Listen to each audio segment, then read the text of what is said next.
any more, Lucy. I'll drive you and Louisa to Riverston tomorrow. Chapter 57. They numbered scarce 8 summers when a name rose on their souls and stirred such motions there as thrill the buds and shape their hidden frame at penetration of the quickening air. His name who told of loyal Evan Dhu, of quaint Bradwardine, and Vich Ian Vore, making the little world their childhood knew large with a land of mountain, lake, and score, and larger yet with wonder, love, belief toward Walter Scott, who living far away, sent them this wealth of joy and noble grief. The book and they must part, but day by day, in lines that thwart like portly spiders ran they wrote the tale, from Tully Veolan.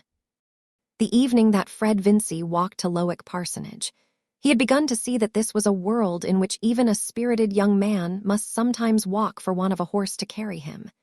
He set out at 5 o'clock and called on Mrs. Garth by the way, wishing to assure himself that she accepted their new relations willingly. He found the family group, dogs and cats included, under the great apple tree in the orchard. It was a festival with Mrs. Garth, for her eldest son, Christy, her peculiar joy and pride, had come home for a short holiday. Christy, who held it the most desirable thing in the world to be a tutor, to study all literatures and be a regenerate Porson, and who was an incorporate criticism on poor Fred, a sort of object lesson given to him by the educational mother. Christy himself, a square-browed, broad-shouldered, masculine edition of his mother, not much higher than Fred's shoulder, which made it the harder that he should be held superior, was always as simple as possible, and thought no more of Fred's disinclination to scholarship than of a giraffe's, wishing that he himself were more of the same height. He was lying on the ground now by his mother's chair, with his straw hat laid flat over his eyes, while Jim on the other side was reading aloud from that beloved writer who has made a chief part in the happiness of many young lives. The volume was Ivanhoe, and Jim was in the great archery scene at the tournament, but suffered much interruption from Ben, who had fetched his own old bow and arrows, and was making himself dreadfully disagreeable, Letty thought, by begging all present to observe his random shots, which no one wished to do except Brownie, the active-minded but probably shallow mongrel, while the grizzled Newfoundland lying in the sun looked on with the dull-eyed neutrality of extreme old age. Letty herself, showing as to her mouth and pinafore some slight signs that she had been assisting at the gathering of the cherries which stood in a coral heap on the tea-table, was now seated on the grass, listening open-eyed to the reading. But the center of interest was changed for all by the arrival of Fred Vincy. When, seating himself on a garden stool, he said that he was on his way to Lowick Parsonage, Ben, who had thrown down his bow and snatched up a reluctant half-grown kitten instead, strode across Fred's outstretched leg, and said, "Take me." "Oh, and me too," said Letty. "You can't keep up with Fred and me," said Ben. "Yes, I can. Mother, please say that I am to go," urged Letty, whose life was much checkered by resistance to her depreciation as a girl. "I shall stay with Christy," observed Jim, as much as to say that he had the advantage of those simpletons, whereupon Letty put her hand up to her head and looked with jealous indecision from the one to the other. "Let us all go and see Mary," said Christy, opening his arms. "No, my dear child, we must not go in a swarm to the parsonage. And that old Glasgow suit of yours would never do. Besides, your father will come home. We must let Fred go alone. He can tell Mary that you are here, and she will come back tomorrow." Christy glanced at his own threadbare knees, and then at Fred's beautiful white trousers. Certainly Fred's tailoring suggested the advantages of an English university, and he had a graceful way even of looking warm and of pushing his hair back with his handkerchief. "Children, run away," said Mrs. Garth. "It is too warm to hang about your friends. Take your brother and show him the rabbits." The eldest understood, and led off the children immediately. Fred felt that Mrs. Garth wished to give him an opportunity of saying anything he had to say, but he could only begin by observing. "How glad you must be to have Christy here." "Yes, he has come sooner than I expected. He got down from the coach at 9 o'clock, just after his father went out. I am longing for Caleb to come and hear what wonderful progress Christy is making." He has paid his expenses for the last year by giving lessons, carrying on hard study at the same time. He hopes soon to get a private tutorship and go abroad. He is a great fellow, said Fred, to whom these cheerful truths had a medicinal taste, and no trouble to anybody. After a slight pause, he added, "But I fear you will think that I am going to be a great deal of trouble to Mr. Garth." Caleb likes taking trouble. He is one of those men who always do more than anyone would have thought of asking them to do, answered Mrs. Garth. She was knitting and could either look at Fred or not, as she chose.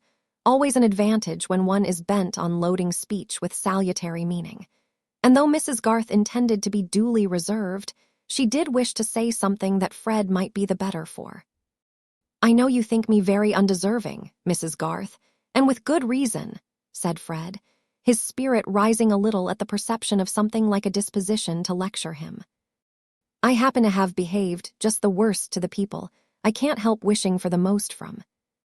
But while two men like Mr. Garth and Mr. Fairbrother have not given me up, I don't see why I should give myself up."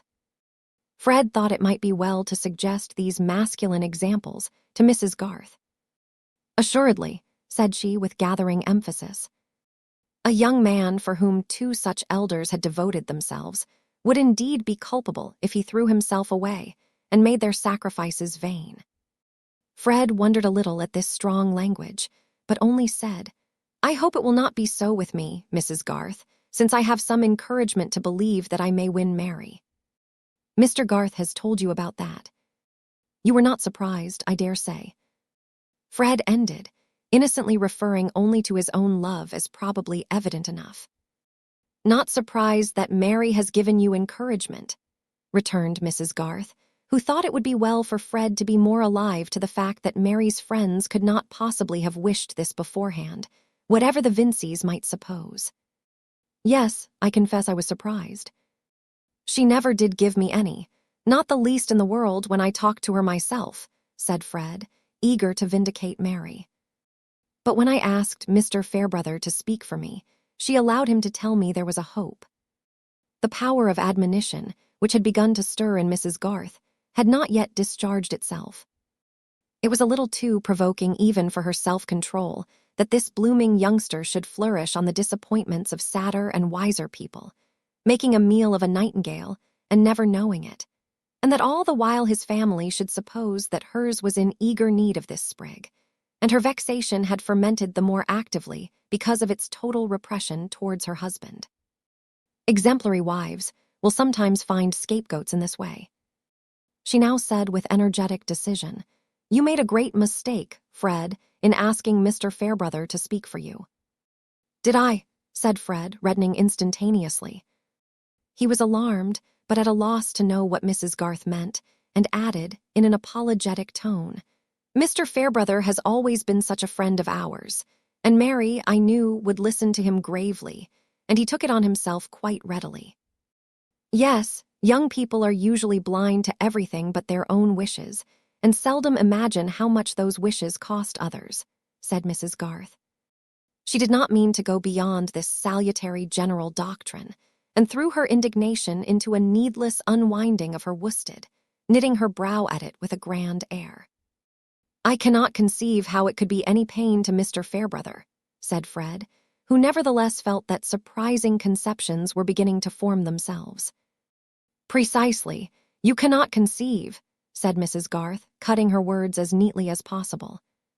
For a moment, Fred looked at the horizon with a dismayed anxiety, and then turning with a quick movement, said almost sharply, "Do you mean to say, Mrs. Garth, that Mr. Fairbrother is in love with Mary?"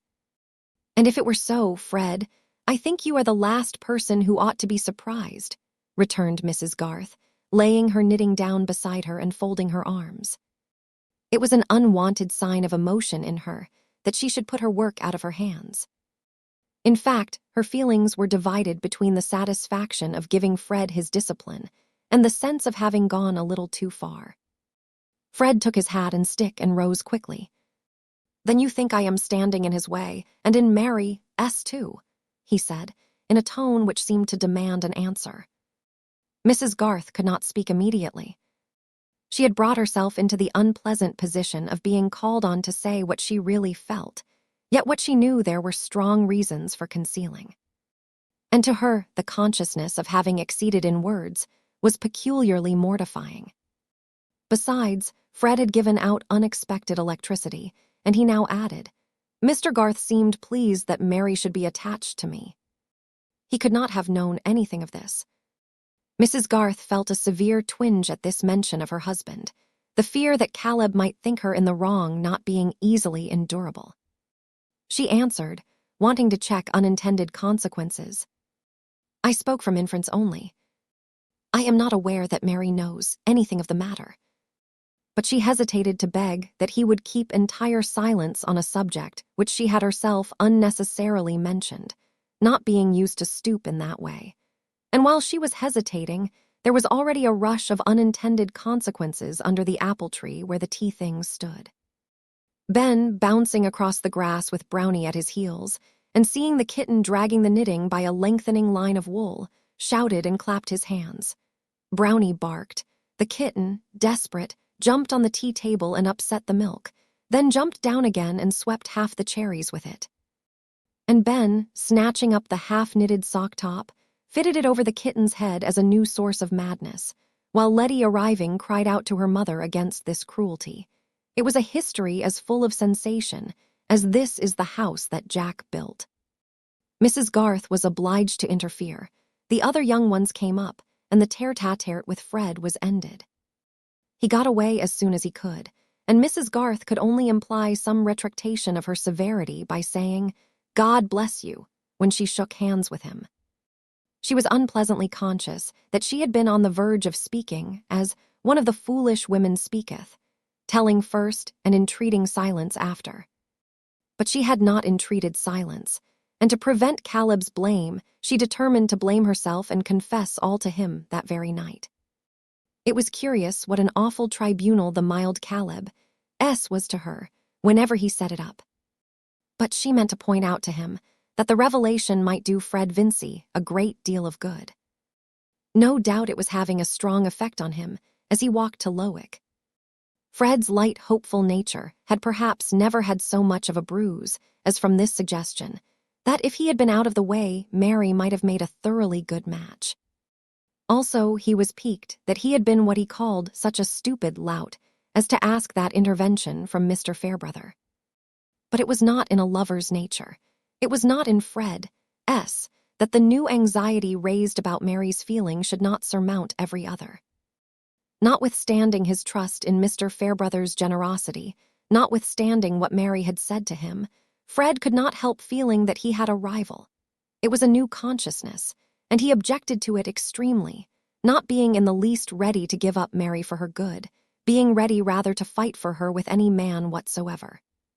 But the fighting with Mr. Fairbrother must be of a metaphorical kind, which was much more difficult to Fred than the muscular. Certainly this experience was a discipline for Fred hardly less sharp than his disappointment about his uncle's will. The iron had not entered into his soul, but he had begun to imagine what the sharp edge would be. It did not once occur to Fred that Mrs. Garth might be mistaken about Mr. Fairbrother, but he suspected that she might be wrong about Mary. Mary had been staying at the parsonage lately, and her mother might know very little of what had been passing in her mind. He did not feel easier when he found her looking cheerful with the three ladies in the drawing-room. They were in animated discussion on some subject which was dropped when he entered, and Mary was copying the labels from a heap of shallow cabinet drawers in a minute handwriting which she was skilled in. Mr. Fairbrother was somewhere in the village, and the three ladies knew nothing of Fred's peculiar relation to Mary. It was impossible for either of them to propose that they should walk round the garden, and Fred predicted to himself that he should have to go away without saying a word to her in private. He told her first of Christie's arrival, and then of his own engagement with her father, and he was comforted by seeing that this latter news touched her keenly. She said hurriedly, "I am so glad," and then bent over her writing to hinder anyone from noticing her face. But here was a subject which Mrs. Fairbrother could not let pass. "You don't mean, my dear Miss Garth, that you are glad to hear of a young man giving up the church for which he was educated. You only mean that, things being so, you are glad that he should be under an excellent man like your father. No, really, Mrs. Fairbrother, I am glad of both, I fear, said Mary, cleverly getting rid of one rebellious tear. I have a dreadfully secular mind. I never liked any clergyman, except the vicar of Wakefield and Mr. Fairbrother. Now why, my dear, said Mrs. Fairbrother, pausing on her large wooden knitting needles and looking at Mary. You have always a good reason for your opinions, but this astonishes me. Of course, I put out of the question those who preach new doctrine. But why should you dislike clergymen? Oh dear, said Mary, her face breaking into merriment as she seemed to consider a moment. I don't like their neckcloths. Why, you don't like Camden S. then, said Miss Winifred, in some anxiety. Yes, I do, said Mary. I don't like the other clergymen's neckcloths, because it is they who wear them. How very puzzling, said Miss Noble, feeling that her own intellect was probably deficient. My dear, you are joking. You would have better reasons than these for slighting so respectable a class of men, said Mrs. Fairbrother, majestically. Miss Garth has such severe notions of what people should be that it is difficult to satisfy her, said Fred. Well, I am glad at least that she makes an exception in favor of my son, said the old lady. Mary was wondering at Fred's piqued tone when Mr. Fairbrother came in and had to hear the news about the engagement under Mr. Garth. At the end he said with quiet satisfaction, "That is right," and then bent to look at Mary's labels and praise her handwriting. Fred felt horribly jealous, was glad, of course, that Mr. Fairbrother was so estimable, but wished that he had been ugly and fat as men at 40 sometimes are. It was clear what the end would be, since Mary openly placed Fairbrother above everybody, and these women were all evidently encouraging the affair. He was feeling sure that he should have no chance of speaking to Mary when Mr. Fairbrother said, "Fred, help me to carry these drawers back into my study. You have never seen my fine new study. Pray come too, Miss Garth. I want you to see a stupendous spider I found this morning." Mary at once saw the vicar's intention. He had never since the memorable evening deviated from his old pastoral kindness towards her, and her momentary wonder and doubt had quite gone to sleep. Mary was accustomed to think rather rigorously of what was probable, and if a belief flattered her vanity, she felt warned to dismiss it as ridiculous, having early had much exercise in such dismissals. It was as she had foreseen. When Fred had been asked to admire the fittings of the study, and she had been asked to admire the spider, Mr. Fairbrother said, "Wait here a minute or two. I am going to look out an engraving which Fred is tall enough to hang for me. I shall be back in a few minutes." And then he went out. Nevertheless, the first word Fred said to Mary was, "It is of no use, whatever I do, Mary. You are sure to marry Fairbrother at last." There was some rage in his tone. "What do you mean, Fred?" Mary exclaimed indignantly, blushing deeply, and surprised out of all her readiness in reply. "It is impossible that you should not see it all clearly enough, you who see everything. I only see that you are behaving very ill, Fred, in speaking so of Mr. Fairbrother after he has pleaded your cause in every way. How can you have taken up such an idea?" Fred was rather deep, in spite of his irritation. If Mary had really been unsuspicious, there was no good in telling her what Mrs. Garth had said. "It follows as a matter of course," he replied. "When you are continually seeing a man who beats me in everything, and whom you set up above everybody, I can have no fair chance." "You are very ungrateful, Fred," said Mary. "I wish I had never told Mr. Fairbrother that I cared for you in the least." "No, I am not ungrateful. I should be the happiest fellow in the world if it were not for this. I told your father everything, and he was very kind. He treated me as if I were his son. I could go at the work with a will, writing and everything, if it were not for this." "For this? For what?" said Mary, imagining now that something specific must have been said or done. "This dreadful certainty that I shall be bowled out by Fairbrother." Mary was appeased by her inclination to laugh. "Fred," she said, peeping round to catch his eyes, which were sulkily turned away from her, "you are too delightfully ridiculous. If you were not such a charming simpleton, what a temptation this would be to play the wicked coquette, and let you suppose that somebody besides you has made love to me." "Do you really like me best, Mary?" said Fred, turning eyes full of affection on her and trying to take her hand.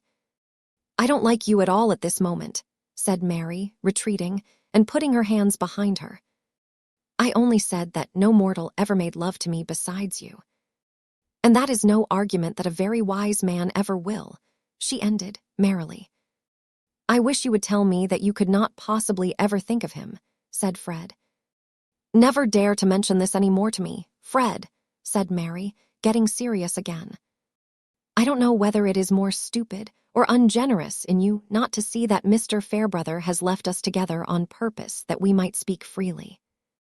I am disappointed that you should be so blind to his delicate feeling."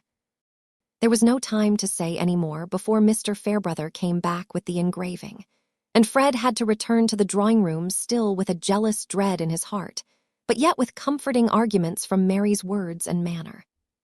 The result of the conversation was on the whole more painful to Mary. Inevitably her attention had taken a new attitude, and she saw the possibility of new interpretations. She was in a position in which she seemed to herself to be slighting Mr. Fairbrother, and this, in relation to a man who is much honored, is always dangerous to the firmness of a grateful woman. To have a reason for going home the next day was a relief, for Mary earnestly desired to be always clear that she loved Fred best. When a tender affection has been storing itself in us through many of our years, the idea that we could accept any exchange for it seems to be a cheapening of our lives. And we can set a watch over our affections and our constancy as we can over other treasures. Fred has lost all his other expectations. He must keep this, Mary said to herself, with a smile curling her lips. It was impossible to help fleeting visions of another kind, new dignities, and an acknowledged value of which she had often felt the absence. But these things with Fred outside them, Fred forsaken and looking sad for the want of her, could never tempt her deliberate thought. Chapter 58. For there can live no hatred in thine eye, therefore in that I cannot know thy change. In many's looks the false heart's history is writ in moods and frowns and wrinkles strange. But heaven in thy creation did decree that in thy face sweet love should ever dwell. Whate'er thy thoughts or thy heart's workings be, thy looks should nothing thence but sweetness tell. Shakespeare, Sonnets.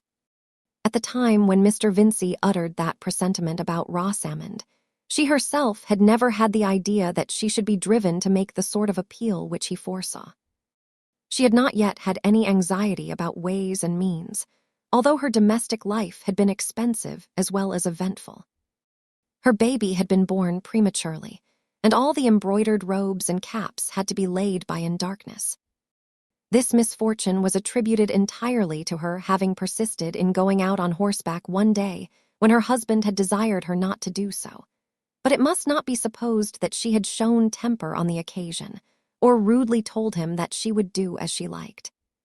What led her particularly to desire horse exercise was a visit from Captain Lydgate, the baronet's third son, who, I am sorry to say, was detested by our Tertius of that name as a vapid fop, parting his hair from brow to nape in a despicable fashion, not followed by Tertius himself, and showing an ignorant security that he knew the proper thing to say on every topic.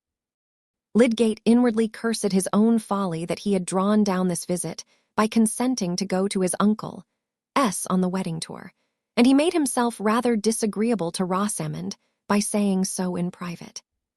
For to Rosamond, this visit was a source of unprecedented but gracefully concealed exultation.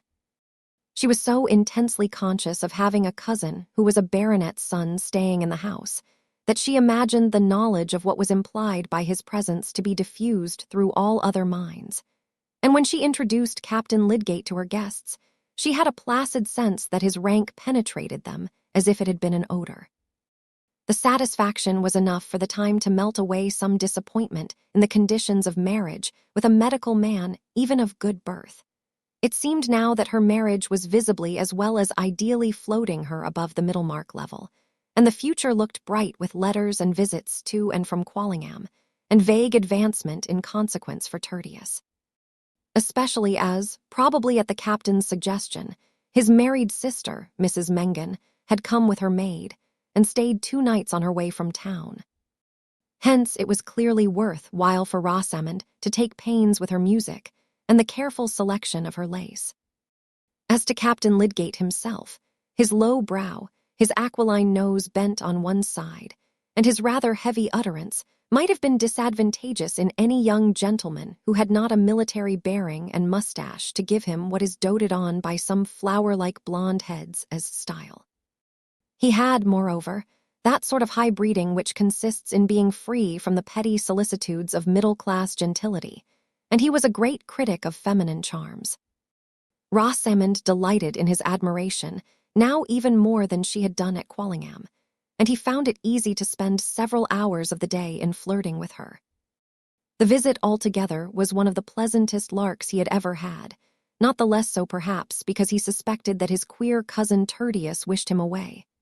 Though Lydgate, who would rather, hyperbolically speaking, have died than have failed in polite hospitality, suppressed his dislike, and only pretended generally not to hear what the gallant officer said, consigning the task of answering him to Rosamond.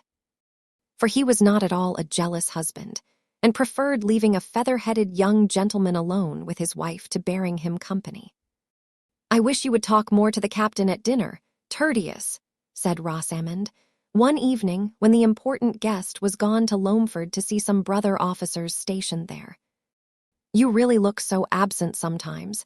You seem to be seeing through his head into something behind it, instead of looking at him."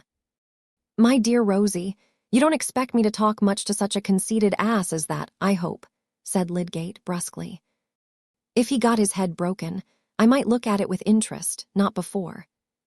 "I cannot conceive why you should speak of your cousin so contemptuously," said Rosamond, her fingers moving at her work while she spoke with a mild gravity which had a touch of disdain in it. "Ask Ladislaw if he doesn't think your captain the greatest bore he ever met with. Ladislaw has almost forsaken the house since he came." Rosamond thought she knew perfectly well why Mr. Ladislaw disliked the captain. He was jealous, and she liked his being jealous. "It is impossible to say what will suit eccentric persons," she answered, "but in my opinion Captain Lydgate is a thorough gentleman, and I think you ought not, out of respect to Sir Godwin, to treat him with neglect." "No, dear, but we have had dinners for him. And he comes in and goes out as he likes. He doesn't want me. Still, when he is in the room, you might show him more attention. He may not be a phoenix of cleverness in your sense. His profession is different, but it would be all the better for you to talk a little on his subjects. I think his conversation is quite agreeable, and he is anything but an unprincipled man. The fact is, you would wish me to be a little more like him, Rosie," said Lydgate, in a sort of resigned murmur, with a smile which was not exactly tender, and certainly not merry. Rosamond was silent and did not smile again, but the lovely curves of her face looked good-tempered enough without smiling. Those words of Lydgate were like a sad milestone marking how far he had travelled from his old dreamland, in which Rosamond Vincy appeared to be that perfect piece of womanhood who would reverence her husband's mind after the fashion of an accomplished mermaid, using her comb and looking-glass, and singing her song for the relaxation of his adored wisdom alone. He had begun to distinguish between that imagined adoration and the attraction towards a man's talent because it gives him prestige, and is like an order in his buttonhole or an honorable before his name. It might have been supposed that Rosamond had travelled too, since she had found the pointless conversation of Mr. Ned Plymdale perfectly wearisome. But to most mortals, there is a stupidity which is unendurable and a stupidity which is altogether acceptable. Else, indeed, what would become of social bonds? Captain Lydgate's stupidity was delicately scented, carried itself with style, talked with a good accent, and was closely related to Sir Godwin. Rosamond found it quite agreeable, and caught many of its phrases. Therefore, since Rosamond, as we know, was fond of horseback, there were plenty of reasons why she should be tempted to resume her riding when Captain Lydgate, who had ordered his man with 2 horses to follow him and put up at the Green Dragon, begged her to go out on the grey, which he warranted to be gentle and trained to carry a lady. Indeed, he had bought it for his sister and was taking it to Quallingham. Rosamond went out the first time without telling her husband and came back before his return. But the ride had been so thorough a success, and she declared herself so much the better in consequence, that he was informed of it with full reliance on his consent that she should go riding again. On the contrary, Lydgate was more than hurt. He was utterly confounded that she had risked herself on a strange horse without referring the matter to his wish. After the first almost thundering exclamations of astonishment, which sufficiently warned Rosamond of what was coming, he was silent for some moments. "However, you have come back safely," he said at last, in a decisive tone. "You will not go again, Rosie, that is understood. If it were the quietest, most familiar horse in the world, there would always be the chance of accident. And you know very well that I wished you to give up riding the roan on that account. But there is the chance of accident indoors, Tertius." "My darling, don't talk nonsense," said Lydgate in an imploring tone. "Surely I am the person to judge for you. I think it is enough that I say you are not to go again." Rosamond was arranging her hair before dinner, and the reflection of her head in the glass showed no change in its loveliness, except a little turning aside of the long neck. Lydgate had been moving about with his hands in his pockets, and now paused near her, as if he awaited some assurance. "I wish you would fasten up my plates, dear," said Rosamond, letting her arms fall with a little sigh, so as to make a husband ashamed of standing there like a brute. Lydgate had often fastened the plates before, being among the deftest of men with his large, finely formed fingers. He swept up the soft festoons of plates and fastened in the tall comb. To such uses do men come. And what could he do then but kiss the exquisite nape which was shown in all its delicate curves? But when we do what we have done before, it is often with a difference. Lydgate was still angry, and had not forgotten his point. "I shall tell the captain that he ought to have known better than offer you his horse," he said, as he moved away. "I beg you will not do anything of the kind, Tertius," said Rosamond, looking at him with something more marked than usual in her speech. "It will be treating me as if I were a child. Promise that you will leave the subject to me." There did seem to be some truth in her objection.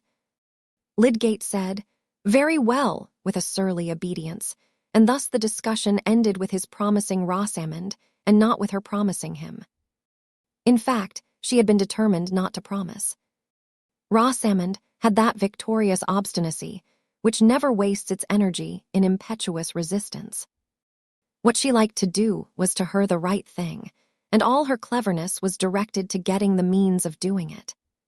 She meant to go out riding again on the grey, and she did go on the next opportunity of her husband's absence, not intending that he should know until it was late enough not to signify to her. The temptation was certainly great. She was very fond of the exercise and the gratification of riding on a fine horse, with Captain Lydgate, Sir Godwin's son, on another fine horse by her side, and of being met in this position by anyone but her husband, was something as good as her dreams before marriage. Moreover, she was riveting the connection with the family at Quallingham, which must be a wise thing to do. But the gentle grey, unprepared for the crash of a tree that was being felled on the edge of Halsell Wood, took fright, and caused a worse fright to Rosamond, leading finally to the loss of her baby. Lydgate could not show his anger towards her, but he was rather bearish to the captain, whose visit naturally soon came to an end. In all future conversations on the subject, Rosamond was mildly certain that the ride had made no difference, and that if she had stayed at home, the same symptoms would have come on and would have ended in the same way, because she had felt something like them before. Lydgate could only say, "Poor, poor darling," but he secretly wondered over the terrible tenacity of this mild creature. There was gathering within him an amazed sense of his powerlessness over Rosamond. His superior knowledge and mental force, instead of being, as he had imagined, a shrine to consult on all occasions, was simply set aside on every practical question. He had regarded Rosamond's cleverness as precisely of the receptive kind, which became a woman. He was now beginning to find out what that cleverness was. What was the shape into which it had run as into a close network, aloof and independent? No one quicker than Rosamond to see causes and effects which lay within the track of her own tastes and interests. She had seen clearly Lydgate's preeminence in Middlemarch society, and could go on imaginatively tracing still more agreeable social effects when his talent should have advanced him. But for her, his professional and scientific ambition had no other relation to these desirable effects than if they had been the fortunate discovery of an ill-smelling oil. And that oil apart, with which she had nothing to do, of course she believed in her own opinion more than she did in his. Lydgate was astounded to find in numberless trifling matters, as well as in this last serious case of the writing, that affection did not make her compliant. He had no doubt that the affection was there, and had no presentiment that he had done anything to repel it. For his own part, he said to himself that he loved her as tenderly as ever, and could make up his mind to her negations. But, well, Lydgate was much worried, and conscious of new elements in his life as noxious to him as an inlet of mud to a creature that has been used to breathe and bathe and dart after its illuminated prey in the clearest of waters. Rosamond was soon looking lovelier than ever at her work-table, enjoying drives in her father's phaeton, and thinking it likely that she might be invited to Quallingham. She knew that she was a much more exquisite ornament to the drawing-room there than any daughter of the family, and in reflecting that the gentlemen were aware of that, did not perhaps sufficiently consider whether the ladies would be eager to see themselves surpassed. Lydgate, relieved from anxiety about her, relapsed into what she inwardly called his moodiness, a name which to her covered his thoughtful preoccupation with other subjects than herself, as well as that uneasy look of the brow and distaste for all ordinary things as if they were mixed with bitter herbs, which really made a sort of weather-glass to his vexation and foreboding. These latter states of mind had one cause amongst others, which he had generously but mistakenly avoided mentioning to Rosamond, lest it should affect her health and spirits. Between him and her, indeed, there was that total missing of each other's mental track, which is too evidently possible even between persons who are continually thinking of each other. To Lydgate, it seemed that he had been spending month after month in sacrificing more than half of his best intent and best power to his tenderness for Rosamond, bearing her little claims and interruptions without impatience, and above all, bearing without betrayal of bitterness to look through less and less of interfering illusion at the blank, unreflecting surface her mind presented to his ardor for the more impersonal ends of his profession and his scientific study, an ardor which he had fancied that the ideal wife must somehow worship as sublime, though not in the least knowing why. But his endurance was mingled with a self-discontent which, if we know how to be candid, we shall confess to make more than half our bitterness under grievances, wife or husband included. It always remains true that if we had been greater, circumstance would have been less strong against us. Lydgate was aware that his concessions to Rosamond were often little more than the lapse of slackening resolution, the creeping paralysis apt to seize an enthusiasm which is out of adjustment to a constant portion of our lives. And on Lydgate's enthusiasm there was constantly pressing not a simple weight of sorrow, but the biting presence of a petty degrading care, such as casts the blight of irony over all higher effort. This was the care which he had hitherto abstained from mentioning to Rosamond, and he believed, with some wonder, that it had never entered her mind, though certainly no difficulty could be less mysterious.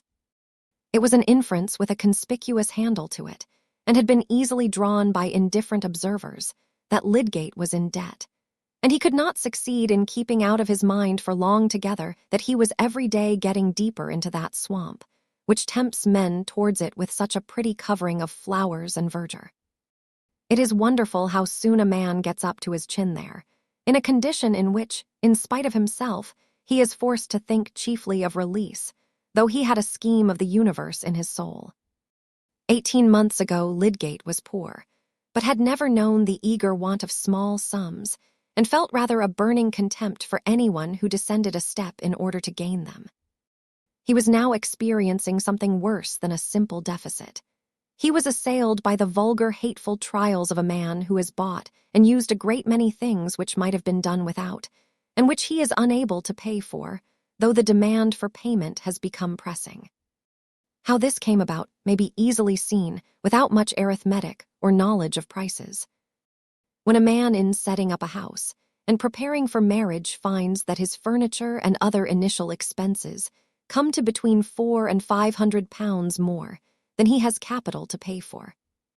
When at the end of a year it appears that his household expenses, horses and et caeteras, amount to nearly 1,000, while the proceeds of the practice reckoned from the old books to be worth 800 per annum have sunk like a summer pond and make hardly 500, chiefly in unpaid entries, the plain inference is that, whether he minds it or not, he is in debt. Those were less expensive times than our own, and provincial life was comparatively modest. But the ease with which a medical man who had lately bought a practice, who thought that he was obliged to keep 2 horses, whose table was supplied without stint, and who paid an insurance on his life and a high rent for house and garden, might find his expenses doubling his receipts, can be conceived by anyone who does not think these details beneath his consideration. Rosamond, accustomed from her childhood to an extravagant household, thought that good housekeeping consisted simply in ordering the best of everything. Nothing else answered. And Lydgate supposed that, if things were done at all, they must be done properly. He did not see how they were to live otherwise. If each head of household expenditure had been mentioned to him beforehand, he would have probably observed that it could hardly come to much. And if anyone had suggested a saving on a particular article, for example, the substitution of cheap fish for dear, it would have appeared to him simply a penny-wise, mean notion. Rosamond, even without such an occasion as Captain Lydgate's visit, was fond of giving invitations, and Lydgate, though he often thought the guests tiresome, did not interfere. This sociability seemed a necessary part of professional prudence, and the entertainment must be suitable. It is true Lydgate was constantly visiting the homes of the poor and adjusting his prescriptions of diet to their small means. But, dear me, has it not by this time ceased to be remarkable? Is it not rather that we expect in men that they should have numerous strands of experience lying side by side and never compare them with each other? Expenditure, like ugliness and errors, becomes a totally new thing when we attach our own personality to it and measure it by that wide difference which is manifest, in our own sensations, between ourselves and others. Lydgate believed himself to be careless about his dress, and he despised a man who calculated the effects of his costume. It seemed to him only a matter of course that he had abundance of fresh garments. Such things were naturally ordered in sheaves. It must be remembered that he had never hitherto felt the check of importunate debt, and he walked by habit, not by self-criticism. But the check had come. Its novelty made it the more irritating. He was amazed, disgusted that conditions so foreign to all his purposes, so hatefully disconnected with the objects he cared to occupy himself with, should have lain in ambush and clutched him when he was unaware. And there was not only the actual debt, there was the certainty that in his present position he must go on deepening it. 2 furnishing tradesmen at Brassing, whose bills had been incurred before his marriage, and whom uncalculated current expenses had ever since prevented him from paying, had repeatedly sent him unpleasant letters which had forced themselves on his attention.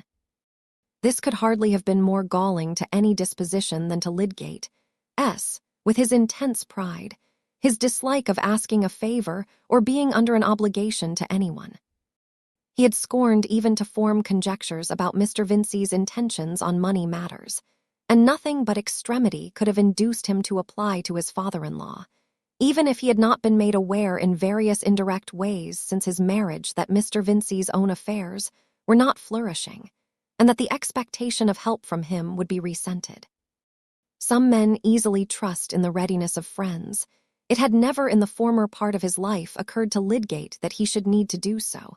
He had never thought what borrowing would be to him, but now that the idea had entered his mind, he felt that he would rather incur any other hardship.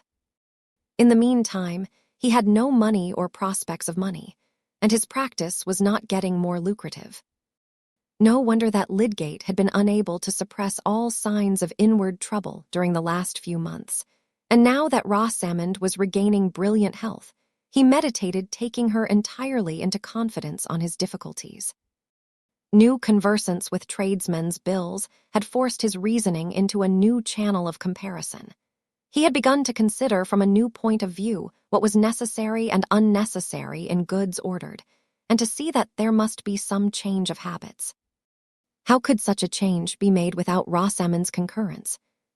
The immediate occasion of opening the disagreeable fact to her was forced upon him. Having no money, and having privately sought advice as to what security could possibly be given by a man in his position, Lydgate had offered the one good security in his power to the less peremptory creditor, who was a silversmith and jeweler, and who consented to take on himself the upholsterer's credit also, accepting interest for a given term. The security necessary was a bill of sale on the furniture of his house, which might make a creditor easy for a reasonable time about a debt amounting to less than £400, and the silversmith, Mr. Dover, was willing to reduce it by taking back a portion of the plate and any other article which was as good as new. Any other article was a phrase delicately implying jewelry, and more particularly some purple amethysts costing £30, which Lydgate had bought as a bridal present. Opinions may be divided as to his wisdom in making this present. Some may think that it was a graceful attention to be expected from a man like Lydgate, and that the fault of any troublesome consequences lay in the pinched narrowness of provincial life at that time, which offered no conveniences for professional people whose fortune was not proportioned to their tastes. Also, in Lydgate's ridiculous fastidiousness about asking his friends for money. However, it had seemed a question of no moment to him on that fine morning, when he went to give a final order for plate, in the presence of other jewels enormously expensive, and as an addition to orders of which the amount had not been exactly calculated, £30 for ornaments so exquisitely suited to Rosamond's neck and arms could hardly appear excessive when there was no ready cash for it to exceed. But at this crisis, Lydgate's imagination could not help dwelling on the possibility of letting the amethysts take their place again among Mr. Dover's stock, though he shrank from the idea of proposing this to Rosamond. Having been roused to discern consequences which he had never been in the habit of tracing, he was preparing to act on this discernment with some of the rigor, by no means all, that he would have applied in pursuing experiment. He was nerving himself to this rigor as he rode from Brassing, and meditated on the representations he must make to Rosamond. It was evening when he got home. He was intensely miserable, this strong man of 29 and of many gifts. He was not saying angrily within himself that he had made a profound mistake, but the mistake was at work in him like a recognized chronic disease, mingling its uneasy importunities with every prospect and enfeebling every thought. As he went along the passage to the drawing-room, he heard the piano and singing. Of course, Ladislaw was there. It was some weeks since Will had parted from Dorothea, yet he was still at the old post in Middlemarch. Lydgate had no objection in general to Ladislaw's coming, but just now he was annoyed that he could not find his hearth free.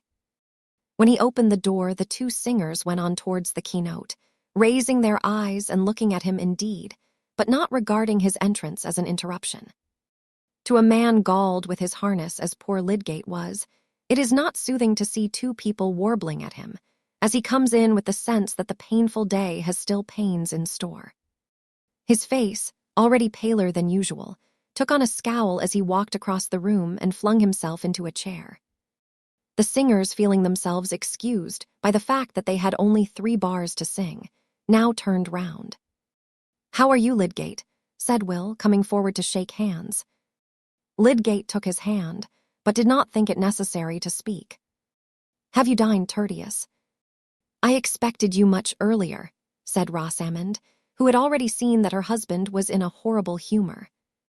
She seated herself in her usual place as she spoke. "I have dined. I should like some tea, please," said Lydgate curtly, still scowling and looking markedly at his legs stretched out before him. Will was too quick to need more. I shall be off, he said, reaching his hat. Tea is coming, said Rosamond. Pray don't go. Yes, Lydgate is bored, said Will, who had more comprehension of Lydgate than Rosamond had, and was not offended by his manner, easily imagining outdoor causes of annoyance. There is the more need for you to stay, said Rosamond, playfully, and in her lightest accent. He will not speak to me all the evening. Yes, Rosamond, I shall, said Lydgate in his strong baritone. I have some serious business to speak to you about. No introduction of the business could have been less like that which Lydgate had intended, but her indifferent manner had been too provoking. There, you see, said Will. I'm going to the meeting about the Mechanics' Institute. Goodbye, and he went quickly out of the room. Rosamond did not look at her husband, but presently rose and took her place before the tea tray. She was thinking that she had never seen him so disagreeable. Lydgate turned his dark eyes on her and watched her as she delicately handled the tea service with her taper fingers, and looked at the objects immediately before her with no curve in her face disturbed, and yet with an ineffable protest in her air against all people with unpleasant manners. For the moment he lost the sense of his wound in a sudden speculation about this new form of feminine impassibility, revealing itself in the sylph-like frame, which he had once interpreted as the sign of a ready, intelligent sensitiveness. His mind glancing back to Laura while he looked at Rosamond, he said inwardly, "Would she kill me because I wearied her?" And then, "It is the way with all women." But this power of generalizing which gives men so much the superiority and mistake over the dumb animals was immediately thwarted by Lydgate's memory of wondering impressions from the behavior of another woman, from Dorothea's looks and tones of emotion about her husband, when Lydgate began to attend him, from her passionate cry to be taught what would best comfort that man for whose sake it seemed as if she must quell every impulse in her, except the yearnings of faithfulness and compassion. These revived impressions succeeded each other quickly and dreamily in Lydgate's mind while the tea was being brewed. He had shut his eyes in the last instant of reverie while he heard Dorothea saying, "Advise me, think what I can do. He has been all his life laboring and looking forward. He minds about nothing else, and I mind about nothing else." That voice of deep-souled womanhood had remained within him, as the enkindling conceptions of dead and sceptered genius had remained within him. Is there not a genius for feeling nobly, which also reigns over human spirits and their conclusions? The tones were a music from which he was falling away. He had really fallen into a momentary doze, when Rosamond said in her silvery neutral way, "Here is your tea, Tertius," setting it on the small table by his side, and then moved back to her place without looking at him. Lydgate was too hasty in attributing insensibility to her. After her own fashion, she was sensitive enough and took lasting impressions. Her impression now was one of offense and repulsion. But then Rosamond had no scowls and had never raised her voice. She was quite sure that no one could justly find fault with her. Perhaps Lydgate and she had never felt so far off each other before, but there were strong reasons for not deferring his revelation, even if he had not already begun it by that abrupt announcement. Indeed, some of the angry desire to rouse her into more sensibility on his account, which had prompted him to speak prematurely, still mingled with his pain in the prospect of her pain. But he waited till the tray was gone, the candles were lit, and the evening quiet might be counted on. The interval had left time for repelled tenderness to return into the old course. He spoke kindly. "Dear Rosie, lay down your work and come to sit by me," he said, gently, pushing away the table, and stretching out his arm to draw a chair near his own. Rosamond obeyed. As she came towards him in her drapery of transparent, faintly tinted muslin, her slim yet round figure never looked more graceful. As she sat down by him and laid one hand on the elbow of his chair, at last looking at him and meeting his eyes, her delicate neck and cheek and purely cut lips never had more of that untarnished beauty which touches as in springtime and infancy and all sweet freshness. It touched Lydgate now, and mingled the early moments of his love for her with all the other memories which were stirred in this crisis of deep trouble. He laid his ample hand softly on hers, saying, "Dear," with the lingering utterance which affection gives to the word. Rosamond, too, was still under the power of that same past, and her husband was still in part the Lydgate whose approval had stirred delight. She put his hair lightly away from his forehead, then laid her other hand on his, and was conscious of forgiving him. "I am obliged to tell you what will hurt you, Rosie. But there are things which husband and wife must think of together. I dare say it has occurred to you already that I am short of money." Lydgate paused, but Rosamond turned her neck and looked at a vase on the mantelpiece. "I was not able to pay for all the things we had to get before we were married, and there have been expenses since which I have been obliged to meet. The consequence is, there is a large debt at Brassing, £380, which has been pressing on me a good while, and in fact we are getting deeper every day, for people don't pay me the faster because others want the money. I took pains to keep it from you while you were not well, but now we must think together about it, and you must help me." "What can I do, Tertius?" said Rosamond, turning her eyes on him again. That little speech of 4 words, like so many others in all languages, is capable by varied vocal inflections of expressing all states of mind from helpless dimness to exhaustive argumentative perception, from the completest self-devoting fellowship to the most neutral aloofness. Rosamond's thin utterance threw into the words, "What can I do?" as much neutrality as they could hold. They fell like a mortal chill on Lydgate's roused tenderness. He did not storm in indignation. He felt too sad a sinking of the heart.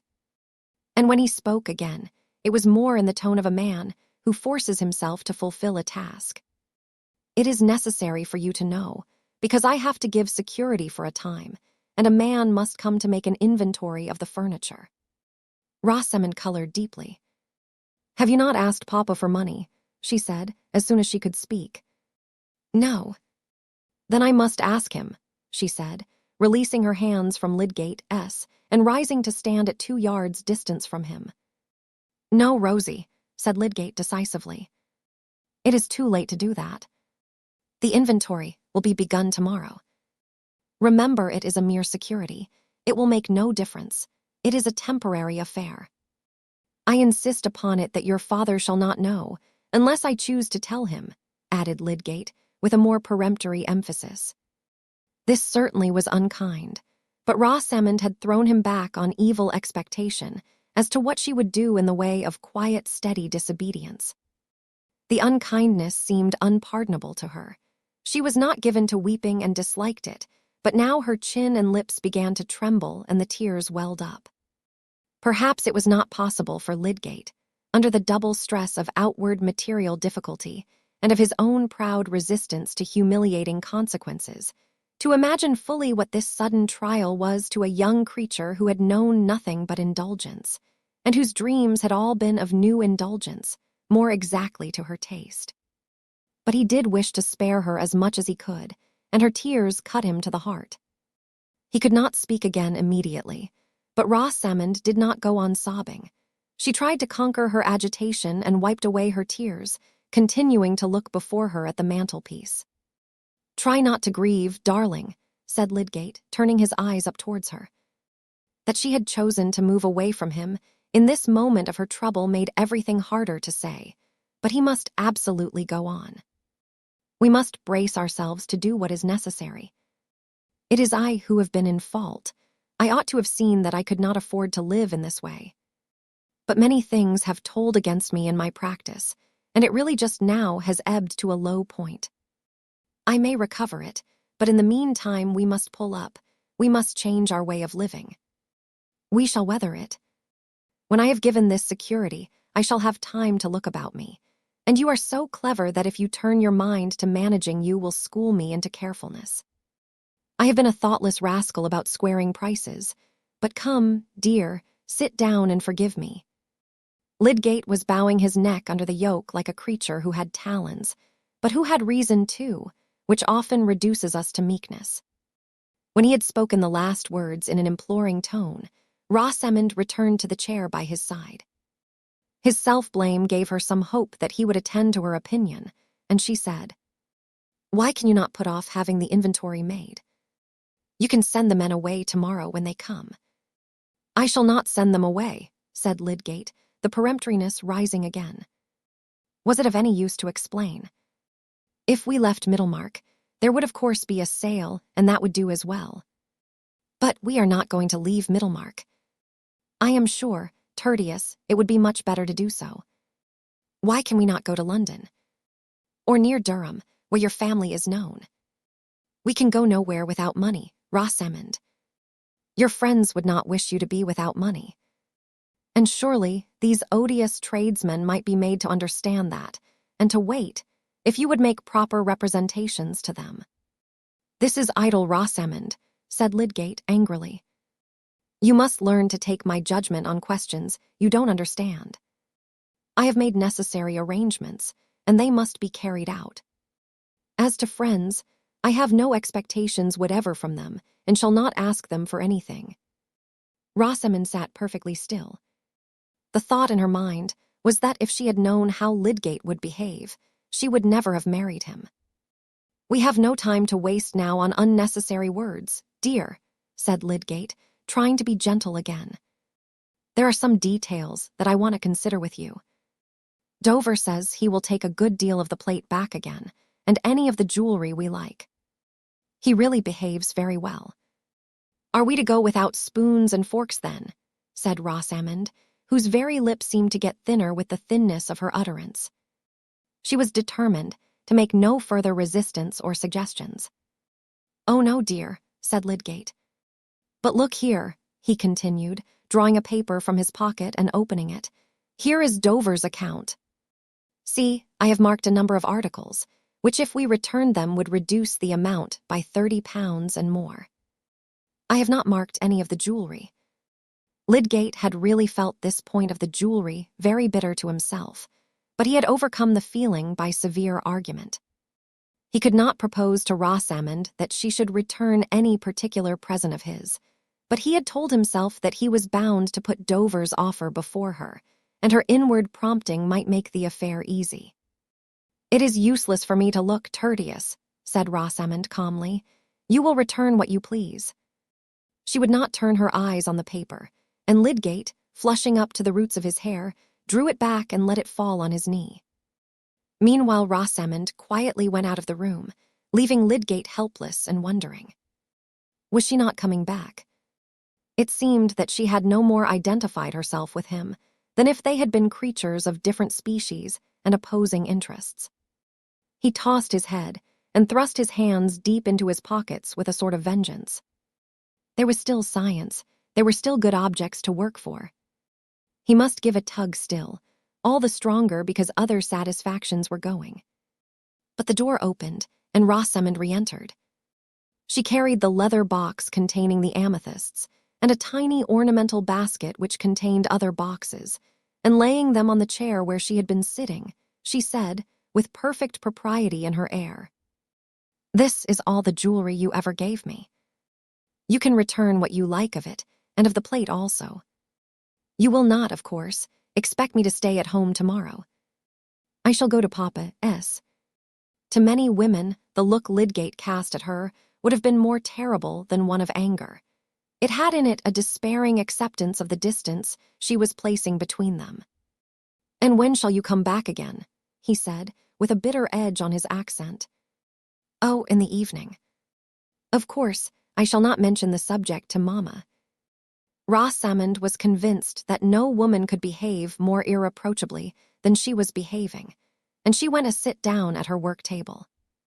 Lydgate sat meditating a minute or two, and the result was that he said, with some of the old emotion in his tone, "Now we have been united, Rosie, you should not leave me to myself in the first trouble that has come."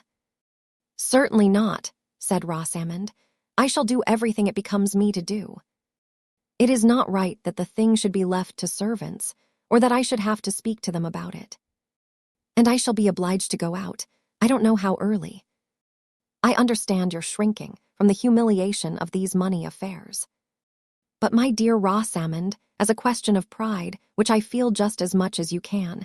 It is surely better to manage the thing ourselves, and let the servants see as little of it as possible. And since you are my wife, there is no hindering your share in my disgraces, if there were disgraces." Rosamond did not answer immediately, but at last she said, "Very well, I will stay at home. I shall not touch these jewels, Rosie. Take them away again. But I will write out a list of plate that we may return, and that can be packed up and sent at once." "The servants will know that," said Rosamond, with the slightest touch of sarcasm. "Well, we must meet some disagreeables as necessities." "Where is the ink, I wonder?" said Lydgate, rising and throwing the account on the larger table where he meant to write. Rosamond went to reach the inkstand, and after setting it on the table was going to turn away, when Lydgate, who was standing close by, put his arm round her and drew her towards him, saying, "Come, darling, let us make the best of things. It will only be for a time, I hope, that we shall have to be stingy and particular. Kiss me." His native warm-heartedness took a great deal of quenching, and it is a part of manliness for a husband to feel keenly the fact that an inexperienced girl has got into trouble by marrying him. She received his kiss and returned it faintly, and in this way an appearance of accord was recovered for the time. But Lydgate could not help looking forward with dread to the inevitable future discussions about expenditure and the necessity for a complete change in their way of living. Chapter 59. They said of old the soul had human shape, but smaller, subtler than the fleshly self, so wandered forth for airing when it pleased. And see, beside her cherub face there floats a pale-lipped form Ariel, whispering its promptings in that little shell her ear. News is often dispersed as thoughtlessly and effectively as that pollen which the bees carry off, having no idea how powdery they are, when they are buzzing in search of their particular nectar. This fine comparison has reference to Fred Vincey, who on that evening at Lowick Parsonage heard a lively discussion among the ladies on the news which their old servant had got from Tantrip, concerning Mr. Casaubon's strange mention of Mr. Ladislaw in a codicil to his will made not long before his death. Miss Winifred was astounded to find that her brother had known the fact before, and observed that Camden was the most wonderful man for knowing things and not telling them. Whereupon Mary Garth said that the codicil had perhaps got mixed up with the habits of spiders, which Miss Winifred never would listen to.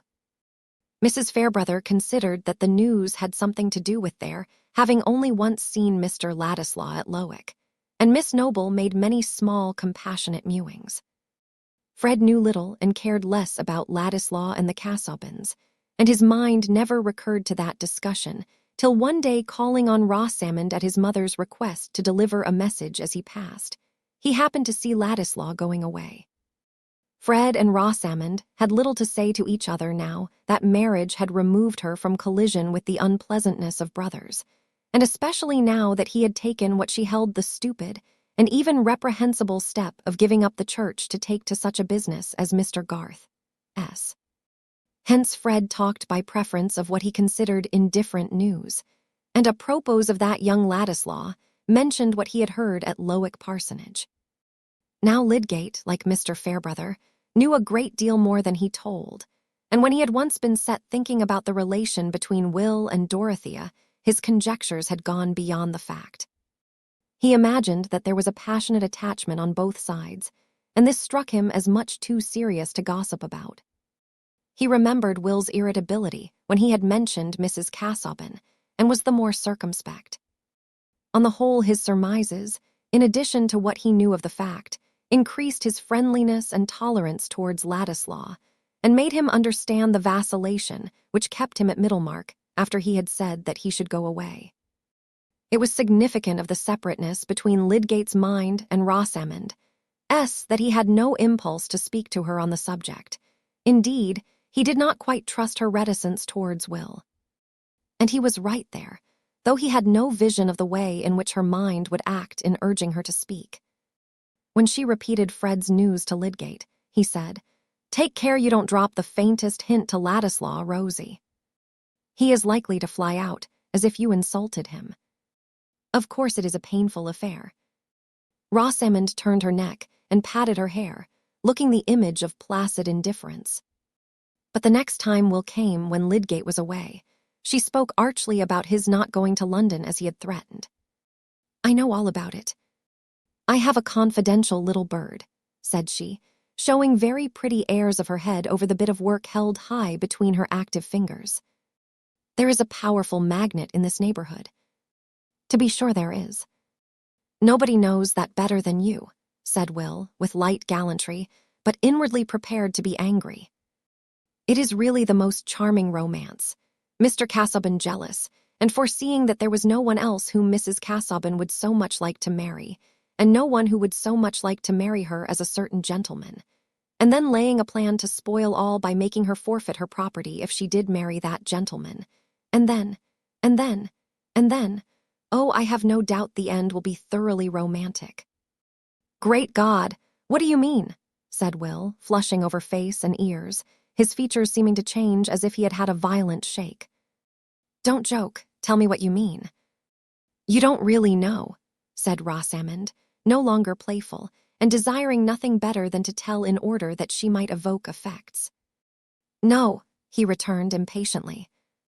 "Don't know that Mr. Casaubon has left it in his will, that if Mrs. Casaubon marries you she is to forfeit all her property." "How do you know that it is true?" said Will eagerly. "My brother Fred heard it from the Fairbrothers." Will started up from his chair and reached his hat. "I dare say she likes you better than the property," said Rosamond, looking at him from a distance. "Pray don't say any more about it," said Will, in a hoarse undertone extremely unlike his usual light voice. "It is a foul insult to her, and to me." Then he sat down absently, looking before him but seeing nothing. "Now you are angry with me," said Rosamond. "It is too bad to bear me malice. You ought to be obliged to me for telling you." "So I am," said Will abruptly, speaking with that kind of double soul which belongs to dreamers who answer questions. "I expect to hear of the marriage," said Rosamond playfully. "Never, you will never hear of the marriage." With those words uttered impetuously, Will rose, put out his hand to Rosamond, still with the air of a somnambulist, and went away. When he was gone, Rosamond left her chair and walked to the other end of the room, leaning when she got there against a chiffonier, and looking out of the window wearily.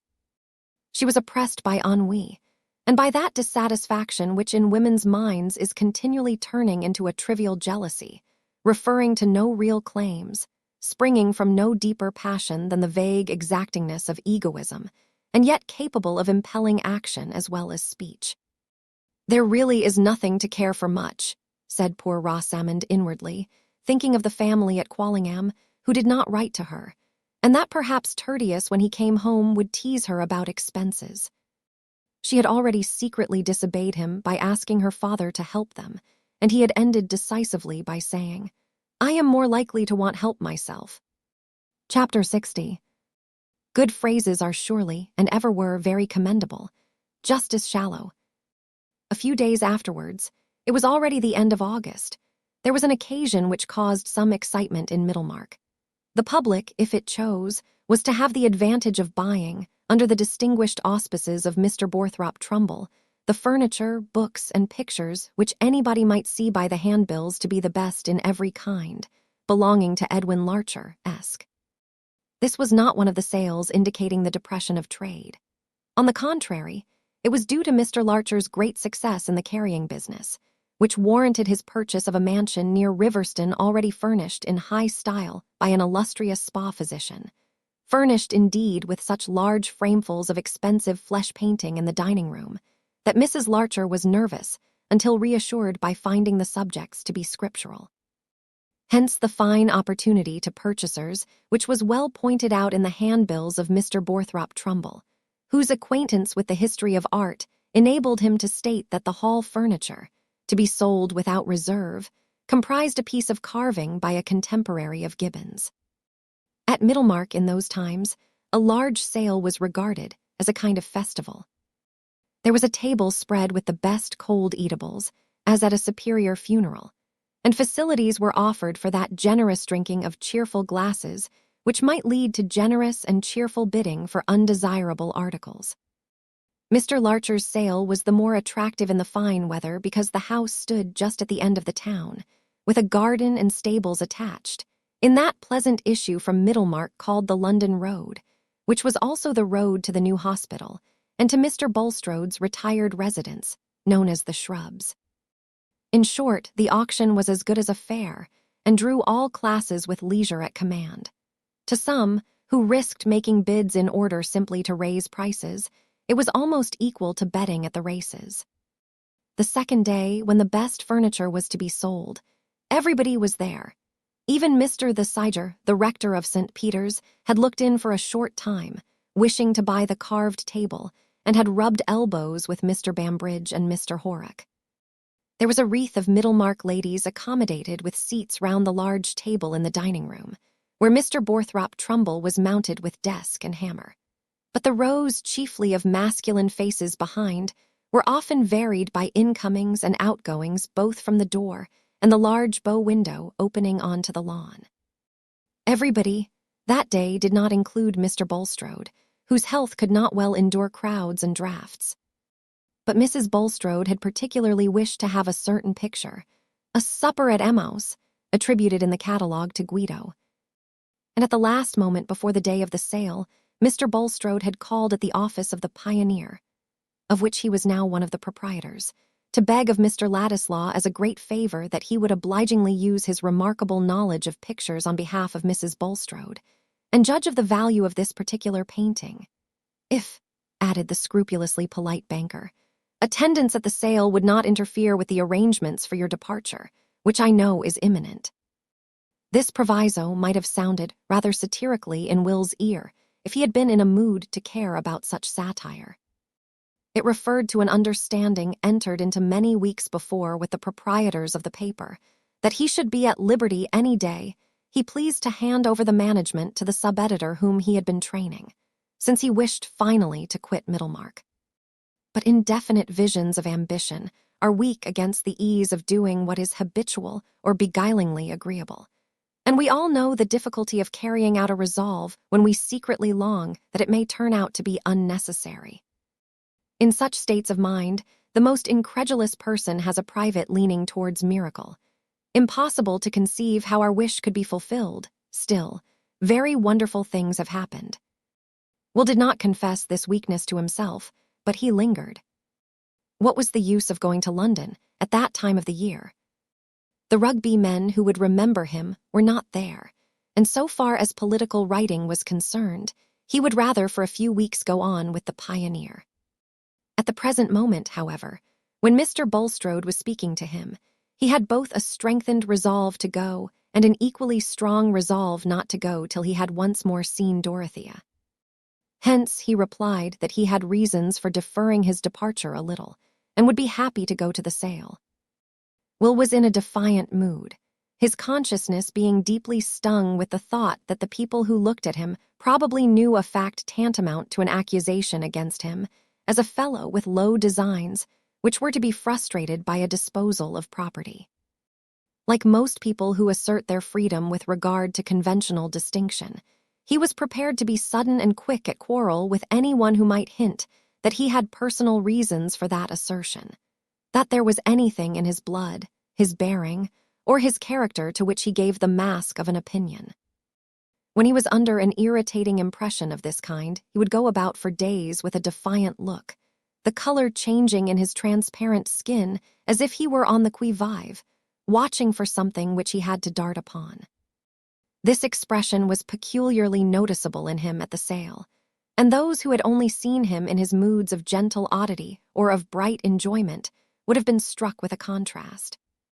He was not sorry to have this occasion for appearing in public before the Middlemarch tribes of Toller, Hackbutt, and the rest, who looked down on him as an adventurer, and were in a state of brutal ignorance about Dante, who sneered at his Polish blood, and were themselves of a breed very much in need of crossing. He stood in a conspicuous place not far from the auctioneer, with a forefinger in each side pocket and his head thrown backward, not caring to speak to anybody, though he had been cordially welcomed as a connoisseur by Mr. Trumbull, who was enjoying the utmost activity of his great faculties. And surely among all men whose vocation requires them to exhibit their powers of speech, the happiest is a prosperous provincial auctioneer keenly alive to his own jokes and sensible of his encyclopedic knowledge. Some saturnine, sour-blooded persons might object to be constantly insisting on the merits of all articles from boot-jacks to Burgums, but Mr. Borthrop Trumbull had a kindly liquid in his veins. He was an admirer by nature, and would have liked to have the universe under his hammer, feeling that it would go at a higher figure for his recommendation. Meanwhile, Mrs. Larcher's drawing-room furniture was enough for him. When Will Ladislaw had come in, a second fender, said to have been forgotten in its right place, suddenly claimed the auctioneer's enthusiasm, which he distributed on the equitable principle of praising those things most which were most in need of praise. The fender was of polished steel, with much lancet-shaped openwork and a sharp edge. "Now, ladies," said he, "I shall appeal to you. Here is a fender which at any other sale would hardly be offered without reserve, being, as I may say, for quality of steel and quaintness of design, a kind of thing." Here Mr. Trumbull dropped his voice and became slightly nasal, trimming his outlines with his left finger. "That might not fall in with ordinary tastes. Allow me to tell you that by and by this style of workmanship will be the only one in vogue. 'Half a crown,' you said. Thank you, going at 1/2 a crown, this characteristic fender. And I have particular information that the antique style is very much sought after in high quarters. 3 shillings, 3 and 6pence, hold it well up, Joseph. Look, ladies, at the chastity of the design. I have no doubt myself that it was turned out in the last century. 4 shillings, Mr. Momsey, 4 shillings. It's not a thing I would put in my drawing-room, said Mrs. Momsey, audibly, for the warning of the rash husband. I wonder at Mrs. Larcher. Every blessed child's head that fell against it would be cut in two. The edge is like a knife. Quite true, rejoined Mr. Trumbull quickly, and most uncommonly useful to have a fender at hand that will cut, if you have a leather shoe tie or a bit of string that wants cutting and no knife at hand. Many a man has been left hanging because there was no knife to cut him down. Gentlemen, here's a fender that if you had the misfortune to hang yourselves would cut you down in no time, with astonishing celerity, 4 and 6pence. 5 and 6pence, an appropriate thing for a spare bedroom where there was a 4-poster and a guest a little out of his mind. 6 shillings, thank you, Mr. Clintup, going at 6 shillings, going gone. The auctioneer's glance, which had been searching round him with a preternatural susceptibility to all signs of bidding, here dropped on the paper before him, and his voice too dropped into a tone of indifferent dispatch as he said, Mr. Clintup. Be handy, Joseph. It was worth 6 shillings to have a fender you could always tell that joke on, said Mr. Clintup, laughing low and apologetically to his next neighbor. He was a diffident, though distinguished nurseryman, and feared that the audience might regard his bid as a foolish one. Meanwhile, Joseph had brought a trayful of small articles. Now, ladies, said Mr. Trumbull, taking up one of the articles, this tray contains a very recherchy lot, a collection of trifles for the drawing-room table, and trifles make the sum of human things, nothing more important than trifles. Yes, Mr. Ladislaw, yes, by and by. But pass the tray round, Joseph. These bijoux must be examined, ladies. This I have in my hand is an ingenious contrivance, a sort of practical rebus, I may call it. Here, you see, it looks like an elegant heart-shaped box, portable for the pocket. There again it becomes like a splendid double flower, an ornament for the table. And now, Mr. Trumbull allowed the flower to fall alarmingly into strings of heart-shaped leaves. A book of riddles. No less than 500, printed in a beautiful red. Gentlemen, if I had less of a conscience, I should not wish you to bid high for this lot. I have a longing for it myself. What can promote innocent mirth, and I may say virtue, more than a good riddle? It hinders profane language and attaches a man to the society of refined females. This ingenious article itself, without the elegant domino box, card basket, and ought alone to give a high price to the lot. Carried in the pocket, it might make an individual welcome in any society. 4 shillings, sir. 4 shillings for this remarkable collection of riddles with the et ceteras. Here is a sample. How must you spell honey to make it catch ladybirds? Answer money. You hear, ladybirds, honey, money. This is an amusement to sharpen the intellect. It has a sting. It has what we call satire and wit without indecency. 4 and 6pence, 5 shillings. The bidding ran on with warming rivalry. Mr. Bowyer was a bidder, and this was too exasperating. Bowyer couldn't afford it, and only wanted to hinder every other man from making a figure. The current carried even Mr. Horrock with it, but this committal of himself to an opinion fell from him with so little sacrifice of his neutral expression, that the bid might not have been detected as his, but for the friendly oaths of Mr. Bambridge, who wanted to know what Horrock would do with blasted stuff only fit for haberdashers given over to that state of perdition, which the horse dealer so cordially recognized in the majority of earthly existences.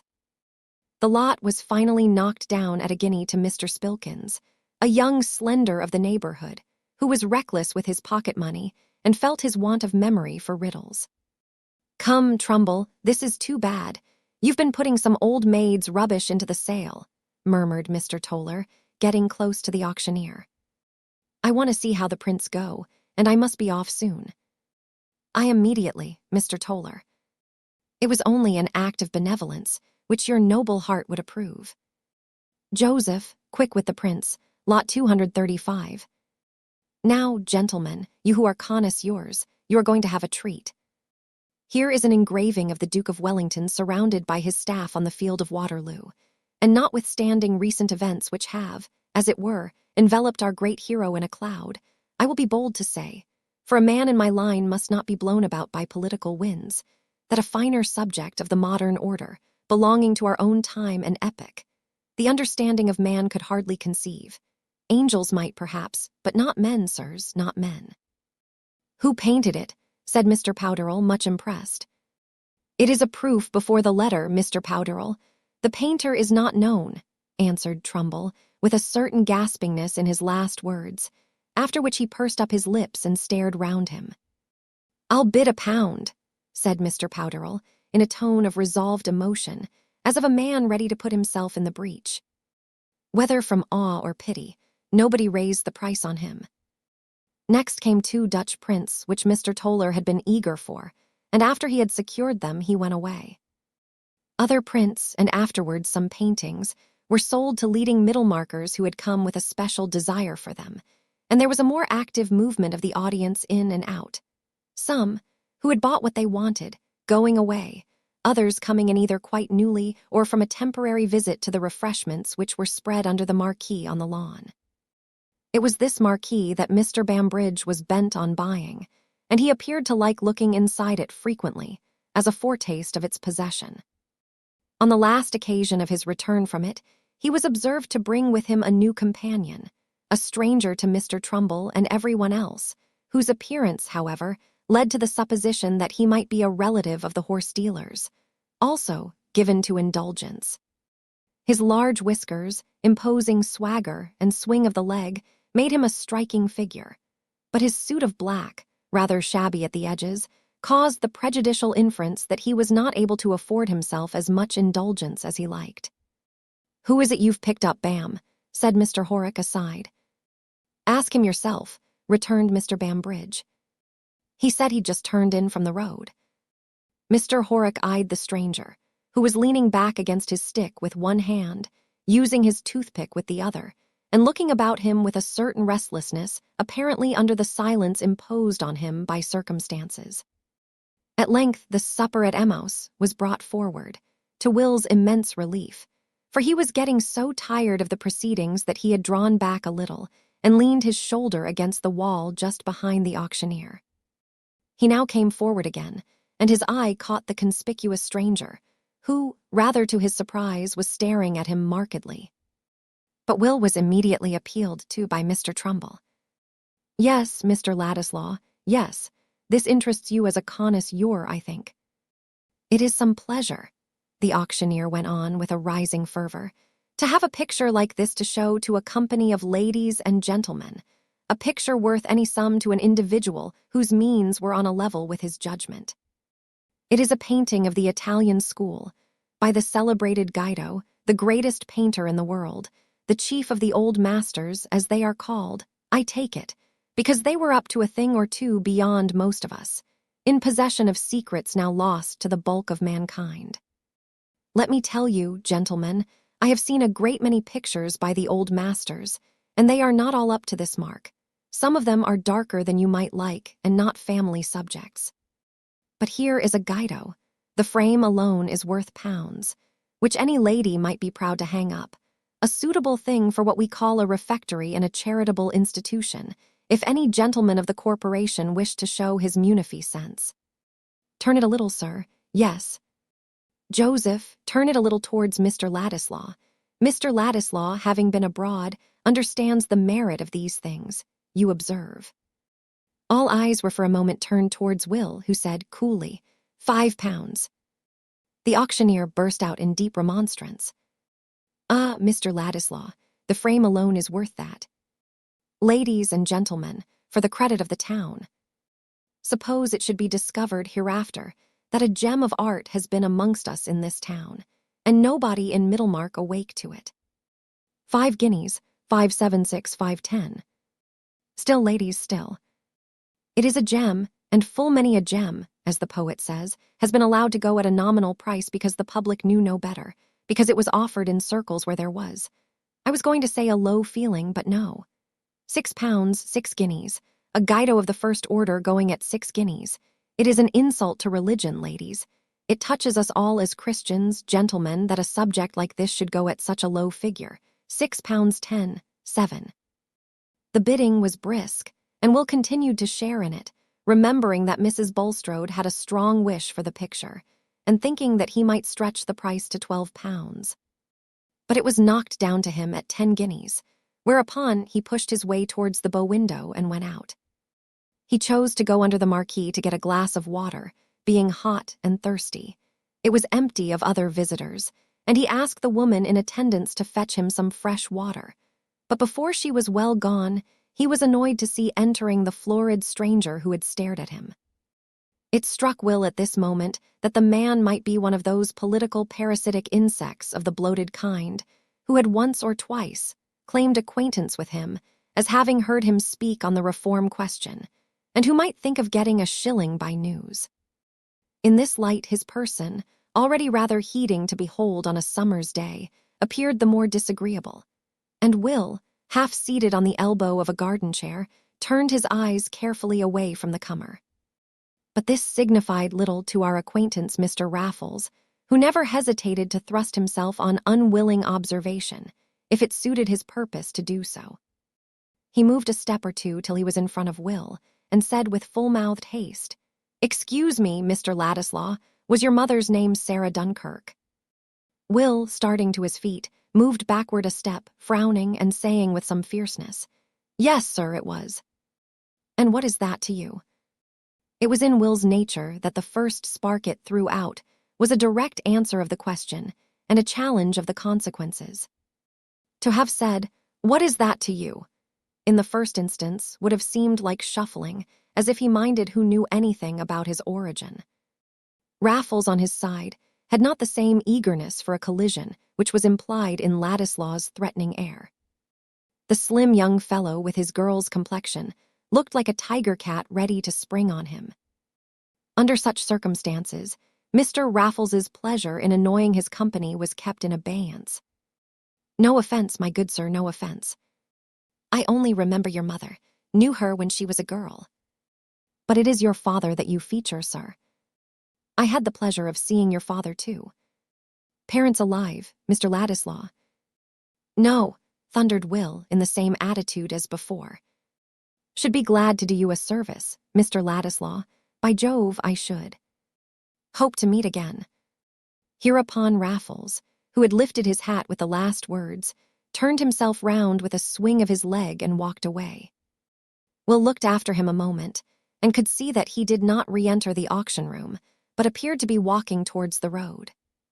For an instant he thought that he had been foolish not to let the man go on talking, but no. On the whole, he preferred doing without knowledge from that source.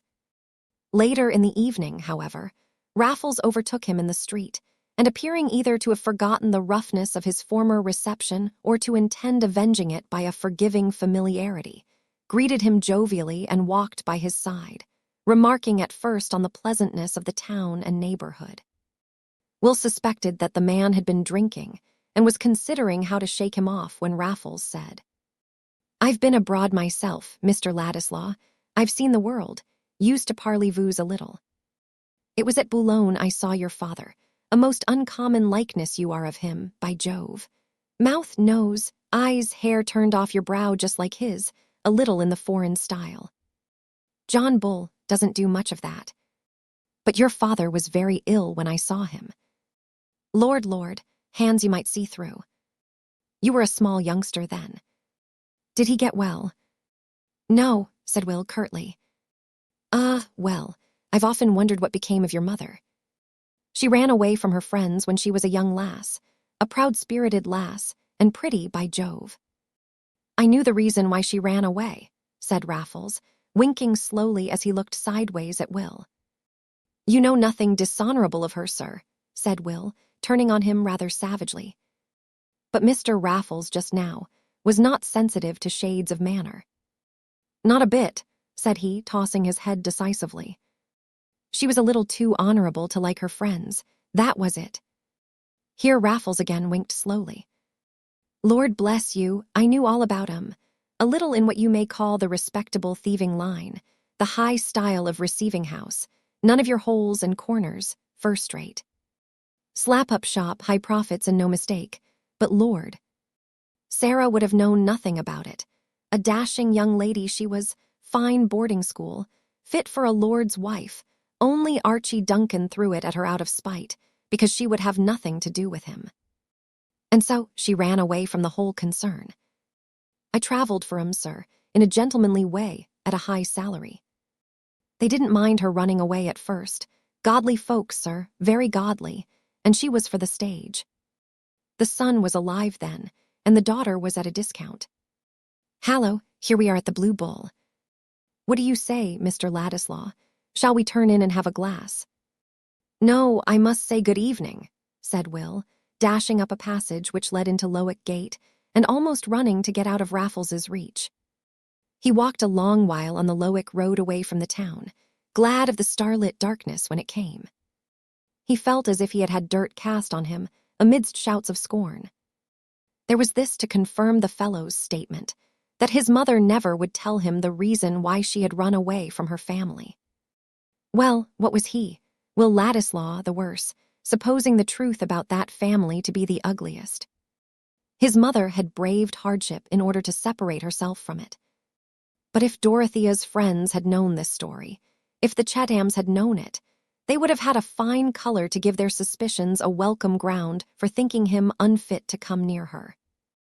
However, let them suspect what they pleased, they would find themselves in the wrong. They would find out that the blood in his veins was as free from the taint of meanness as theirs. Chapter 61. "Inconsistencies," answered Imlac, "cannot both be right, but imputed to man they may both be true." Rasselas. The same night, when Mr. Bulstrode returned from a journey to Brassing on business, his good wife met him in the entrance hall and drew him into his private sitting-room. "Nicholas," she said, fixing her honest eyes upon him anxiously, "there has been such a disagreeable man here asking for you. It has made me quite uncomfortable." "What kind of man, my dear?" said Mr. Bulstrode, dreadfully certain of the answer. "A red-faced man with large whiskers, and most impudent in his manner. He declared he was an old friend of yours, and said you would be sorry not to see him. He wanted to wait for you here, but I told him he could see you at the bank tomorrow morning. Most impudent he was, stared at me, and said his friend Nick had luck in wives.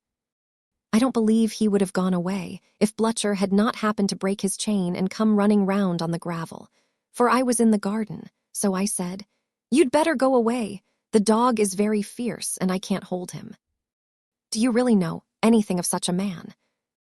"I believe I know who he is, my dear," said Mr. Bulstrode, in his usual subdued voice, An unfortunate, dissolute wretch whom I helped too much in days gone by. However, I presume you will not be troubled by him again. He will probably come to the bank, to beg, doubtless." No more was said on the subject until the next day, when Mr. Bulstrode had returned from the town and was dressing for dinner. His wife, not sure that he was come home, looked into his dressing room and saw him with his coat and cravat off, leaning one arm on a chest of drawers and staring absently at the ground. He started nervously and looked up as she entered. "You look very ill, Nicholas. Is there anything the matter?"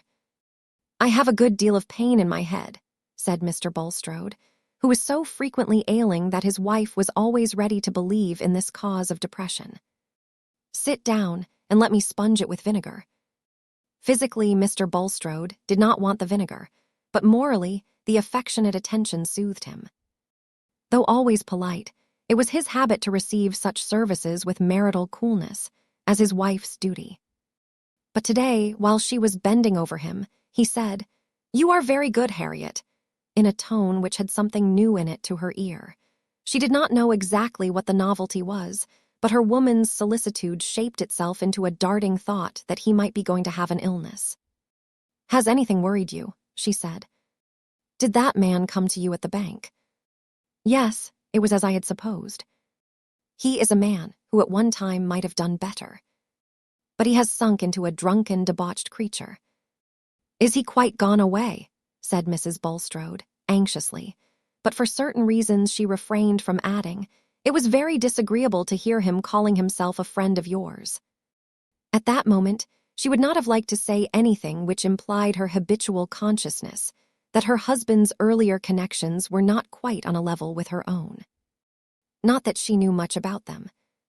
That her husband had at first been employed in a bank, that he had afterwards entered into what he called city business, and gained a fortune before he was 33, that he had married a widow who was much older than himself, a dissenter, and in other ways probably of that disadvantageous quality usually perceptible in a first wife, if inquired into with the dispassionate judgment of a second, was almost as much as she had cared to learn beyond the glimpses which Mr. Bulstrode's narrative occasionally gave of his early bent towards religion, his inclination to be a preacher, and his association with missionary and philanthropic efforts. She believed in him as an excellent man whose piety carried a peculiar eminence in belonging to a layman, whose influence had turned her own mind toward seriousness, and whose share of perishable good had been the means of raising her own position. But she also liked to think that it was well in every sense for Mr. Bulstrode to have won the hand of Harriet Vincey, whose family was undeniable in a Middlemarch light, a better light surely than any thrown in London thoroughfares or dissenting chapel yards. The unreformed provincial mind distrusted London, and while true religion was everywhere saving, honest Mrs. Bulstrode was convinced that to be saved in the church was more respectable. She so much wished to ignore towards others that her husband had ever been a London dissenter, that she liked to keep it out of sight even in talking to him. He was quite aware of this. Indeed, in some respects, he was rather afraid of this ingenuous wife, whose imitative piety and native worldliness were equally sincere, who had nothing to be ashamed of, and whom he had married out of a thorough inclination still subsisting. But his fears were such as belong to a man who cares to maintain his recognized supremacy.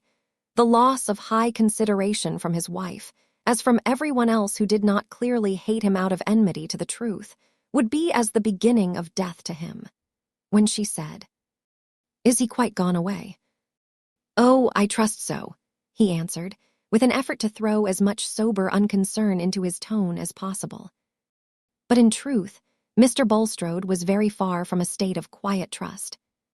In the interview at the bank, Raffles had made it evident that his eagerness to torment was almost as strong in him as any other greed.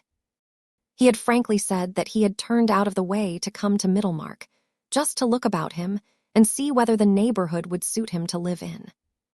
He had certainly had a few debts to pay more than he expected, but the £200 were not gone yet.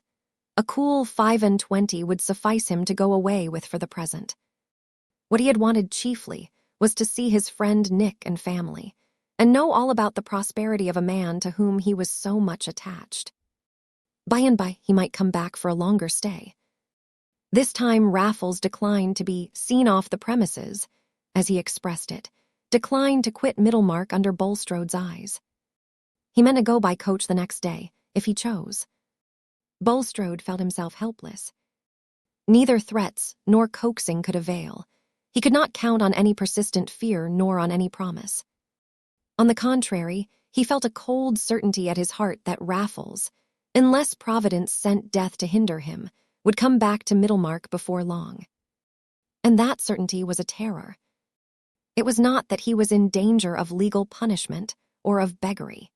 He was in danger only of seeing disclosed to the judgment of his neighbors and the mournful perception of his wife certain facts of his past life, which would render him an object of scorn and an opprobrium of the religion with which he had diligently associated himself.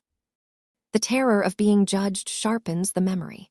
It sends an inevitable glare over that long unvisited past which has been habitually recalled only in general phrases.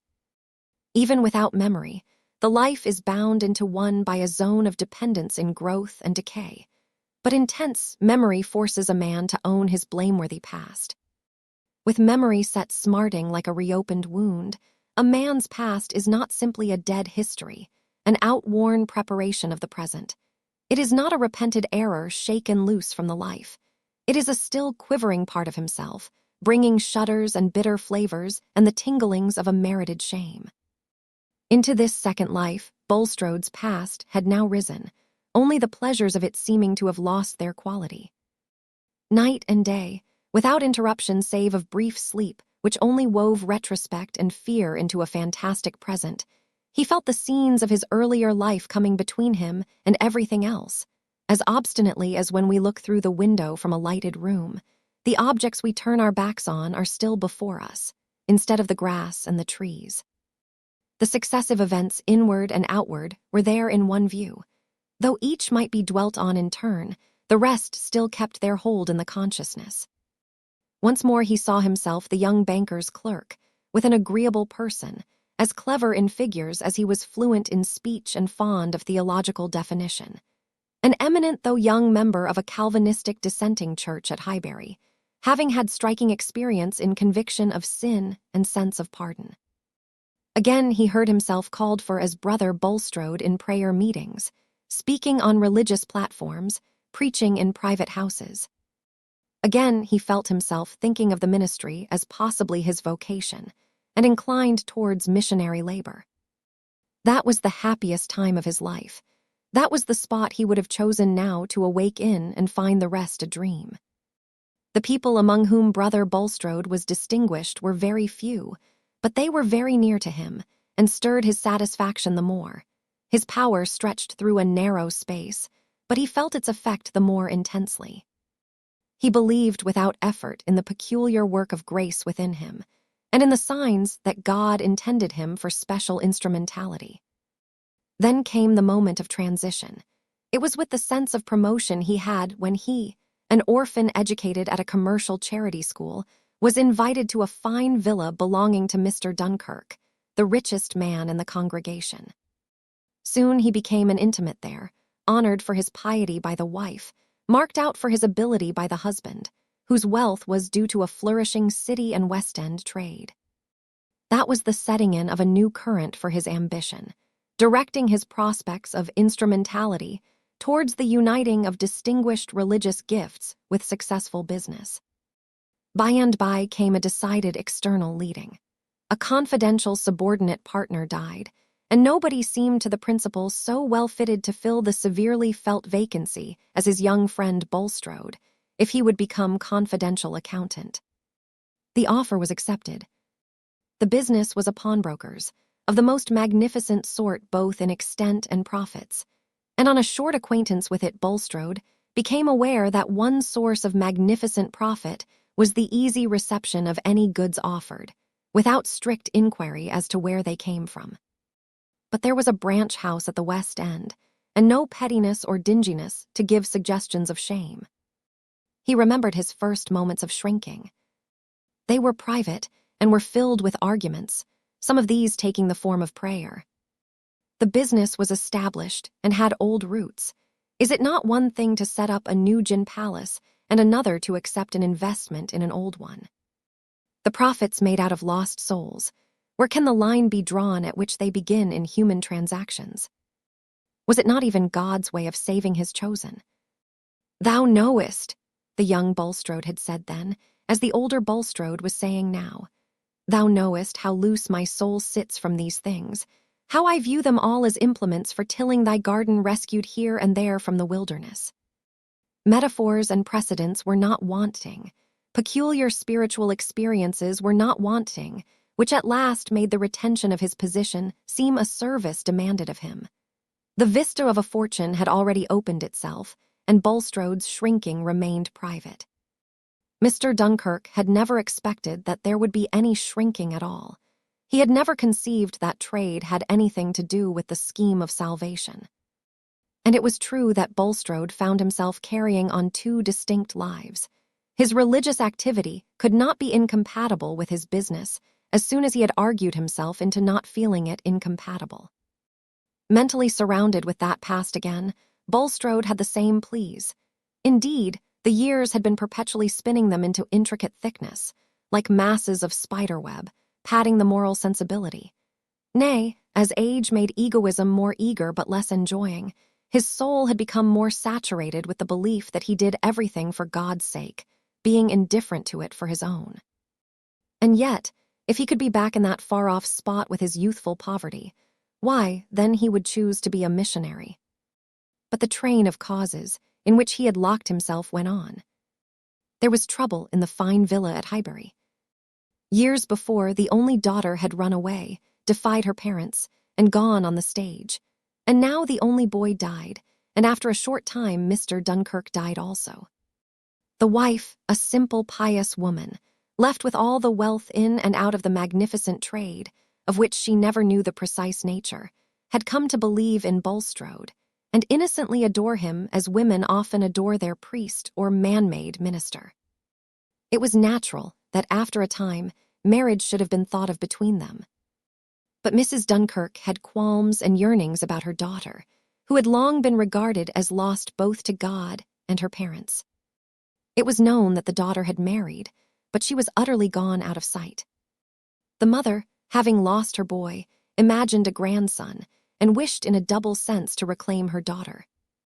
If she were found, there would be a channel for property, perhaps a wide one, in the provision for several grandchildren. Efforts to find her must be made before Mrs. Dunkirk would marry again.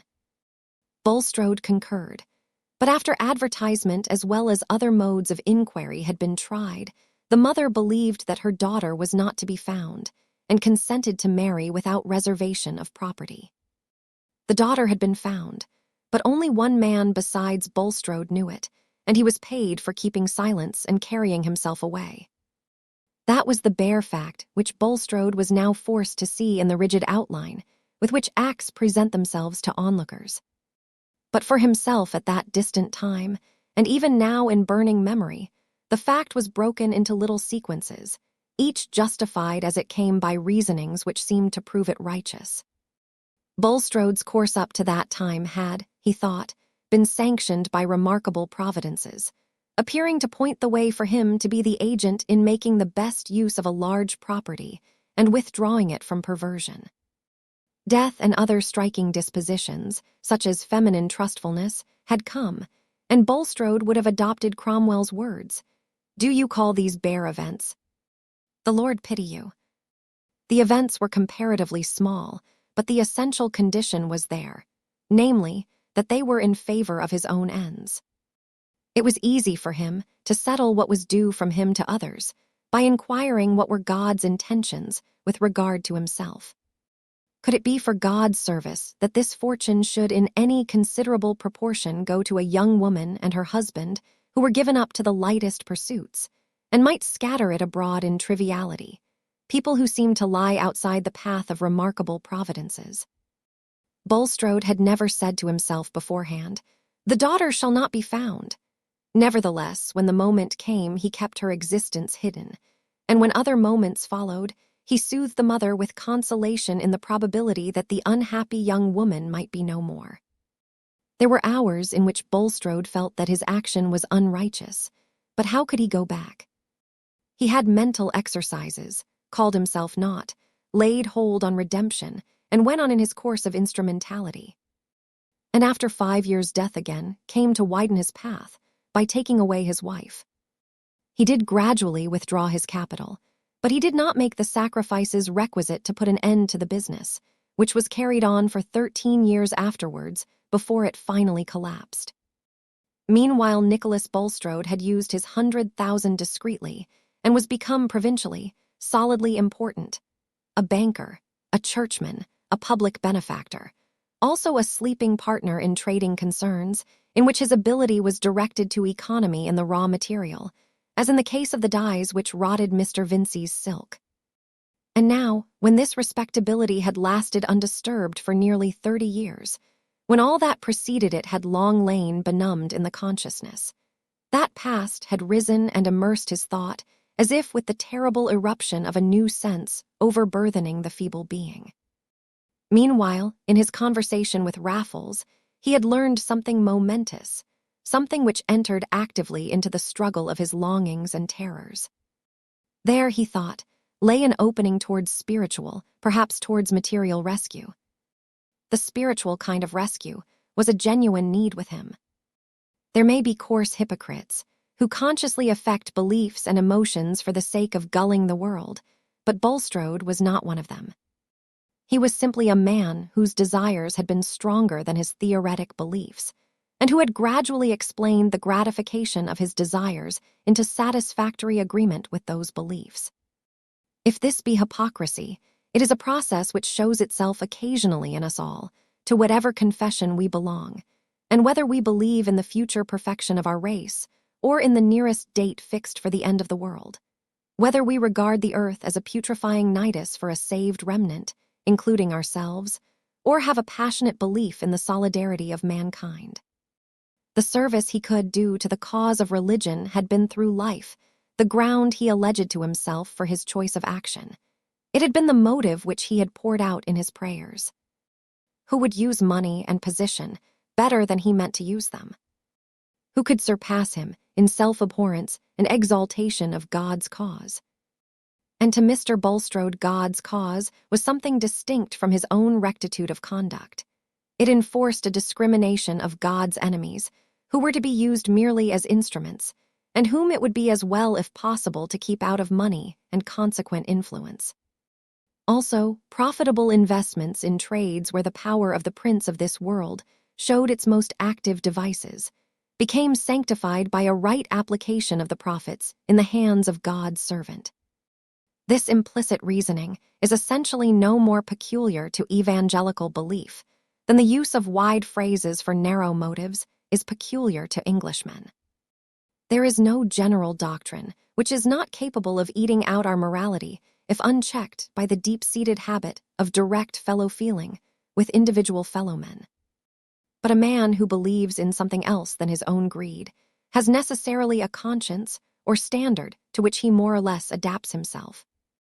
Bulstrode's standard had been his serviceableness to God's cause. I am sinful and not, a vessel to be consecrated by use, but use me, had been the mold into which he had constrained his immense need of being something important and predominating. And now had come a moment in which that mold seemed in danger of being broken and utterly cast away. What if the acts he had reconciled himself to because they made him a stronger instrument of the divine glory were to become the pretext of the scoffer and a darkening of that glory? If this were to be the ruling of Providence, he was cast out from the temple as one who had brought unclean offerings. He had long poured out utterances of repentance. But today a repentance had come which was of a bitterer flavor, and a threatening providence urged him to a kind of propitiation which was not simply a doctrinal transaction. The divine tribunal had changed its aspect for him. Self-prostration was no longer enough, and he must bring restitution in his hand. It was really before his God that Bulstrode was about to attempt such restitution as seemed possible. A great dread had seized his susceptible frame, and the scorching approach of shame wrought in him a new spiritual need. Night and day, while the resurgent threatening past was making a conscience within him, he was thinking by what means he could recover peace and trust, by what sacrifice he could stay the rod. His belief in these moments of dread was that if he spontaneously did something right, God would save him from the consequences of wrongdoing. For religion can only change when the emotions which fill it are changed, and the religion of personal fear remains nearly at the level of the savage. He had seen Raffles actually going away on the brassing coach, and this was a temporary relief. It removed the pressure of an immediate dread, but did not put an end to the spiritual conflict and the need to win protection. At last he came to a difficult resolve, and wrote a letter to Will Ladislaw, begging him to be at the Shrubs that evening for a private interview at 9 o'clock. Will had felt no particular surprise at the request, and connected it with some new notions about the pioneer. But when he was shown into Mr. Bulstrode's private room, he was struck with the painfully worn look on the banker's face, and was going to say, "Are you ill?" when, checking himself in that abruptness, he only inquired after Mrs. Bulstrode, and her satisfaction with the picture bought for her. "Thank you, she is quite satisfied. She has gone out with her daughters this evening." "I begged you to come, Mr. Ladislaw, because I have a communication of a very private, indeed, I will say, of a sacredly confidential nature, which I desire to make to you. Nothing, I dare say, has been farther from your thoughts than that there had been important ties in the past which could connect your history with mine." Will felt something like an electric shock. He was already in a state of keen sensitiveness and hardly allayed agitation on the subject of ties in the past, and his presentiments were not agreeable. It seemed like the fluctuations of a dream, as if the action begun by that loud, bloated stranger were being carried on by this pale-eyed, sickly-looking piece of respectability, whose subdued tone and glib formality of speech were at this moment almost as repulsive to him as their remembered contrast. He answered, with a marked change of color, "No, indeed, nothing. You see before you, Mr. Ladislaw, a man who is deeply stricken. But for the urgency of conscience, and the knowledge that I am before the bar of one who seeth not as man seeth, I should be under no compulsion to make the disclosure which has been my object in asking you to come here tonight. So far as human laws go, you have no claim on me whatever." Will was even more uncomfortable than wondering. Mr. Bulstrode had paused, leaning his head on his hand and looking at the floor. But he now fixed his examining glance on Will and said, "I am told that your mother's name was Sarah Dunkirk, and that she ran away from her friends to go on the stage. Also, that your father was at one time much emaciated by illness. May I ask if you can confirm these statements?" "Yes, they are all true," said Will, struck with the order in which an inquiry had come. That might have been expected to be preliminary to the banker's previous hints. But Mr. Bulstrode had tonight followed the order of his emotions. He entertained no doubt that the opportunity for restitution had come, and he had an overpowering impulse towards the penitential expression by which he was deprecating chastisement. "Do you know any particulars of your mother's family?" he continued. "No, she never liked to speak of them." "She was a very generous, honorable woman," said Will, almost angrily. "I do not wish to allege anything against her." "Did she never mention her mother to you at all?" "I have heard her say that she thought her mother did not know the reason of her running away." She said, "Poor mother," in a pitying tone. "That mother became my wife," said Bulstrode, and then paused a moment before he added, "You have a claim on me, Mr. Ladislaw. As I said before, not a legal claim, but one which my conscience recognizes. I was enriched by that marriage, a result which would probably not have taken place, certainly not to the same extent, if your grandmother could have discovered her daughter. That daughter, I gather, is no longer living." "No," said Will, feeling suspicion and repugnance rising so strongly within him that without quite knowing what he did, he took his hat from the floor and stood up. The impulse within him was to reject the disclosed connection. "Pray be seated, Mr. Ladislaw," said Bulstrode anxiously. Doubtless you are startled by the suddenness of this discovery. But I entreat your patience with one who is already bowed down by inward trial. Will reseated himself, feeling some pity which was half contempt for this voluntary self-abasement of an elderly man. It is my wish, Mr. Ladislaw, to make amends for the deprivation which befell your mother. I know that you are without fortune, and I wish to supply you adequately from a store which would have probably already been yours had your grandmother been certain of your mother's existence and been able to find her. Mr. Bulstrode paused.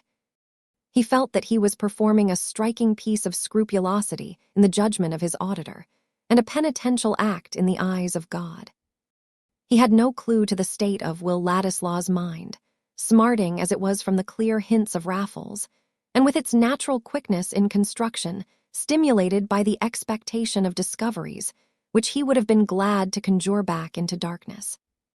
Will made no answer for several moments, till Mr. Bulstrode, who at the end of his speech had cast his eyes on the floor, now raised them with an examining glance, which Will met fully, saying, I suppose you did know of my mother's existence, and knew where she might have been found. Bulstrode shrank. There was a visible quivering in his face and hands. He was totally unprepared to have his advances met in this way, or to find himself urged into more revelation than he had beforehand set down as needful. But at that moment he dared not tell a lie, and he felt suddenly uncertain of his ground, which he had trodden with some confidence before. I will not deny that you conjecture rightly, he answered, with a faltering in his tone. And I wish to make atonement to you, as the one still remaining who has suffered a loss through me. You enter, I trust, into my purpose, Mr. Ladislaw, which has a reference to higher than merely human claims, and as I have already said, is entirely independent of any legal compulsion. I am ready to narrow my own resources and the prospects of my family by binding myself to allow you £500 yearly during my life, and to leave you a proportional capital at my death. Nay, to do still more, if more should be definitely necessary to any laudable project on your part. Mr. Bulstrode had gone on to particulars in the expectation that these would work strongly on Ladislaw, and merge other feelings in grateful acceptance. But Will was looking as stubborn as possible, with his lip pouting and his fingers in his side pockets.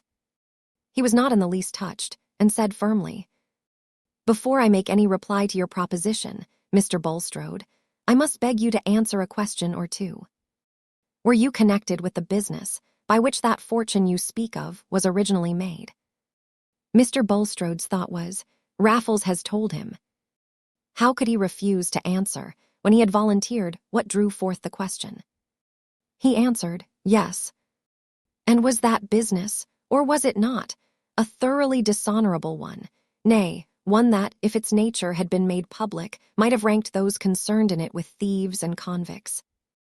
Will's tone had a cutting bitterness. He was moved to put his question as nakedly as he could. Bulstrode reddened with irrepressible anger. He had been prepared for a scene of self-abasement, but his intense pride and his habit of supremacy overpowered penitence, and even dread, when this young man, whom he had meant to benefit, turned on him with the air of a judge. The business was established before I became connected with it, sir, nor is it for you to institute an inquiry of that kind, he answered, not raising his voice, but speaking with quick defiantness. Yes, it is, said Will, starting up again with his hat in his hand. It is eminently mine to ask such questions, when I have to decide whether I will have transactions with you and accept your money. My unblemished honor is important to me. It is important to me to have no stain on my birth and connections. And now I find there is a stain which I can't help. My mother felt it, and tried to keep as clear of it as she could, and so will I. You shall keep your ill-gotten money. If I had any fortune of my own, I would willingly pay it to anyone who could disprove what you have told me. What I have to thank you for is that you kept the money till now, when I can refuse it. It ought to lie with a man's self that he is a gentleman. Good night, sir. Bulstrode was going to speak, but Will, with determined quickness, was out of the room in an instant, and in another the hall door had closed behind him. He was too strongly possessed with passionate rebellion against this inherited blot, which had been thrust on his knowledge, to reflect at present whether he had not been too hard on Bulstrode, too arrogantly merciless towards a man of 60, who was making efforts at retrieval when time had rendered them vain. No third person listening could have thoroughly understood the impetuosity of Will's repulse or the bitterness of his words. No one but himself then knew how everything connected with the sentiment of his own dignity had an immediate bearing for him on his relation to Dorothea and to Mr. Casaubon's treatment of him. And in the rush of impulses by which he flung back that offer of Bulstrode's, there was mingled the sense that it would have been impossible for him ever to tell Dorothea that he had accepted it. As for Bulstrode, when Will was gone, he suffered a violent reaction and wept like a woman. It was the first time he had encountered an open expression of scorn from any man higher than Raffles, and with that scorn hurrying like venom through his system, there was no sensibility left to consolations. But the relief of weeping had to be checked.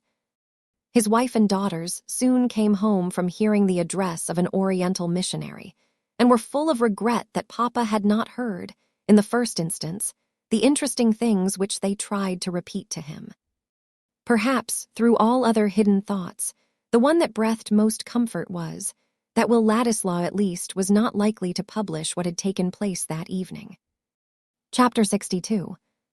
He was a squire of low degree that loved the king's daughter of Hungary. Old romance. Will Ladislaw's mind was now wholly bent on seeing Dorothea again, and forthwith quitting Middlemarch. The morning after his agitating scene with Bulstrode, he wrote a brief letter to her, saying that various causes had detained him in the neighborhood longer than he had expected, and asking her permission to call again at Lowick at some hour which she would mention on the earliest possible day, he being anxious to depart, but unwilling to do so until she had granted him an interview. He left the letter at the office, ordering the messenger to carry it to Lowick Manor and wait for an answer. Ladislaw felt the awkwardness of asking for more last words. His former farewell had been made in the hearing of Sir James Chatham, and had been announced as final even to the butler. It is certainly trying to a man's dignity to reappear when he is not expected to do so. A first farewell has pathos in it, but to come back for a second lends an opening to comedy, and it was possible even that there might be bitter sneers afloat about Will's motives for lingering. Still, it was on the whole more satisfactory to his feeling to take the directest means of seeing Dorothea, than to use any device which might give an air of chance to a meeting of which he wished her to understand that it was what he earnestly sought. When he had parted from her before, he had been in ignorance of facts which gave a new aspect to the relation between them, and made a more absolute severance than he had then believed in. He knew nothing of Dorothea's private fortune, and being little used to reflect on such matters, took it for granted that according to Mr. Casaubon's arrangement marriage to him, Will Ladislaw would mean that she consented to be penniless. That was not what he could wish for even in his secret heart, or even if she had been ready to meet such hard contrast for his sake. And then, too, there was the fresh smart of that disclosure about his mother's family, which if known would be an added reason why Dorothea's friends should look down upon him as utterly below her. The secret hope that after some years he might come back with the sense that he had at least a personal value equal to her wealth seemed now the dreamy continuation of a dream.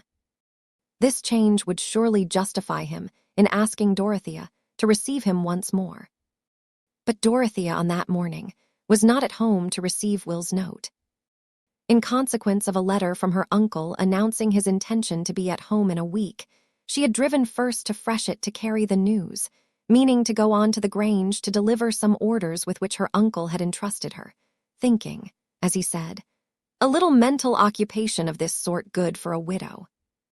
If Will Ladislaw could have overheard some of the talk at Freshitt that morning, he would have felt all his suppositions confirmed as to the readiness of certain people to sneer at his lingering in the neighborhood. Sir James, indeed, though much relieved concerning Dorothea, had been on the watch to learn Ladislaw's movements, and had an instructed informant in Mr. Standish, who was necessarily in his confidence on this matter. That Ladislaw had stayed in Middlemarch nearly 2 months after he had declared that he was going immediately was a fact to embitter Sir James's suspicions, or at least to justify his aversion to a young fellow, whom he represented to himself as slight, volatile, and likely enough to show such recklessness as naturally went along with a position unriveted by family ties or a strict profession. But he had just heard something from Standish which, while it justified these surmises about Will, offered a means of nullifying all danger with regard to Dorothea. Unwanted circumstances may make us all rather unlike ourselves.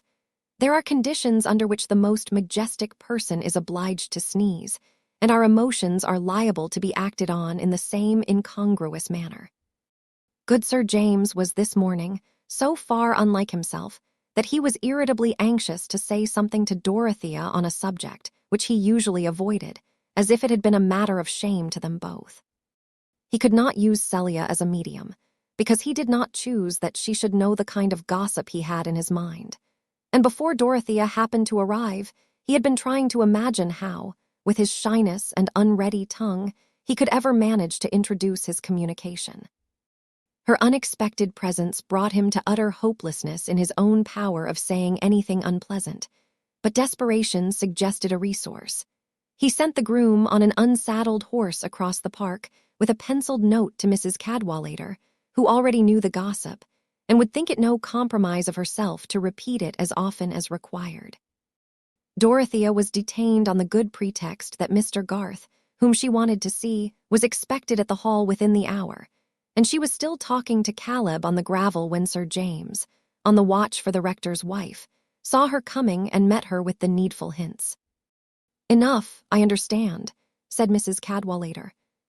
"You shall be innocent. I am such a blackamoor that I cannot smirch myself." "I don't mean that it's of any consequence," said Sir James, disliking that Mrs. Cadwallader should understand too much. "Only it is desirable that Dorothea should know there are reasons why she should not receive him again, and I really can't say so to her. It will come lightly from you." It came very lightly indeed. When Dorothea quitted Caleb and turned to meet them, it appeared that Mrs. Cadwallader had stepped across the park by the merest chance in the world, just to chat with Celia in a matronly way about the baby. And so Mr. Brooke was coming back. Delightful. Coming back, it was to be hoped, quite cured of parliamentary fever and pioneering.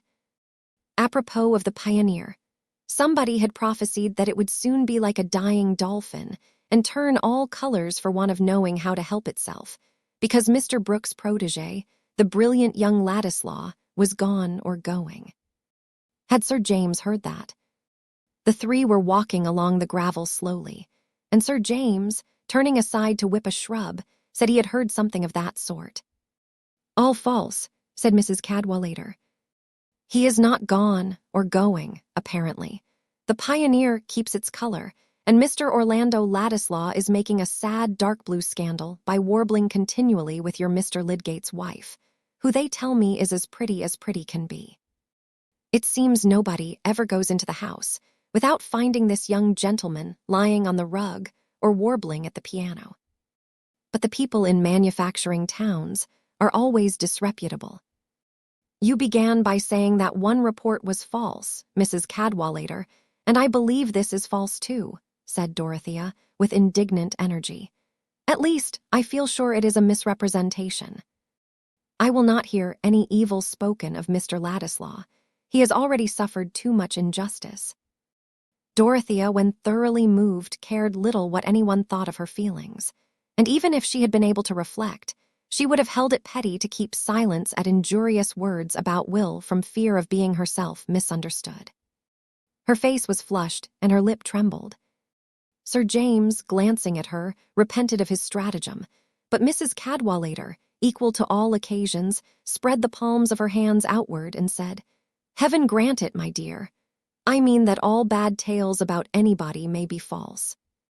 But it is a pity that young Lydgate should have married one of these Middlemarch girls. Considering he's a son of somebody, he might have got a woman with good blood in her veins, and not too young, who would have put up with his profession. There's Clara Harfager, for instance, whose friends don't know what to do with her, and she has a portion. Then we might have had her among us. However, it's no use being wise for other people. Where's Celia? Pray let us go in. I am going on immediately to Tipton, said Dorothea, rather haughtily. Goodbye. Sir James could say nothing as he accompanied her to the carriage. He was altogether discontented, with the result of a contrivance which had cost him some secret humiliation beforehand. Dorothea drove along between the buried hedgerows and the shorn cornfields, not seeing or hearing anything around. The tears came and rolled down her cheeks, but she did not know it. The world, it seemed, was turning ugly and hateful, and there was no place for her trustfulness. It is not true, it is not true, was the voice within her that she listened to, but all the while a remembrance to which there had always clung a vague uneasiness would thrust itself on her attention. The remembrance of that day when she had found Will Ladislaw with Mrs. Lydgate and had heard his voice accompanied by the piano. He said he would never do anything that I disapproved. I wish I could have told him that I disapproved of that, said poor Dorothea, inwardly, feeling a strange alternation between anger with Will and the passionate defense of him. They all try to blacken him before me, but I will care for no pain if he is not to blame. I always believed he was good. These were her last thoughts before she felt that the carriage was passing under the archway of the lodge gate at the Grange, when she hurriedly pressed her handkerchief to her face and began to think of her errands. The coachman begged leave to take out the horses for half an hour as there was something wrong with a shoe, and Dorothea, having the sense that she was going to rest, took off her gloves and bonnet while she was leaning against a statue in the entrance hall and talking to the housekeeper. At last she said, I must stay here a little, Mrs. Kell. I will go into the library and write you some memoranda from my uncle's letter, if you will open the shutters for me.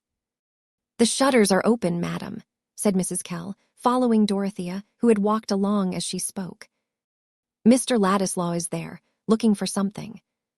Will had come to fetch a portfolio of his own sketches, which he had missed in the act of packing his movables, and did not choose to leave behind. Dorothea's heart seemed to turn over as if it had had a blow, but she was not perceptibly checked. In truth, the sense that Will was there was for the moment all satisfying to her, like the sight of something precious that one has lost. When she reached the door, she said to Mrs. Kell, Go in first and tell him that I am here. Will had found his portfolio and had laid it on the table at the far end of the room, to turn over the sketches and please himself by looking at the memorable piece of art which had a relation to nature too mysterious for Dorothea. He was smiling at it still, and shaking the sketches into order with the thought that he might find a letter from her awaiting him at Middlemarch, when Mrs. Kell, close to his elbow, said, Mrs. Casaubon is coming in, sir. Will turned round quickly, and the next moment Dorothea was entering. As Mrs. Kell closed the door behind her they met. Each was looking at the other, and consciousness was overflowed by something that suppressed utterance. It was not confusion that kept them silent, for they both felt that parting was near, and there is no shamefacedness in a sad parting. She moved automatically towards her uncle's chair against the writing table, and Will, after drawing it out a little for her, went a few paces off and stood opposite to her. Pray sit down, said Dorothea, crossing her hands on her lap. I am very glad you were here. Will thought that her face looked just as it did when she first shook hands with him in Rome, for her widow's cap, fixed in her bonnet, had gone off with it, and he could see that she had lately been shedding tears. But the mixture of anger in her agitation had vanished at the sight of him. She had been used, when they were face to face, always to feel confidence and the happy freedom which comes with mutual understanding, and how could other people's words hinder that effect on a sudden? Let the music which can take possession of our frame and fill the air with joy for us sound once more. What does it signify that we heard it found fault within its absence? I have sent a letter to Lowick Manor today, asking leave to see you, said Will, seating himself opposite to her. I am going away immediately, and I could not go without speaking to you again. I thought we had parted when you came to Lowick many weeks ago. You thought you were going then, said Dorothea, her voice trembling a little. Yes, but I was in ignorance then of things which I know now, things which have altered my feelings about the future. When I saw you before, I was dreaming that I might come back some day. I don't think I ever shall, now. Will paused here. You wished me to know the reasons, said Dorothea timidly.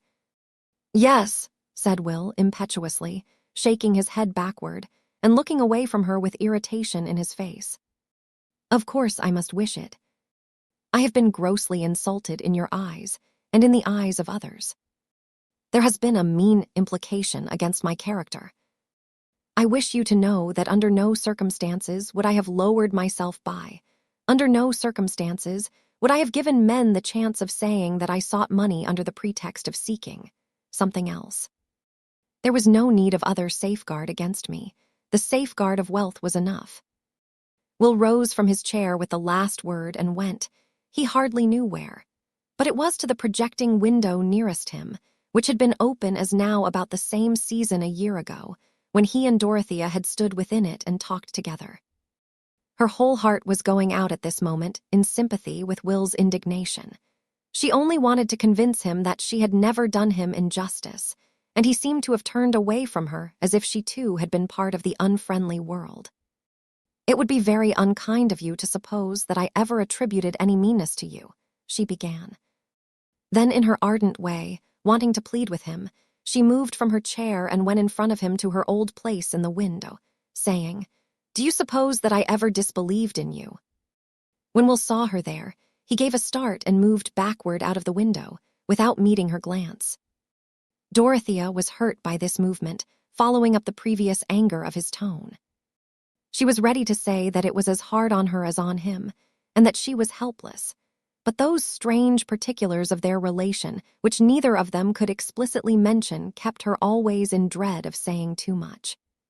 At this moment, she had no belief that Will would in any case have wanted to marry her, and she feared using words which might imply such a belief. She only said earnestly, recurring to his last word, I am sure no safeguard was ever needed against you. Will did not answer. In the stormy fluctuation of his feelings, these words of hers seemed to him cruelly neutral, and he looked pale and miserable after his angry outburst. He went to the table and fastened up his portfolio, while Dorothea looked at him from the distance. They were wasting these last moments together in wretched silence. What could he say, since what had got obstinately uppermost in his mind was the passionate love for her which he forbade himself to utter? What could she say, since she might offer him no help, since she was forced to keep the money that ought to have been his, since today he seemed not to respond as he used to do to her thorough trust and liking? But Will at last turned away from his portfolio and approached the window again. I must go, he said, with that peculiar look of the eyes which sometimes accompanies bitter feeling, as if they had been tired and burned with gazing too close at a light. What shall you do in life? Said Dorothea timidly. Have your intentions remained just the same as when we said goodbye before? Yes, said Will, in a tone that seemed to waive the subject as uninteresting. I shall work away at the first thing that offers. I suppose one gets a habit of doing without happiness or hope. Oh, what sad words, said Dorothea with a dangerous tendency to sob. Then trying to smile, she added, we used to agree that we were alike in speaking too strongly. I have not spoken too strongly now, said Will, leaning back against the angle of the wall. There are certain things which a man can only go through once in his life, and he must know some time or other that the best is over with him. This experience has happened to me while I am very young, that is all. What I care more for than I can ever care for anything else is absolutely forbidden to me. I don't mean merely by being out of my reach, but forbidden me, even if it were within my reach, by my own pride and honor, by everything I respect myself for. Of course, I shall go on living as a man might do who had seen heaven in a trance. Will paused, imagining that it would be impossible for Dorothea to misunderstand this. Indeed, he felt that he was contradicting himself and offending against his self-approval in speaking to her so plainly. But still, It could not be fairly called wooing a woman to tell her that he would never woo her. It must be admitted to be a ghostly kind of wooing. But Dorothea's mind was rapidly going over the past with quite another vision than his. The thought that she herself might be what Will most cared for did throb through her an instant, but then came doubt.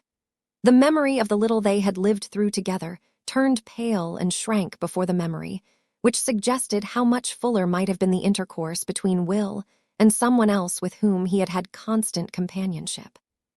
Everything he had said might refer to that other relation, and whatever had passed between him and herself was thoroughly explained by what she had always regarded as their simple friendship, and the cruel obstruction thrust upon it by her husband's injurious act. Dorothea stood silent, with her eyes cast down dreamily, while images crowded upon her which left the sickening certainty that Will was referring to Mrs. Lydgate. But why sickening? He wanted her to know that here, too, his conduct should be above suspicion. Will was not surprised at her silence. His mind also was tumultuously busy while he watched her, and he was feeling rather wildly that something must happen to hinder their parting, some miracle, clearly nothing in their own deliberate speech. Yet, after all, had she any love for him? He could not pretend to himself that he would rather believe her to be without that pain. He could not deny that a secret longing for the assurance that she loved him was at the root of all his words. Neither of them knew how long they stood in that way.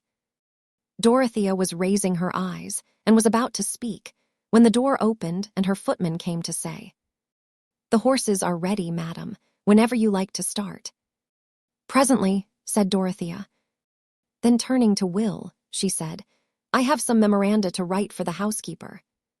"I must go," said Will, when the door had closed again, advancing towards her. "The day after tomorrow, I shall leave Middlemarch." "You have acted in every way rightly," said Dorothea, in a low tone, feeling a pressure at her heart which made it difficult to speak. She put out her hand, and Will took it for an instant without speaking, for her words had seemed to him cruelly cold and unlike herself. Their eyes met, but there was discontent in his, and in hers there was only sadness. He turned away and took his portfolio under his arm. "I have never done you injustice. Please remember me," said Dorothea, repressing a rising sob.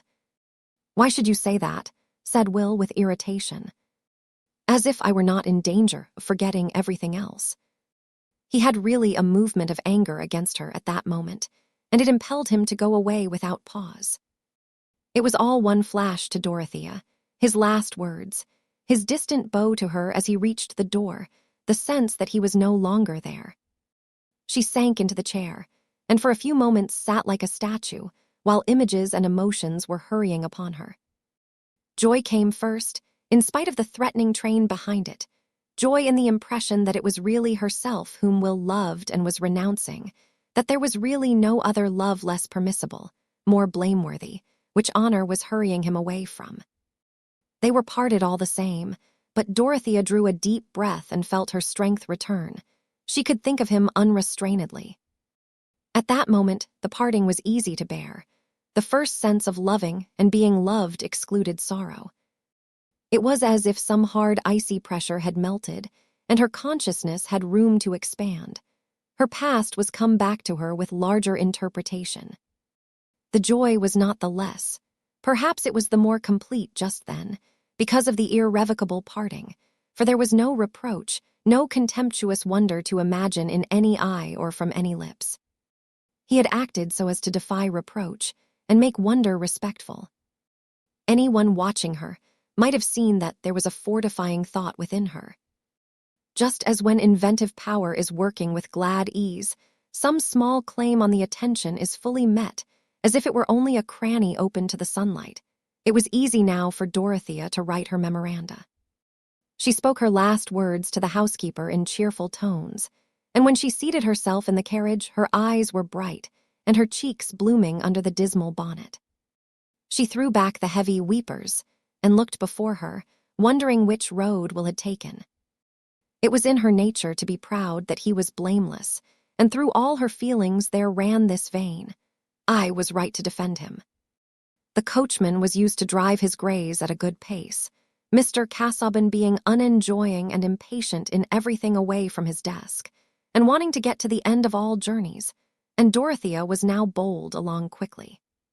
Driving was pleasant, for rain in the night had laid the dust, and the blue sky looked far off, away from the region of the great clouds that sailed in masses. The earth looked like a happy place under the vast heavens, and Dorothea was wishing that she might overtake Will and see him once more. After a turn of the road, there he was with the portfolio under his arm. But the next moment she was passing him while he raised his hat, and she felt a pang at being seated there in a sort of exaltation, leaving him behind. She could not look back at him.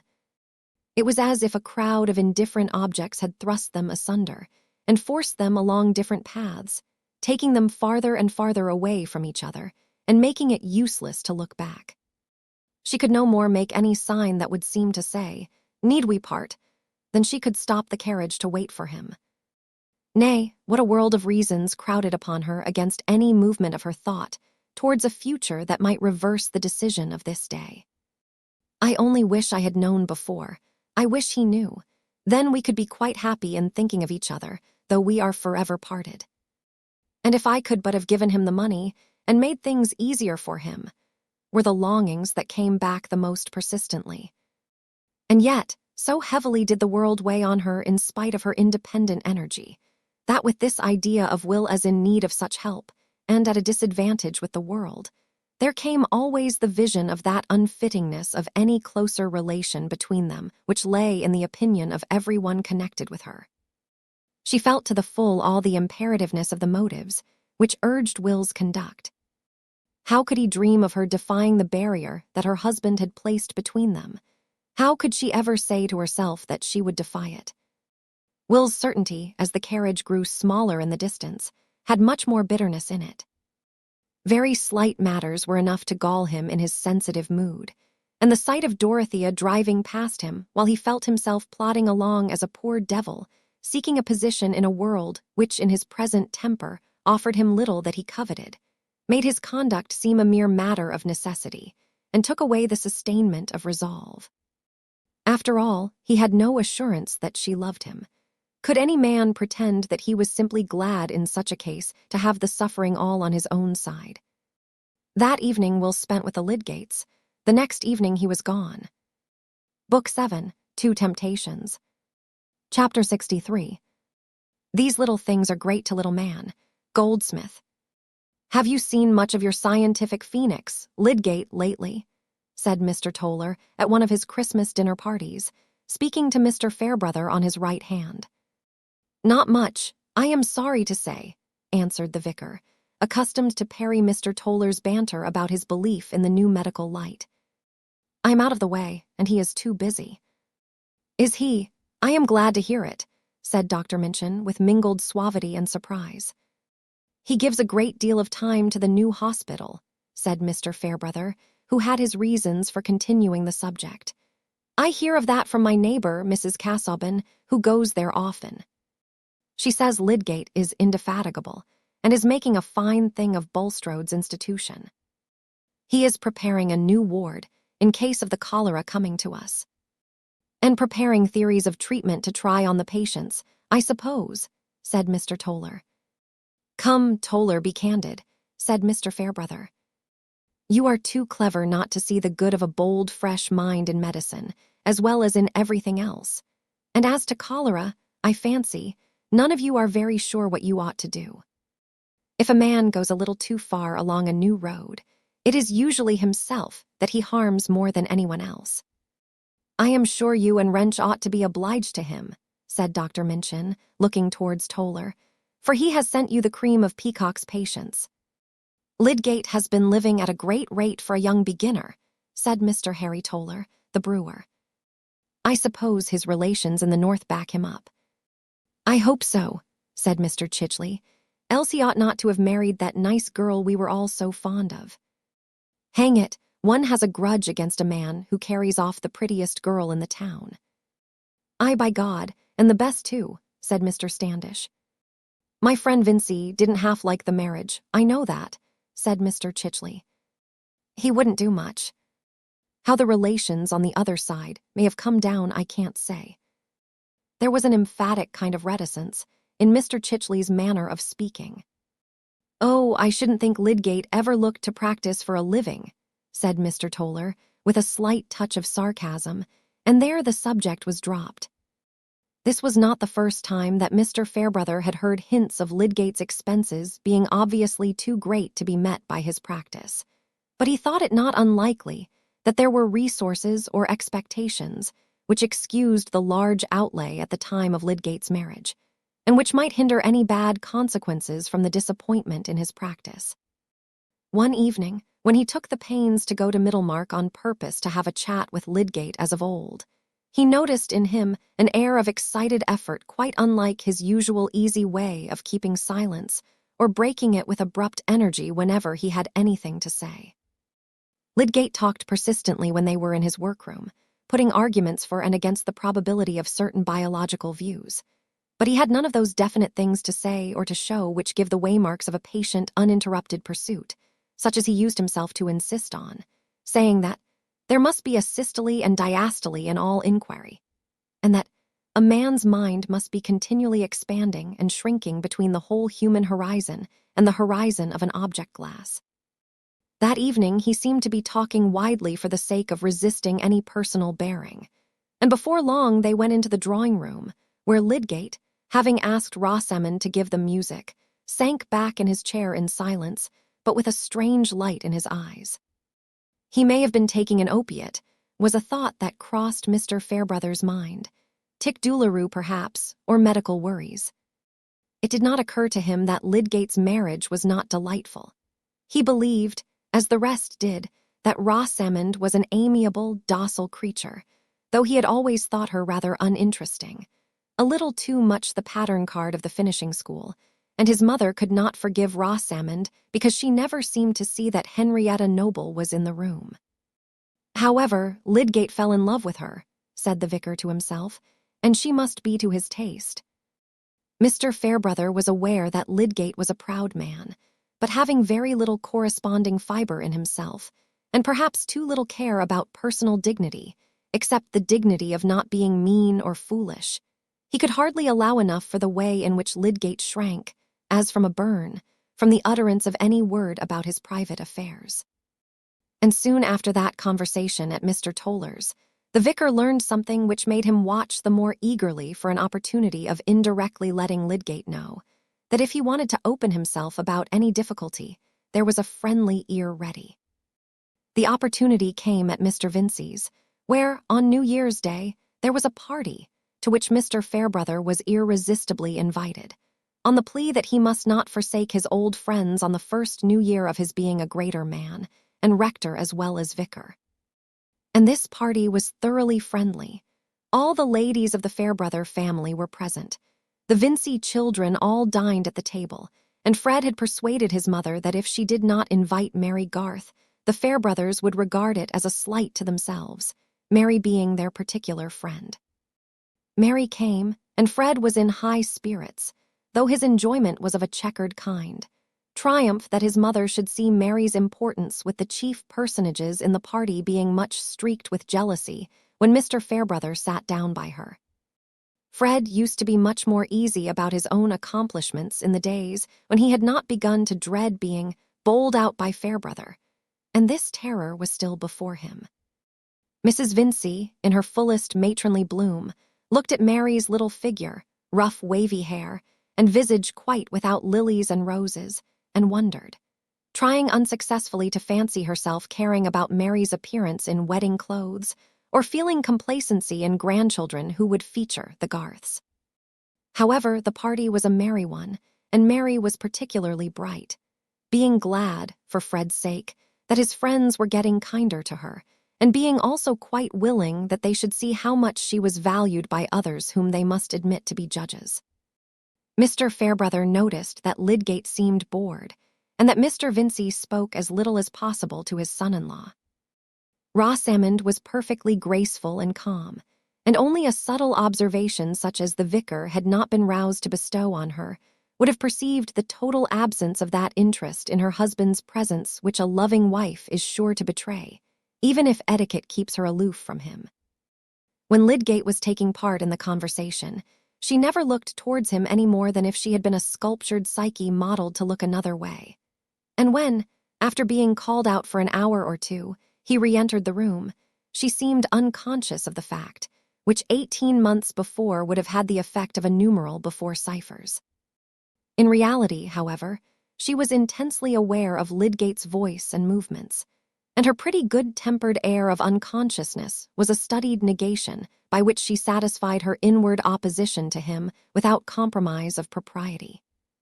When the ladies were in the drawing-room after Lydgate had been called away from the dessert, Mrs. Fairbrother, when Rosamond happened to be near her, said, "You have to give up a great deal of your husband's society, Mrs. Lydgate." "Yes, the life of a medical man is very arduous, especially when he is so devoted to his profession as Mr. Lydgate is," said Rosamond, who was standing, and moved easily away at the end of this correct little speech. "It is dreadfully dull for her when there is no company," said Mrs. Vincey, who was seated at the old lady's side. "I am sure I thought so when Rosamond was ill, and I was staying with her. You know, Mrs. Fairbrother, ours is a cheerful house. I am of a cheerful disposition myself, and Mr. Vincey always likes something to be going on. That is what Rosamond has been used to. Very different from a husband out at odd hours, and never knowing when he will come home, and of a close, proud disposition, I think." Indiscreet Mrs. Vincey did lower her tone slightly with this parenthesis. But Rosamond always had an angel of a temper. Her brothers used very often not to please her, but she was never the girl to show temper. From a baby she was always as good, and with a complexion beyond anything. "But my children are all good-tempered, thank God." This was easily credible to anyone looking at Mrs. Vincey as she threw back her broad cap-strings and smiled towards her 3 little girls, aged from 7 to 11. But in that smiling glance, she was obliged to include Mary Garth, whom the 3 girls had got into a corner to make her tell them stories. Mary was just finishing the delicious tale of Rumpelstiltskin, which she had well by heart, because Letty was never tired of communicating it to her ignorant elders from a favorite red volume. Louisa, Mrs. Vincey's darling, now ran to her with wide-eyed serious excitement, crying, "Oh, Mamma, Mamma, the little man stamped so hard on the floor he couldn't get his leg out again." "Bless you, my cherub," said Mamma, "you shall tell me all about it tomorrow. Go and listen." And then, as her eyes followed Louisa back towards the attractive corner, she thought that if Fred wished her to invite Mary again, she would make no objection, the children being so pleased with her. But presently the corner became still more animated, for Mr. Fairbrother came in, and seating himself behind Louisa, took her on his lap, whereupon the girls all insisted that he must hear Rumpelstiltskin, and Mary must tell it over again. He insisted too, and Mary, without fuss, began again in her neat fashion, with precisely the same words as before. Fred, who had also seated himself near, would have felt unmixed triumph in Mary's effectiveness if Mr. Fairbrother had not been looking at her with evident admiration, while he dramatized an intense interest in the tale to please the children. "You will never care any more about my one-eyed giant, Lou," said Fred at the end. "Yes, I shall. Tell about him now," said Louisa. "Oh, I dare say. I am quite cut out. Ask Mr. Fairbrother." "Yes," added Mary. "Ask Mr. Fairbrother to tell you about the aunts whose beautiful house was knocked down by a giant named Tom, and he thought they didn't mind because he couldn't hear them cry or see them use their pocket handkerchiefs." "Please," said Louisa, looking up at the vicar. No, I'm a grave old parson. If I try to draw a story out of my bag, a sermon comes instead."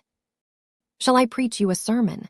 said he, putting on his short-sighted glasses and pursing up his lips. "Yes," said Louisa falteringly. "Let me see, then. Against cakes. How cakes are bad things, especially if they are sweet and have plums in them." Louisa took the affair rather seriously, and got down from the vicar's knee to go to Fred. "Ah, I see it will not do to preach on New Year's Day," said Mr. Fairbrother, rising and walking away. He had discovered of late that Fred had become jealous of him, and also that he himself was not losing his preference for Mary above all other women. "A delightful young person is Miss Garth," said Mrs. Fairbrother, who had been watching her son's movements. "Yes," said Mrs. Vincey, obliged to reply, as the old lady turned to her expectantly. "It is a pity she is not better looking."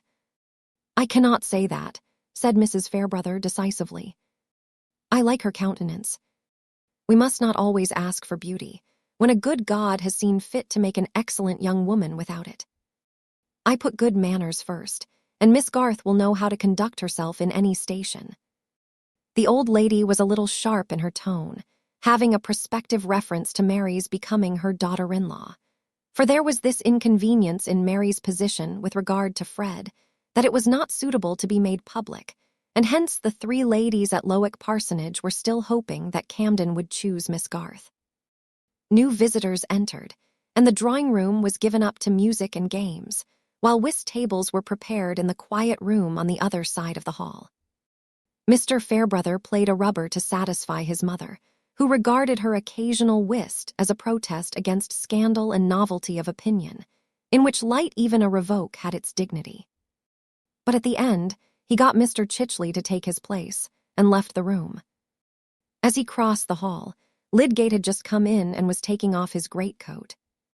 "You are the man I was going to look for," said the vicar, and instead of entering the drawing-room, they walked along the hall and stood against the fireplace, where the frosty air helped to make a glowing bank.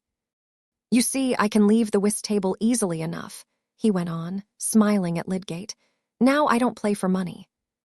"I owe that to you," Mrs. Castleban says. "How?" said Lydgate coldly. "Ah, you didn't mean me to know it. I call that ungenerous reticence. You should let a man have the pleasure of feeling that you have done him a good turn. I don't enter into some people's dislike of being under an obligation. Upon my word, I prefer being under an obligation to everybody for behaving well to me." "I can't tell what you mean," said Lydgate, "unless it is that I once spoke of you to Mrs. Casaubon. But I did not think that she would break her promise not to mention that I had done so," said Lydgate, leaning his back against the corner of the mantelpiece and showing no radiance in his face. "It was Brooke who let it out, only the other day. He paid me the compliment of saying that he was very glad I had the living though you had come across his tactics, and had praised me up as a Ken and a Tillotson, and that sort of thing, till Mrs. Casaubon would hear of no one else." "Oh, Brooke is such a leaky-minded fool," said Lydgate contemptuously. "Well, I was glad of the leakiness then. I don't see why you shouldn't like me to know that you wish to do me a service, my dear fellow. And you certainly have done me one. It's rather a strong check to one's self-complacency to find how much of one's right doing depends on not being in want of money. A man will not be tempted to say the Lord's Prayer backward to please the devil if he doesn't want the devil's services. I have no need to hang on the smiles of chance now." "I don't see that there's any money getting without chance," said Lydgate. "If a man gets it in a profession, it's pretty sure to come by chance." Mr. Fairbrother thought he could account for this speech, in striking contrast with Lydgate's former way of talking, as the perversity which will often spring from the moodiness of a man ill at ease in his affairs. He answered, in a tone of good-humored admission, "Ah, there's enormous patience wanted with the way of the world. But it is the easier for a man to wait patiently when he has friends who love him, and ask for nothing better than to help him through, so far as it lies in their power." "Oh, yes," said Lydgate, in a careless tone, changing his attitude and looking at his watch. "People make much more of their difficulties than they need to do." He knew as distinctly as possible that this was an offer of help to himself from Mr. Fairbrother, and he could not bear it. So strangely determined are we mortals, that, after having been long gratified with the sense that he had privately done the vicar a service, the suggestion that the vicar discerned his need of a service in return made him shrink into unconquerable reticence. Besides, behind all making of such offers, what else must come? That he should mention his case, imply that he wanted specific things. At that moment, suicide seemed easier. Mr. Fairbrother was too keen a man not to know the meaning of that reply, and there was a certain massiveness in Lydgate's manner and tone, corresponding with his physique, which if he repelled your advances in the first instance seemed to put persuasive devices out of question. "What time are you?" said the vicar, devouring his wounded feeling. "After 11, said Lydgate. And they went into the drawing-room. Chapter 64. One St. Gent, where lies the power there let the blame lie too, 2D Gent. Nay, power is relative. You cannot fright the coming pest with border fortresses, or catch your carp with subtle argument. All force is twain in one. Cause is not cause unless effect be there, and action's self must needs contain a passive. So command exists, but with obedience. Even if Lydgate had been inclined to be quite open about his affairs, he knew that it would have hardly been in Mr. Fairbrother's power to give him the help he immediately wanted. With the year's bills coming in from his tradesmen, with Dover's threatening hold on his furniture, and with nothing to depend on but slow, dribbling payments from patients who must not be offended, for the handsome fees he had had from Freshitt Hall and Lowick Manor had been easily absorbed. Nothing less than £1,000 would have freed him from actual embarrassment, and left a residue which, according to the favorite phrase of hopefulness in such circumstances, would have given him time to look about him. Naturally, the Merry Christmas bringing the Happy New Year, when fellow citizens expect to be paid for the trouble and goods they have smilingly bestowed on their neighbors, had so tightened the pressure of sordid cares on Lydgate's mind that it was hardly possible for him to think unbrokenly of any other subject, even the most habitual and soliciting. He was not an ill-tempered man.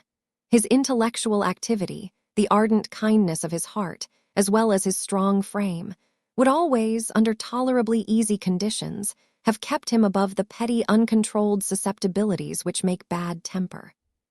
But he was now a prey to that worst irritation which arises not simply from annoyances, but from the second consciousness underlying those annoyances, of wasted energy and a degrading preoccupation, which was the reverse of all his former purposes. "This is what I am thinking of, and that is what I might have been thinking of," was the bitter, incessant murmur within him, making every difficulty a double goad to impatience. Some gentlemen have made an amazing figure in literature by general discontent with the universe, as a trap of dullness into which their great souls have fallen by mistake. But the sense of a stupendous self and an insignificant world may have its consolations. Lydgate's discontent was much harder to bear. It was the sense that there was a grand existence in thought and effective action lying around him, while his self was being narrowed into the miserable isolation of egoistic fears and vulgar anxieties for events that might allay such fears. His troubles will perhaps appear miserably sordid, and beneath the attention of lofty persons who can know nothing of debt except on a magnificent scale. Doubtless they were sordid, and for the majority who are not lofty, there is no escape from sordidness but by being free from money craving, with all its base hopes and temptations, its watching for death, its hinted requests, its horse dealer's desire to make bad work pass for good, its seeking for function which ought to be another's, its compulsion often to long for luck in the shape of a wide calamity. It was because Lydgate writhed under the idea of getting his neck beneath this vile yoke that he had fallen into a bitter, moody state, which was continually widening Rosamond's alienation from him. After the first disclosure about the bill of sale, he had made many efforts to draw her into sympathy with him about possible measures for narrowing their expenses, and with the threatening approach of Christmas, his propositions grew more and more definite. "We too can do with only one servant and live on very little," he said, "and I shall manage with one horse." For Lydgate, as we have seen, had begun to reason with a more distinct vision about the expenses of living, and any share of pride he had given to appearances of that sort was meager compared with the pride which made him revolt from exposure as a debtor, or from asking men to help him with their money. "Of course you can dismiss the other 2 servants, if you like," said Rosamond, "but I should have thought it would be very injurious to your position for us to live in a poor way. You must expect your practice to be lowered." "My dear Rosamond, it is not a question of choice. We have begun too expensively. Peacock, you know, lived in a much smaller house than this. It is my fault. I ought to have known better, and I deserve a thrashing, if there were anybody who had a right to give it me, for bringing you into the necessity of living in a poorer way than you have been used to. But we married because we loved each other, I suppose. And that may help us to pull along till things get better. Come, dear, put down that work and come to me. He was really in chill gloom about her at that moment, but he dreaded a future without affection and was determined to resist the oncoming of division between them. Rosamond obeyed him, and he took her on his knee, but in her secret soul she was utterly aloof from him. The poor thing saw only that the world was not ordered to her liking, and Lydgate was part of that world. But he held her waist with one hand and laid the other gently on both of hers. For this rather abrupt man had much tenderness in his manners towards women, seeming to have always present in his imagination the weakness of their frames and the delicate poise of their health both in body and mind. And he began again to speak persuasively. I find, now I look into things a little, Rosie, that it is wonderful what an amount of money slips away in our housekeeping. I suppose the servants are careless, and we have had a great many people coming. But there must be many in our rank who manage with much less. They must do with commoner things, I suppose, and look after the scraps. It seems money goes but a little way in these matters, for Wrench has everything as plain as possible, and he has a very large practice. Oh, if you think of living as the Wrenches do, said Rosamond, with a little turn of her neck. But I have heard you express your disgust at that way of living. Yes, they have bad taste in everything. They make economy look ugly. We need do that. I only meant that they avoid expenses, although Wrench has a capital practice. Why should not you have a good practice, Tertius? Mr. Peacock had. You should be more careful not to offend people, and you should send out medicines as the others do. I am sure you began well, and you got several good houses. It cannot answer to be eccentric. You should think what will be generally liked, said Rosamond, in a decided little tone of admonition. Lydgate's anger rose. He was prepared to be indulgent towards feminine weakness, but not towards feminine dictation. The shallowness of a water nixie's soul may have a charm until she becomes didactic.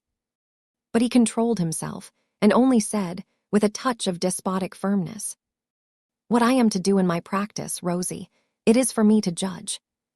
That is not the question between us. It is enough for you to know that our income is likely to be a very narrow one, hardly 400, perhaps less, for a long time to come, and we must try to rearrange our lives in accordance with that fact. Rosamond was silent for a moment or two, looking before her, and then said, My Uncle Bulstrode ought to allow you a salary for the time you give to the hospital. It is not right that you should work for nothing. It was understood from the beginning that my services would be gratuitous. That, again, need not enter into our discussion. I have pointed out what is the only probability, said Lydgate impatiently. Then checking himself, he went on more quietly.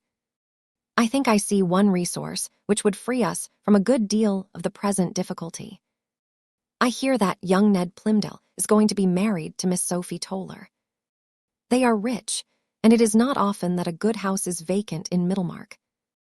I feel sure that they would be glad to take this house from us with most of our furniture, and they would be willing to pay handsomely for the lease.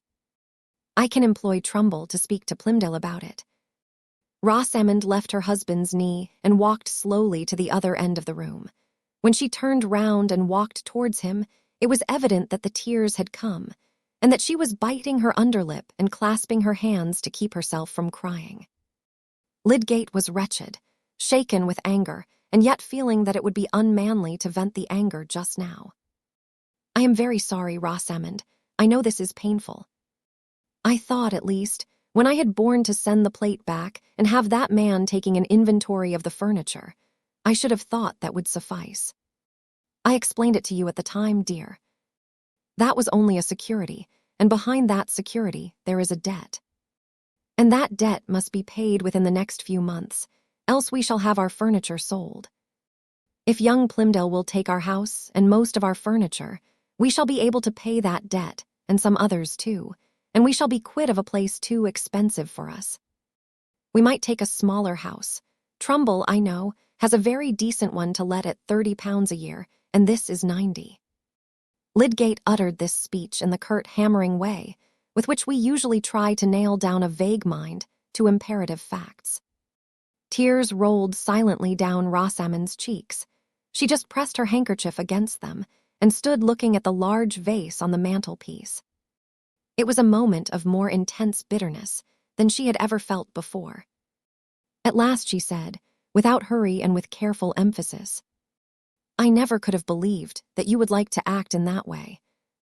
"Like it," burst out Lydgate, rising from his chair, thrusting his hands in his pockets and stalking away from the hearth. "It's not a question of liking. Of course, I don't like it. It's the only thing I can do." He wheeled round there and turned towards her. "I should have thought there were many other means than that," said Rosamond. "Let us have a sale and leave Middlemarch altogether." "To do what? What is the use of my leaving my work in Middlemarch to go where I have none?" "We should be just as penniless elsewhere as we are here," said Lydgate still more angrily.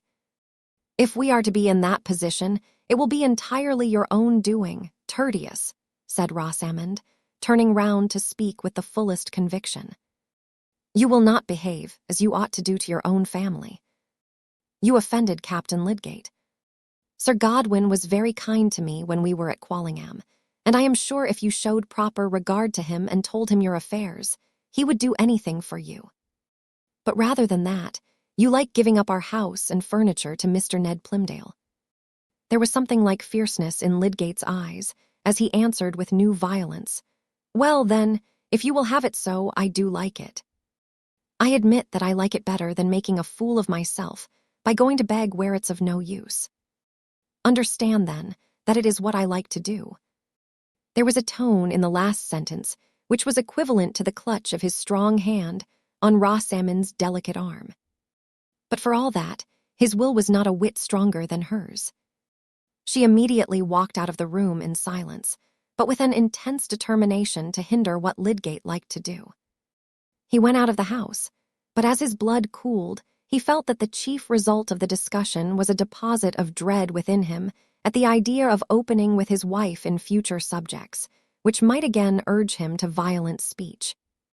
It was as if a fracture in delicate crystal had begun, and he was afraid of any movement that might make it fatal. His marriage would be a mere piece of bitter irony if they could not go on loving each other. He had long ago made up his mind to what he thought was her negative character, her want of sensibility, which showed itself in disregard both of his specific wishes and of his general aims. The first great disappointment had been born. The tender devotedness and docile adoration of the ideal wife must be renounced, and life must be taken up on a lower stage of expectation, as it is by men who have lost their limbs. But the real wife had not only her claims, she had still a hold on his heart, and it was his intense desire that the hold should remain strong. In marriage, the certainty, "She will never love me much," is easier to bear than the fear, "I shall love her no more." Hence, after that outburst, his inward effort was entirely to excuse her, and to blame the hard circumstances which were partly his fault. He tried that evening, by petting her, to heal the wound he had made in the morning, and it was not in Rosamond's nature to be repellent or sulky. Indeed, she welcomed the signs that her husband loved her and was under control. But this was something quite distinct from loving him. Lydgate would not have chosen soon to recur to the plan of parting with the house. He was resolved to carry it out and say as little more about it as possible. But Rosamond herself touched on it at breakfast by saying, mildly, "Have you spoken to Trumbull yet?" "No," said Lydgate, "but I shall call on him as I go by this morning." No time must be lost. He took Rosamond's question as a sign that she withdrew her inward opposition, and kissed her head caressingly when he got up to go away. As soon as it was late enough to make a call, Rosamond went to Mrs. Plymdale, Mr. Ned's mother, and entered with pretty congratulations into the subject of the coming marriage. Mrs. Plymdale's maternal view was that Rosamond might possibly now have retrospective glimpses of her own folly, and feeling the advantages to be at present all on the side of her son, was too kind a woman not to behave graciously. Yes, Ned is most happy, I must say. And Sophie Toller is all I could desire in a daughter-in-law. Of course, her father is able to do something handsome for her. That is only what would be expected with a brewery like his. And the connection is everything we should desire. But that is not what I look at. She is such a very nice girl. No airs, no pretensions, though on a level with the first. I don't mean with the titled aristocracy. I see very little good in people aiming out of their own sphere. I mean that Sophie is equal to the best in the town, and she is contented with that. I have always thought her very agreeable, said Rosamond. I look upon it as a reward for Ned, who never held his head too high, that he should have got into the very best connection, continued Mrs. Plymdale, her native sharpness softened by a fervid sense that she was taking a correct view. And such particular people as the Tollers are, they might have objected because some of our friends are not theirs. It is well known that your Aunt Bulstrode and I have been intimate from our youth, and Mr. Plymdale has been always on Mr. Bulstrode's side. And I myself prefer serious opinions. But the Tollers have welcomed Ned all the same. I am sure he is a very deserving, well-principled young man, said Rosamond, with a neat air of patronage in return for Mrs. Plymdale's wholesome corrections. Oh, he has not the style of a captain in the army, or that sort of carriage as if everybody was beneath him, or that showy kind of talking and singing and intellectual talent. But I am thankful he has not. It is a poor preparation, both for here and hereafter. Oh dear, yes, appearances have very little to do with happiness, said Rosamond. I think there is every prospect of their being a happy couple. What house will they take? Oh, as for that, they must put up with what they can get. They have been looking at the house in St. Peter's Place, next to Mr. Hackbutt's. It belongs to him, and he is putting it nicely in repair. I suppose they are not likely to hear of a better. Indeed, I think Ned will decide the matter today. I should think it is a nice house. I like St. Peter's Place. Well, it is near the church, and a genteel situation. But the windows are narrow, and it is all ups and downs. You don't happen to know of any other that would be at liberty, said Mrs. Plymdale, fixing her round black eyes on Rosamond with the animation of a sudden thought in them. Oh no, I hear so little of those things. Rosamond had not foreseen that question and answer in setting out to pay her visit. She had simply meant to gather any information which would help her to avert the parting with her own house under circumstances thoroughly disagreeable to her. As to the untruth in her reply, she no more reflected on it than she did on the untruth there was in her saying that appearances had very little to do with happiness. Her object, she was convinced, was thoroughly justifiable. It was Lydgate whose intention was inexcusable, and there was a plan in her mind which, when she had carried it out fully, would prove how very false a step it would have been for him to have descended from his position. She returned home by Mr. Borthrop Trumbull's office, meaning to call there. It was the first time in her life that Rosamond had thought of doing anything in the form of business, but she felt equal to the occasion. That she should be obliged to do what she intensely disliked was an idea which turned her quiet tenacity into active invention.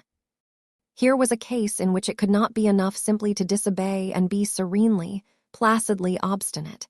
She must act according to her judgment, and she said to herself that her judgment was right. Indeed, if it had not been, she would not have wished to act on it. Mr. Trumbull was in the back room of his office, and received Rosamond with his finest manners, not only because he had much sensibility to her charms, but because the good-natured fibre in him was stirred by his certainty that Lydgate was in difficulties, and that this uncommonly pretty woman, this young lady with the highest personal attractions, was likely to feel the pinch of trouble, to find herself involved in circumstances beyond her control. He begged her to do him the honor to take a seat, and stood before her trimming and comporting himself with an eager solicitude, which was chiefly benevolent. Rosamond's first question was, whether her husband had called on Mr. Trumbull that morning to speak about disposing of their house. "Yes, ma'am, yes, he did. He did so," said the good auctioneer, trying to throw something soothing into his iteration. "I was about to fulfill his order, if possible, this afternoon. He wished me not to procrastinate. I called to tell you not to go any further, Mr. Trumbull, and I beg of you not to mention what has been said on the subject. Will you oblige me?" "Certainly I will, Mrs. Lydgate, certainly. Confidence is sacred with me on business or any other topic." "I am then to consider the commission withdrawn," said Mr. Trumbull, adjusting the long ends of his blue cravat with both hands and looking at Rosamond deferentially. "Yes, if you please. I find that Mr. Ned Plymdale has taken a house, the one in St. Peter's Place, next to Mr. Hackbutt's. Mr. Lydgate would be annoyed that his orders should be fulfilled uselessly. And besides that, there are other circumstances which render the proposal unnecessary." "Very good, Mrs. Lydgate, very good. I am at your commands, whenever you require any service of me," said Mr. Trumbull, who felt pleasure in conjecturing that some new resources had been opened. "Rely on me, I beg. The affair shall go no further." That evening Lydgate was a little comforted by observing that Rosamond was more lively than she had usually been of late, and even seemed interested in doing what would please him without being asked. He thought, if she will be happy and I can rub through, what does it all signify? It is only a narrow swamp that we have to pass in a long journey. If I can get my mind clear again, I shall do. He was so much cheered that he began to search for an account of experiments which he had long ago meant to look up, and had neglected out of that creeping self-despair which comes in the train of petty anxieties. He felt again some of the old delightful absorption in a far-reaching inquiry, while Rosamond played the quiet music which was as helpful to his meditation as the plash of an oar on the evening lake. It was rather late. He had pushed away all the books and was looking at the fire with his hands clasped behind his head in forgetfulness of everything except the construction of a new controlling experiment, when Rosamond, who had left the piano and was leaning back in her chair watching him, said, "Mr. Ned Plymdale has taken a house already."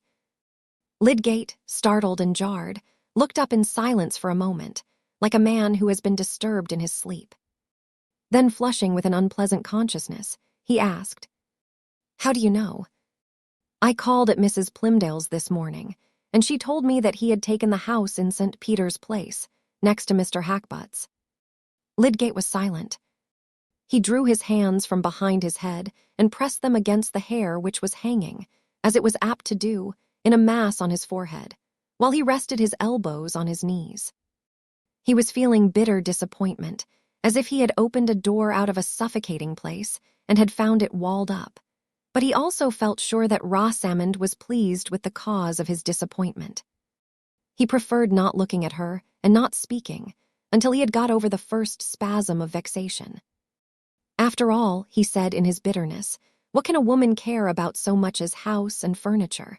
A husband without them is an absurdity. When he looked up and pushed his hair aside, his dark eyes had a miserable blank non-expectance of sympathy in them, but he only said, coolly, "Perhaps someone else may turn up. I told Trumbull to be on the lookout if he failed with Plymdale." Rosamond made no remark. She trusted to the chance that nothing more would pass between her husband and the auctioneer until some issue should have justified her interference. At any rate, she had hindered the event which she immediately dreaded. After a pause, she said, "How much money is it that those disagreeable people want?" "What disagreeable people?" "Those who took the list, and the others.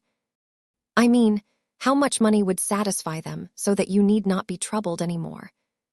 Lydgate surveyed her for a moment, as if he were looking for symptoms, and then said, "Oh, if I could have got 600 from Plymdale for furniture, and as premium, I might have managed. I could have paid off Dover, and given enough on account to the others to make them wait patiently, if we contracted our expenses. But I mean, how much should you want if we stayed in this house?" "More than I am likely to get anywhere," said Lydgate, with rather a grating sarcasm in his tone. It angered him to perceive that Rosamond's mind was wandering over impracticable wishes instead of facing possible efforts. "Why should you not mention the sum?" said Rosamond, with a mild indication that she did not like his manners. "Well," said Lydgate in a guessing tone, "it would take at least 1,000 to set me at ease. But," he added, incisively, "I have to consider what I shall do without it, not with it." Rosamond said no more. But the next day, she carried out her plan of writing to Sir Godwin Lydgate. Since the captain's visit, she had received a letter from him, and also one from Mrs. Mengan, his married sister, condoling with her on the loss of her baby, and expressing vaguely the hope that they should see her again at Quallingham. Lydgate had told her that this politeness meant nothing, but she was secretly convinced that any backwardness in Lydgate's family towards him was due to his cold and contemptuous behavior, and she had answered the letters in her most charming manner, feeling some confidence that a specific invitation would follow. But there had been total silence. The captain, evidently, was not a great penman, and Rosamond reflected that the sisters might have been abroad.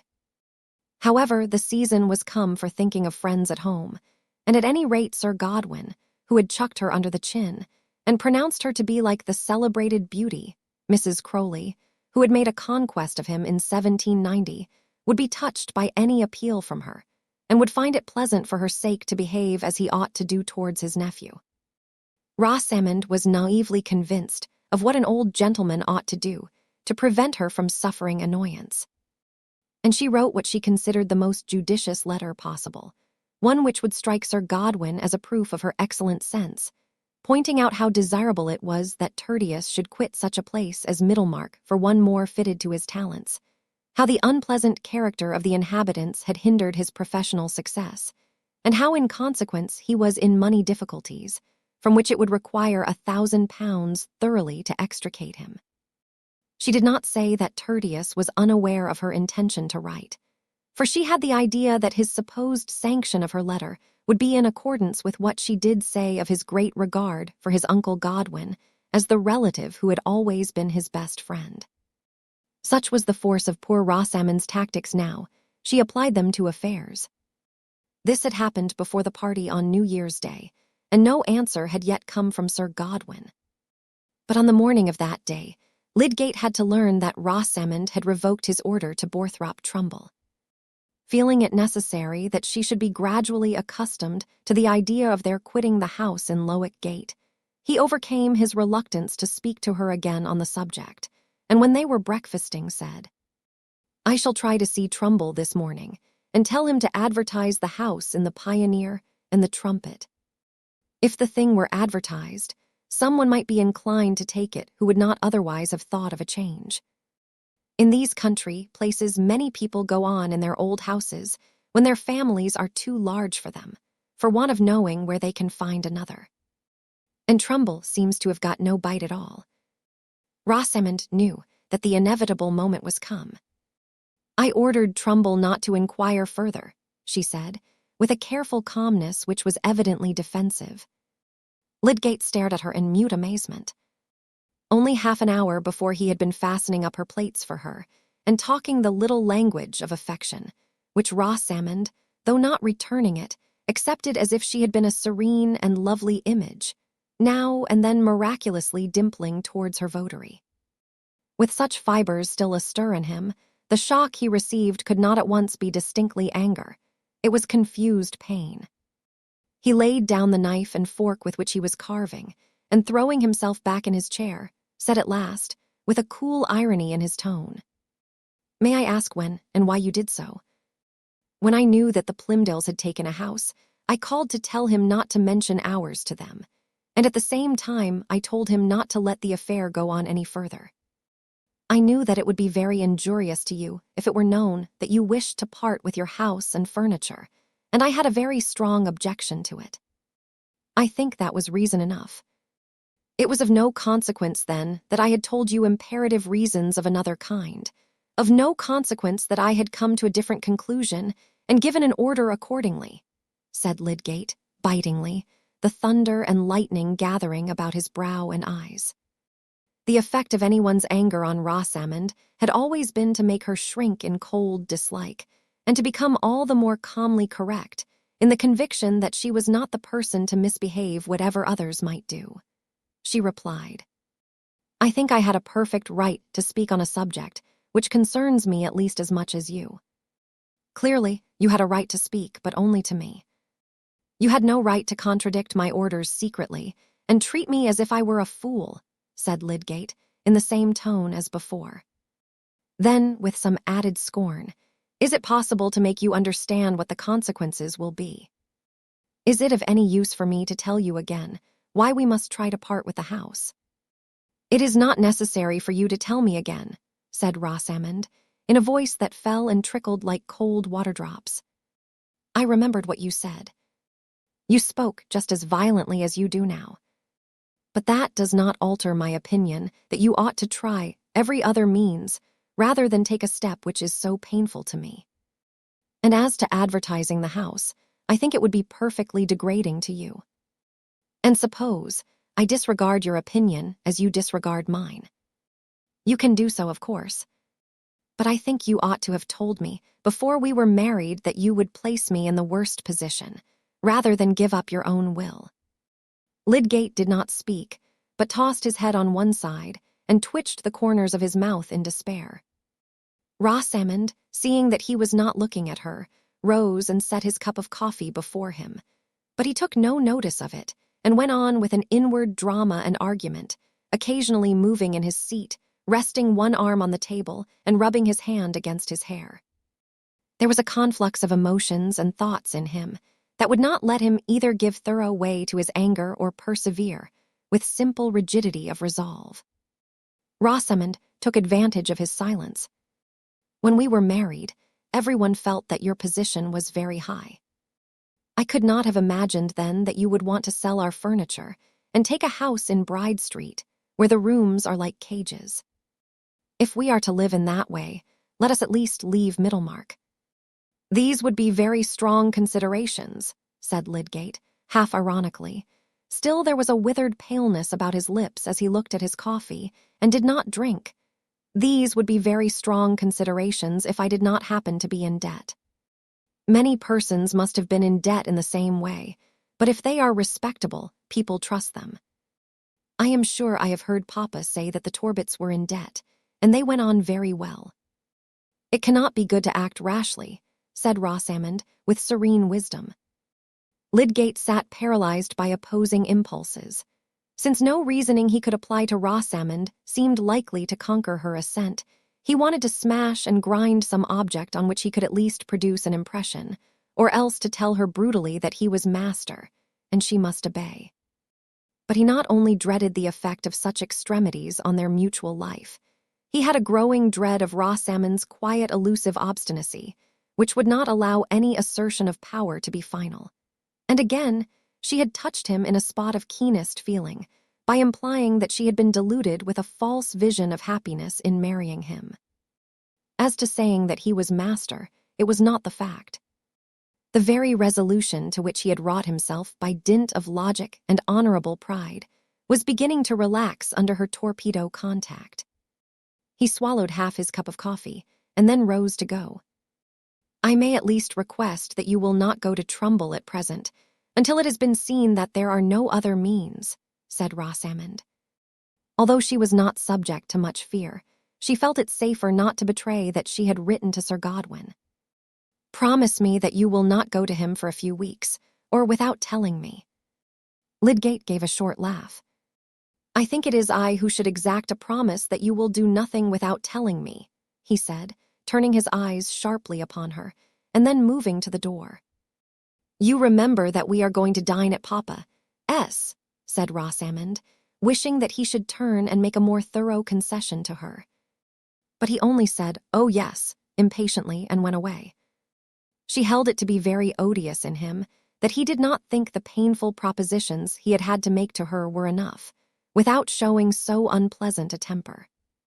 And when she put the moderate request that he would defer going to Trumbull again, it was cruel in him not to assure her of what he meant to do. She was convinced of her having acted in every way for the best, and each grating or angry speech of Lydgate's served only as an addition to the register of offenses in her mind. Poor Rosamond for months had begun to associate her husband with feelings of disappointment, and the terribly inflexible relation of marriage had lost its charm of encouraging delightful dreams. It had freed her from the disagreeables of her father's house, but it had not given her everything that she had wished and hoped. The Lydgate with whom she had been in love had been a group of airy conditions for her, most of which had disappeared, while their place had been taken by everyday details which must be lived through slowly from hour to hour, not floated through with a rapid selection of favorable aspects. The habits of Lydgate's profession, his home preoccupation with scientific subjects, which seemed to her almost like a morbid vampire's taste, his peculiar views of things which had never entered into the dialogue of courtship. All these continually alienating influences, even without the fact of his having placed himself at a disadvantage in the town, and without that first shock of revelation about Dover's debt, would have made his presence dull to her. There was another presence which ever since the early days of her marriage, until 4 months ago, had been an agreeable excitement, but that was gone. Rosamond would not confess to herself how much the consequent blank had to do with her utter ennui. And it seemed to her, perhaps she was right, that an invitation to Quallingham, and an opening for Lydgate to settle elsewhere than in Middlemarch, in London, or somewhere likely to be free from unpleasantness, would satisfy her quite well, and make her indifferent to the absence of Will Ladislaw, towards whom she felt some resentment for his exaltation of Mrs. Casaubon. That was the state of things with Lydgate and Rosamond on the New Year's Day when they dined at her father's, she looking mildly neutral towards him in remembrance of his ill-tempered behavior at breakfast, and he carrying a much deeper effect from the inward conflict in which that morning scene was only one of many epochs. His flushed effort while talking to Mr. Fairbrother, his effort after the cynical pretense that all ways of getting money are essentially the same, and that chance has an empire which reduces choice to a fool's illusion, was but the symptom of a wavering resolve, a benumbed response to the old stimuli of enthusiasm. What was he to do? He saw even more keenly than Rosamond did the dreariness of taking her into the small house in Bride Street, where she would have scanty furniture around her and discontent within. A life of privation and life with Rosamond were two images which had become more and more irreconcilable ever since the threat of privation had disclosed itself. But even if his resolves had forced the two images into combination, the useful preliminaries to that hard change were not visibly within reach. And though he had not given the promise which his wife had asked for, he did not go again to Trumbull. He even began to think of taking a rapid journey to the north and seeing Sir Godwin. He had once believed that nothing would urge him into making an application for money to his uncle, but he had not then known the full pressure of alternatives yet more disagreeable. He could not depend on the effect of a letter. It was only in an interview, however disagreeable this might be to himself, that he could give a thorough explanation and could test the effectiveness of kinship. No sooner had Lydgate begun to represent this step to himself as the easiest than there was a reaction of anger that he who had long ago determined to live aloof from such abject calculations, such self-interested anxiety about the inclinations and the pockets of men with whom he had been proud to have no aims in common, should have fallen not simply to their level, but to the level of soliciting them. Chapter 65. One of us two must bowen doubtless, and sith a man is more reasonable than woman is, ye men most be sufferable. Chaucer, Canterbury Tales. The bias of human nature to be slow in correspondence triumphs, even over the present quickening in the general pace of things. What wonder then that, in 1832, old Sir Godwin Lydgate was slow to write a letter which was of consequence to others rather than to himself. Nearly 3 weeks of the new year were gone, and Rosamond, awaiting an answer to her winning appeal, was every day disappointed. Lydgate, in total ignorance of her expectations, was seeing the bills come in, and feeling that Dover's use of his advantage over other creditors was imminent. He had never mentioned to Rosamond his brooding purpose of going to Quallingham, He did not want to admit what would appear to her a concession to her wishes after indignant refusal until the last moment, but he was really expecting to set off soon. A slice of the railway would enable him to manage the whole journey and back in 4 days. But one morning after Lydgate had gone out, a letter came addressed to him, which Rosamond saw clearly to be from Sir Godwin. She was full of hope. Perhaps there might be a particular note to her enclosed, but Lydgate was naturally addressed on the question of money or other aid, and the fact that he was written to, nay, the very delay in writing at all, seemed to certify that the answer was thoroughly compliant. She was too much excited by these thoughts to do anything but light stitching in a warm corner of the dining room, with the outside of this momentous letter lying on the table before her. About 12, she heard her husband's step in the passage, and tripping to open the door, she said in her lightest tones, "Tertius, come in here. Here is a letter for you." He said, not taking off his hat, but just turning her round within his arm to walk towards the spot where the letter lay. "My Uncle Godwin," he exclaimed, while Rosamond reseated herself and watched him as he opened the letter. She had expected him to be surprised. While Lydgate's eyes glanced rapidly over the brief letter, she saw his face, usually of a pale brown, taking on a dry whiteness. With nostrils and lips quivering, he tossed down the letter before her and said violently, "It will be impossible to endure life with you if you will always be acting secretly, acting in opposition to me and hiding your actions." He checked his speech and turned his back on her, then wheeled round and walked about, sat down, and got up again restlessly, grasping hard the objects deep down in his pockets. He was afraid of saying something irremediably cruel. Rosamond, too, had changed color as she read. The letter ran in this way. "Dear Tertius, don't set your wife to write to me when you have anything to ask. It is a roundabout, wheedling sort of thing, which I should not have credited you with. I never choose to write to a woman on matters of business. As to my supplying you with £1,000, or only half that sum, I can do nothing of the sort. My own family drains me to the last penny. With 2 younger sons and 3 daughters, I am not likely to have cash to spare. You seem to have got through your own money pretty quickly, and to have made a mess where you are. The sooner you go somewhere else, the better. But I have nothing to do with men of your profession, and can't help you there. I did the best I could for you as guardian, and let you have your own way in taking to medicine. You might have gone into the army or the church. Your money would have held out for that, and there would have been a surer ladder before you.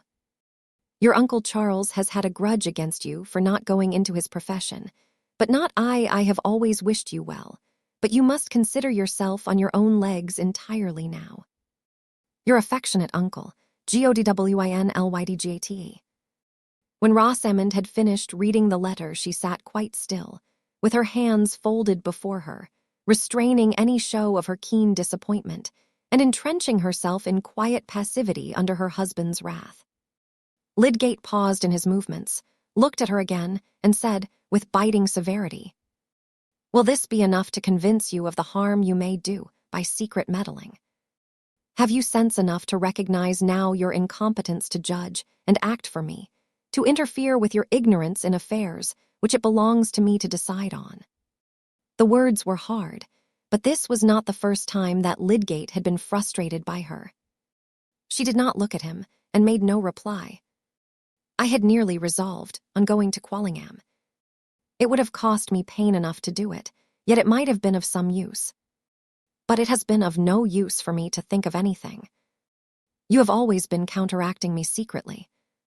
You delude me with a false assent, and then I am at the mercy of your devices. If you mean to resist every wish I express, say so and defy me. I shall at least know what I am doing then. It is a terrible moment in young lives when the closeness of love's bond has turned to this power of galling." In spite of Rosamond's self-control, a tear fell silently and rolled over her lips. She still said nothing, but under that quietude was hidden an intense effect. She was in such entire disgust with her husband that she wished she had never seen him. Sir Godwin's rudeness towards her and utter want of feeling ranged him with Dover and all other creditors, disagreeable people who only thought of themselves and did not mind how annoying they were to her. Even her father was unkind and might have done more for them. In fact, there was but one person in Rosamond's world whom she did not regard as blameworthy, and that was the graceful creature with blonde plaits and with little hands crossed before her, who had never expressed herself unbecomingly and had always acted for the best naturally being what she best liked. Lydgate, pausing and looking at her, began to feel that half-maddening sense of helplessness which comes over passionate people when their passion is met by an innocent-looking silence whose meek victimized air seems to put them in the wrong, and at last infects even the justest indignation with a doubt of its justice. He needed to recover the full sense that he was in the right by moderating his words. "Can you not see, Rosamond," he began again, trying to be simply grave and not bitter, "that nothing can be so fatal as a want of openness and confidence between us? It has happened again and again that I have expressed a decided wish, and you have seemed to assent, yet after that you have secretly disobeyed my wish. In that way, I can never know what I have to trust to. There would be some hope for us if you would admit this. Am I such an unreasonable, furious brute? Why should you not be open with me? Still silence. Will you only say that you have been mistaken, and that I may depend on your not acting secretly in future?" said Lydgate, urgently, but with something of request in his tone which Rosamond was quick to perceive. She spoke with coolness. "I cannot possibly make admissions or promises in answer to such words as you have used towards me. I have not been accustomed to language of that kind. You have spoken of my secret meddling, and my interfering ignorance, and my false assent. I have never expressed myself in that way to you, and I think that you ought to apologize.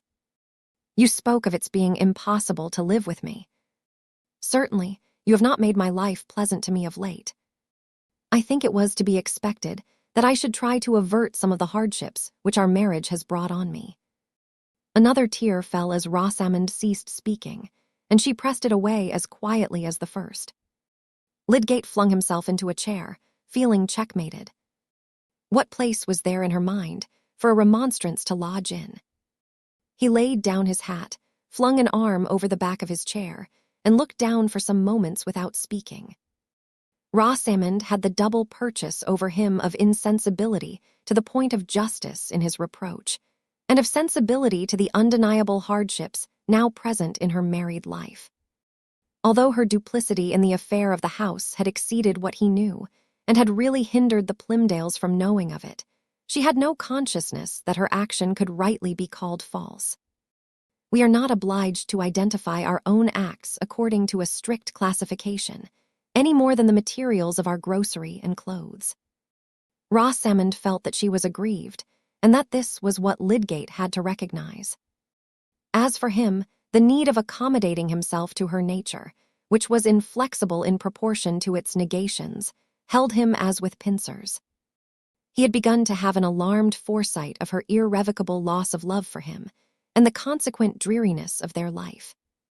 The ready fullness of his emotions made this dread alternate quickly with the first violent movements of his anger. It would assuredly have been a vain boast in him to say that he was her master. "You have not made my life pleasant to me of late, the hardships which our marriage has brought on me." These words were stinging his imagination as a pain makes an exaggerated dream. If he were not only to sink from his highest resolve, but to sink into the hideous fettering of domestic hate. "Rosamond," he said, turning his eyes on her with a melancholy look, "you should allow for a man's words when he is disappointed and provoked. You and I cannot have opposite interests.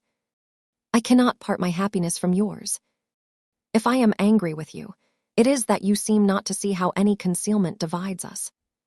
How could I wish to make anything hard to you, either by my words or conduct? When I hurt you, I hurt part of my own life. I should never be angry with you if you would be quite open with me. I have only wished to prevent you from hurrying us into wretchedness without any necessity," said Rosamond, the tears coming again from a softened feeling now that her husband had softened. "It is so very hard to be disgraced here among all the people we know, and to live in such a miserable way. I wish I had died with the baby." She spoke and wept with that gentleness which makes such words and tears omnipotent over a loving-hearted man. Lydgate drew his chair near to hers and pressed her delicate head against his cheek with his powerful, tender hand.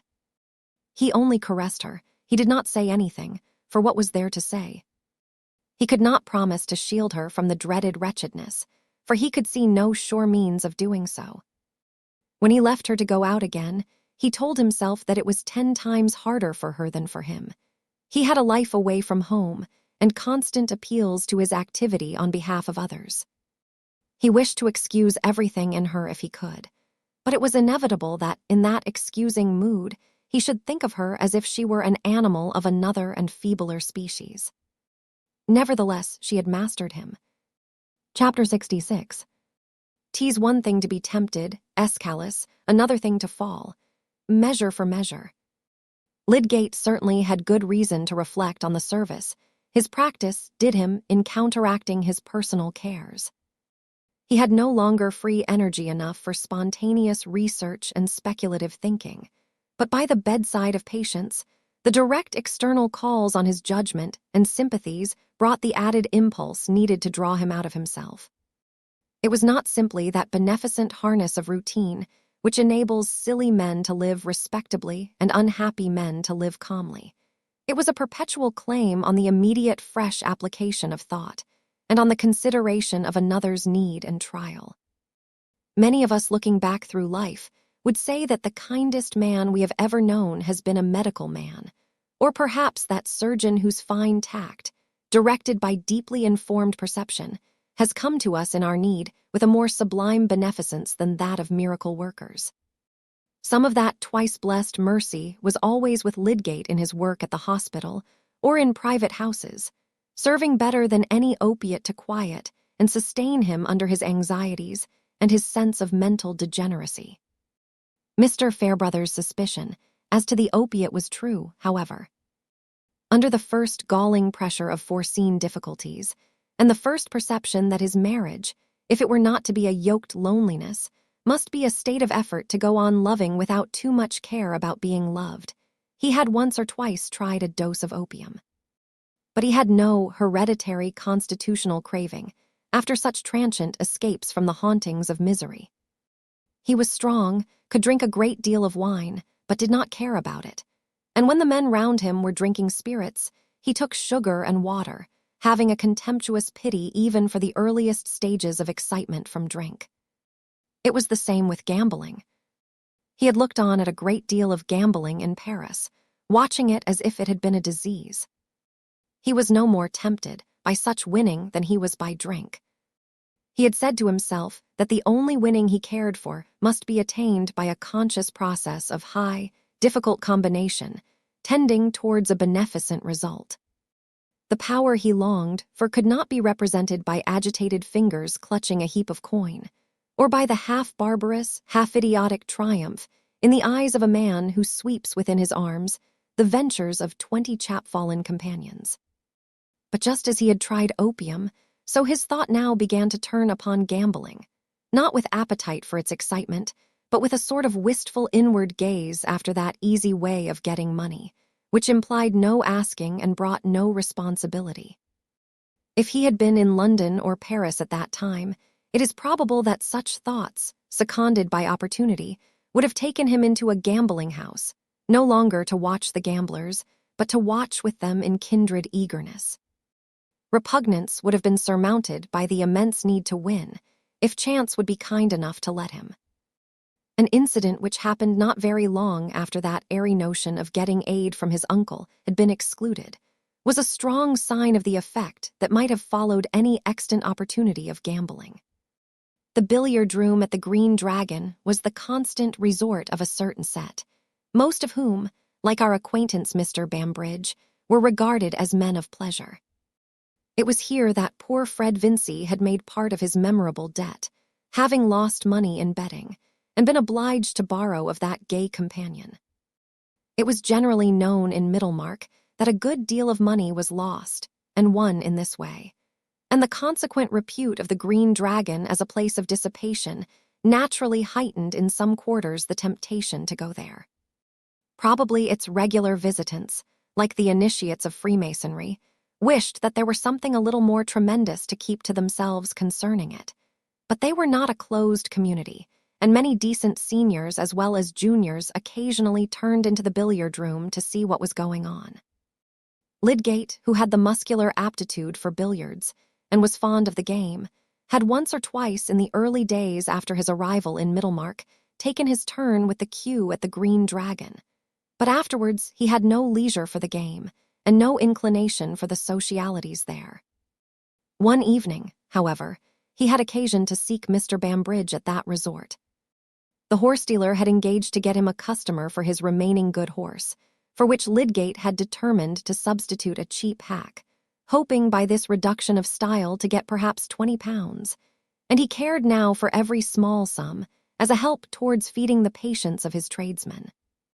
To run up to the billiard room as he was passing would save time. Mr. Bambridge was not yet come, but would be sure to arrive by and by, said his friend Mr. Horrocks, and Lydgate stayed, playing a game for the sake of passing the time. That evening, he had the peculiar light in the eyes and the unusual vivacity which had been once noticed in him by Mr. Fairbrother. The exceptional fact of his presence was much noticed in the room, where there was a good deal of Middlemarch company, and several lookers-on, as well as some of the players, were betting with animation. Lydgate was playing well and felt confident. The bets were dropping round him, and with a swift glancing thought of the probable gain which might double the sum he was saving from his horse, he began to bet on his own play, and won again and again. Mr. Bambridge had come in, but Lydgate did not notice him. He was not only excited with his play, but visions were gleaming on him of going the next day to Brassing, where there was gambling on a grander scale to be had, and where, by one powerful snatch at the devil's bait, he might carry it off without the hook and buy his rescue from his daily solicitings. He was still winning when two new visitors entered. One of them was a young Hawley, just come from his law studies in town, and the other was Fred Vincey, who had spent several evenings of late at this old haunt of his. Young Hawley, an accomplished billiard player, brought a cool, fresh hand to the cue. But Fred Vincey, startled at seeing Lydgate and astonished to see him betting with an excited air, stood aside and kept out of the circle round the table. Fred had been rewarding resolution by a little laxity of late. He had been working heartily for 6 months at all outdoor occupations under Mr. Garth, and by dint of severe practice had nearly mastered the defects of his handwriting, this practice being, perhaps, a little the less severe that it was often carried on in the evening at Mr. Garth's, under the eyes of Mary. But the last fortnight Mary had been staying at Lowick Parsonage with the ladies there, during Mr. Fairbrother's residence in Middlemarch, where he was carrying out some parochial plans. And Fred, not seeing anything more agreeable to do, had turned into the Green Dragon, partly to play at billiards, partly to taste the old flavor of discourse about horses, sport, and things in general, considered from a point of view which was not strenuously correct.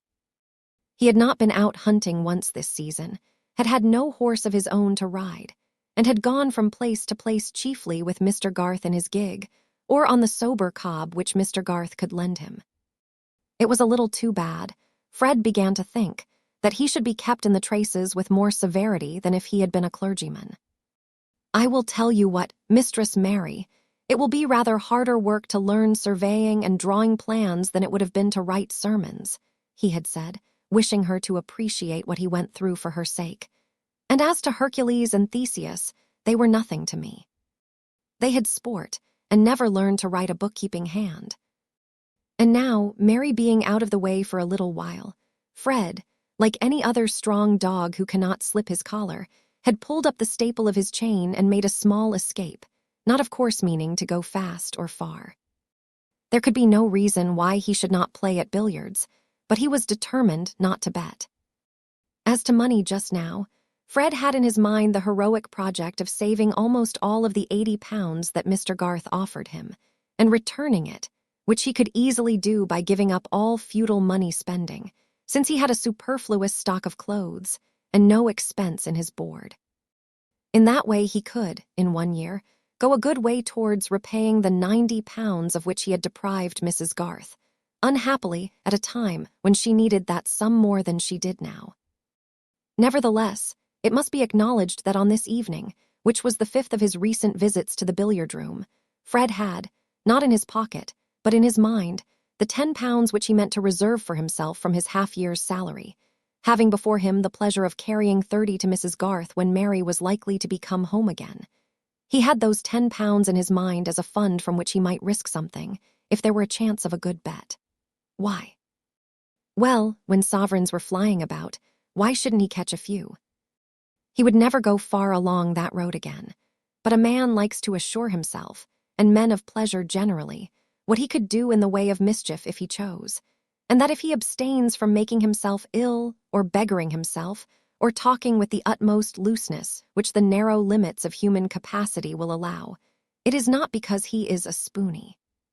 Fred did not enter into formal reasons, which are a very artificial, inexact way of representing the tingling returns of old habit and the caprices of young blood.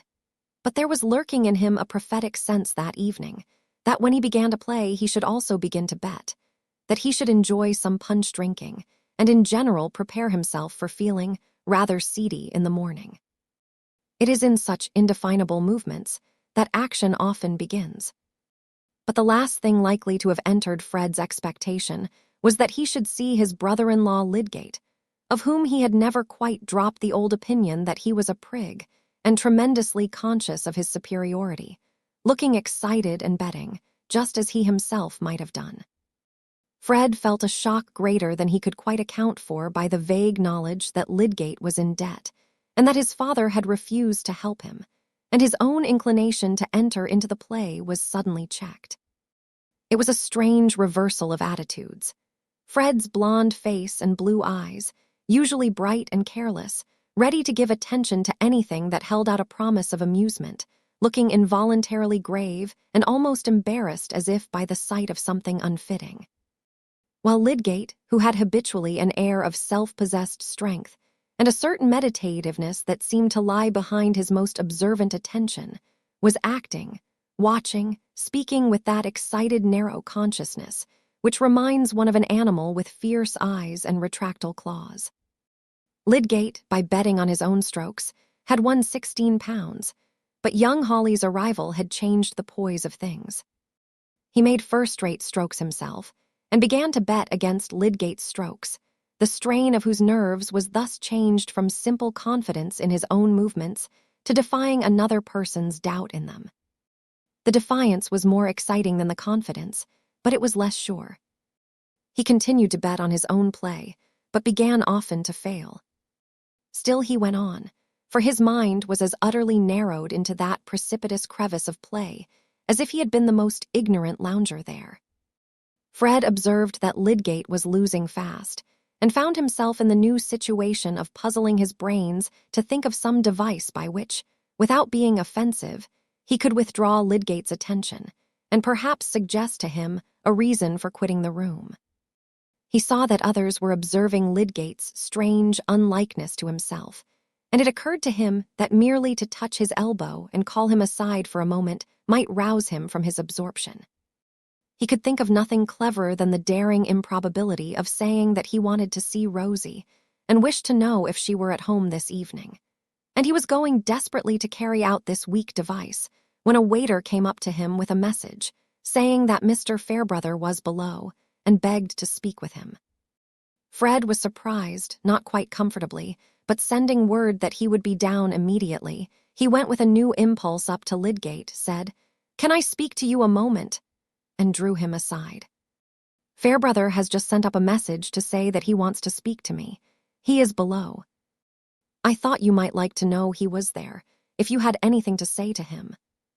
Fred had simply snatched up this pretext for speaking, because he could not say, "You are losing confoundedly, and are making everybody stare at you. You had better come away."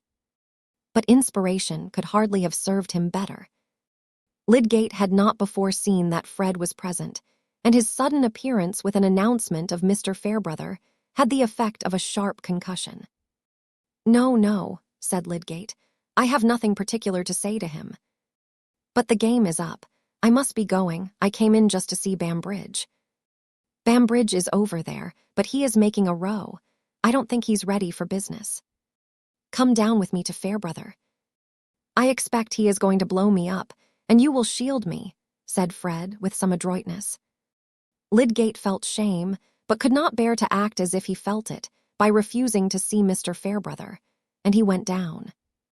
They merely shook hands, however, and spoke of the frost, and when all three had turned into the street, the vicar seemed quite willing to say goodbye to Lydgate. His present purpose was clearly to talk with Fred alone, and he said, kindly, "I disturbed you, young gentlemen, because I have some pressing business with you. Walk with me to St. Botolph, will you?"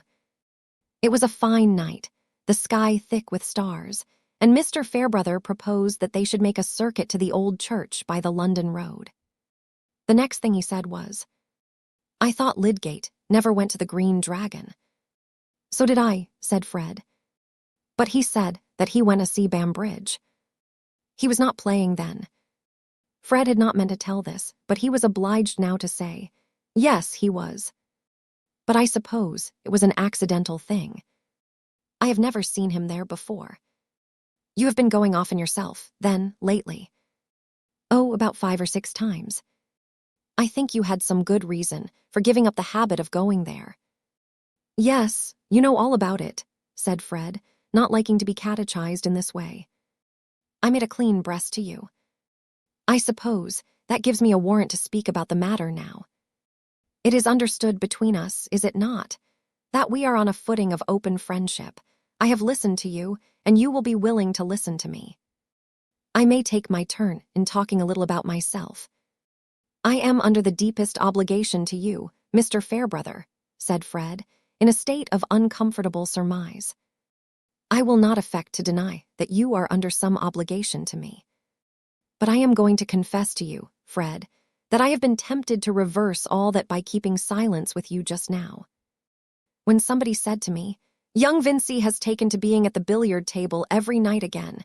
He won't bear the curb long,' I was tempted to do the opposite of what I am doing, to hold my tongue and wait while you went down the ladder again, betting first and then."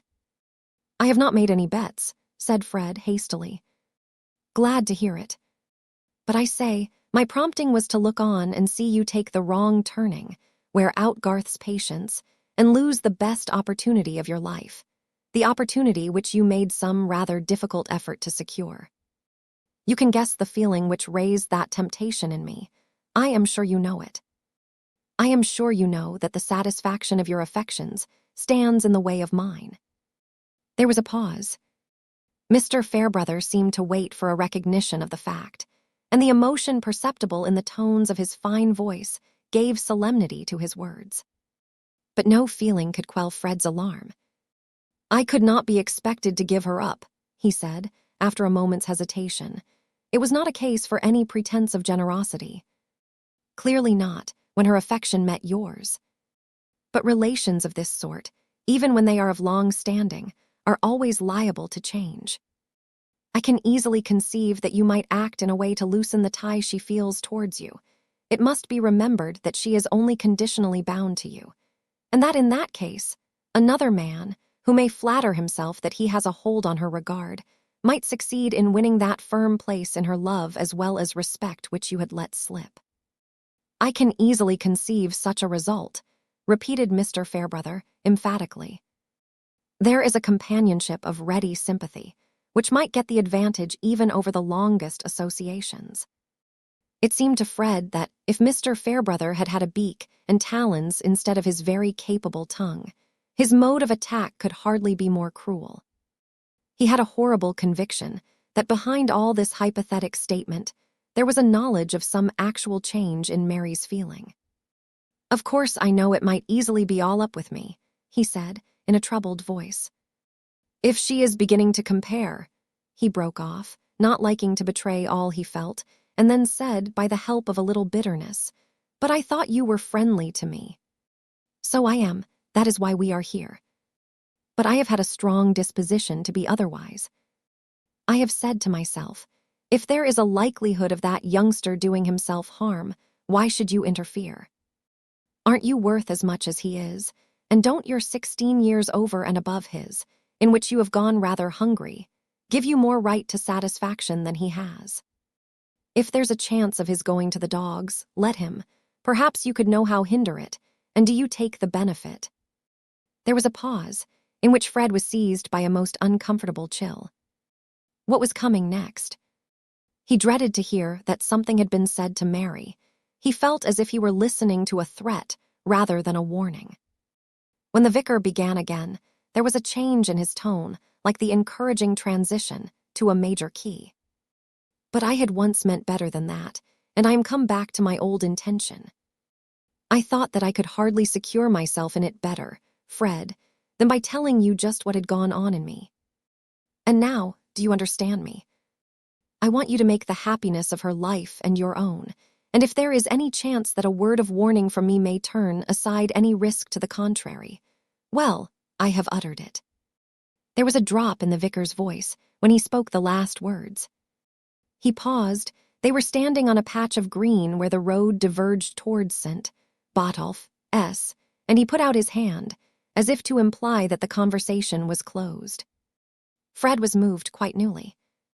Someone highly susceptible to the contemplation of a fine act has said that it produces a sort of regenerating shudder through the frame and makes one feel ready to begin a new life. A good degree of that effect was just then present in Fred Vincy. I will try to be worthy, he said, breaking off before he could say, of you as well as of her. And meanwhile Mr. Fairbrother had gathered the impulse to say something more. You must not imagine that I believe there is at present any decline in her preference of you, Fred. Set your heart at rest, that if you keep right, other things will keep right. I shall never forget what you have done, Fred answered. I can't say anything that seems worth saying, only I will try that your goodness shall not be thrown away. That's enough. Goodbye, and God bless you. In that way they parted. But both of them walked about a long while before they went out of the starlight. Much of Fred's rumination might be summed up in the words, it certainly would have been a fine thing for her to marry Fairbrother, but if she loves me best and I am a good husband. Perhaps Mr. Fairbrother's might be concentrated into a single shrug and one little speech. To think of the part one little woman can play in the life of a man, so that to renounce her may be a very good imitation of heroism, and to win her may be a discipline. Chapter 67. Now is there civil war within the soul. Resolve is thrust from off the sacred throne by clamorous needs, and pride the Grand Vizier makes humble compact, plays the supple part of envoy and deft-tongued apologist for hungry rebels. Happily Lydgate had ended by losing in the billiard-room, and brought away no encouragement to make a raid on luck. On the contrary, he felt unmixed disgust with himself the next day when he had to pay 4 or 5 pounds over and above his gains, and he carried about with him a most unpleasant vision of the figure he had made, not only rubbing elbows with the men at the Green Dragon, but behaving just as they did. A philosopher fallen to betting is hardly distinguishable from a Philistine under the same circumstances. The difference will chiefly be found in his subsequent reflections, and Lydgate chewed a very disagreeable cud in that way. His reason told him how the affair might have been magnified into ruin by a slight change of scenery, if it had been a gambling house that he had turned into, where chance could be clutched with both hands instead of being picked up with thumb and forefinger. Nevertheless, though reason strangled the desire to gamble, there remained the feeling that, with an assurance of luck to the needful amount, he would have liked to gamble, rather than take the alternative which was beginning to urge itself as inevitable. That alternative was to apply to Mr. Bulstrode. Lydgate had so many times boasted both to himself and others that he was totally independent of Bulstrode, to whose plans he had lent himself solely, because they enabled him to carry out his own ideas of professional work and public benefit. He had so constantly in their personal intercourse had his pride sustained by the sense that he was making a good social use of this predominating banker, whose opinions he thought contemptible, and whose motives often seemed to him an absurd mixture of contradictory impressions, that he had been creating for himself strong ideal obstacles to the proffering of any considerable request to him on his own account. Still, early in March, his affairs were at that pass in which men begin to say that their oaths were delivered in ignorance, and to perceive that the act which they had called impossible to them is becoming manifestly possible. With Dover's ugly security soon to be put in force, with the proceeds of his practice immediately absorbed in paying back debts, and with the chance, if the worst were known, of daily supplies being refused on credit, above all with the vision of Rosamond's hopeless discontent continually haunting him, Lydgate had begun to see that he should inevitably bend himself to ask help from somebody or other. At first he had considered whether he should write to Mr. Vincey, but on questioning Rosamond, he found that, as he had suspected, she had already applied twice to her father, the last time being since the disappointment from Sir Godwin, and Papa had said that Lydgate must look out for himself. Papa said he had come, with one bad year after another, to trade more and more on borrowed capital, and had had to give up many indulgences. He could not spare a single hundred from the charges of his family. He said, let Lydgate ask Bulstrode. They have always been hand and glove. Indeed, Lydgate himself had come to the conclusion that if he must end by asking for a free loan, his relations with Bulstrode, more at least than with any other man, might take the shape of a claim which was not purely personal. Bulstrode had indirectly helped to cause the failure of his practice, and had also been highly gratified by getting a medical partner in his plans. But who among us ever reduced himself to the sort of dependence in which Lydgate now stood, without trying to believe that he had claims which diminished the humiliation of asking? It was true that of late there had seemed to be a new languor of interest in Bulstrode about the hospital, but his health had got worse and showed signs of a deep-seated nervous affection. In other respects, he did not appear to be changed. He had always been highly polite, but Lydgate had observed in him from the first a marked coldness about his marriage and other private circumstances, a coldness which he had hitherto preferred to any warmth of familiarity between them. He deferred the intention from day to day, his habit of acting on his conclusions being made infirm by his repugnance to every possible conclusion and its consequent act. He saw Mr. Bulstrode often, but he did not try to use any occasion for his private purpose. At one moment he thought, I will write a letter. I prefer that to any circuitous talk. At another he thought, no, if I were talking to him, I could make a retreat before any signs of disinclination. Still the days passed, and no letter was written, no special interview sought. In his shrinking from the humiliation of a dependent attitude towards Bulstrode, he began to familiarize his imagination with another step, even more unlike his remembered self. He began spontaneously to consider whether it would be possible to carry out that puerile notion of Rosamond's which had often made him angry, namely, that they should quit Middlemarch without seeing anything beyond that preface. The question came, would any man buy the practice of me even now, for as little as it is worth? Then the sale might happen as a necessary preparation for going away.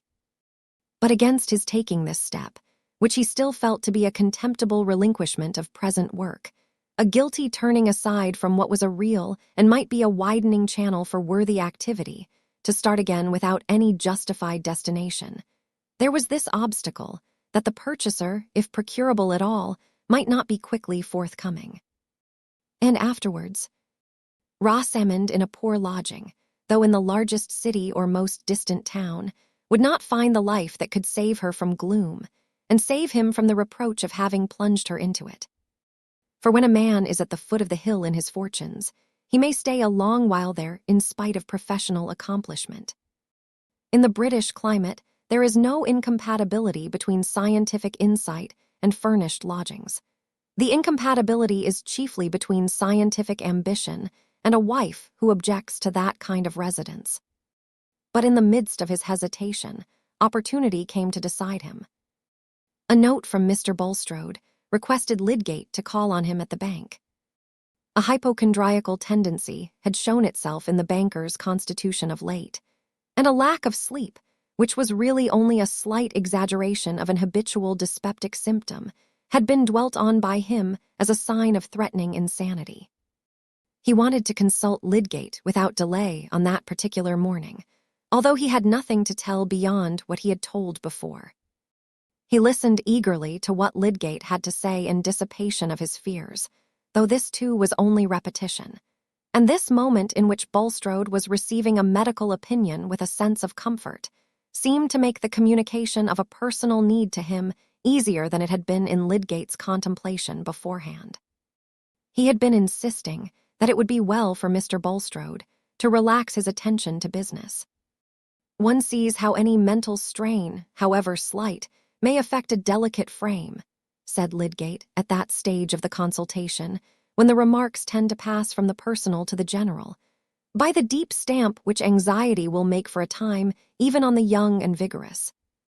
I am naturally very strong, yet I have been thoroughly shaken lately by an accumulation of trouble.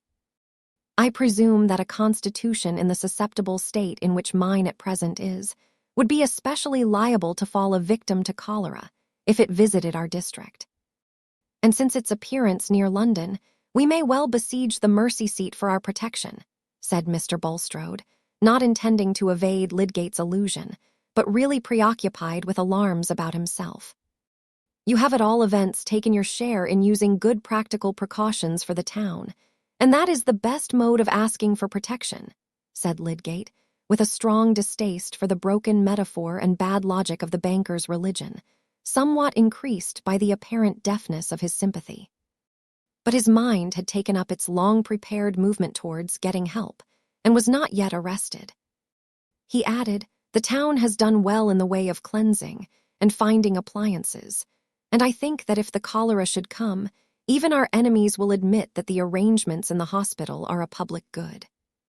Truly, said Mr. Bulstrode with some coldness.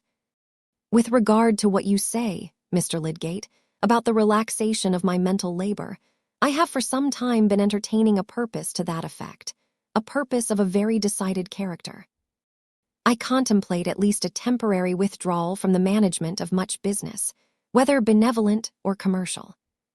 Also, I think of changing my residence for a time. Probably I shall close or let the shrubs, and take some place near the coast, under advice of course as to salubrity. That would be a measure which you would recommend. Oh, yes, said Lydgate, falling backward in his chair, with ill-repressed impatience under the banker's pale, earnest eyes and intense preoccupation with himself. I have for some time felt that I should open this subject with you in relation to our hospital, continued Bulstrode.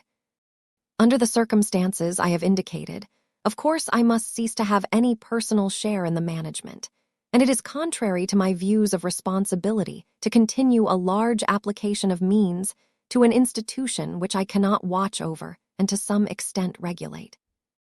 I shall therefore, in case of my ultimate decision to leave Middlemarch, consider that I withdraw other support to the new hospital than that which will subsist in the fact that I chiefly supplied the expenses of building it, and have contributed further large sums to its successful working. Lydgate's thought, when Bulstrode paused according to his wont, was, he has perhaps been losing a good deal of money. This was the most plausible explanation of a speech which had caused rather a startling change in his expectations. He said in reply, the loss to the hospital can hardly be made up, I fear. Hardly, returned Bulstrode, in the same deliberate, silvery tone, except by some changes of plan. The only person who may be certainly counted on as willing to increase her contributions is Mrs. Casaubon. I have had an interview with her on the subject, and I have pointed out to her, as I am about to do to you, that it will be desirable to win a more general support to the new hospital by a change of system. Another pause, but Lydgate did not speak. The change, I mean, is an amalgamation with the infirmary, so that the new hospital shall be regarded as a special addition to the elder institution, having the same directing board. It will be necessary, also, that the medical management of the two shall be combined. In this way, any difficulty as to the adequate maintenance of our new establishment will be removed. The benevolent interests of the town will cease to be divided.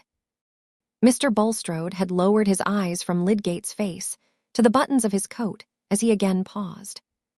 "No doubt that is a good device as to ways and means," said Lydgate, with an edge of irony in his tone. "But I can't be expected to rejoice in it at once, since one of the first results will be that the other medical men will upset or interrupt my methods, if it were only because they are mine. I myself, as you know, Mr. Lydgate, highly valued the opportunity of new and independent procedure which you have diligently employed. The original plan, I confess, was one which I had much at heart, under submission to the divine will. But since providential indications demand a renunciation from me, I renounce." Bulstrode showed a rather exasperating ability in this conversation. The broken metaphor and bad logic of motive which had stirred his hearers' contempt were quite consistent with a mode of putting the facts, which made it difficult for Lydgate to vent his own indignation and disappointment. After some rapid reflection, he only asked, "What did Mrs. Casaubon say?" "That was the further statement which I wished to make to you," said Bulstrode, who had thoroughly prepared his ministerial explanation. "She is, you are aware, a woman of most munificent disposition and happily in possession, not I presume of great wealth, but of funds which she can well spare. She has informed me that though she has destined the chief part of those funds to another purpose, she is willing to consider whether she cannot fully take my place in relation to the hospital. But she wishes for ample time to mature her thoughts on the subject, and I have told her that there is no need for haste, that, in fact, my own plans are not yet absolute." Lydgate was ready to say, "If Mrs. Casaubon would take your place, there would be gain instead of loss." But there was still a weight on his mind, which arrested this cheerful candor. He replied, "I suppose, then, that I may enter into the subject with Mrs. Casaubon." "Precisely, that is what she expressly desires. Her decision, she says, will much depend on what you can tell her. But not at present. She is, I believe, just setting out on a journey." "I have her letter here," said Mr. Bulstrode, drawing it out and reading from it. "I am immediately otherwise engaged," she says. "I am going into Yorkshire with Sir James and Lady Chatham, and the conclusions I come to about some land which I am to see there may affect my power of contributing to the hospital. Thus, Mr. Lydgate, there is no haste necessary in this matter, but I wish to apprise you beforehand of what may possibly occur." Mr. Bulstrode returned the letter to his side pocket and changed his attitude as if his business were closed. Lydgate, whose renewed hope about the hospital only made him more conscious of the facts which poisoned his hope, felt that his effort after help, if made at all, must be made now and vigorously. "I am much obliged to you for giving me full notice," he said, with a firm intention in his tone, yet with an interruptedness in his delivery which showed that he spoke unwillingly. "The highest object to me is my profession, and I had identified the hospital with the best use I can at present make of my profession. But the best use is not always the same with monetary success. Everything which has made the hospital unpopular has helped with other causes. I think they are all connected with my professional zeal to make me unpopular as a practitioner. I get chiefly patients who can't pay me. I should like them best if I had nobody to pay on my own side." Lydgate waited a little, but Bulstrode only bowed, looking at him fixedly, and he went on with the same interrupted enunciation, as if he were biting an objectional leak. "I have slipped into money difficulties which I can see no way out of, unless someone who trusts me and my future will advance me a sum without other security. I had very little fortune left when I came here.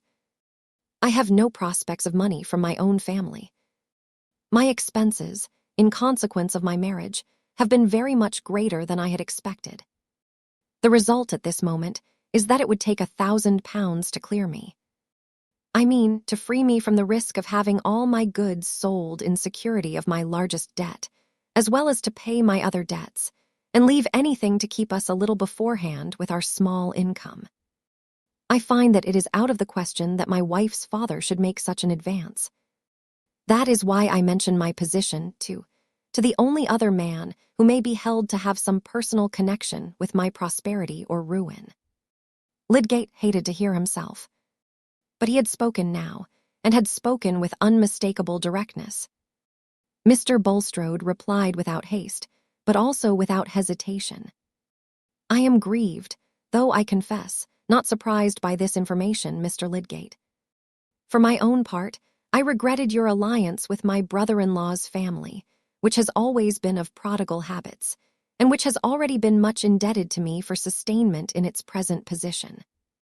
My advice to you, Mr. Lydgate, would be that instead of involving yourself in further obligations and continuing a doubtful struggle, you should simply become a bankrupt." "That would not improve my prospect," said Lydgate, rising and speaking bitterly, "even if it were a more agreeable thing in itself." "It is always a trial," said Mr. Bulstrode.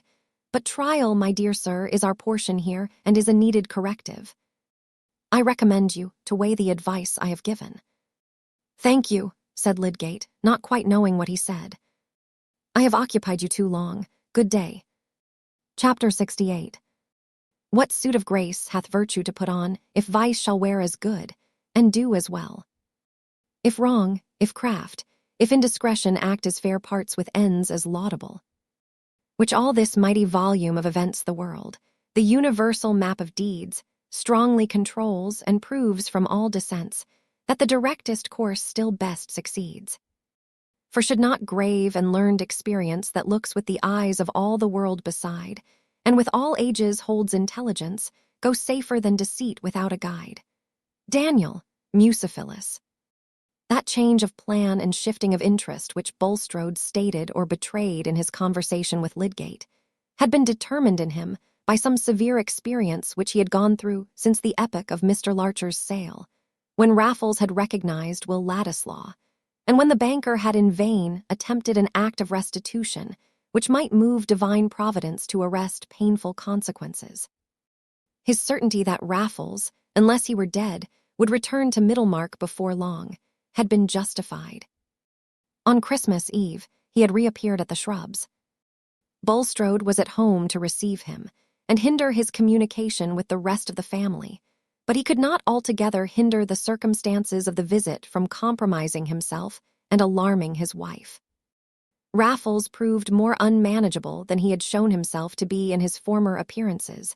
His chronic state of mental restlessness, the growing effect of habitual intemperance, quickly shaking off every impression from what was said to him. He insisted on staying in the house, and Bulstrode, weighing two sets of evils, felt that this was at least not a worse alternative than his going into the town. He kept him in his own room for the evening and saw him to bed, Raffles all the while amusing himself with the annoyance he was causing this decent and highly prosperous fellow sinner, an amusement which he facetiously expressed as sympathy with his friend's pleasure in entertaining a man who had been serviceable to him, and who had not had all his earnings. There was a cunning calculation under this noisy joking, a cool resolve to extract something the handsomer from Bulstrode as payment for release from this new application of torture. But his cunning had a little overcast its mark. Bulstrode was indeed more tortured than the coarse fiber of Raffles could enable him to imagine. He had told his wife that he was simply taking care of this wretched creature, the victim of vice, who might otherwise injure himself. He implied, without the direct form of falsehood, that there was a family tie which bound him to this care, and that there were signs of mental alienation in Raffles which urged caution. He would himself drive the unfortunate being away the next morning. In these hints, he felt that he was supplying Mrs. Bulstrode with precautionary information for his daughters and servants, and accounting for his allowing no one but himself to enter the room even with food and drink. But he sat in an agony of fear lest Raffles should be overheard in his loud and plain references to past facts, lest Mrs. Bulstrode should be even tempted to listen at the door. How could he hinder her? How betray his terror by opening the door to detect her? She was a woman of honest, direct habits, and little likely to take so low a course in order to arrive at painful knowledge. but fear was stronger than the calculation of probabilities. In this way, Raffles had pushed the torture too far and produced an effect which had not been in his plan. By showing himself hopelessly unmanageable, he had made Bulstrode feel that a strong defiance was the only resource left. After taking Raffles to bed that night, the banker ordered his closed carriage to be ready at 7:30 the next morning. At 6 o'clock he had already been long dressed and had spent some of his wretchedness in prayer, pleading his motives for averting the worst evil if in anything he had used falsity and spoken what was not true before God. For Bulstrode shrank from a direct lie with an intensity disproportionate to the number of his more indirect misdeeds. But many of these misdeeds were like the subtle muscular movements which are not taken account of in the consciousness, though they bring about the end that we fix our mind on and desire. And it is only what we are vividly conscious of that we can vividly imagine to be seen by omniscience. Bulstrode carried his candle to the bedside of Raffles, who was apparently in a painful dream. He stood silent, hoping that the presence of the light would serve to waken the sleeper gradually and gently, for he feared some noise as the consequence of a too sudden awakening. He had watched for a couple of minutes or more the shudderings and pantings which seemed likely to end in waking, when Raffles, with a long, half-stifled moan, started up and stared round him in terror, trembling and gasping. But he made no further noise, and Bulstrode, setting down the candle, awaited his recovery. It was a quarter of an hour later before Bulstrode, with a cold peremptoriness of manner which he had not before shown, said, "I came to call you thus early, Mr. Raffles, because I have ordered the carriage to be ready at 7:30, and intend myself to conduct you as far as Ilsley, where you can either take the railway or await a coach." Raffles was about to speak, but Bulstrode anticipated him imperiously with the words, "Be silent, sir, and hear what I have to say. I shall supply you with money now, and I will furnish you with a reasonable sum from time to time, on your application to me by letter. But if you choose to present yourself here again, if you return to Middlemarch, if you use your tongue in a manner injurious to me, you will have to live on such fruits as your malice can bring you, without help from me. Nobody will pay you well for blasting my name. I know the worst you can do against me, and I shall brave it if you dare to thrust yourself upon me again. Get up, sir, and do as I order you, without noise, or I will send for a policeman to take you off my premises, and you may carry your stories into every pothouse in the town, but you shall have no sixpence from me to pay your expenses there." Bulstrode had rarely in his life spoken with such nervous energy. He had been deliberating on this speech and its probable effects through a large part of the night, and though he did not trust to its ultimately saving him from any return of Raffles, he had concluded that it was the best throw he could make. It succeeded in enforcing submission from the jaded man this morning.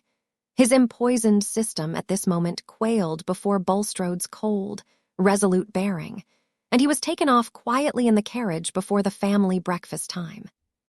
The servants imagined him to be a poor relation, and were not surprised that a strict man like their master, who held his head high in the world, should be ashamed of such a cousin and want to get rid of him.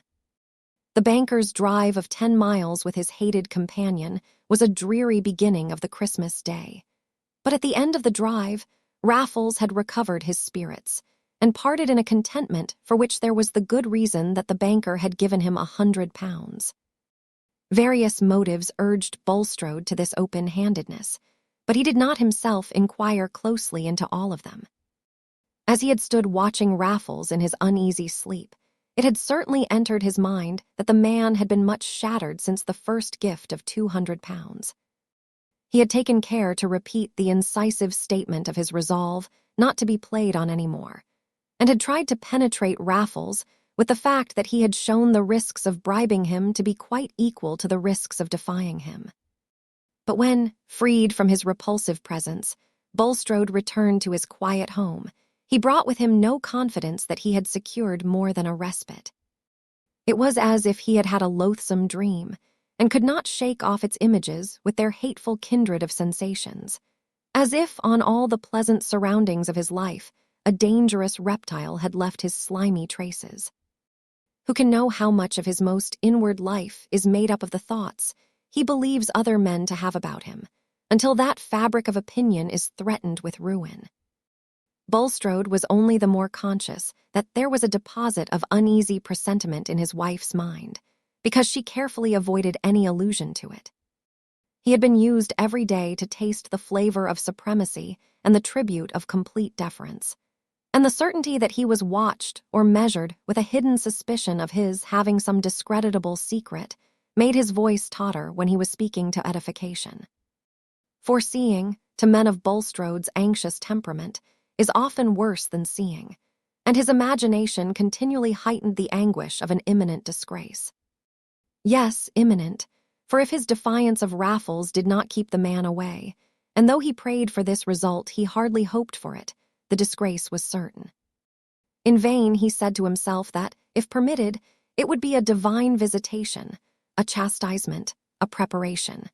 He recoiled from the imagined burning, and he judged that it must be more for the divine glory that he should escape dishonor. That recoil had at last urged him to make preparations for quitting Middlemarch. If evil truth must be reported of him, he would then be at a less scorching distance from the contempt of his old neighbors, and in a new scene where his life would not have gathered the same wide sensibility, the tormentor, if he pursued him, would be less formidable. To leave the place finally would, he knew, be extremely painful to his wife, and on other grounds he would have preferred to stay where he had struck root.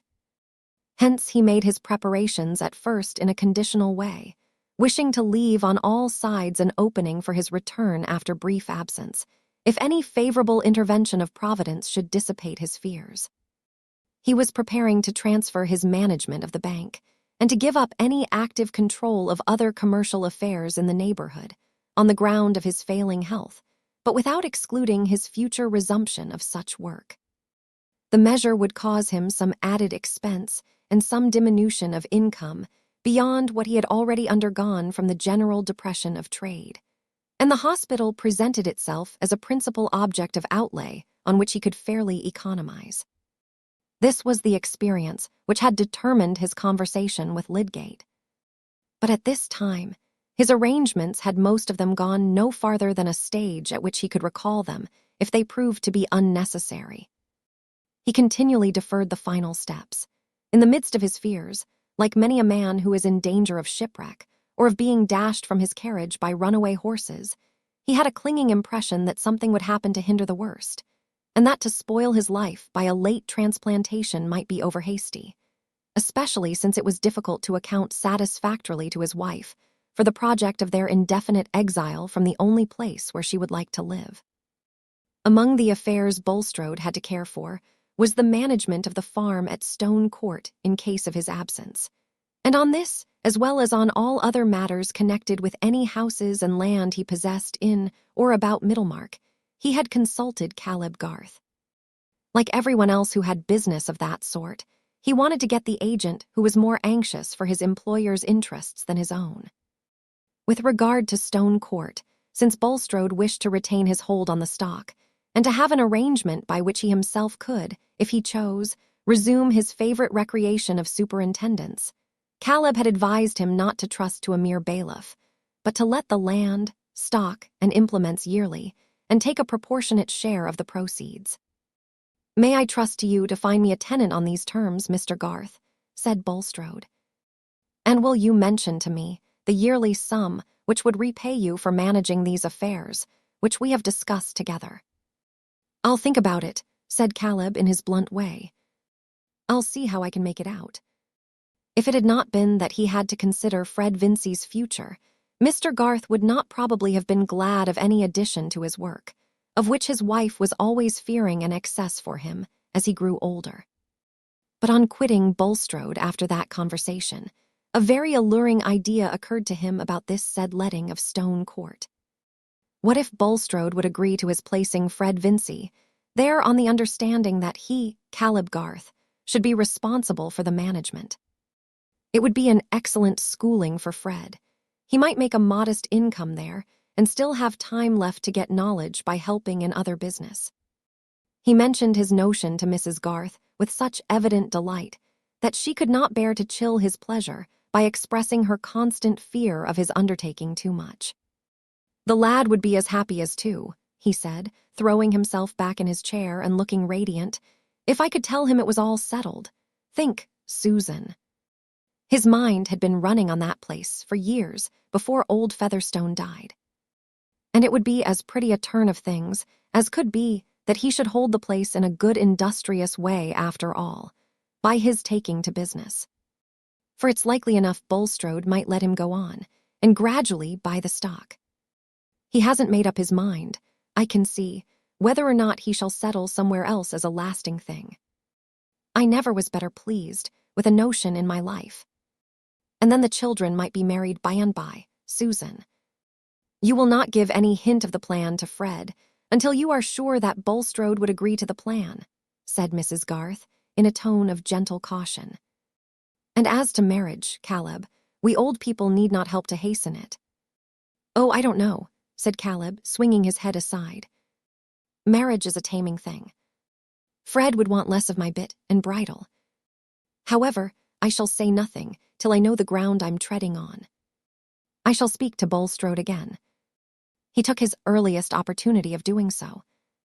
Bulstrode had anything but a warm interest in his nephew Fred Vincey, but he had a strong wish to secure Mr. Garth's services on many scattered points of business, at which he was sure to be a considerable loser if they were under less conscientious management.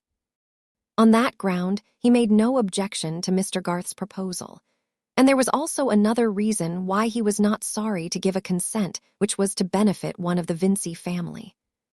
It was that Mrs. Bulstrode, having heard of Lydgate's debts, had been anxious to know whether her husband could not do something for poor Rosamond, and had been much troubled on learning from him that Lydgate's affairs were not easily remediable, and that the wisest plan was to let them take their course. Mrs. Bulstrode had then said for the first time, "I think you are always a little hard towards my family, Nicholas. And I am sure I have no reason to deny any of my relatives. Too worldly they may be, but no one ever had to say that they were not respectable." "My dear Harriet," said Mr. Bulstrode, wincing under his wife's eyes, which were filling with tears, "I have supplied your brother with a great deal of capital. I cannot be expected to take care of his married children." That seemed to be true, and Mrs. Bulstrode's remonstrance subsided into pity for poor Rosamond, whose extravagant education she had always foreseen the fruits of. But remembering that dialogue, Mr. Bulstrode felt that when he had to talk to his wife fully about his plan of quitting Middlemarch, he should be glad to tell her that he had made an arrangement which might be for the good of her nephew Fred. At present, he had merely mentioned to her that he thought of shutting up the Shrubs for a few months and taking a house on the southern coast. Hence Mr. Garth got the assurance he desired, namely, that in case of Bulstrode's departure from Middlemarch for an indefinite time, Fred Vincey should be allowed to have the tenancy of Stone Court on the terms proposed. Caleb was so elated with his hope of this neat turn being given to things, that if his self-control had not been braced by a little affectionate wifely scolding, he would have betrayed everything to Mary, wanting to give the child comfort. However, he restrained himself, and kept in strict privacy from Fred certain visits which he was making to Stone Court, in order to look more thoroughly into the state of the land and stock, and take a preliminary estimate. He was certainly more eager in these visits than the probable speed of events required him to be, but he was stimulated by a fatherly delight in occupying his mind with this bit of probable happiness, which he held in store like a hidden birthday gift for Fred and Mary. "But suppose the whole scheme should turn out to be a castle in the air," said Mrs. Garth. "Well, well," replied Caleb, "the castle will tumble about nobody's head." Chapter 69. If thou hast heard a word, let it die with thee. Ecclesiasticus. Mr. Bulstrode was still seated in his manager's room at the bank, about 3 o'clock of the same day on which he had received Lydgate there, when the clerk entered to say that his horse was waiting, and also that Mr. Garth was outside and begged to speak with him. "By all means," said Bulstrode, and Caleb entered. "Pray sit down, Mr. Garth," continued the banker in his suavest tone. I am glad that you arrived, just in time to find me here. I know you count your minutes. Oh, said Caleb, gently, with a slow swing of his head on one side, as he seated himself and laid his hat on the floor. He looked at the ground, leaning forward and letting his long fingers droop between his legs, while each finger moved in succession, as if it were sharing some thought which filled his large, quiet brow. Mr. Bulstrode, like everyone else who knew Caleb, was used to his slowness in beginning to speak on any topic which he felt to be important, and rather expected that he was about to recur to the buying of some houses in Blindman's Court, for the sake of pulling them down, as a sacrifice of property which would be well repaid by the influx of air and light on that spot. It was by propositions of this kind that Caleb was sometimes troublesome to his employers, but he had usually found Bulstrode ready to meet him in projects of improvement, and they had got on well together. When he spoke again, however, it was to say, in rather a subdued voice, I have just come away from Stone Court, Mr. Bulstrode. You found nothing wrong there, I hope, said the banker. I was there myself yesterday. Abel has done well with the lambs this year. Why, yes, said Caleb, looking up gravely. There is something wrong, a stranger who is very ill, I think. He wants a doctor, and I came to tell you of that. His name is Raffles. He saw the shock of his words passing through Bulstrode's frame. On this subject, the banker had thought that his fears were too constantly on the watch to be taken by surprise, but he had been mistaken.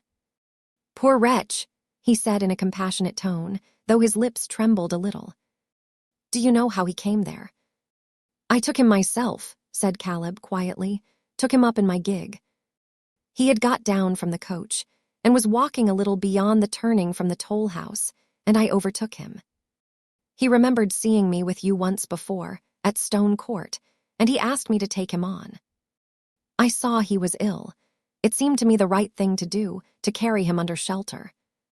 And now, I think you should lose no time in getting advice for him.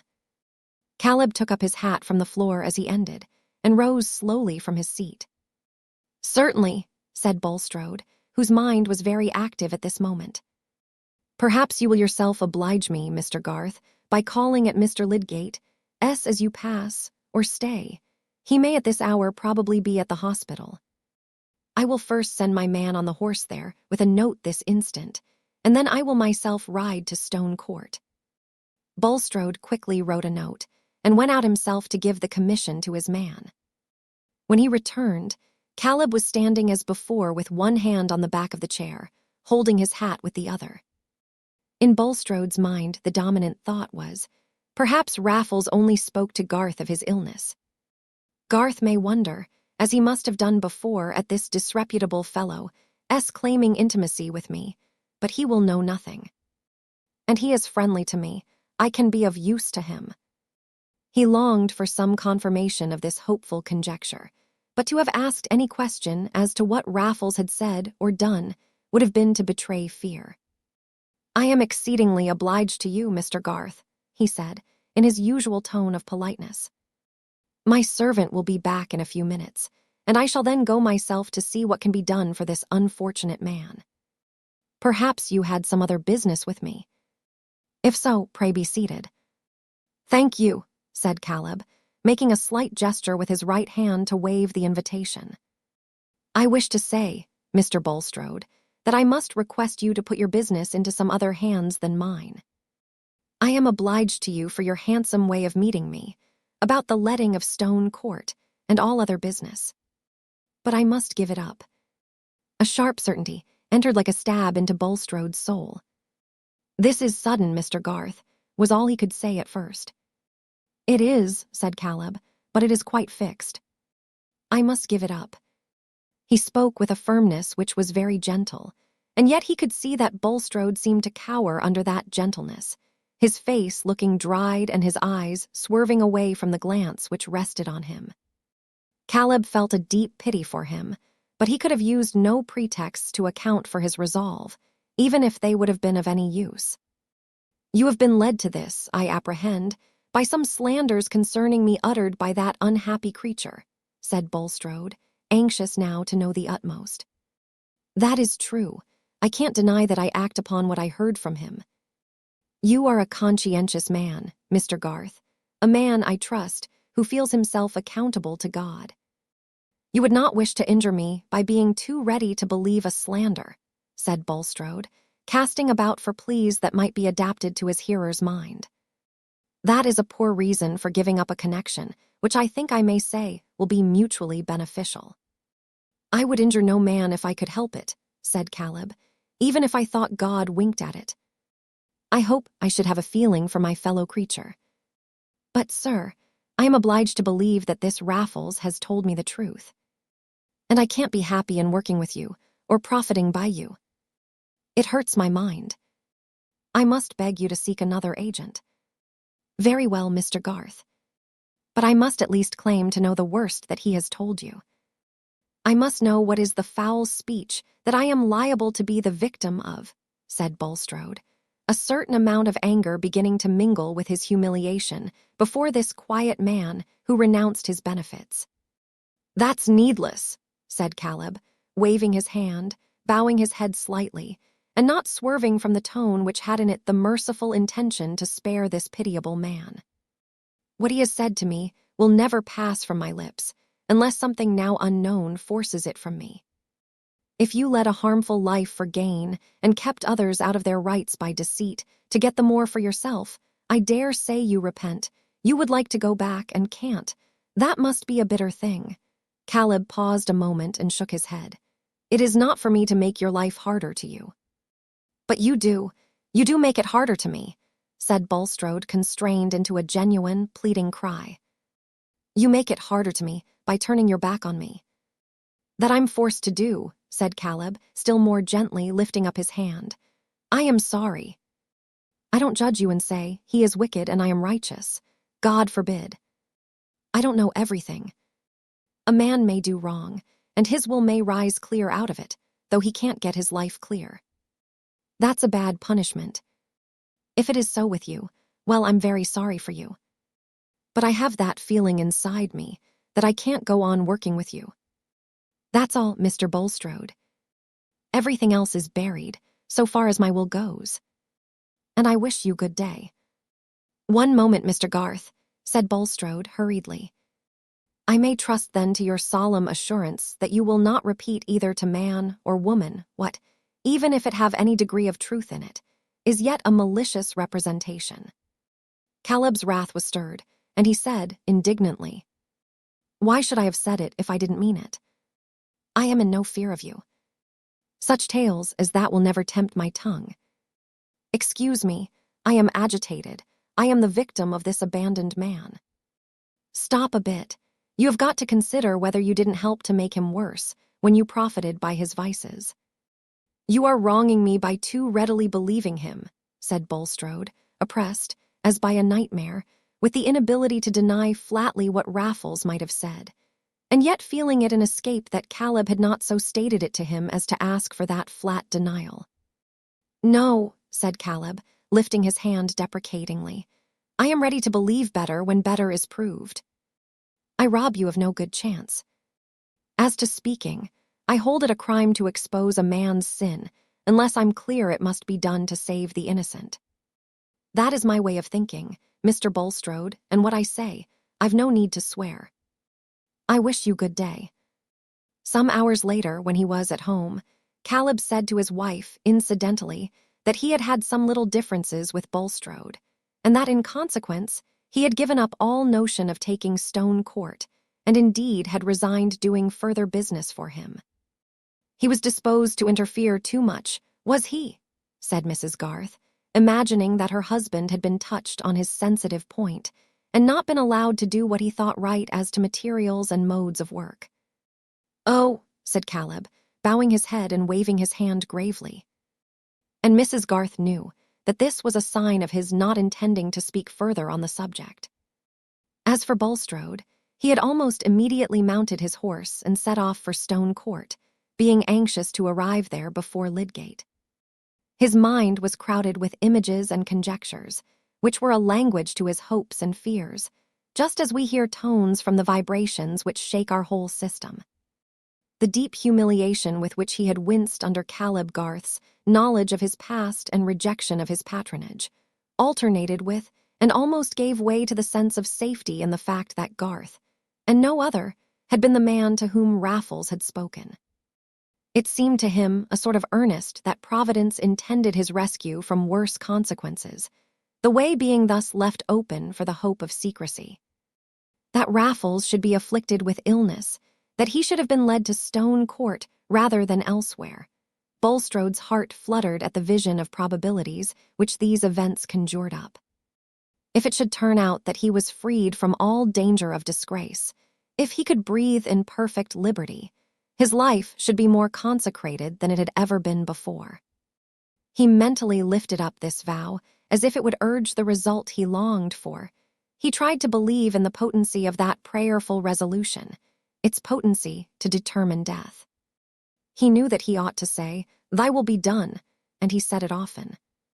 But the intense desire remained that the will of God might be the death of that hated man. Yet when he arrived at Stone Court, he could not see the change in Raffles without a shock. But for his pallor and feebleness, Bulstrode would have called the change in him entirely mental.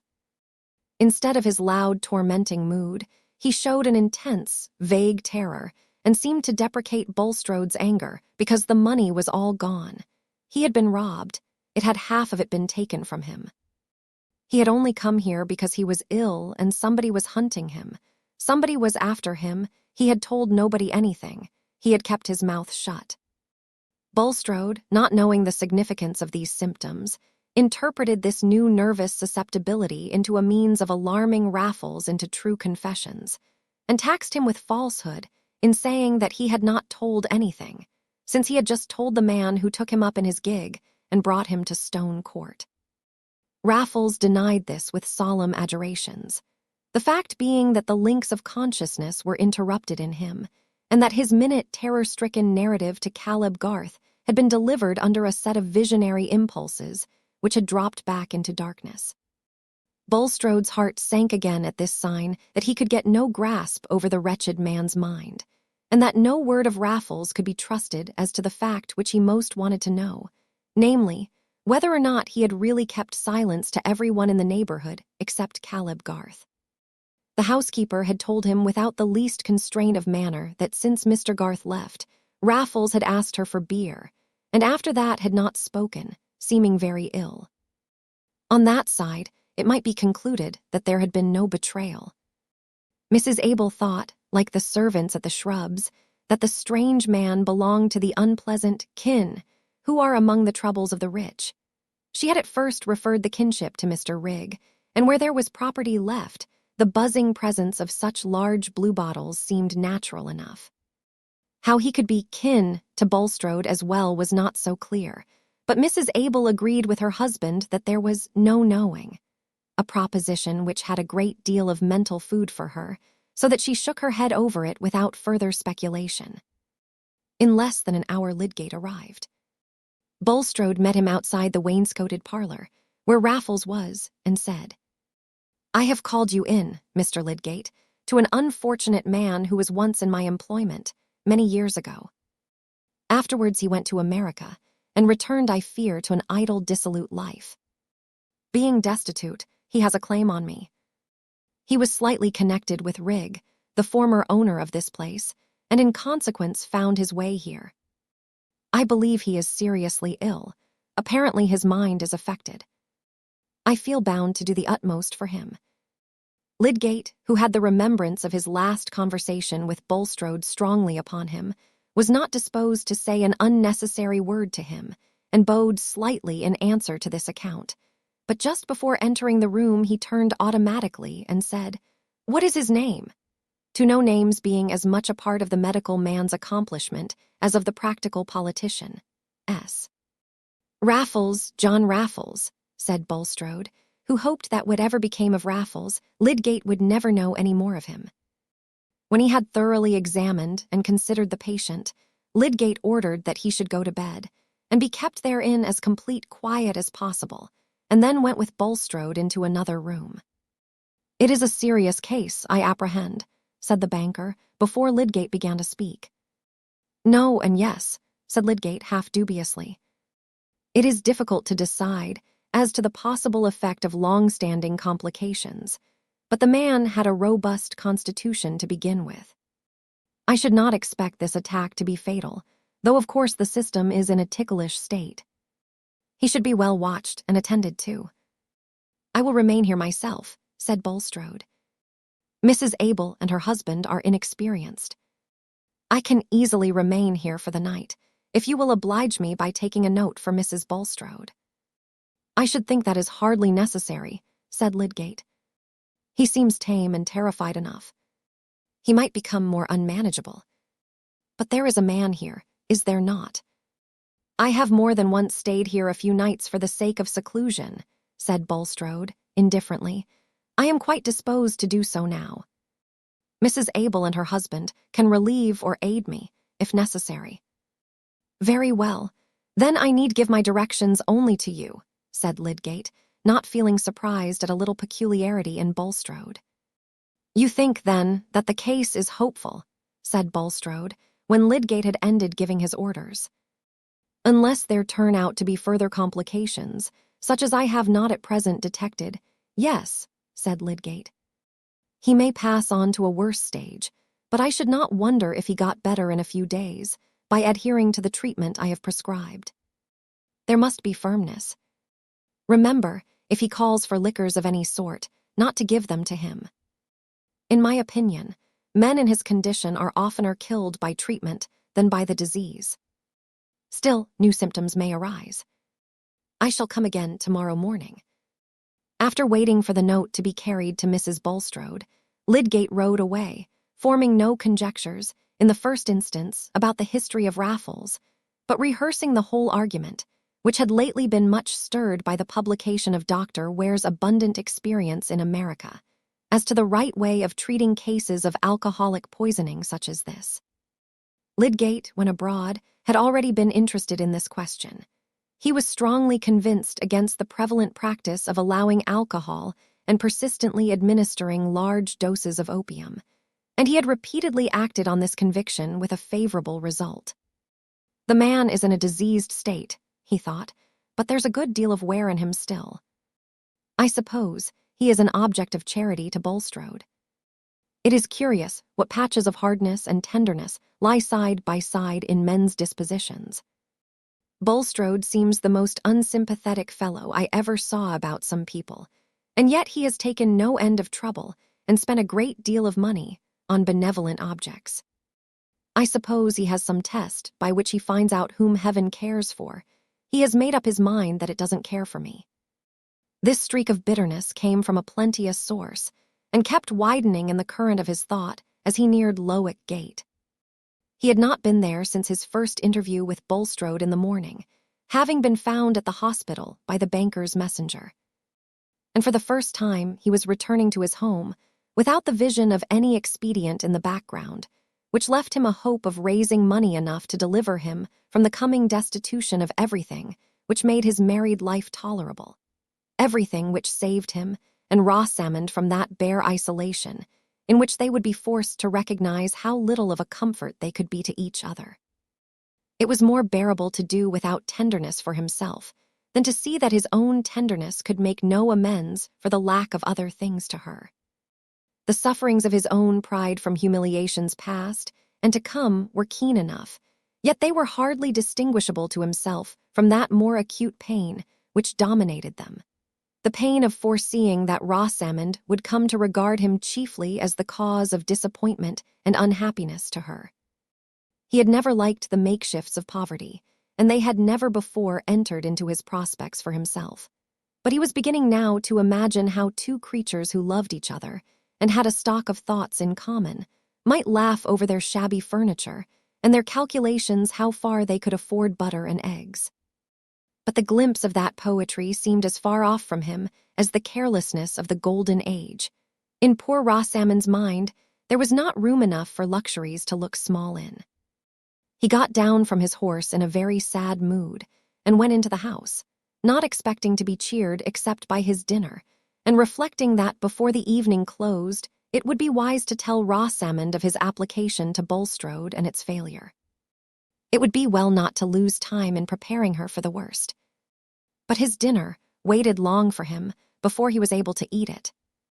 For on entering, he found that Dover's agent had already put a man in the house, and when he asked where Mrs. Lydgate was, he was told that she was in her bedroom.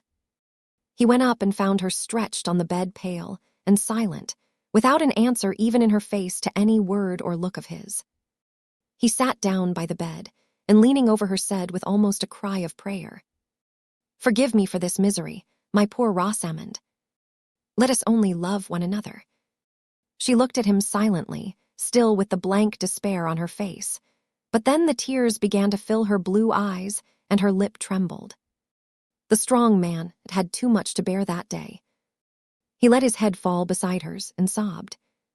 He did not hinder her from going to her father early in the morning. It seemed now that he ought not to hinder her from doing as she pleased.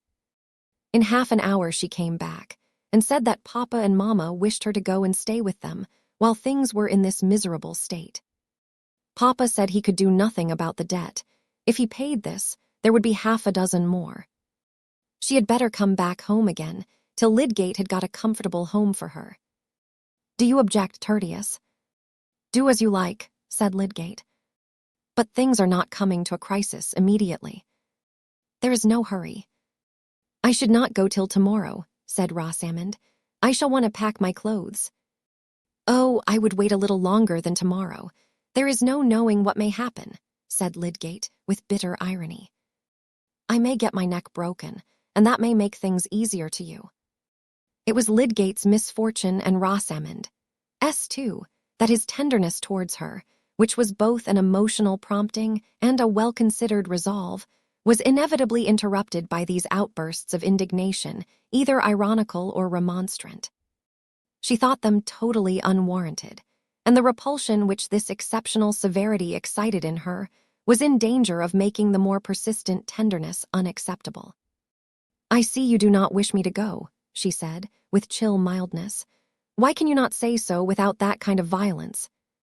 I shall stay until you request me to do otherwise." Lydgate said no more, but went out on his rounds. He felt bruised and shattered, and there was a dark line under his eyes which Rosamond had not seen before. She could not bear to look at him. Tertius had a way of taking things which made them a great deal worse for her. Chapter 70. Our deeds still travel with us from afar, and what we have been makes us what we are. Bulstrode's first object after Lydgate had left Stone Court was to examine Raffles's pockets, which he imagined were sure to carry signs in the shape of hotel bills of the places he had stopped in, if he had not told the truth in saying that he had come straight from Liverpool because he was ill and had no money. There were various bills crammed into his pocketbook, but none of a later date than Christmas at any other place, except one which bore date that morning. This was crumpled up with a handbill about a horse fair in one of his tail pockets, and represented the cost of 3 days' stay at an inn at Bilkley, where the fair was held, a town at least 40 miles from Middlemarch. The bill was heavy, and since Raffles had no luggage with him, it seemed probable that he had left his portmanteau behind in payment, in order to save money for his travelling fare. For his purse was empty, and he had only a couple of sixpences and some loose pence in his pockets. Bulstrode gathered a sense of safety from these indications that Raffles had really kept at a distance from Middlemarch since his memorable visit at Christmas. At a distance and among people who were strangers to Bulstrode, what satisfaction could there be to Raffles's tormenting, self-magnifying vein in telling old scandalous stories about a Middlemarch banker? And what harm if he did talk? The chief point now was to keep watch over him as long as there was any danger of that intelligible raving, that unaccountable impulse to tell, which seemed to have acted towards Caleb Garth, and Bulstrode felt much anxiety lest some such impulse should come over him at the sight of Lydgate. He sat up alone with him through the night, only ordering the housekeeper to lie down in her clothes, so as to be ready when he called her, alleging his own indisposition to sleep and his anxiety to carry out the doctor's orders. He did carry them out faithfully, although Raffles was incessantly asking for brandy and declaring that he was sinking away, that the earth was sinking away from under him. He was restless and sleepless, but still quailing and manageable. On the offer of the food ordered by Lydgate, which he refused, and the denial of other things which he demanded, he seemed to concentrate all his terror on Bulstrode, imploringly deprecating his anger, his revenge on him by starvation, and declaring with strong oaths that he had never told any mortal a word against him. Even this Bulstrode felt that he would not have liked Lydgate to hear, but a more alarming sign of fitful alternation in his delirium was that in the morning twilight Raffles suddenly seemed to imagine a doctor present, addressing him and declaring that Bulstrode wanted to starve him to death out of revenge for telling, when he never had told. Bulstrode's native imperiousness and strength of determination served him well. This delicate-looking man, himself nervously perturbed, found the needed stimulus in his strenuous circumstances, and through that difficult night and morning, while he had the air of an animated corpse returned to movement without warmth, holding the mastery by its chill impassibility, his mind was intensely at work thinking of what he had to guard against and what would win him security. Whatever prayers he might lift up, whatever statements he might inwardly make of this man's wretched spiritual condition, and the duty he himself was under to submit to the punishment divinely appointed for him rather than to wish for evil to another. Through all this effort to condense words into a solid mental state, there pierced and spread with irresistible vividness the images of the events he desired. And in the train of those images came their apology. He could not but see the death of Raffles and see in it his own deliverance. What was the removal of this wretched creature? He was impenitent, but were not public criminals impenitent? Yet the law decided on their fate. Should Providence in this case award death, there was no sin in contemplating death as the desirable issue, if he kept his hands from hastening it, if he scrupulously did what was prescribed. Even here there might be a mistake. Human prescriptions were fallible things. Lydgate had said that treatment had hastened death. Why not his own method of treatment? But of course intention was everything in the question of right and wrong. And Bulstrode set himself to keep his intention separate from his desire. He inwardly declared that he intended to obey orders. Why should he have got into any argument about the validity of these orders? It was only the common trick of desire, which avails itself of any irrelevant skepticism, finding larger room for itself in all uncertainty about effects, in every obscurity that looks like the absence of law. Still, he did obey the orders. His anxieties continually glanced towards Lydgate, and his remembrance of what had taken place between them the morning before was accompanied with sensibilities which had not been roused at all during the actual scene. He had then cared but little about Lydgate's painful impressions with regard to the suggested change in the hospital, or about the disposition towards himself which what he held to be his justifiable refusal of a rather exorbitant request might call forth. He recurred to the scene now with a perception that he had probably made Lydgate his enemy, and with an awakened desire to propitiate him, or rather to create in him a strong sense of personal obligation. He regretted that he had not at once made even an unreasonable money sacrifice. For in case of unpleasant suspicions, or even knowledge gathered from the raving of Raffles, Bulstrode would have felt that he had a defense in Lydgate's mind by having conferred a momentous benefit on him. But the regret had perhaps come too late. Strange, piteous conflict in the soul of this unhappy man, who had longed for years to be better than he was, who had taken his selfish passions into discipline and clad them in severe robes, so that he had walked with them as a devout choir, till now that a terror had risen among them, and they could chant no longer, but threw out their common cries for safety. It was nearly the middle of the day before Lydgate arrived. He had meant to come earlier, but had been detained, he said, and his shattered looks were noticed by Bulstrode. But he immediately threw himself into the consideration of the patient, and inquired strictly into all that had occurred. Raffles was worse, would take hardly any food, was persistently wakeful and restlessly raving, but still not violent. Contrary to Bulstrode's alarmed expectation, he took little notice of Lydgate's presence, and continued to talk or murmur incoherently. "What do you think of him?" said Bulstrode in private. "The symptoms are worse." "You are less hopeful." "No, I still think he may come round." "Are you going to stay here yourself?"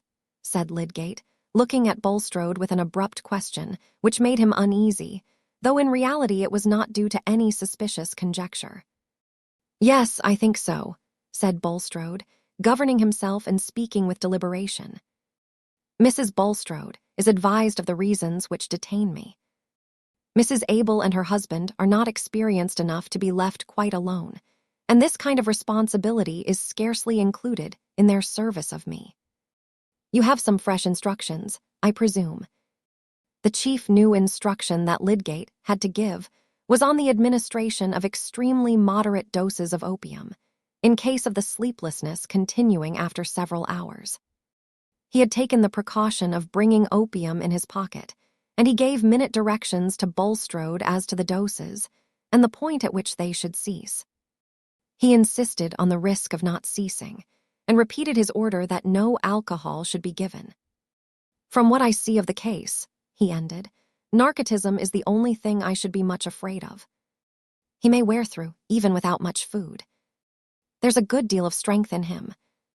You look ill yourself, Mr. Lydgate. A most unusual, I may say unprecedented thing in my knowledge of you," said Bulstrode, showing a solicitude as unlike his indifference the day before, as his present recklessness about his own fatigue was unlike his habitual self-cherishing anxiety. "I fear you're harassed." "Yes, I am," said Lydgate brusquely, holding his hat and ready to go. "Something new, I fear," said Bulstrode inquiringly. "Pray be seated." "No, thank you," said Lydgate with some hauteur. "I mentioned to you yesterday what was the state of my affairs. There is nothing to add, except that the execution has since then been actually put into my house. One can tell a good deal of trouble in a short sentence. I will say good morning." "Stay, Mr. Lydgate, stay," said Bulstrode. "I have been reconsidering this subject. I was yesterday taken by surprise, and saw it superficially. Mrs. Bulstrode is anxious for her niece, and I myself should grieve at a calamitous change in your position. Claims on me are numerous, but on reconsideration, I esteem it right that I should incur a small sacrifice rather than leave you unaided. You said, I think, that £1,000 would suffice entirely to free you from your burthens and enable you to recover a firm stand." "Yes," said Lydgate, a great leap of joy within him surmounting every other feeling. "That would pay all my debts and leave me a little on hand. I could set about economizing in our way of living, and by my practice might look up. If you will wait a moment, Mr. Lydgate, I will draw a check to that amount. I am aware that help, to be effectual in these cases, should be thorough." While Bulstrode wrote, Lydgate turned to the window thinking of his home, thinking of his life with its good start saved from frustration, its good purposes still unbroken. "You can give me a note of hand for this, Mr. Lydgate," said the banker, advancing towards him with the check. "And by, I hope, you may be in circumstances gradually to repay me. Meanwhile, I have pleasure in thinking that you will be released from further difficulty." "I am deeply obliged to you," said Lydgate. "You have restored to me the prospect of working with some happiness and some chance of good." It appeared to him a very natural movement in Bulstrode that he should have reconsidered his refusal. It corresponded with the more munificent side of his character. But as he put his hack into a canter, that he might get the sooner home, and tell the good news to Rosamond, and get cash at the bank to pay over to Dover's agent, there crossed his mind, with an unpleasant impression, as from a dark-winged flight of evil augury across his vision, the thought of that contrast in himself which a few months had brought, that he should be overjoyed at being under a strong personal obligation, that he should be overjoyed at getting money for himself from Bulstrode. The banker felt that he had done something to nullify one cause of uneasiness, and yet he was scarcely the easier. He did not measure the quantity of diseased motive which had made him wish for Lydgate's goodwill, but the quantity was none the less actively there, like an irritating agent in his blood. A man vows, and yet will not cast away the means of breaking his vow. Is it that he distinctly means to break it? Not at all, but the desires which tend to break it are at work in him dimly, and make their way into his imagination, and relax his muscles in the very moments when he is telling himself over again the reasons for his vow. Raffles, recovering quickly, returning to the free use of his odious powers, how could Bulstrode wish for that? Raffles dead was the image that brought release, and indirectly he prayed for that way of release, beseeching that, if it were possible, the rest of his days here below might be freed from the threat of an ignominy which would break him utterly as an instrument of God's service. Lydgate's opinion was not on the side of promise that this prayer would be fulfilled, and as the day advanced, Bulstrode felt himself getting irritated at the persistent life in this man, whom he would fain have seen sinking into the silence of death. Imperious will stirred murderous impulses towards this brute life, over which will, by itself, had no power. He said inwardly that he was getting too much worn. He would not sit up with the patient tonight, but leave him to Mrs. Abel, who, if necessary, could call her husband. At 6 o'clock, Raffles, having had only fitful perturbed snatches of sleep, from which he waked with fresh restlessness and perpetual cries that he was sinking away, Bulstrode began to administer the opium according to Lydgate's directions. At the end of half an hour or more, he called Mrs. Abel, and told her that he found himself unfit for further watching. He must now consign the patient to her care, and he proceeded to repeat to her Lydgate's directions as to the quantity of each dose. Mrs. Abel had not before known anything of Lydgate's prescriptions. She had simply prepared and brought whatever Bulstrode ordered, and had done what he pointed out to her. She began now to ask what else she should do besides administering the opium. Nothing at present, except the offer of the soup or the soda water. You can come to me for further directions. Unless there is any important change, I shall not come into the room again tonight. You will ask your husband for help if necessary. I must go to bed early. You've much need, sir, I'm sure, said Mrs. Abel, and to take something more strengthening than what you've done. Bulstrode went away now without anxiety as to what Raffles might say in his raving, which had taken on a muttering incoherence not likely to create any dangerous belief. At any rate, he must risk this. He went down into the wainscoted parlor first, and began to consider whether he would not have his horse saddled and go home by the moonlight, and give up caring for earthly consequences. Then he wished that he had begged Lydgate to come again that evening. Perhaps he might deliver a different opinion, and think that Raffles was getting into a less hopeful state. Should he send for Lydgate? If Raffles were really getting worse, and slowly dying, Bulstrode felt that he could go to bed and sleep in gratitude to Providence. But was he worse? Lydgate might come and simply say that he was going on as he expected, and predict that he would by and by fall into a good sleep and get well. What was the use of sending for him? Bulstrode shrank from that result. No ideas or opinions could hinder him from seeing the one probability to be that Raffles recovered would be just the same man as before, with his strength as a tormentor renewed, obliging him to drag away his wife to spend her years apart from her friends and native place, carrying an alienating suspicion against him in her heart. He had sat an hour and a half in this conflict by the firelight only, when a sudden thought made him rise and light the bed candle, which he had brought down with him. The thought was that he had not told Mrs. Abel when the doses of opium must cease. He took hold of the candlestick, but stood motionless for a long while. She might already have given him more than Lydgate had prescribed. But it was excusable in him that he should forget part of an order in his present wearied condition. He walked upstairs, candle in hand, not knowing whether he should straightway enter his own room and go to bed, or turn to the patient's room and rectify his omission. He paused in the passage, with his face turned towards Raffles's room, and he could hear him moaning and murmuring. He was not asleep then. Who could know that Lydgate's prescription would not be better disobeyed than followed, since there was still no sleep? He turned into his own room. Before he had quite undressed, Mrs. Abel rapped at the door, He opened it an inch so that he could hear her speak low. "If you please, sir, should I have no brandy nor nothing to give the poor creature? He feels sinking away, and nothing else will he swaller, and but little strength in it if he did, only the opium. And he says more and more, he's sinking down through the earth." To her surprise, Mr. Bulstrode did not answer. A struggle was going on within him. "I think he must die for support, if he goes on in that way.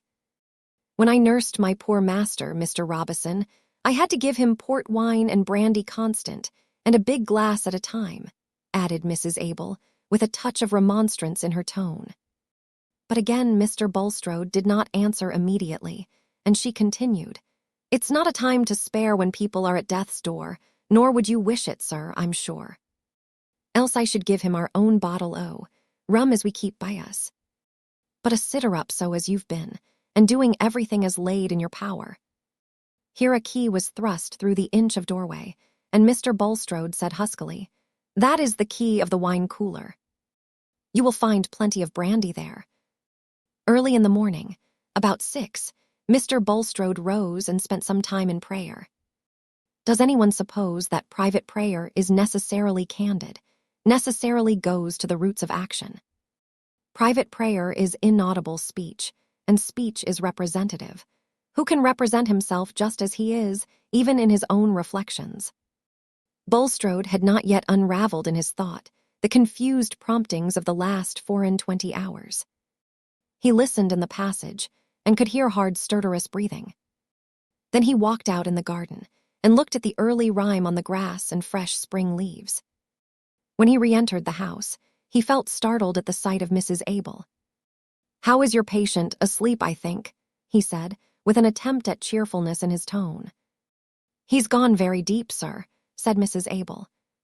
"He went off gradual between 3 and 4 o'clock. Would you please to go and look at him? I thought it no harm to leave him. My man, gone afield, and the little girls seeing to the kettles." Bulstrode went up.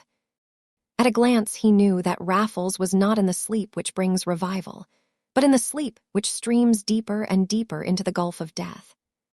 He looked round the room and saw a bottle with some brandy in it, and the almost empty opium phial. He put the phial out of sight, and carried the brandy bottle downstairs with him, locking it again in the wine cooler. While breakfasting, he considered whether he should ride to Middlemarch at once, or wait for Lydgate's arrival. He decided to wait, and told Mrs. Abel that she might go about her work. He could watch in the bedchamber. As he sat there, and beheld the enemy of his peace going irrevocably into silence, he felt more at rest than he had done for many months. His conscience was soothed by the enfolding wing of secrecy, which seemed just then like an angel sent down for his relief. He drew out his pocketbook to review various memoranda there, as to the arrangements he had projected and partly carried out in the prospect of quitting Middlemarch, and considered how far he would let them stand or recall them, now that his absence would be brief. Some economies which he felt desirable might still find a suitable occasion in his temporary withdrawal from management, and he hoped still that Mrs. Casaubon would take a large share in the expenses of the hospital. In that way the moments passed, until a change in the stertorous breathing was marked enough to draw his attention wholly to the bed, and forced him to think of the departing life, which had once been subservient to his own, which he had once been glad to find base enough for him to act on as he would. It was his gladness, then, which impelled him now to be glad that the life was at an end. And who could say that the death of Raffles had been hastened? Who knew what would have saved him? Lydgate arrived at 10:30, in time to witness the final pause of the breath. When he entered the room, Bulstrode observed a sudden expression in his face, which was not so much surprise as a recognition that he had not judged correctly. He stood by the bed in silence for some time, with his eyes turned on the dying man, but with that subdued activity of expression which showed that he was carrying on an inward debate. "When did this change begin?" said he, looking at Bulstrode. "I did not watch by him last night," said Bulstrode. "I was overworn, and left him under Mrs. Abel's care. She said that he sank into sleep, between 3 and 4 o'clock. When I came in before 8, he was nearly in this condition. Lydgate did not ask another question, but watched in silence until he said, "It's all over." This morning Lydgate was in a state of recovered hope and freedom. He had set out on his work with all his old animation, and felt himself strong enough to bear all the deficiencies of his married life. And he was conscious that Bulstrode had been a benefactor to him. But he was uneasy about this case. He had not expected it to terminate as it had done. Yet he hardly knew how to put a question on the subject to Bulstrode without appearing to insult him, and if he examined the housekeeper, why, the man was dead. There seemed to be no use in implying that somebody's ignorance or imprudence had killed him. And after all, he himself might be wrong. He and Bulstrode rode back to Middlemarch together, talking of many things, chiefly cholera and the chances of the Reform Bill in the House of Lords, and the firm resolve of the political unions. Nothing was said about Raffles, except that Bulstrode mentioned the necessity of having a grave for him in Lowick churchyard, and observed that, so far as he knew, the poor man had no connections except Rigg, whom he had stated to be unfriendly towards him. On returning, home Lydgate had a visit from Mr. Fairbrother.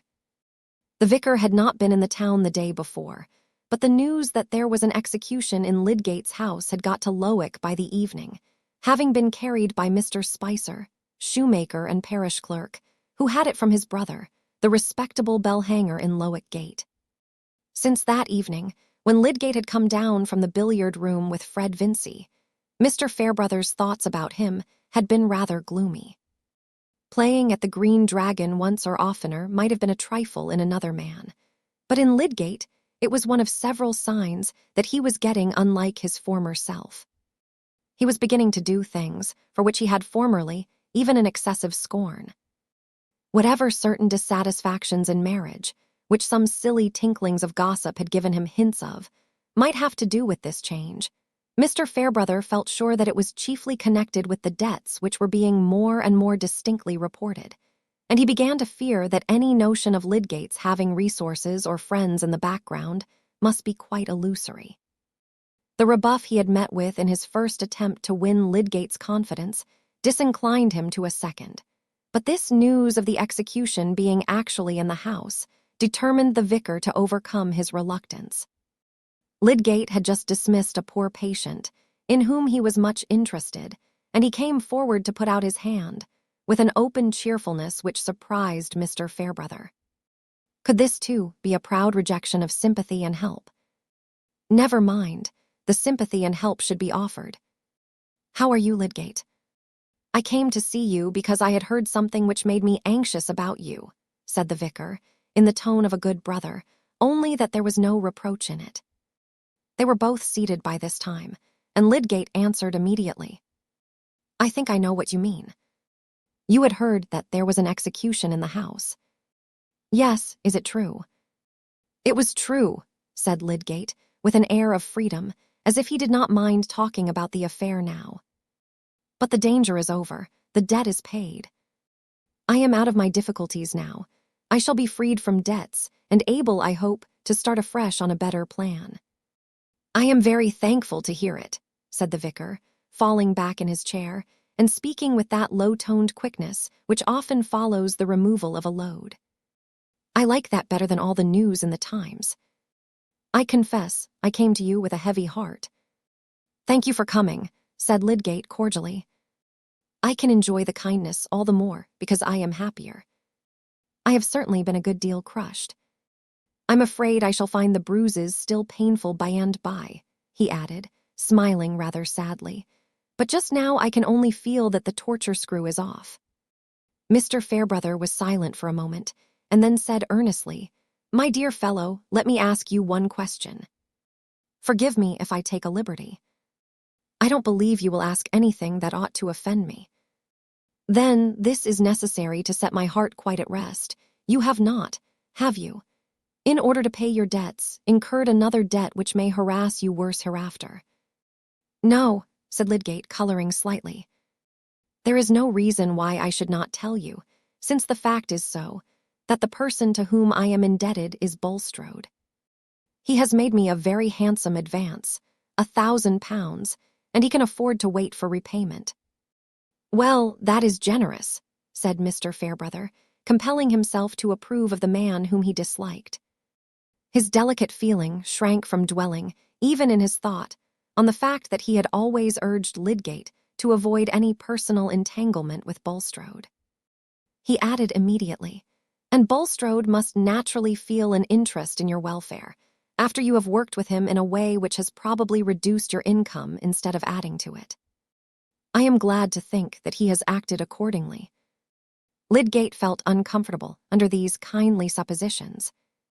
They made more distinct within him the uneasy consciousness which had shown its first dim stirrings only a few hours before, that Bulstrode's motives for his sudden beneficence following close upon the chillest indifference might be merely selfish. He let the kindly suppositions pass.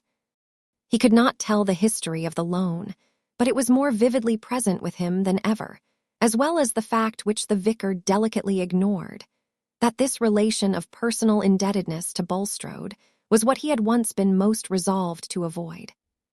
He began, instead of answering, to speak of his projected economies, and of his having come to look at his life from a different point of view.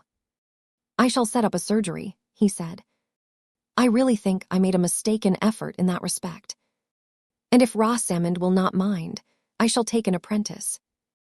I don't like these things, but if one carries them out faithfully, they are not really lowering. I have had a severe galling to begin with. That will make the small rubs seem easy." Poor Lydgate, the "if Rosamond will not mind," which had fallen from him involuntarily as part of his thought, was a significant mark of the yoke he bore. But Mr. Fairbrother, whose hopes entered strongly into the same current with Lydgate, and who knew nothing about him that could now raise a melancholy presentiment, left him with affectionate congratulation. Chapter 71. "Clown, 'twas in the bunch of grapes, where indeed you have a delight to sit, have you not? Froth." "I have so, because it is an open room and good for winter." Clo. "Why, very well then, I hope here be truths. Measure for measure." 5 days after the death of Raffles, Mr. Bambridge was standing at his leisure under the large archway leading into the yard of the Green Dragon. He was not fond of solitary contemplation, but he had only just come out of the house, and any human figure standing at ease under the archway in the early afternoon was as certain to attract companionship as a pigeon which has found something worth pecking at. In this case, there was no material object to feed upon, but the eye of reason saw a probability of mental sustenance in the shape of gossip. Mr. Hopkins, the meek-mannered draper opposite, was the first to act on this inward vision, being the more ambitious of a little masculine talk because his customers were chiefly women. Mr. Bambridge was rather curt to the draper, feeling that Hopkins was of course glad to talk to him, but that he was not going to waste much of his talk on Hopkins. Soon, however, there was a small cluster of more important listeners, who were either deposited from the passers-by, or had sauntered to the spot expressly to see if there were anything going on at the Green Dragon, and Mr. Bambridge was finding it worth his while to say many impressive things about the fine studs he had been seeing, and the purchases he had made on a journey in the north from which he had just returned. Gentlemen present were assured that when they could show him anything to cut out a blood mare, a bay rising 4, which was to be seen at Doncaster if they chose to go and look at it, Mr. Bambridge would gratify them by being shot from here to Hereford. Also, a pair of blacks which he was going to put into the break recalled vividly to his mind a pair which he had sold to Faulkner in 19 for 100 guineas, and which Faulkner had sold for 162 months later. Any gent who could disprove this statement being offered the privilege of calling Mr. Bambridge by a very ugly name until the exercise made his throat dry. When the discourse was at this point of animation, came up Mr. Frank Hawley. He was not a man to compromise his dignity by lounging at the Green Dragon, but happening to pass along the High Street and seeing Bambridge on the other side, he took some of his long strides across to ask the horse-dealer whether he had found the first-rate gig horse which he had engaged to look for. Mr. Hawley was requested to wait until he had seen a grey selected at Bilkley. If that did not meet his wishes to a hair, Bambridge did not know a horse when he saw it, which seemed to be the highest conceivable unlikelihood. Mr. Hawley, standing with his back to the street, was fixing a time for looking at the grey and seeing it tried, when a horseman passed slowly by. "Bulstrode," said 2 or 3 voices at once in a low tone, one of them, which was the draper, S., respectfully prefixing the Mr., but nobody having more intention in this interjectural naming than if they had said the Riverston coach when that vehicle appeared in the distance. Mr. Hawley gave a careless glance round at Bulstrode's back, but as Bambridge's eyes followed it, he made a sarcastic grimace. "By jingo, that reminds me," he began, lowering his voice a little. "I picked up something else at Bilkley besides your gig horse, Mr. Hawley. I picked up a fine story about Bulstrode. Do you know how he came by his fortune? Any gentleman wanting a bit of curious information, I can give it him free of expense. If everybody got their deserts, Bulstrode might have had to say his prayers at Botany Bay." "What do you mean?" said Mr. Hawley, thrusting his hands into his pockets and pushing a little forward under the archway. If Bulstrode should turn out to be a rascal, Frank Hawley had a prophetic soul. "I had it from a party who was an old chum of Bulstrode, S. I'll tell you where I first picked him up," said Bambridge, with a sudden gesture of his forefinger. "He was at Larcher's sale, but I knew nothing of him then. He slipped through my fingers, was after Bulstrode, no doubt. He tells me he can tap Bulstrode to any amount, knows all his secrets. However, he blabbed to me at Bilkley. He takes a stiff glass. Damn if I think he meant to turn King's evidence. But he's that sort of bragging fellow. The bragging runs over hedge and ditch with him, till he'd brag of a spavin as if it 'ud fetch money. A man should know when to pull up." Mr. Bambridge made this remark with an air of disgust, satisfied that his own bragging showed a fine sense of the marketable. "What's the man's name?" "Where can he be found?" said Mr. Hawley. "As to where he is to be found, I left him to it at the Saracen's Head, but his name is Raffles." "Raffles!" exclaimed Mr. Hopkins. "I furnished his funeral yesterday. He was buried at Lowick." Mr. Bulstrode followed him. "A very decent funeral." There was a strong sensation among the listeners. Mr. Bambridge gave an ejaculation in which brimstone was the mildest word, and Mr. Hawley, knitting his brows and bending his head forward, exclaimed, "What? Where did the man die?" "At Stone Court," said the draper. "The housekeeper said he was a relation of the master, S. He came there ill on Friday." "Why, it was on Wednesday I took a glass with him," interposed Bambridge. "Did any doctor attend him?" said Mr. Hawley. "Yes, Mr. Lydgate. Mr. Bulstrode sat up with him one night. He died the 3rd morning." "Go on, Bambridge," said Mr. Hawley insistently. "What did this fellow say about Bulstrode?"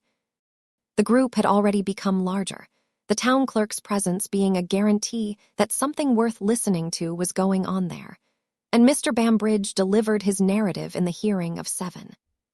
It was mainly what we know, including the fact about Will Ladislaw, with some local color and circumstance added. It was what Bulstrode had dreaded the betrayal of, and hoped to have buried forever with the corpse of Raffles. It was that haunting ghost of his earlier life, which as he rode past the archway of the Green Dragon, he was trusting that Providence had delivered him from. Yes, Providence. He had not confessed to himself, yet that he had done anything in the way of contrivance to this end. He had accepted what seemed to have been offered. It was impossible to prove that he had done anything which hastened the departure of that man's soul. But this gossip about Bulstrode spread through Middlemarch like the smell of fire. Mr. Frank Hawley followed up his information by sending a clerk whom he could trust to Stone Court on a pretext of inquiring about Hay, but really to gather all that could be learned about Raffles and his illness from Mrs. Abel. In this way it came to his knowledge that Mr. Garth had carried the man to Stone Court in his gig, and Mr. Hawley in consequence took an opportunity of seeing Caleb, calling at his office to ask whether he had time to undertake an arbitration if it were required. and then asking him incidentally about Raffles. Caleb was betrayed into no word injurious to Bulstrode beyond the fact which he was forced to admit, that he had given up acting for him within the last week. Mr. Hawley drew his inferences, and feeling convinced that Raffles had told his story to Garth, and that Garth had given up Bulstrode's affairs in consequence, said so a few hours later to Mr. Toller. The statement was passed on until it had quite lost the stamp of an inference, and was taken as information coming straight from Garth, so that even a diligent historian might have concluded Caleb to be the chief publisher of Bulstrode's misdemeanors. Mr. Hawley was not slow to perceive that there was no handle for the law either in the revelations made by Raffles or in the circumstances of his death. He had himself ridden to Lowick village that he might look at the register and talk over the whole matter with Mr. Fairbrother, who was not more surprised than the lawyer that an ugly secret should have come to light about Bulstrode, though he had always had justice enough in him to hinder his antipathy from turning into conclusions. But while they were talking, another combination was silently going forward in Mr. Fairbrother's mind, which foreshadowed what was soon to be loudly spoken of in Middlemarch as a necessary putting of two and two together. With the reasons which kept Bulstrode in dread of Raffles, there flashed the thought that the dread might have something to do with his munificence towards his medical man. And though he resisted the suggestion that it had been consciously accepted in any way as a bribe, he had a foreboding that this complication of things might be of malignant effect on Lydgate's reputation. He perceived that Mr. Hawley knew nothing at present of the sudden relief from debt, and he himself was careful to glide away from all approaches towards the subject. "Well," he said, with a deep breath, wanting to wind up the illimitable discussion of what might have been, though nothing could be legally proven, "it is a strange story. So our mercurial Ladislaw has a queer genealogy. A high-spirited young lady and a musical Polish patriot made a likely enough stock for him to spring from, but I should never have suspected a grafting of the Jew pawnbroker. However, there's no knowing what a mixture will turn out beforehand. Some sorts of dirt serve to clarify." "It's just what I should have expected," said Mr. Hawley, mounting his horse. "Any cursed alien blood, Jew, Corsican, or gypsy. I know he's one of your black sheep, Hawley. But he is really a disinterested, unworldly fellow," said Mr. Fairbrother, smiling. Aye, that is your Whiggish twist," said Mr. Hawley, who had been in the habit of saying apologetically that Fairbrother was such a damned, pleasant, good-hearted fellow you would mistake him for a Tory. Mr. Hawley rode home, without thinking of Lydgate's attendance on Raffles in any other light than as a piece of evidence on the side of Bulstrode. But the news that Lydgate had all at once become able not only to get rid of the execution in his house, but to pay all his debts in Middlemarch was spreading fast, gathering round it conjectures and comments which gave it new body and impetus, and soon filling the ears of other persons besides Mr. Hawley, who were not slow to see a significant relation between this sudden command of money and Bulstrode's desire to stifle the scandal of Raffles. That the money came from Bulstrode would infallibly have been guessed even if there had been no direct evidence of it, for it had beforehand entered into the gossip about Lydgate's affairs that neither his father-in-law nor his own family would do anything for him, and direct evidence was furnished not only by a clerk at the bank, but by innocent Mrs. Bulstrode herself, who mentioned the loan to Mrs. Plymdale, who mentioned it to her daughter-in-law of the house of Toller, who mentioned it generally. The business was felt to be so public and important that it required dinners to feed it, and many invitations were just then issued and accepted on the strength of this scandal concerning Bulstrode and Lydgate. Wives, widows, and single ladies took their work and went out to tea oftener than usual, and all public conviviality, from the Green Dragon to Dollop, gathered a zest which could not be won from the question whether the Lords would throw out the Reform Bill. For hardly anybody doubted that some scandalous reason or other was at the bottom of Bulstrode's liberality to Lydgate. Mr. Hawley, indeed, in the first instance, invited a select party, including the two physicians, with Mr. Toller and Mr. Wrench, expressly to hold a close discussion as to the probabilities of Raffles's illness, reciting to them all the particulars which had been gathered from Mrs. Abel in connection with Lydgate's certificate, that the death was due to delirium tremens. And the medical gentlemen, who all stood undisturbedly on the old paths in relation to this disease, declared that they could see nothing in these particulars which could be transformed into a positive ground of suspicion. But the moral grounds of suspicion remained. The strong motives Bulstrode clearly had for wishing to be rid of Raffles, and the fact that at this critical moment he had given Lydgate the help which he must for some time have known the need for. The disposition, moreover, to believe that Bulstrode would be unscrupulous, and the absence of any indisposition to believe that Lydgate might be as easily bribed as other haughty-minded men when they have found themselves in want of money. Even if the money had been given merely to make him hold his tongue about the scandal of Bulstrode's earlier life, the fact threw an odious light on Lydgate, who had long been sneered at as making himself subservient to the banker for the sake of working himself into predominance and discrediting the elder members of his profession. Hence, in spite of the negative as to any direct sign of guilt in relation to the death at Stone Court, Mr. Hawley's select party broke up with the sense that the affair had an ugly look.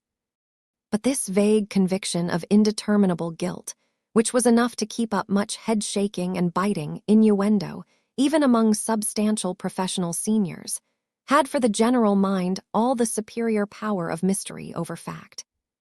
Everybody liked better to conjecture how the thing was than simply to know it, for conjecture soon became more confident than knowledge and had a more liberal allowance for the incompatible. Even the more definite scandal concerning Bulstrode's earlier life was, for some minds, melted into the mass of mystery, as so much lively metal to be poured out in dialogue, and to take such fantastic shapes as heaven pleased. This was the tone of thought chiefly sanctioned by Mrs. Dollop, the spirited landlady of the Tankard in Slaughter Lane, who had often to resist the shallow pragmatism of customers, disposed to think that their reports from the outer world were of equal force with what had come up in her mind. How it had been brought to her she didn't know, but it was there before her as if it had been scored with the chalk on the chimney-board. As Bulstrode should say, his inside was that black as if the hairs of his head knowed the thoughts of his heart, he'd tear 'em up by the roots. "That's odd," said Mr. Limp, a meditative shoemaker with weak eyes and a piping voice. "Why, I read in the Trumpet. That was what the Duke of Wellington said when he turned his coat and went over to the Romans." "Very like," said Mrs. Dollop. "If one rascal said it, it's more reason why another should. But hypocrite as he's been, and holding things with that high hand, as there was no parson the country good enough for him, he was forced to take Old Harry into his counsel, and Old Harry's been too many for him." Aye, he's a complice you can't send out the country," said Mr. Crabbe, the glazier, who gathered much news and groped among it dimly. "But by what I can make out, there's them says Bulstrode was for running away, for fear being found out before now." "He'll be drove away, whether or no," said Mr. Dill, the barber, who had just dropped in. "I shaved Fletcher, Hawley's clerk, this morning. He's got a bad finger, and he says they're all of one mind to get rid of Bulstrode. Mr. the Siger is turned against him, and wants him out the parish. And there's gentlemen in this town says they'd as soon dine with a fellow from the hulks. And a deal sooner I would," says Fletcher. "For what's more against one's stomach than a man coming and making himself bad company with his religion, and giving out as the 10 Commandments are not enough for him, and all the while he's worse than half the men at the treadmill." Fletcher said so himself. "It'll be a bad thing for the town, though, if Bulstrode's money goes out of it," said Mr. Limp, quaveringly. "There's better folks spend their money worse," said a firm-voiced dyer, whose crimson hands looked out of keeping with his good-natured face. "But he won't keep his money, by what I can make out," said the glazier. "Don't they say as there's somebody can strip it off him? By what I can understand, they could take every penny off him if they went to lawing." "No such thing," said the barber, who felt himself a little above his company at Dollop's, but liked it none the worse. "Fletcher says it's no such thing. He says they might prove over and over again whose child this young Ladislaw was, and they'd do no more than if they proved I came out of the fens. He couldn't touch a penny." "Look you there now," said Mrs. Dollop indignantly. "I thank the Lord he took my children to himself, if that's all the law can do for the motherless. Then by that, it's no use who your father and mother is. But as to listening to what one lawyer says without asking another, I wonder at a man, your cleverness, Mr. Dill. It's well known there's always two sides, if no more, else who'd go to law, I should like to know. It's a poor tale, with all the law as there is up and down, if it's no use proving whose child you are. Fletcher may say that if he likes, but I say, do Fletcher me." Mr. Dill affected to laugh in a complimentary way at Mrs. Dollop, as a woman who was more than a match for the lawyers, being disposed to submit to much twitting from a landlady who had a long score against him. "If they come to lawing, and it's all true as folks say, there's more to be looked to nor money," said the glazier. "There's this poor creetur as is dead and gone. By what I can make out, he'd seen the day when he was a deal finer gentleman nor Bulstrode." "Finer gentleman? I'll warrant him," said Mrs. Dollop, "and a far personabler man by what I can hear. As I said when Mr. Baldwin, the tax-gatherer, comes in, a-standing where you sit, and says, 'Bulstrode got all his money as he brought into this town by thieving and swindling,' I said, 'You don't make me no wiser, Mr. Baldwin. It's set my blood a-creeping to look at him ever sin. Here he came into Slaughter Lane a-wanting to buy the house over my head. Folks don't look the color the dough tub and stare at you as if they wanted to see into your backbone for nothink.' That was what I said, and Mr. Baldwin can bear me witness." "And in the rights of it, too," said Mr. Crabbe. "For by what I can make out, this Raffles, as they call him, was a lusty, fresh-colored man as you'd wish to see, and the best company, though dead he lies in Lowick churchyard sure enough. And by what I can understand, there's them knows more than they should know about how he got there." "I'll believe you," said Mrs. Dollop, with a touch of scorn at Mr. Crabbe's apparent dimness. "When a man, been 'ticed to a lone house, and there's them can pay for hospitals and nurses for half the countryside choose to be sitters up night and day, and nobody to come near but a doctor as is known to stick at nothink, and as poor as he can hang together, and after that so flush money as he can pay off Mr. Biles the butcher as his bill has been running on for the best joints since last Michaelmas was a 12-month. I don't want anybody to come and tell me as there's been more going on nor the prayer book's got a service for. I don't want to stand winking and blinking and thinking." Mrs. Dollop looked round with the air of a landlady, accustomed to dominate her company. There was a chorus of adhesion from the more courageous, but Mr. Limp, after taking a draught, placed his flat hands together and pressed them hard between his knees, looking down at them with blear-eyed contemplation, as if the scorching power of Mrs. Dollop's speech had quite dried up and nullified his wits until they could be brought round again by further moisture. "Why shouldn't they dig the man up and have the crowner?" said the dyer. "It's been done many, and many's the time. If there's been foul play, they might find it out." "Not they, Mr. Jonas," said Mrs. Dollop emphatically. "I know what doctors are. They're a deal too cunning to be found out. And this Dr. Lydgate that's been for cutting up everybody before the breath was well out their body. It's plain enough what use he wanted to make looking into respectable people's insides. He knows drugs, you may be sure, as you can neither smell nor see, neither before they're swallowed nor after. Why, I've seen drops myself ordered by Dr. Gambit, as is our club doctor and a good character, and has brought more live children into the world nor ever another Middlemarch. I say I've seen drops myself as made no difference whether they was in the glass or out, and yet have griped you the next day. So I'll leave your own sense to judge. Don't tell me. All I say is, it's a mercy they didn't take this Dr. Lydgate on to our club. There's many a mother's child might root it." The heads of this discussion at Dollop's had been the common theme among all classes in the town, had been carried to Lowick Parsonage on one side and to Tipton Grange on the other, had come fully to the ears of the Vincey family, and had been discussed with sad reference to poor Harriet by all Mrs. Bulstrode's friends, before Lydgate knew distinctly why people were looking strangely at him, and before Bulstrode himself suspected the betrayal of his secrets. He had not been accustomed to very cordial relations with his neighbors, and hence he could not miss the signs of cordiality. Moreover, he had been taking journeys on business of various kinds, having now made up his mind that he need not quit Middlemarch, and feeling able consequently to determine on matters which he had before left in suspense. "We will make a journey to Cheltenham in the course of a month or two," he had said to his wife. "There are great spiritual advantages to be had in that town, along with the air and the waters, and 6 weeks there will be eminently refreshing to us." He really believed in the spiritual advantages, and meant that his life henceforth should be the more devoted because of those later sins which he represented to himself as hypothetic, praying hypothetically for their pardon, "if I have herein transgressed."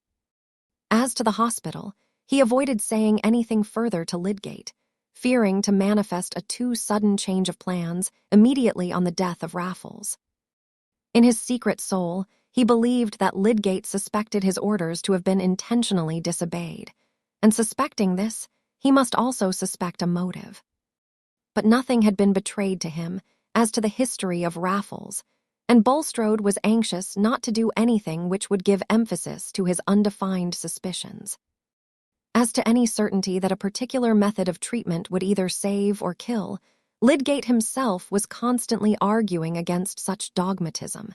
He had no right to speak, and he had every motive for being silent.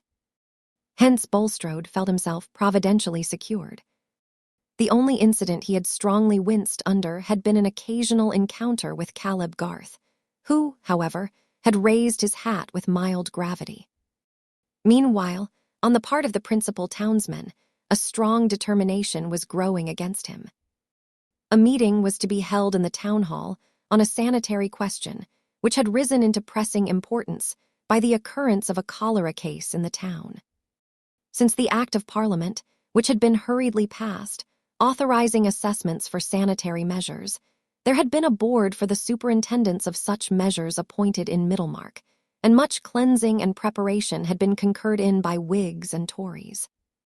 The question now was whether a piece of ground outside the town should be secured as a burial ground by means of assessment or by private subscription.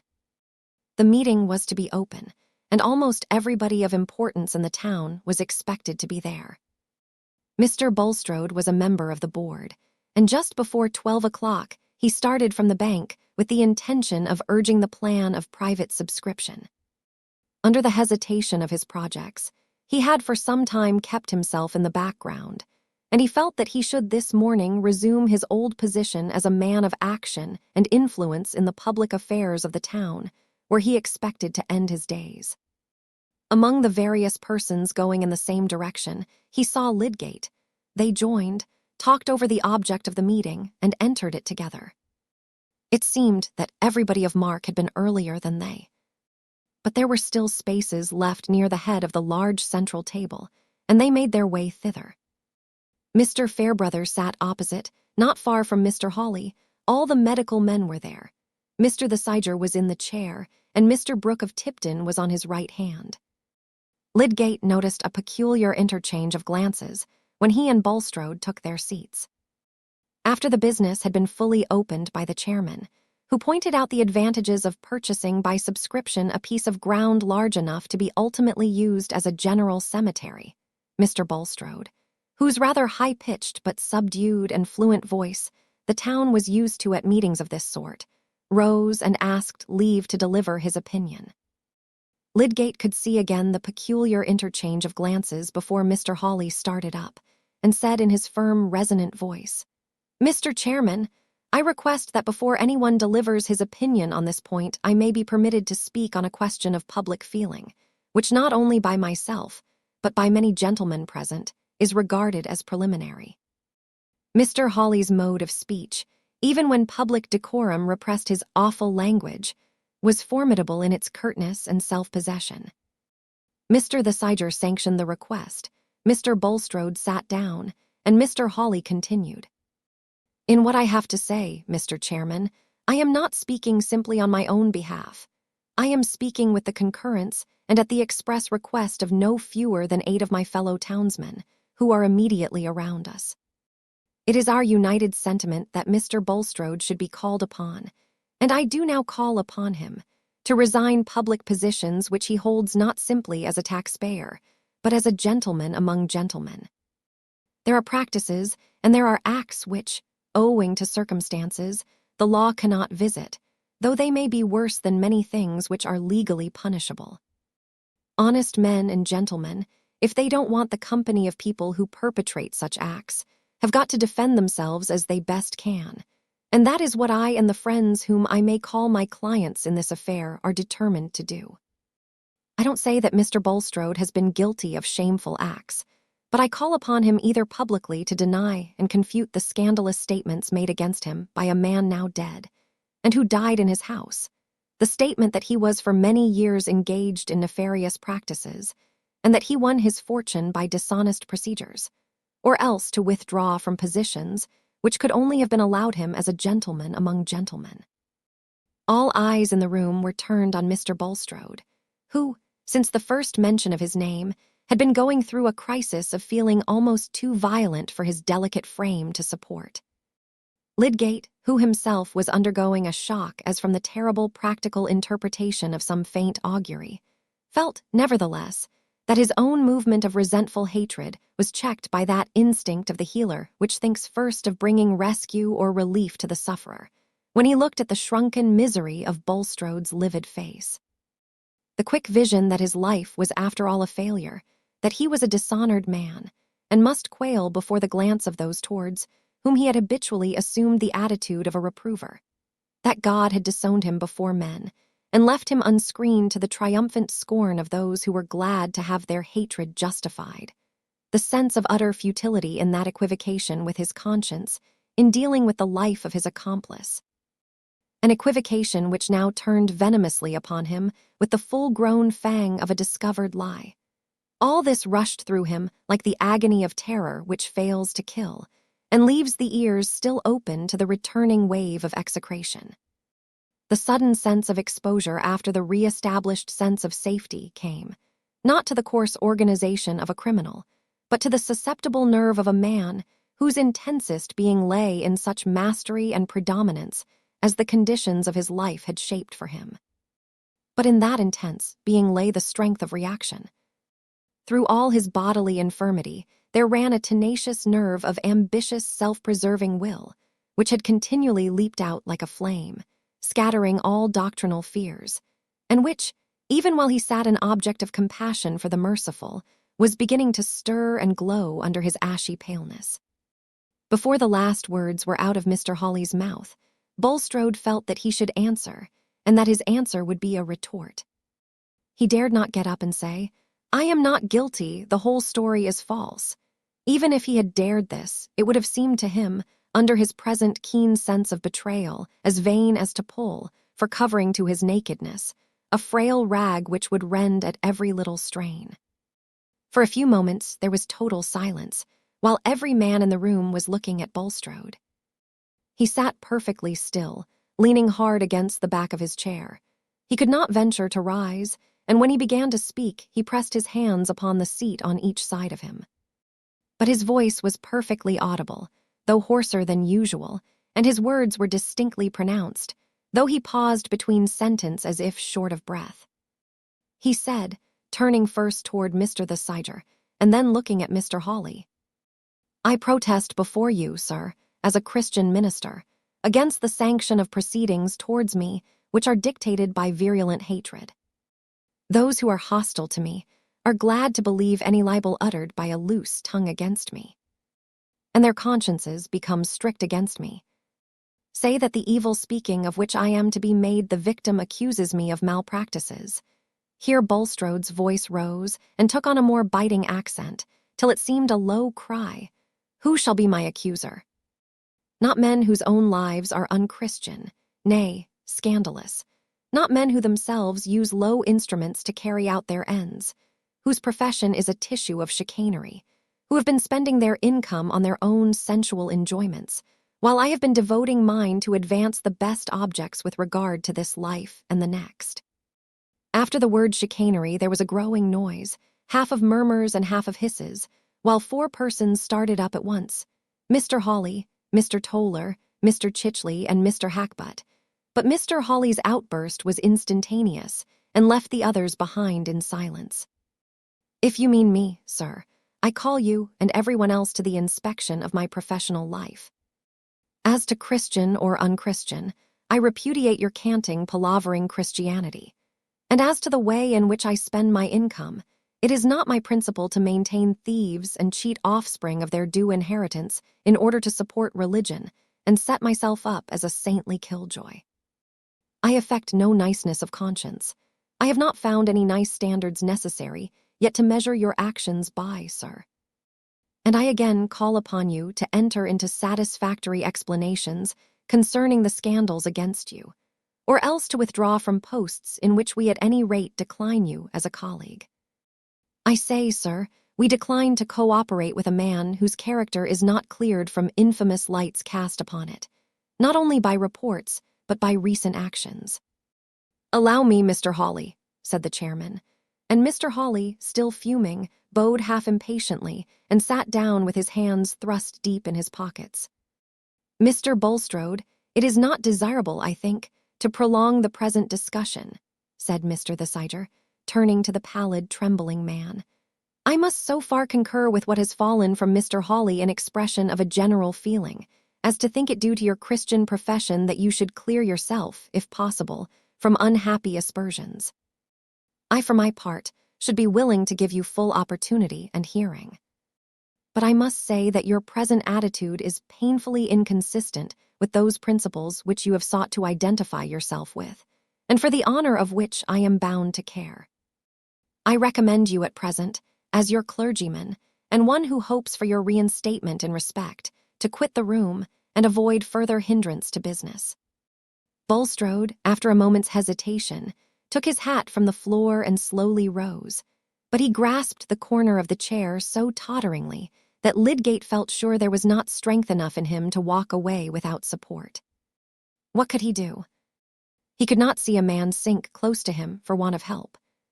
He rose and gave his arm to Bulstrode, and in that way led him out of the room. Yet this act, which might have been one of gentle duty and pure compassion, was at this moment unspeakably bitter to him. It seemed as if he were putting his sign manual to that association of himself with Bulstrode, of which he now saw the full meaning as it must have presented itself to other minds. He now felt the conviction that this man, who was leaning tremblingly on his arm, had given him the £1,000 as a bribe, and that somehow the treatment of Raffles had been tampered with from an evil motive. The inferences were closely linked enough. The town knew of the loan, believed it to be a bribe, and believed that he took it as a bribe. Poor Lydgate, his mind struggling under the terrible clutch of this revelation, was all the while morally forced to take Mr. Bulstrode to the bank, send a man off for his carriage, and wait to accompany him home. Meanwhile, the business of the meeting was dispatched, and fringed off into eager discussion among various groups concerning this affair of Bulstrode and Lydgate.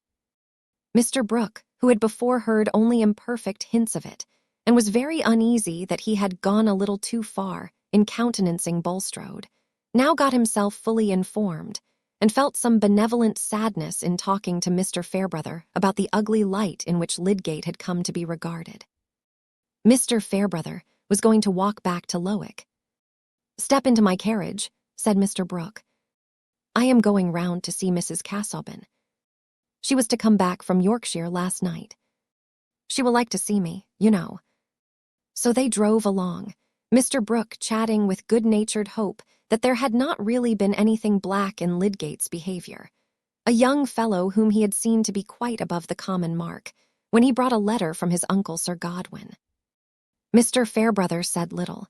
He was deeply mournful. With a keen perception of human weakness, he could not be confident that under the pressure of humiliating needs Lydgate had not fallen below himself.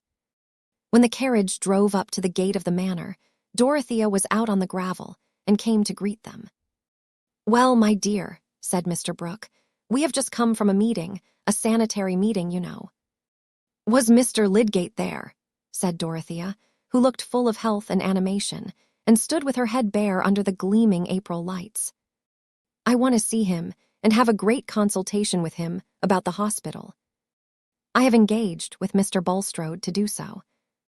"Oh, my dear," said Mr. Brooke, "we have been hearing bad news, you know." They walked through the garden towards the churchyard gate, Mr. Fairbrother wanting to go on to the parsonage, and Dorothea heard the whole sad story. She listened with deep interest and begged to hear twice over the facts and impressions concerning Lydgate. After a short silence, pausing at the churchyard gate and addressing Mr. Fairbrother, she said energetically, "You don't believe that Mr. Lydgate is guilty of anything base?" "I will not believe it. Let us find out the truth and clear him." Book 8, Sunset and Sunrise. Chapter 72. Full souls are double mirrors, making still an endless vista of fair things before, repeating things behind. Dorothea's impetuous generosity, which would have leaped at once to the vindication of Lydgate from the suspicion of having accepted money as a bribe, underwent a melancholy check when she came to consider all the circumstances of the case by the light of Mr. Fairbrother's experience. "It is a delicate matter to touch," he said. "How can we begin to inquire into it? It must be either publicly, by setting the magistrate and coroner to work, or privately by questioning Lydgate. As to the first proceeding, there is no solid ground to go upon, else Hawley would have adopted it. And as to opening the subject with Lydgate, I confess I should shrink from it. He would probably take it as a deadly insult. I have more than once experienced the difficulty of speaking to him on personal matters. And one should know the truth about his conduct beforehand to feel very confident of a good result. I feel convinced that his conduct has not been guilty. I believe that people are almost always better than their neighbors think they are," said Dorothea. Some of her intensest experience in the last 2 years had set her mind strongly in opposition to any unfavorable construction of others, and for the first time she felt rather discontented with Mr. Fairbrother. She disliked this cautious weighing of consequences, instead of an ardent faith in efforts of justice and mercy, which would conquer by their emotional force. 2 days afterwards, he was dining at the manor with her uncle and the Chathams, and when the dessert was standing uneaten, the servants were out of the room, and Mr. Brooke was nodding in a nap, she returned to the subject with renewed vivacity. Mr. Lydgate would understand that if his friends hear a calumny about him, their first wish must be to justify him. What do we live for, if it is not to make life less difficult to each other? I cannot be indifferent to the troubles of a man who advised me in my trouble and attended me in my illness. Dorothea's tone and manner were not more energetic than they had been when she was at the head of her uncle's table nearly 3 years before, and her experience since had given her more right to express a decided opinion. But Sir James Chatham was no longer the diffident and acquiescent suitor. He was the anxious brother-in-law, with a devout admiration for his sister, but with a constant alarm lest she should fall under some new illusion almost as bad as marrying Casaubon. He smiled much less. When he said exactly, it was more often an introduction to a dissentient opinion than in those submissive bachelor days, and Dorothea found to her surprise that she had to resolve not to be afraid of him, all the more because he was really her best friend. He disagreed with her now. "But, Dorothea," he said remonstrantly, "you can't undertake to manage a man's life for him in that way. Lydgate must know. At least he will soon come to know how he stands. If he can clear himself, he will. He must act for himself. I think his friends must wait till they find an opportunity," added Mr. Fairbrother. "It is possible. I have often felt so much weakness in myself that I can conceive even a man of honorable disposition, such as I have always believed Lydgate to be, succumbing to such a temptation as that of accepting money, which was offered more or less indirectly as a bribe to ensure his silence about scandalous facts long gone by. I say I can conceive this if he were under the pressure of hard circumstances, if he had been harassed as I feel sure Lydgate has been. I would not believe anything worse of him, except under stringent proof. But there is the terrible nemesis following on some errors, that it is always possible for those who like it to interpret them into a crime.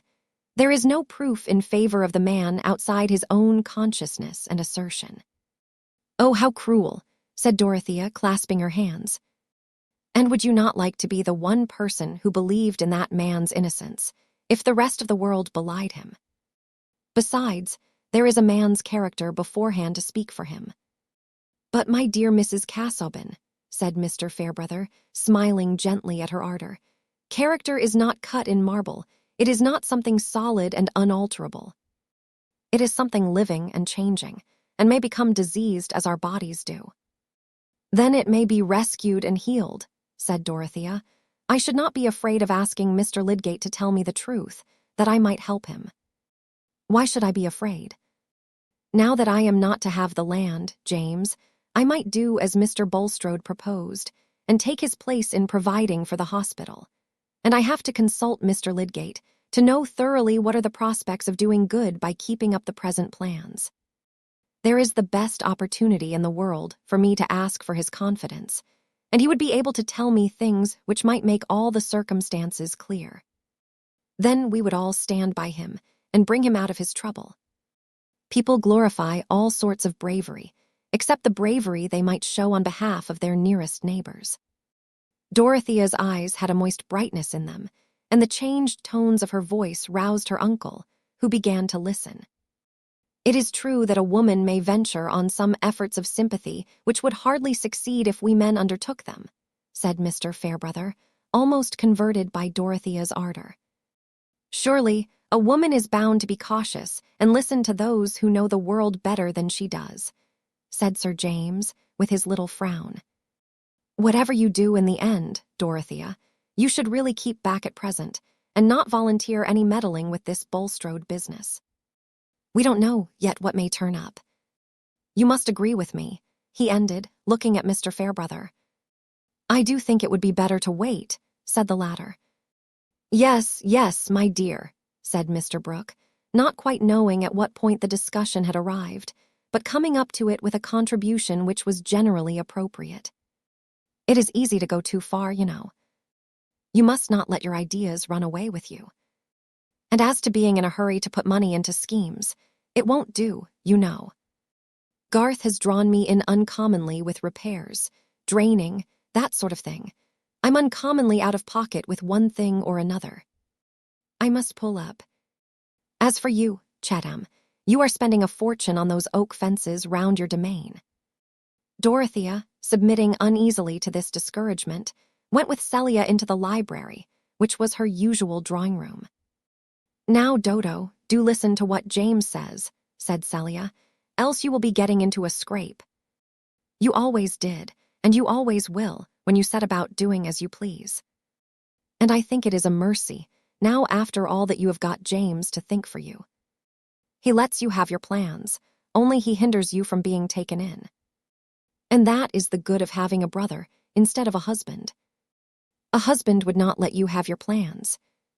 "As if I wanted a husband," said Dorothea. "I only want not to have my feelings checked at every turn." Mrs. Casaubon was still undisciplined enough to burst into angry tears. "Now, really, Dodo," said Celia, with rather a deeper guttural than usual, "you are contradictory, first one thing and then another. You used to submit to Mr. Casaubon quite shamefully. I think you would have given up ever coming to see me if he had asked you." "Of course I submitted to him because it was my duty. It was my feeling for him," said Dorothea, looking through the prism of her tears. "Then why can't you think it your duty to submit a little to what James wishes?" said Celia, with a sense of stringency in her argument. "Because he only wishes what is for your own good. And of course, men know best about everything except what women know better." Dorothea laughed and forgot her tears. "Well, I mean about babies and those things," explained Celia. "I should not give up to James when I knew he was wrong, as you used to do to Mr. Casaubon." Chapter 73. Pity the laden one. This wandering woe may visit you and me. When Lydgate had allayed Mrs. Bulstrode's anxiety by telling her that her husband had been seized with faintness at the meeting, but that he trusted soon to see him better and would call again the next day, unless she sent for him earlier, he went directly home, got on his horse, and rode 3 miles out of the town for the sake of being out of reach. He felt himself becoming violent and unreasonable, as if raging under the pain of stings. He was ready to curse the day on which he had come to Middlemarch.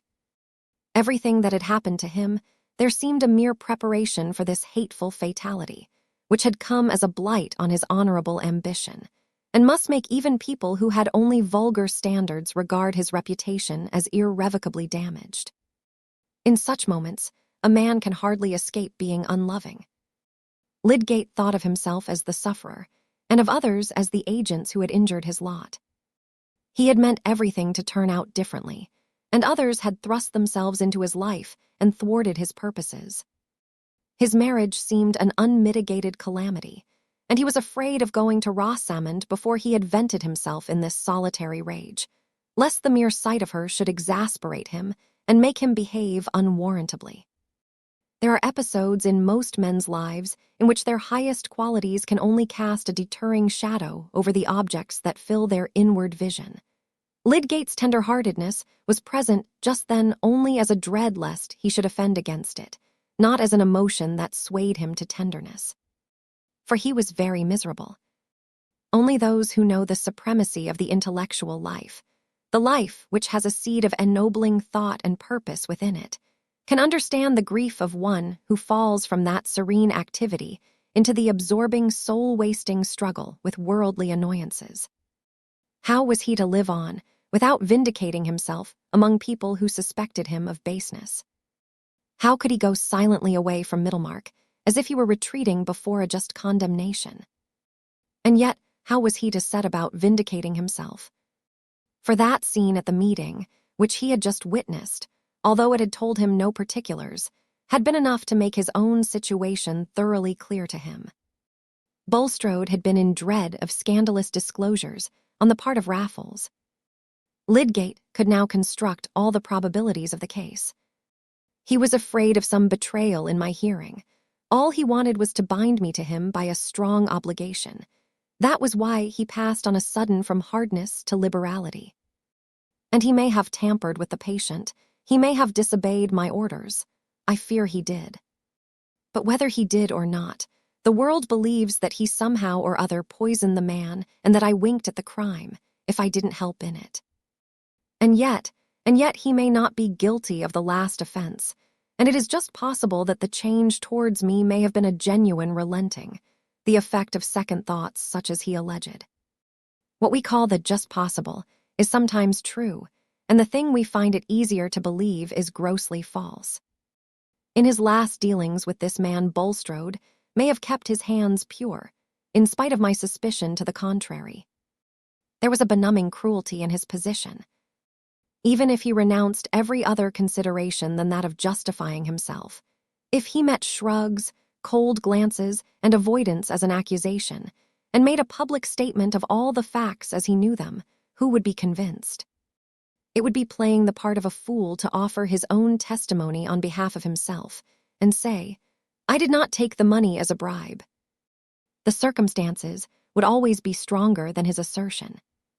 And besides, to come forward and tell everything about himself must include declarations about Bulstrode, which would darken the suspicions of others against him.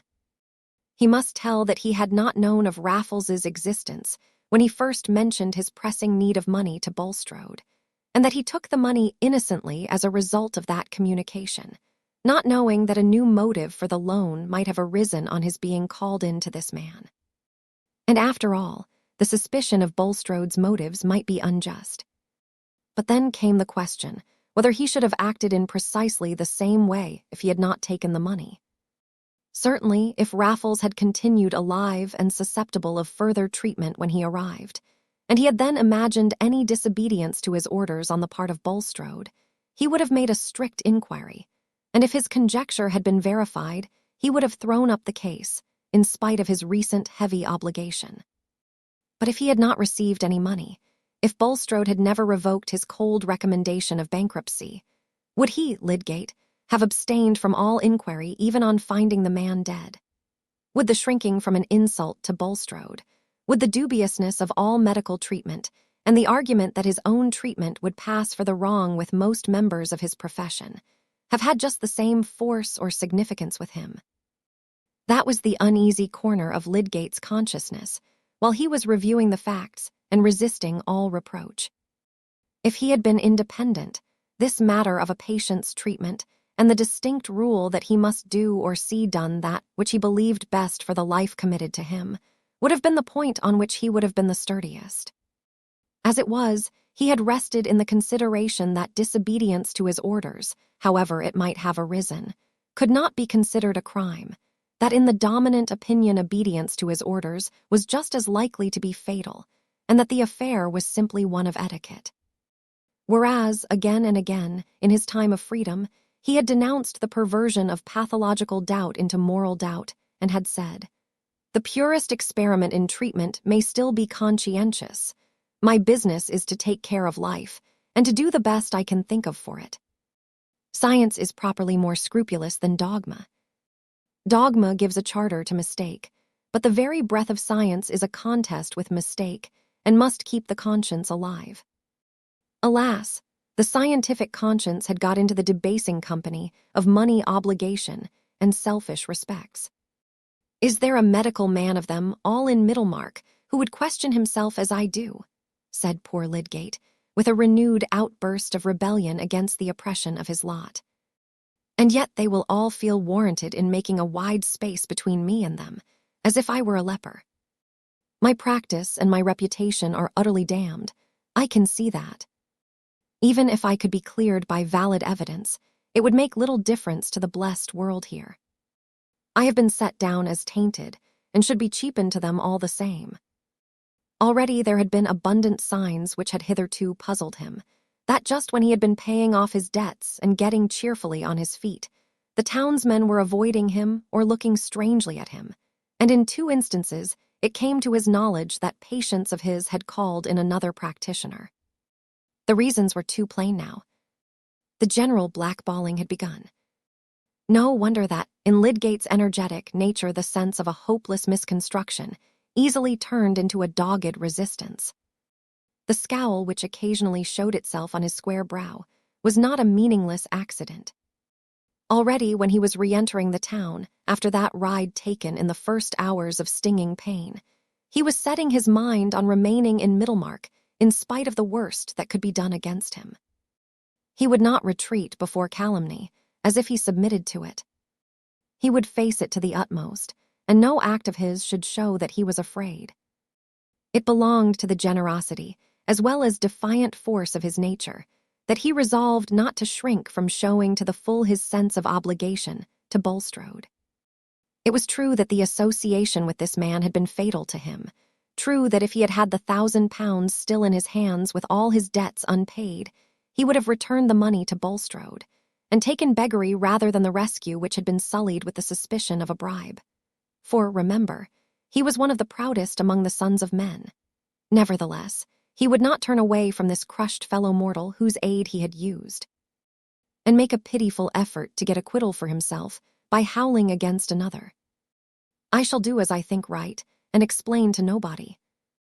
They will try to starve me out, but—" He was going on with an obstinate resolve, but he was getting near home, and the thought of Rosamond urged itself again into that chief place from which it had been thrust by the agonized struggles of wounded honor and pride.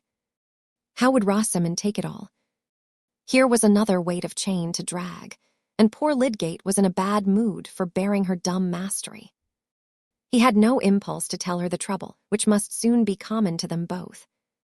He preferred waiting for the incidental disclosure, which events must soon bring about. Chapter 74. Mercifully grant that we may grow age together. Book of Tobit, Marriage Prayer. In Middlemarch, a wife could not long remain ignorant that the town held a bad opinion of her husband. No feminine intimate might carry her friendship so far as to make a plain statement to the wife of the unpleasant fact known or believed about her husband. But when a woman with her thoughts much at leisure got them suddenly employed on something grievously disadvantageous to her neighbors, various moral impulses were called into play which tended to stimulate utterance. Candor was one.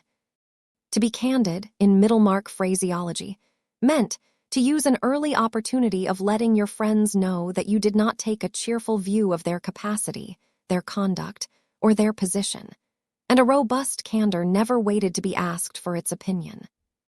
Then again, there was the love of truth, a wide phrase, but meaning in this relation, a lively objection to seeing a wife look happier than her husband's character warranted, or manifest too much satisfaction in her lot. The poor thing should have some hint given her that if she knew the truth she would have less complacency in her bonnet, and in light dishes for a supper party. Stronger than all, there was the regard for a friend's moral improvement, sometimes called her soul, which was likely to be benefited by remarks tending to gloom, uttered with the accompaniment of pensive staring at the furniture, and a manner implying that the speaker would not tell what was on her mind, from regard to the feelings of her hearer. On the whole, one might say that an ardent charity was at work, setting the virtuous mind to make a neighbor unhappy for her good. There were hardly any wives in Middlemarch whose matrimonial misfortunes would in different ways be likely to call forth more of this moral activity than Rosamond and her Aunt Bulstrode. Mrs. Bulstrode was not an object of dislike, and had never consciously injured any human being. Men had always thought her a handsome, comfortable woman, and had reckoned it among the signs of Bulstrode's hypocrisy that he had chosen a red-blooded Vincey, instead of a ghastly and melancholy person suited to his low esteem for earthly pleasure. When the scandal about her husband was disclosed, they remarked of her, "Ah, poor woman. She's as honest as the day. She never suspected anything wrong in him, you may depend on it." Women who were intimate with her talked together much of poor Harriet, imagined what her feelings must be when she came to know everything, and conjectured how much she had already come to know. There was no spiteful disposition towards her. Rather, there was a busy benevolence anxious to ascertain what it would be well for her to feel and do under the circumstances, which of course kept the imagination occupied with her character and history from the times when she was Harriet Vincey till now. With the review of Mrs. Bulstrode and her position, it was inevitable to associate Rosamond, whose prospects were under the same blight with her Aunt S. Rosamond was more severely criticized and less pitied, though she too, as one of the good old Vincey family who had always been known in Middlemarch, was regarded as a victim to marriage with an interloper. The Vinceys had their weaknesses, but then they lay on the surface. There was never anything bad to be found out concerning them. Mrs. Bulstrode was vindicated from any resemblance to her husband. Harriet's faults were her own. "She has always been showy," said Mrs. Hackbutt, making tea for a small party, "though she has got into the way of putting her religion forward to conform to her husband. She has tried to hold her head up above Middlemarch by making it known that she invites clergymen and heaven knows who from Riverston and those places." "We can hardly blame her for that," said Mrs. Sprague, "because few of the best people in the town cared to associate with Bulstrode, and she must have somebody to sit down at her table." "Mr. the Siger has always countenanced him," said Mrs. Hackbutt. "I think he must be sorry now." "But he was never fond of him in his heart, that every one knows," said Mrs. Tom Toller. "Mr. the Siger never goes into extremes. He keeps to the truth in what is evangelical. It is only clergymen like Mr. Tyke, who want to use dissenting hymn books and that low kind of religion, who ever found Bulstrode to their taste." "I understand. Mr. Tyke is in great distress about him," said Mrs. Hackbutt. "And well he may be. They say the Bulstrodes have half kept the Tyke family." "And of course it is a discredit to his doctrines," said Mrs. Sprague, who was elderly and old-fashioned in her opinions. "People will not make a boast of being Methodistical in Middlemarch for a good while to come. I think we must not set down people's bad actions to their religion," said falcon-faced Mrs. Plymdale, who had been listening hitherto. "Oh, my dear, we are forgetting," said Mrs. Sprague. "We ought not to be talking of this before you." "I am sure I have no reason to be partial," said Mrs. Plymdale, coloring. "It's true Mr. Plymdale has always been on good terms with Mr. Bulstrode, and Harriet Vincey was my friend long before she married him. But I have always kept my own opinions and told her where she was wrong, poor thing. Still, in point of religion, I must say, Mr. Bulstrode might have done what he has, and worse, and yet have been a man of no religion. I don't say that there has not been a little too much of that. I like moderation myself. But truth is truth. The men tried at the assizes are not all over-religious, I suppose. Well, said Mrs. Hackbutt, wheeling adroitly, all I can say is that I think she ought to separate from him. I can't say that, said Mrs. Sprague. She took him for better or worse, you know. But worse can never mean finding out that your husband is fit for Newgate, said Mrs. Hackbutt. Fancy living with such a man. I should expect to be poisoned. Yes, I think myself it is an encouragement to crime if such men are to be taken care of and waited on by good wives, said Mrs. Tom Toller. And a good wife poor Harriet has been, said Mrs. Plymdale. She thinks her husband the first of men. It's true, he has never denied her anything. Well, we shall see what she will do, said Mrs. Hackbutt. I suppose she knows nothing yet, poor creature. I do hope and trust I shall not see her, for I should be frightened to death lest I should say anything about her husband. Do you think any hint has reached her? I should hardly think so, said Mrs. Tom Toller. We hear that he is ill and has never stirred out of the house since the meeting on Thursday, but she was with her girls at church yesterday, and they had new Tuscan bonnets. Her own had a feather in it. I have never seen that her religion made any difference in her dress. She wears very neat patterns always, said Mrs. Plymdale, a little stung.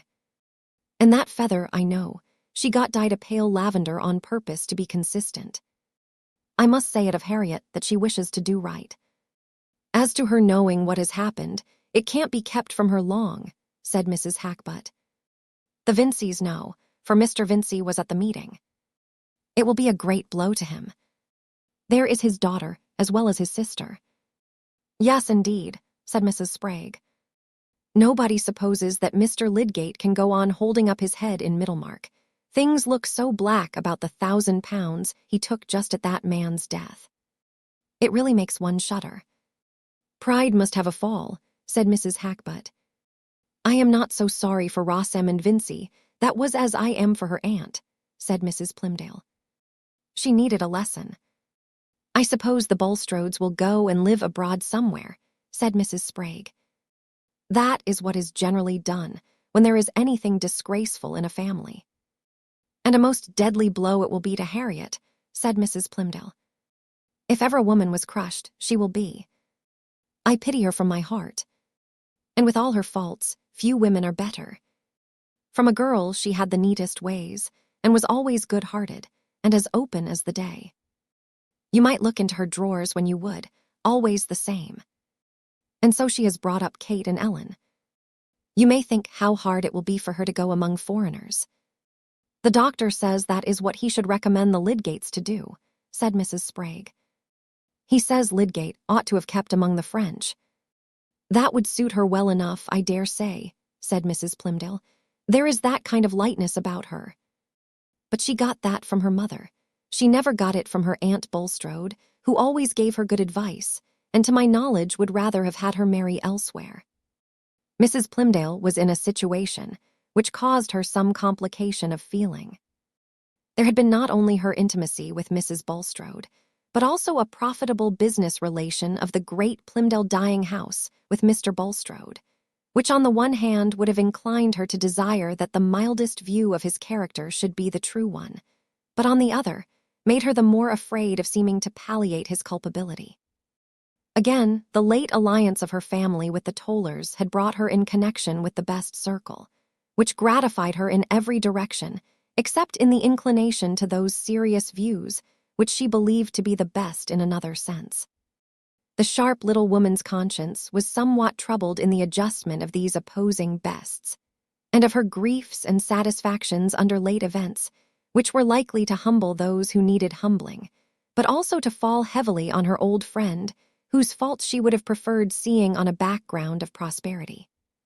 Poor Mrs. Bulstrode, meanwhile, had been no further shaken by the oncoming tread of calamity than in the busier stirring of that secret uneasiness which had always been present in her since the last visit of Raffles to the Shrubs. That the hateful man had come ill to Stone Court, and that her husband had chosen to remain there and watch over him. She allowed to be explained by the fact that Raffles had been employed and aided in earlier days, and that this made a tie of benevolence towards him in his degraded helplessness.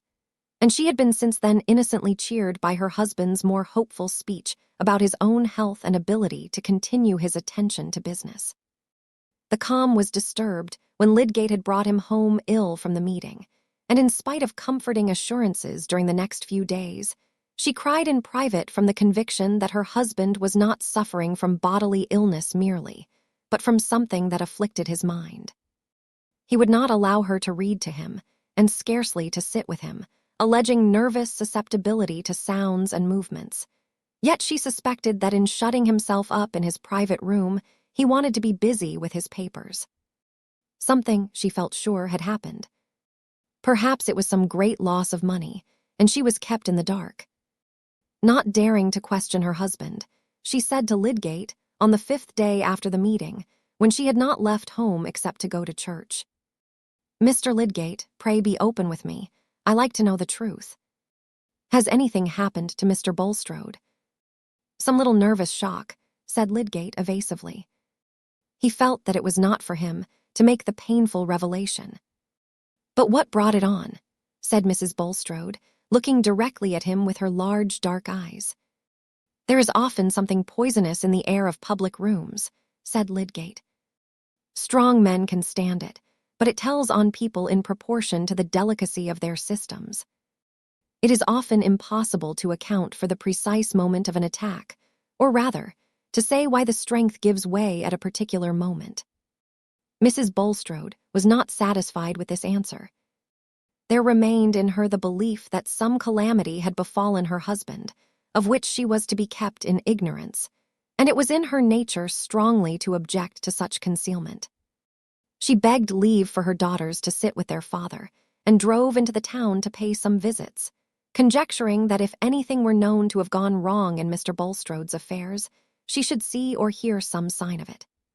She called on Mrs. Thesiger, who was not at home, and then drove to Mrs. Hackbutt's on the other side of the churchyard. Mrs. Hackbutt saw her coming from an upstairs window, and remembering her former alarm lest she should meet Mrs. Bulstrode, felt almost bound in consistency to send word that she was not at home. But against that, there was a sudden strong desire within her for the excitement of an interview in which she was quite determined not to make the slightest allusion to what was in her mind. Hence Mrs. Bulstrode was shown into the drawing-room, and Mrs. Hackbutt went to her, with more tightness of lip and rubbing of her hands than was usually observable in her, these being precautions adopted against freedom of speech. She was resolved not to ask how Mr. Bulstrode was. "I have not been anywhere except to church for nearly a week," said Mrs. Bulstrode, after a few introductory remarks. "But Mr. Bulstrode was taken so ill at the meeting on Thursday that I have not liked to leave the house." Mrs. Hackbutt rubbed the back of one hand with the palm of the other held against her chest, and let her eyes ramble over the pattern on the rug. "Was Mr. Hackbutt at the meeting?" persevered Mrs. Bulstrode. "Yes, he was," said Mrs. Hackbutt with the same attitude. "The land is to be bought by subscription, I believe. Let us hope that there will be no more cases of cholera to be buried in it," said Mrs. Bulstrode. "It is an awful visitation. But I always think Middlemarch a very healthy spot. I suppose it is being used to it from a child, but I never saw the town I should like to live at better, and especially our end. I am sure I should be glad that you always should live at Middlemarch, Mrs. Bulstrode," said Mrs. Hackbutt, with a slight sigh. "Still, we must learn to resign ourselves, wherever our lot may be cast. Though I am sure there will always be people in this town who will wish you well." Mrs. Hackbutt longed to say, "If you take my advice, you will part from your husband," but it seemed clear to her that the poor woman knew nothing of the thunder ready to bolt on her head, and she herself could do no more than prepare her a little. Mrs. Bulstrode felt suddenly rather chill and trembling. There was evidently something unusual behind this speech of Mrs. Hackbutt's, but though she had set out with the desire to be fully informed, she found herself unable now to pursue her brave purpose, and turning the conversation by an inquiry about the young Hackbutts, she soon took her leave, saying that she was going to see Mrs. Plymdale. On her way thither, she tried to imagine that there might have been some unusually warm sparring at the meeting between Mr. Bulstrode and some of his frequent opponents. Perhaps Mr. Hackbutt might have been one of them. That would account for everything. But when she was in conversation with Mrs. Plymdale, that comforting explanation seemed no longer tenable.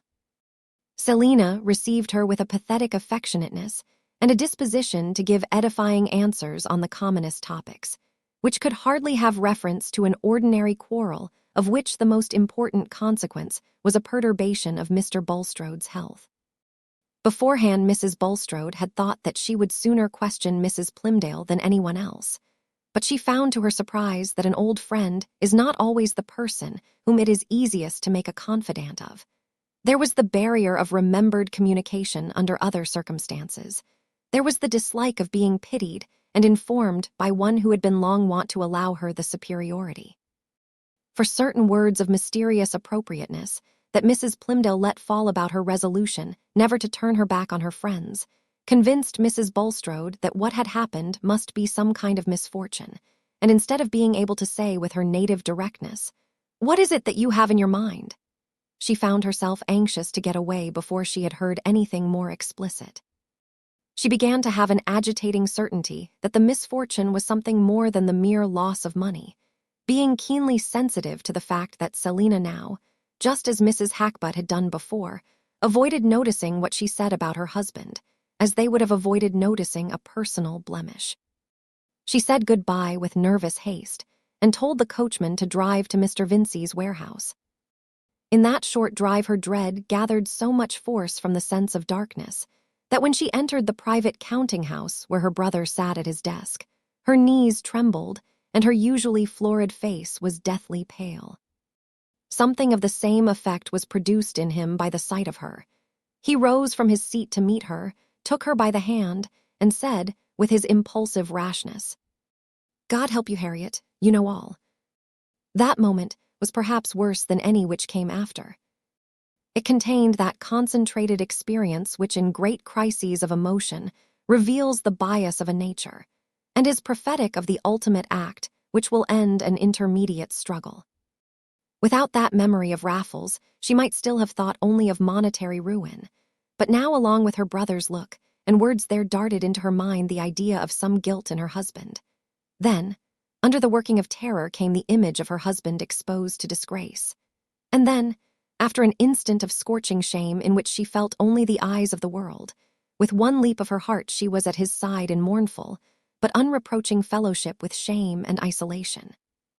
All this went on within her in a mere flash of time, while she sank into the chair and raised her eyes to her brother, who stood over her. "I know nothing, Walter." "What is it?" she said faintly.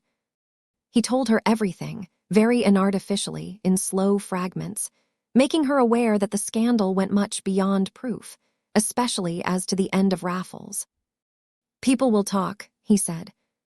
"Even if a man has been acquitted by a jury, they'll talk and nod and wink, and as far as the world goes, a man might often as well be guilty as not. It's a breakdown blow, and it damages Lydgate as much as Bulstrode. I don't pretend to say what is the truth. I only wish we had never heard the name of either Bulstrode or Lydgate. You'd better have been a Vincey all your life, and so had Rosamond." Mrs. Bulstrode made no reply. "But you must bear up as well as you can, Harriet. People don't blame you. And I'll stand by you whatever you make up your mind to do," said the brother, with rough but well-meaning affectionateness. "Give me your arm to the carriage, Walter," said Mrs. Bulstrode. "I feel very weak." And when she got home, she was obliged to say to her daughter, "I am not well, my dear. I must go and lie down. Attend to your papa. Leave me in quiet. I shall take no dinner." She locked herself in her room. She needed time to get used to her maimed consciousness, her poor lopped life, before she could walk steadily to the place allotted her. A new searching light had fallen on her husband's character, and she could not judge him leniently. The 20 years in which she had believed in him and venerated him by virtue of his concealments came back with particulars that made them seem an odious deceit. He had married her with that bad past life hidden behind him, and she had no faith left to protest his innocence of the worst that was imputed to him. Her honest, ostentatious nature made the sharing of a merited dishonor as bitter as it could be to any mortal. But this imperfectly taught woman, whose phrases and habits were an odd patchwork, had a loyal spirit within her. The man whose prosperity she had shared through nearly half a life, and who had unvaryingly cherished her, now that punishment had befallen him, it was not possible to her in any sense to forsake him. There is a forsaking which still sits at the same board and lies on the same couch with the forsaken soul, withering it the more by unloving proximity. She knew, when she locked her door, that she should unlock it ready to go down to her unhappy husband and espouse his sorrow, and say of his guilt, "I will mourn and not reproach." But she needed time to gather up her strength. She needed to sob out her farewell to all the gladness and pride of her life. When she had resolved to go down, she prepared herself by some little acts which might seem mere folly to a hard onlooker. They were her way of expressing to all spectators, visible or invisible, that she had begun a new life in which she embraced humiliation. She took off all her ornaments and put on a plain black gown, and instead of wearing her much-adorned cap and large bows of hair, she brushed her hair down and put on a plain bonnet cap, which made her look suddenly like an early Methodist. Bulstrode, who knew that his wife had been out and had come in saying that she was not well, had spent the time in an agitation equal to hers. He had looked forward to her learning the truth from others, and had acquiesced in that probability, as something easier to him than any confession. But now that he imagined the moment of her knowledge come, he awaited the result in anguish. His daughters had been obliged to consent to leave him, and though he had allowed some food to be brought to him, he had not touched it. He felt himself perishing slowly in unpitied misery. Perhaps he should never see his wife's face with affection in it again. And if he turned to God, there seemed to be no answer but the pressure of retribution. It was 8 o'clock in the evening before the door opened, and his wife entered. He dared not look up at her. He sat with his eyes bent down, and as she went towards him she thought he looked smaller. He seemed so withered and shrunken. A movement of new compassion and old tenderness went through her like a great wave, and putting one hand on his which rested on the arm of the chair, and the other on his shoulder, she said, solemnly but kindly, "Look up, Nicholas." He raised his eyes with a little start and looked at her half amazed for a moment. Her pale face, her changed morning dress, the trembling about her mouth, all said, "I know," and her hands and eyes rested gently on him. He burst out crying, and they cried together, she sitting at his side. They could not yet speak to each other of the shame which she was bearing with him, or of the acts which had brought it down on them. His confession was silent, and her promise of faithfulness was silent.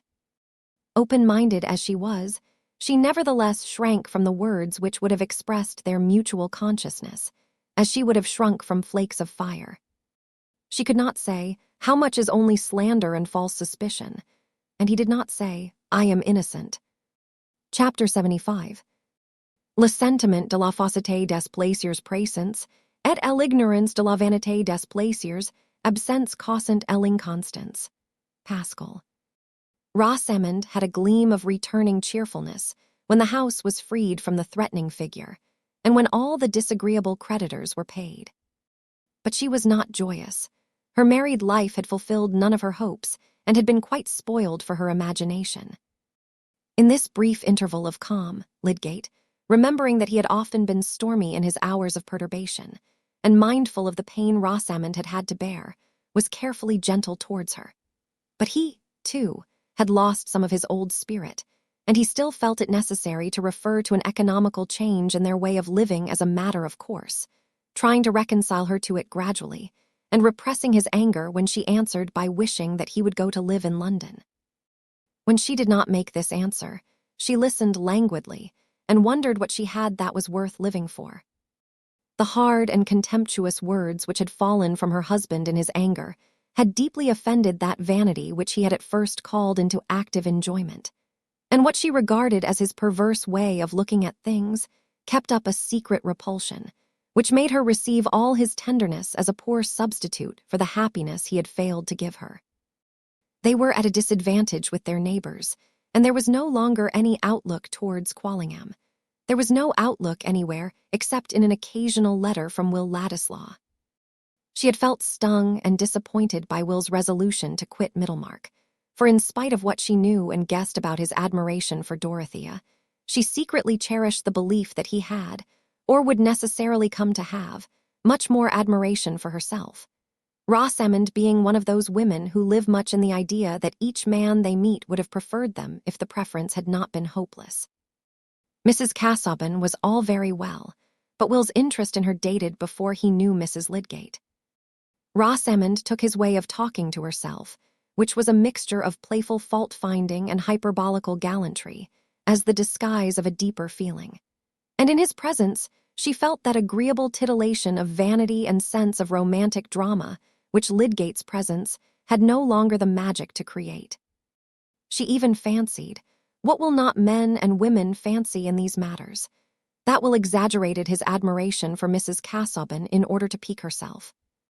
In this way, poor Rosamond's brain had been busy before Will's departure. He would have made, she thought, a much more suitable husband for her than she had found in Lydgate. No notion could have been falser than this, for Rosamond's discontent in her marriage was due to the conditions of marriage itself, to its demand for self-suppression and tolerance, and not to the nature of her husband. But the easy conception of an unreal better had a sentimental charm which diverted her ennui. She constructed a little romance which was to vary the flatness of her life. Will Ladislaw was always to be a bachelor and live near her, always to be at her command, and have an understood though never fully expressed passion for her, which would be sending out lambent flames every now and then in interesting scenes.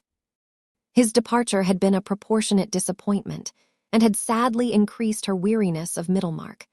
But at first, she had the alternative dream of pleasures in store from her intercourse with the family at Quallingham. Since then, the troubles of her married life had deepened, and the absence of other relief encouraged her regretful rumination over that thin romance which she had once fed on.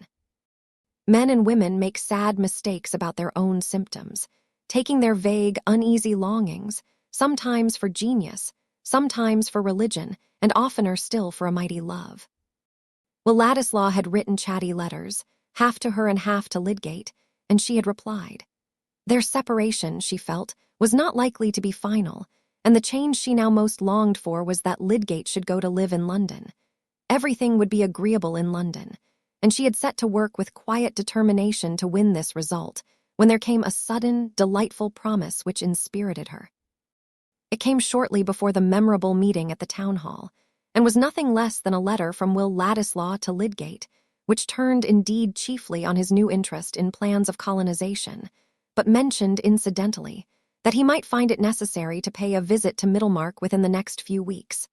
A very pleasant necessity, he said, almost as good as holidays to a schoolboy. He hoped there was his old place on the rug, and a great deal of music in store for him. But he was quite uncertain as to the time. While Lydgate was reading the letter to Rosamond, her face looked like a reviving flower. It grew prettier and more blooming. There was nothing unendurable now. The debts were paid, Mr. Ladislaw was coming, and Lydgate would be persuaded to leave Middlemarch and settle in London, which was so different from a provincial town. That was a bright bit of morning. But soon the sky became black over poor Rosamond.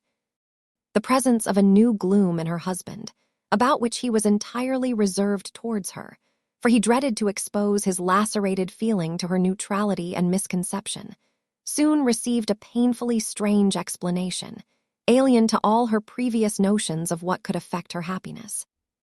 In the new gaiety of her spirits, thinking that Lydgate had merely a worse fit of moodiness than usual, causing him to leave her remarks unanswered, and evidently to keep out of her way as much as possible, she chose, a few days after the meeting, and without speaking to him on the subject, to send out notes of invitation for a small evening party, feeling convinced that this was a judicious step, since people seemed to have been keeping aloof from them, and wanted restoring to the old habit of intercourse. When the invitations had been accepted, she would tell Lydgate and give him a wise admonition as to how a medical man should behave to his neighbors, for Rosamond had the gravest little airs possible about other people's duties. But all the invitations were declined, and the last answer came into Lydgate's hands. "This is Chitley's scratch." "What is he writing to you about?" said Lydgate, wonderingly, as he handed the note to her. She was obliged to let him see it, and looking at her severely, he said, "Why on earth have you been sending out invitations without telling me, Rosamond? I insist that you will not invite anyone to this house. I suppose you have been inviting others, and they have refused too." She said nothing. "Do you hear me?" thundered Lydgate. "Yes, certainly I hear you," said Rosamond, turning her head aside with the movement of a graceful, long-necked bird. Lydgate tossed his head without any grace and walked out of the room, feeling himself dangerous. Rosamond's thought was that he was getting more and more unbearable, not that there was any new special reason for this peremptoriness. His indisposition to tell her anything in which he was sure beforehand that she would not be interested was growing into an unreflecting habit, and she was in ignorance of everything connected with the £1,000, except that the loan had come from her Uncle Bulstrode. Lydgate's odious humours and their neighbours' apparent avoidance of them had an unaccountable date for her in their relief from money difficulties.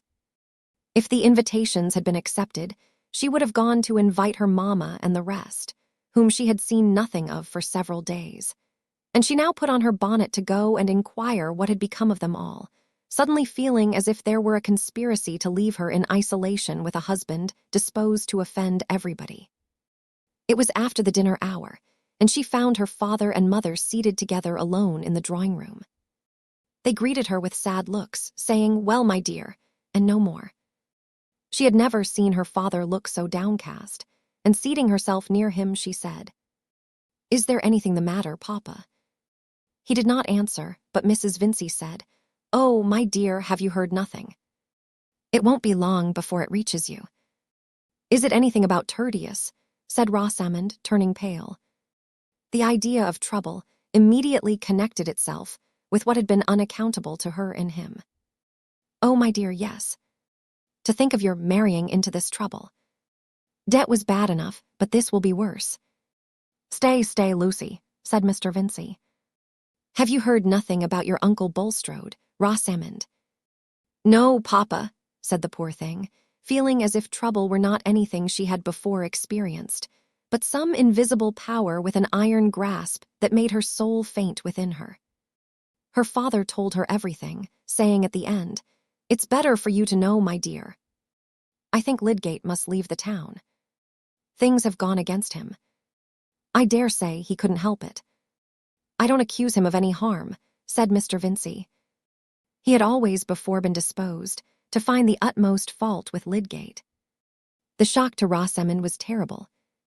It seemed to her that no lot could be so cruelly hard as hers to have married a man who had become the center of infamous suspicions. In many cases, it is inevitable that the shame is felt to be the worst part of crime, and it would have required a great deal of disentangling reflection, such as had never entered into Rosamond's life, for her in these moments to feel that her trouble was less than if her husband had been certainly known to have done something criminal. All the shame seemed to be there. And she had innocently married this man, with the belief that he and his family were a glory to her. She showed her usual reticence to her parents, and only said that if Lydgate had done as she wished, he would have left Middlemarch long ago. "She bears it beyond anything," said her mother when she was gone. "Ah, thank God," said Mr. Vincey, who was much broken down. But Rosamond went home with a sense of justified repugnance towards her husband. What had he really done? How had he really acted? She did not know. Why had he not told her everything? He did not speak to her on the subject, and of course she could not speak to him. It came into her mind once that she would ask her father to let her go home again, but dwelling on that prospect made it seem utter dreariness to her. A married woman gone back to live with her parents, Life seemed to have no meaning for her in such a position. She could not contemplate herself in it. The next 2 days, Lydgate observed a change in her and believed that she had heard the bad news. Would she speak to him about it, or would she go on forever in the silence which seemed to imply that she believed him guilty? We must remember that he was in a morbid state of mind, in which almost all contact was pain. Certainly Rosamond in this case had equal reason to complain of reserve and want of confidence on his part, but in the bitterness of his soul he excused himself. Was he not justified in shrinking from the task of telling her, since now she knew the truth she had no impulse to speak to him? But a deeper lying consciousness that he was in fault made him restless, and the silence between them became intolerable to him. It was as if they were both adrift on one piece of wreck and looked away from each other. He thought, I am a fool. Haven't I given up expecting anything? I have married care, not help. And that evening he said, Rosamond, have you heard anything that distresses you? Yes, she answered, laying down her work, which she had been carrying on with a languid semi-consciousness, most unlike her usual self. What have you heard? Everything, I suppose. Papa told me. That people think me disgraced. Yes, said Rosamond faintly, beginning to sew again automatically. There was silence. Lydgate thought, if she has any trust in me, any notion of what I am, she ought to speak now and say that she does not believe I have deserved disgrace. But Rosamond, on her side, went on moving her fingers languidly. Whatever was to be said on the subject she expected to come from Tertius. What did she know? And if he were innocent of any wrong, why did he not do something to clear himself? This silence of hers brought a new rush of gall to that bitter mood, in which Lydgate had been saying to himself that nobody believed in him. Even Fairbrother had not come forward. He had begun to question her, with the intent that their conversation should disperse the chill fog which had gathered between them, but he felt his resolution checked by despairing resentment. Even this trouble, like the rest, she seemed to regard as if it were hers alone. He was always to her a being apart, doing what she objected to. He started from his chair with an angry impulse, and thrusting his hands in his pockets, walked up and down the room. There was an underlying consciousness, all the while that he should have to master this anger, and tell her everything, and convince her of the facts. For he had almost learned the lesson that he must bend himself to her nature, and that because she came short in her sympathy, he must give them more. Soon he recurred to his intention of opening himself. The occasion must not be lost.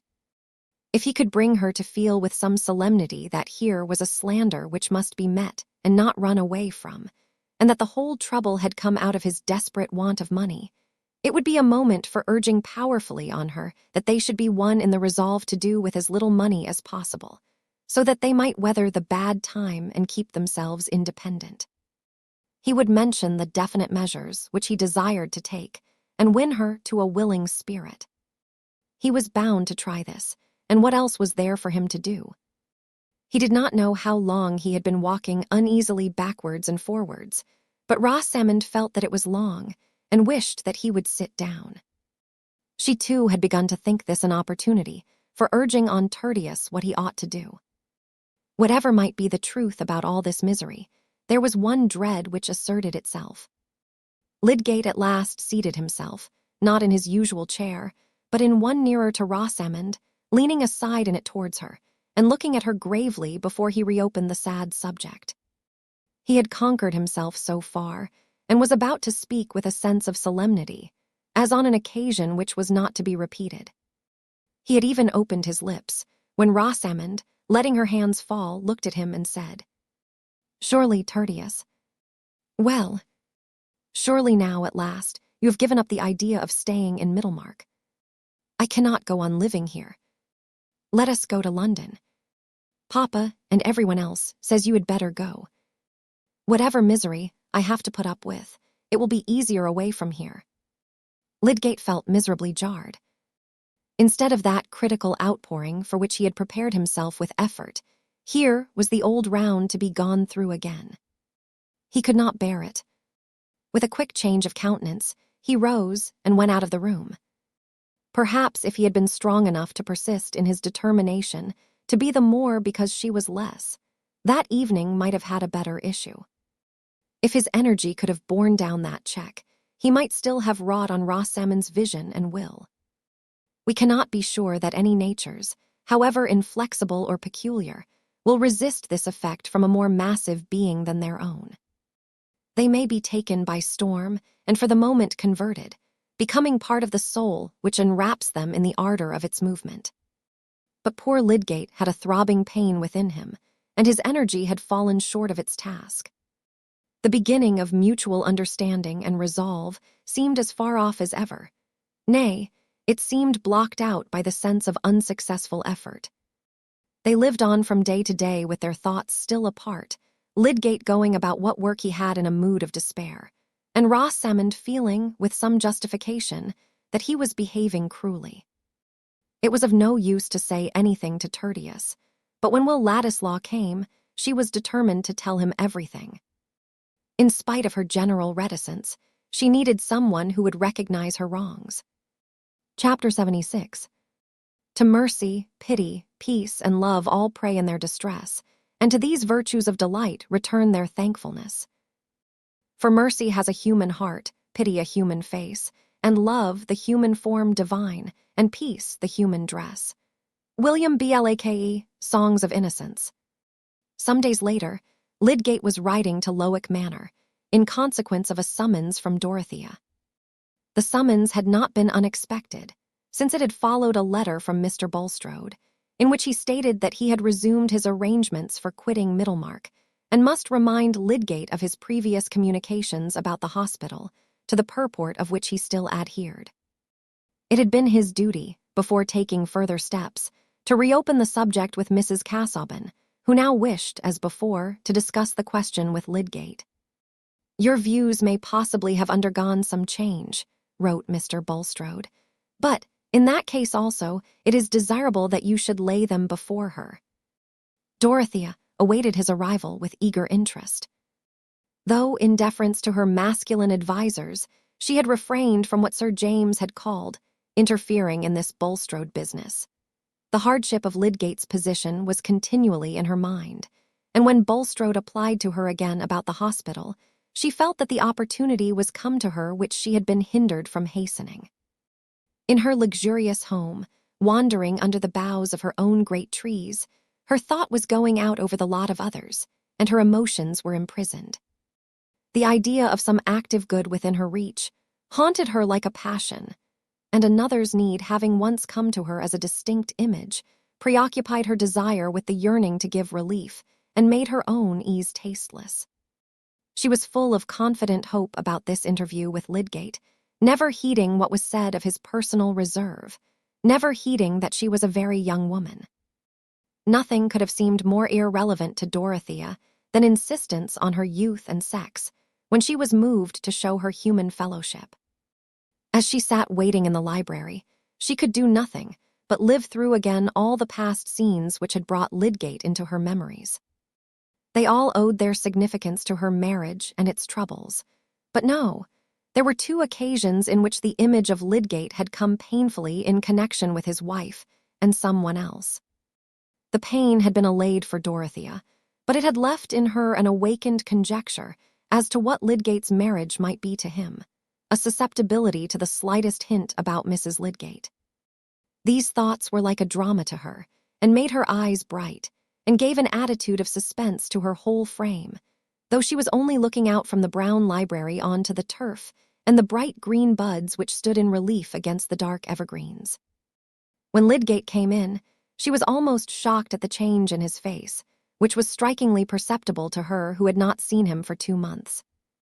It was not the change of emaciation, but that effect which even young faces will very soon show from the persistent presence of resentment and despondency.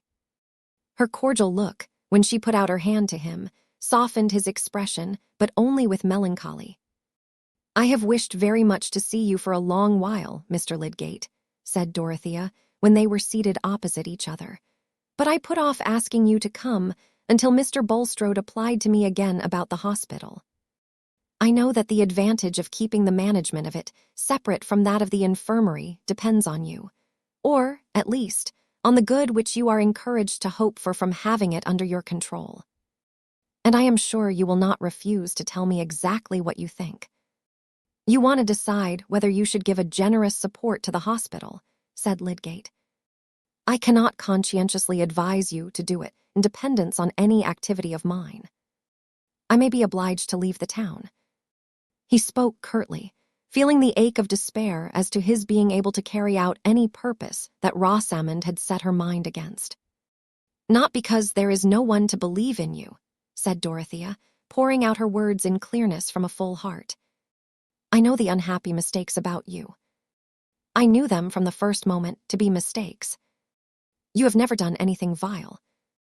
You would not do anything dishonorable. It was the first assurance of belief in him that had fallen on Lydgate's ears. He drew a deep breath and said, "Thank you." He could say no more.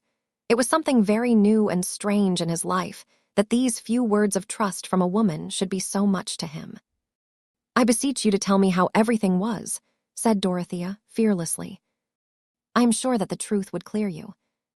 Lydgate started up from his chair and went towards the window, forgetting where he was.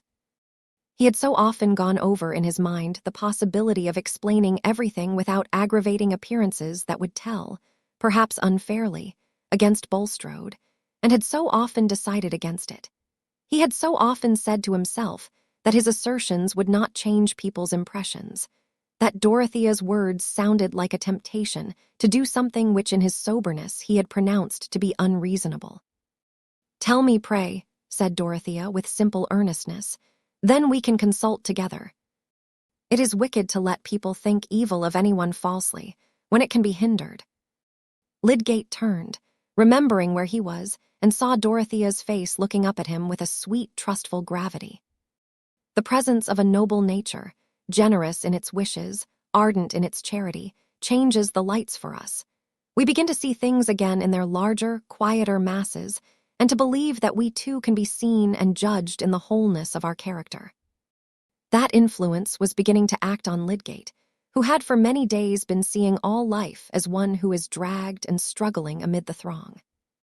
He sat down again, and felt that he was recovering his old self in the consciousness that he was with one who believed in it.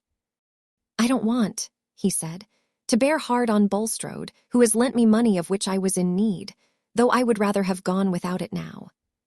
He is hunted down and miserable, and has only a poor thread of life in him. But I should like to tell you everything. It will be a comfort to me to speak where belief has gone beforehand, and where I shall not seem to be offering assertions of my own honesty. You will feel what is fair to another, as you feel what is fair to me." "Do trust me," said Dorothea. "I will not repeat anything without your leave. But at the very least, I could say that you have made all the circumstances clear to me, and that I know you are not in any way guilty. Mr. Fairbrother would believe me, and my uncle, and Sir James Chatham. Nay, there are persons in Middlemarch to whom I could go. Although they don't know much of me, they would believe me. They would know that I could have no other motive than truth and justice. I would take any pains to clear you. I have very little to do. There is nothing better that I can do in the world." Dorothea's voice, as she made this childlike picture of what she would do, might have been almost taken as a proof that she could do it effectively. The searching tenderness of her woman's tones seemed made for a defense against ready accusers. Lydgate did not stay to think that she was quixotic. He gave himself up, for the first time in his life, to the exquisite sense of leaning entirely on a generous sympathy, without any check of proud reserve. And he told her everything, from the time when, under the pressure of his difficulties, he unwillingly made his first application to Bulstrode.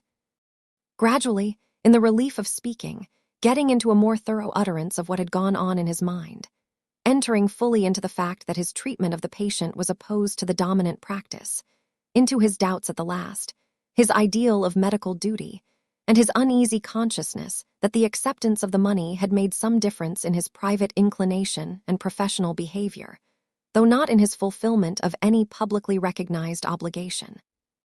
It has come to my knowledge since, he added, that Hawley sent someone to examine the housekeeper at Stone Court, and she said that she gave the patient all the opium in the phial I left, as well as a good deal of brandy.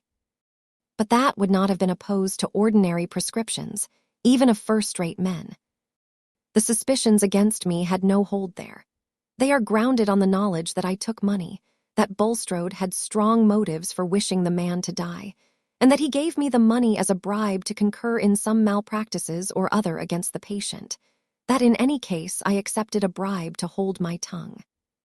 They are just the suspicions that cling the most obstinately, because they lie in people's inclination and can never be disproved. How my orders came to be disobeyed is a question to which I don't know the answer. It is still possible that Bulstrode was innocent of any criminal intention, even possible that he had nothing to do with the disobedience and merely abstained from mentioning it. But all that has nothing to do with the public belief. It is one of those cases on which a man is condemned on the ground of his character. It is believed that he has committed a crime in some undefined way because he had the motive for doing it, and Bulstrode's character has enveloped me because I took his money. I am simply blighted, like a damaged ear of corn. The business is done and can't be undone. Oh, it is hard, said Dorothea. I understand the difficulty there is in your vindicating yourself. And that all this should have come to you who had meant to lead a higher life than the common, and to find out better ways. I cannot bear to rest in this as unchangeable. I know you meant that. I remember what you said to me when you first spoke to me about the hospital. There is no sorrow I have thought more about than that, to love what is great and try to reach it, and yet to fail. Yes, said Lydgate, feeling that here he had found room for the full meaning of his grief. I had some ambition. I meant everything to be different with me. I thought I had more strength and mastery. But the most terrible obstacles are such as nobody can see except oneself. Suppose, said Dorothea meditatively, suppose we kept on the hospital according to the present plan, and you stayed here though only with the friendship and support of a few, the evil feeling towards you would gradually die out. There would come opportunities in which people would be forced to acknowledge that they had been unjust to you, because they would see that your purposes were pure. You may still win a great fame like the Louis and Lenac I have heard you speak of, and we shall all be proud of you, she ended, with a smile. That might do if I had my old trust in myself, said Lydgate mournfully. Nothing galls me more than the notion of turning round and running away before this slander, leaving it unchecked behind me. Still, I can't ask anyone to put a great deal of money into a plan which depends on me. It would be quite worth my while, said Dorothea simply. Only think. I am very uncomfortable with my money, because they tell me I have too little for any great scheme of the sort I like best, and yet I have too much. I don't know what to do. I have 700 a year of my own fortune, and 1900 a year that Mr. Casaubon left me, and between 3,000 and 4,000 of ready money in the bank. I wish to raise money and pay it off gradually out of my income, which I don't want, to buy land with and found a village which should be a school of industry. But Sir James and my uncle have convinced me that the risk would be too great. So you see that what I should most rejoice at would be to have something good to do with my money. I should like it to make other people's lives better to them. It makes me very uneasy, coming all to me who don't want it. A smile broke through the gloom of Lydgate's face. The childlike, grave-eyed earnestness with which Dorothea said all this was irresistible, blent into an adorable whole with her ready understanding of high experience.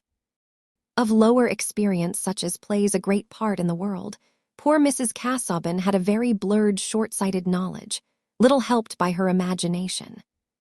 But she took the smile as encouragement of her plan. I think you see now that you spoke too scrupulously, she said, in a tone of persuasion. The hospital would be one good, and making your life quite whole and well again would be another. Lydgate's smile had died away. You have the goodness as well as the money to do all that, if it could be done, he said. But he hesitated a little while, looking vaguely towards the window, and she sat in silent expectation. At last he turned towards her and said impetuously, "Why should I not tell you? You know what sort of bond marriage is. You will understand everything." Dorothea felt her heart beginning to beat faster. Had he that sorrow too? But she feared to say any word, and he went on immediately. "It is impossible for me now to do anything, to take any step without considering my wife's happiness. The thing that I might like to do if I were alone is become impossible to me. I can't see her miserable. She married me without knowing what she was going into, and it might have been better for her if she had not married me. I know. You could not give her pain if you were not obliged to do it," said Dorothea, with keen memory of her own life. "And she has set her mind against staying. She wishes to go. The troubles she has had here have wearied her," said Lydgate, breaking off again, lest he should say too much. "But when she saw the good that might come of staying," said Dorothea, remonstrantly, looking at Lydgate as if he had forgotten the reasons which had just been considered. He did not speak immediately. "She would not see it," he said at last, curtly, feeling at first that this statement must do without explanation. "And indeed, I have lost all spirit about carrying on my life here." He paused a moment, and then, following the impulse to let Dorothea see deeper into the difficulty of his life, he said, "The fact is, this trouble has come upon her confusedly. We have not been able to speak to each other about it. I am not sure what is in her mind about it. She may fear that I have really done something base. It is my fault. I ought to be more open. But I have been suffering cruelly. May I go and see her?" said Dorothea eagerly. "Would she accept my sympathy? I would tell her that you have not been blamable before anyone's judgment, but your own. I would tell her that you shall be cleared in every fair mind. I would cheer her heart. Will you ask her if I may go to see her? I did see her once." "I am sure you may," said Lydgate, seizing the proposition with some hope. "She would feel honored, cheered, I think, by the proof that you at least have some respect for me. I will not speak to her about your coming, that she may not connect it with my wishes at all. I know very well that I ought not to have left anything to be told her by others, but—" He broke off, and there was a moment's silence. Dorothea refrained from saying what was in her mind. How well she knew that there might be invisible barriers to speech between husband and wife. This was a point on which even sympathy might make a wound.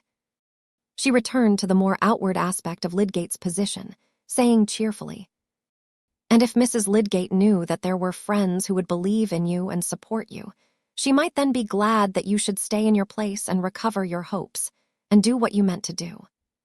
Perhaps, then, you would see that it was right to agree with what I proposed about your continuing at the hospital. Surely you would, if you still have faith in it as a means of making your knowledge useful." Lydgate did not answer, and she saw that he was debating with himself. "You need not decide immediately," she said gently.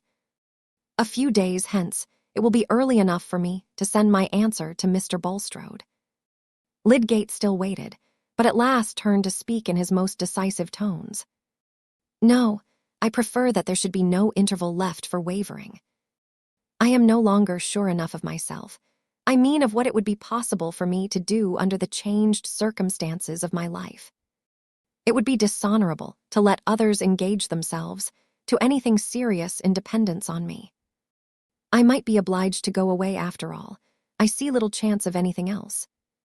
The whole thing is too problematic. I cannot consent to be the cause of your goodness being wasted. No, let the new hospital be joined with the old infirmary, and everything go on as it might have done if I had never come. I have kept a valuable register since I have been there. I shall send it to a man who will make use of it," he ended bitterly. "I can think of nothing for a long while but getting an income." "It hurts me very much to hear you speak so hopelessly," said Dorothea. "It would be a happiness to your friends, who believe in your future, in your power to do great things, if you would let them save you from that. Think how much money I have. It would be like taking a burthen from me if you took some of it every year till you got free from this fettering want of income. Why should not people do these things? It is so difficult to make shares at all even. This is one way.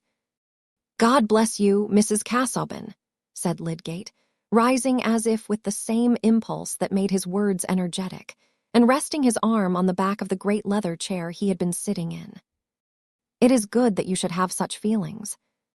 But I am not the man who ought to allow himself to benefit by them. I have not given guarantees enough.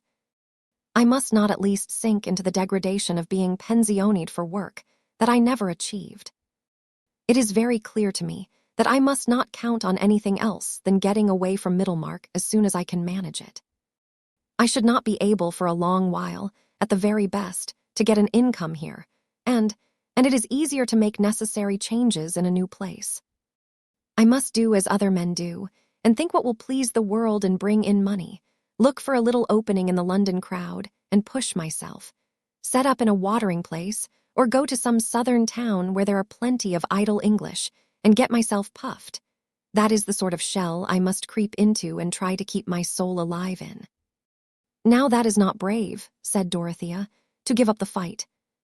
No, it is not brave, said Lydgate, but if a man is afraid of creeping paralysis. Then, in another tone, yet you have made a great difference in my courage by believing in me. Everything seems more bearable since I have talked to you, and if you can clear me in a few other minds, especially in Fairbrother's, I shall be deeply grateful. The point I wish you not to mention is the fact of disobedience to my orders. That would soon get distorted. After all, there is no evidence for me but people's opinion of me beforehand. You can only repeat my own report of myself. Mr. Fairbrother will believe, others will believe, said Dorothea. I can say of you what will make it stupidity to suppose that you would be bribed to do a wickedness. I don't know, said Lydgate, with something like a groan in his voice. I have not taken a bribe yet. But there is a pale shade of bribery, which is sometimes called prosperity. You will do me another great kindness, then, and come to see my wife. Yes, I will. I remember how pretty she is, said Dorothea, into whose mind every impression about Rosamond had cut deep. I hope she will like me. As Lydgate rode away, he thought, this young creature has a heart large enough for the Virgin Mary. She evidently thinks nothing of her own future, and would pledge away half her income at once, as if she wanted nothing for herself but a chair to sit in from which she can look down with those clear eyes at the poor mortals who pray to her. She seems to have what I never saw in any woman before, a fountain of friendship towards men. A man can make a friend of her. Casaubon must have raised some heroic hallucination in her. I wonder if she could have any other sort of passion for a man. Ladislaw, there was certainly an unusual feeling between them. And Casaubon must have had a notion of it. Well, her love might help a man more than her money. Dorothea, on her side, had immediately formed a plan of relieving Lydgate from his obligation to Bulstrode, which she felt sure was a part, though small, of the galling pressure he had to bear. She sat down at once under the inspiration of their interview, and wrote a brief note, in which she pleaded that she had more claim than Mr. Bulstrode had to the satisfaction of providing the money which had been serviceable to Lydgate, that it would be unkind in Lydgate not to grant her the position of being his helper in this small matter, the favor being entirely to her, who had so little that was plainly marked out for her to do with her superfluous money. He might call her a creditor, or by any other name if it did, but imply that he granted her request. She enclosed a check for £1,000, and determined to take the letter with her the next day when she went to see Rosamond. Chapter 77. And thus thy fall hath left a kind of blot, to mark the full-fraught man and best endued with some suspicion. Henry V. The next day Lydgate had to go to Brassing, and told Rosamond that he should be away until the evening. Of late she had never gone beyond her own house and garden, except to church, and once to see her papa, to whom she said, "If Tertius goes away, you will help us to move, will you not, papa? I suppose we shall have very little money. I am sure I hope someone will help us." And Mr. Vincey had said, "Yes, child, I don't mind 100 or 2. I can see the end of that." With these exceptions, she had sat at home in languid melancholy and suspense, fixing her mind on Will Ladislaw, coming as the one point of hope and interest, and associating this with some new urgency on Lydgate to make immediate arrangements for leaving Middlemarch and going to London, till she felt assured that the coming would be a potent cause of the going, without at all seeing how. This way of establishing sequences is too common to be fairly regarded as a peculiar folly in Rosamond. And it is precisely this sort of sequence which causes the greatest shock when it is sundered. For to see how an effect may be produced is often to see possible missings and checks, but to see nothing except the desirable cause, and close upon it the desirable effect, rids us of doubt and makes our minds strongly intuitive.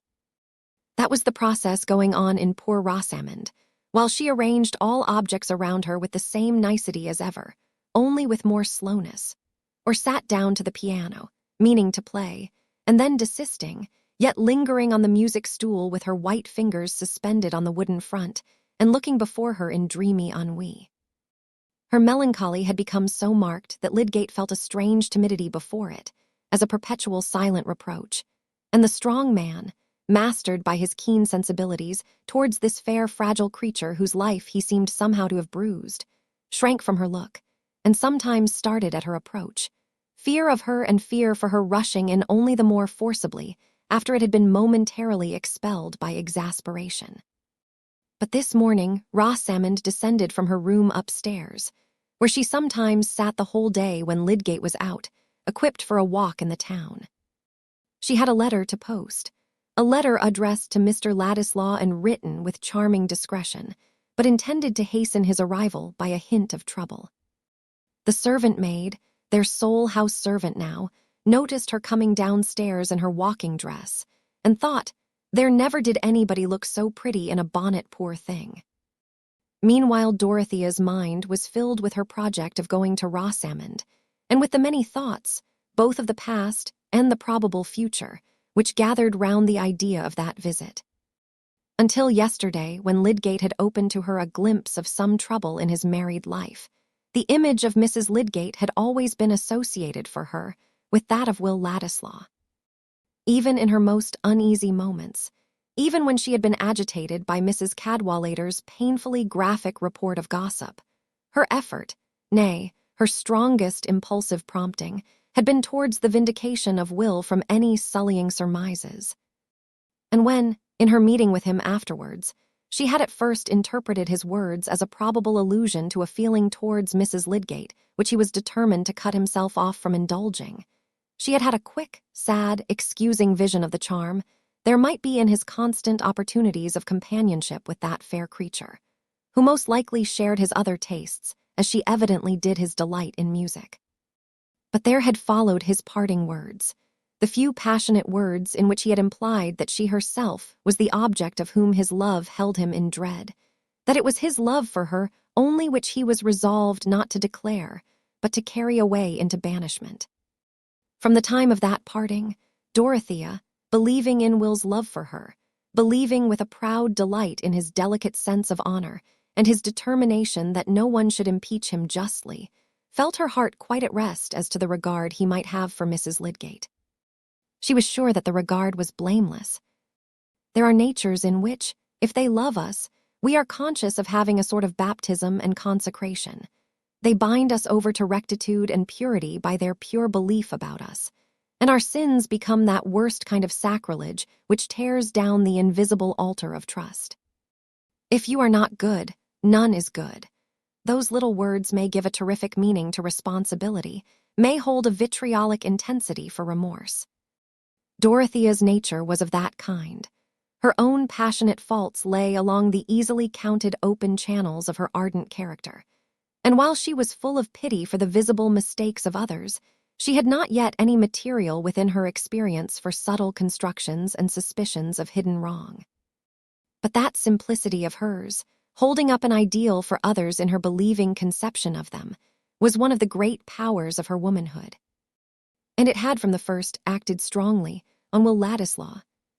He felt, when he parted from her, that the brief words by which he had tried to convey to her his feeling about herself and the division which her fortune made between them would only profit by their brevity when Dorothea had to interpret them.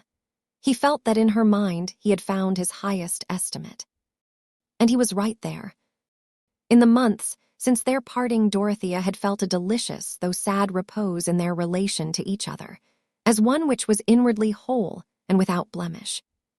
She had an active force of antagonism within her, when the antagonism turned on the defense either of plans or persons that she believed in, and the wrongs which she felt that Will had received from her husband, and the external conditions which to others were grounds for slighting him, only gave the more tenacity to her affection and admiring judgment. And now, with the disclosures about Bulstrode, had come another fact affecting Will's social position, which roused afresh Dorothea's inward resistance to what was said about him in that part of her world which lay within park palings. Young Ladislaw, the grandson of a thieving Jew pawnbroker, was a phrase which had entered emphatically into the dialogues about the Bulstrode business at Lowick, Tipton, and Freshitt, and was a worse kind of placard on poor Will's back than the Italian with white mice. Upright Sir James Chetham was convinced that his own satisfaction was righteous when he thought with some complacency that here was an added league to that mountainous distance between Ladislaw and Dorothea, which enabled him to dismiss any anxiety in that direction as too absurd. And perhaps there had been some pleasure in pointing Mr. Brooke's attention to this ugly bit of Ladislaw's genealogy, as a fresh candle for him to see his own folly by. Dorothea had observed the animus with which Will's part in the painful story had been recalled more than once, but she had uttered no word, being checked now, as she had not been formerly in speaking of Will, by the consciousness of a deeper relation between them which must always remain in consecrated secrecy. But her silence shrouded her resistant emotion into a more thorough glow, and this misfortune in Will's lot which, it seemed, others were wishing to fling at his back as an opprobrium, only gave something more of enthusiasm to her clinging thought. She entertained no visions of their ever coming into nearer union, and yet she had taken no posture of renunciation. She had accepted her whole relation to Will very simply as part of her marriage sorrows, and would have thought it very sinful in her to keep up an inward wail because she was not completely happy, being rather disposed to dwell on the superfluities of her lot. She could bear that the chief pleasures of her tenderness should lie in memory, and the idea of marriage came to her solely as a repulsive proposition from some suitor of whom she at present knew nothing, but whose merits, as seen by her friends, would be a source of torment to her. "Somebody who will manage your property for you, my dear," was Mr. Brooke's attractive suggestion of suitable characteristics. "I should like to manage it myself, if I knew what to do with it," said Dorothea. No, she adhered to her declaration that she would never be married again, and in the long valley of her life which looked so flat and empty of waymarks, guidance would come as she walked along the road and saw her fellow passengers by the way.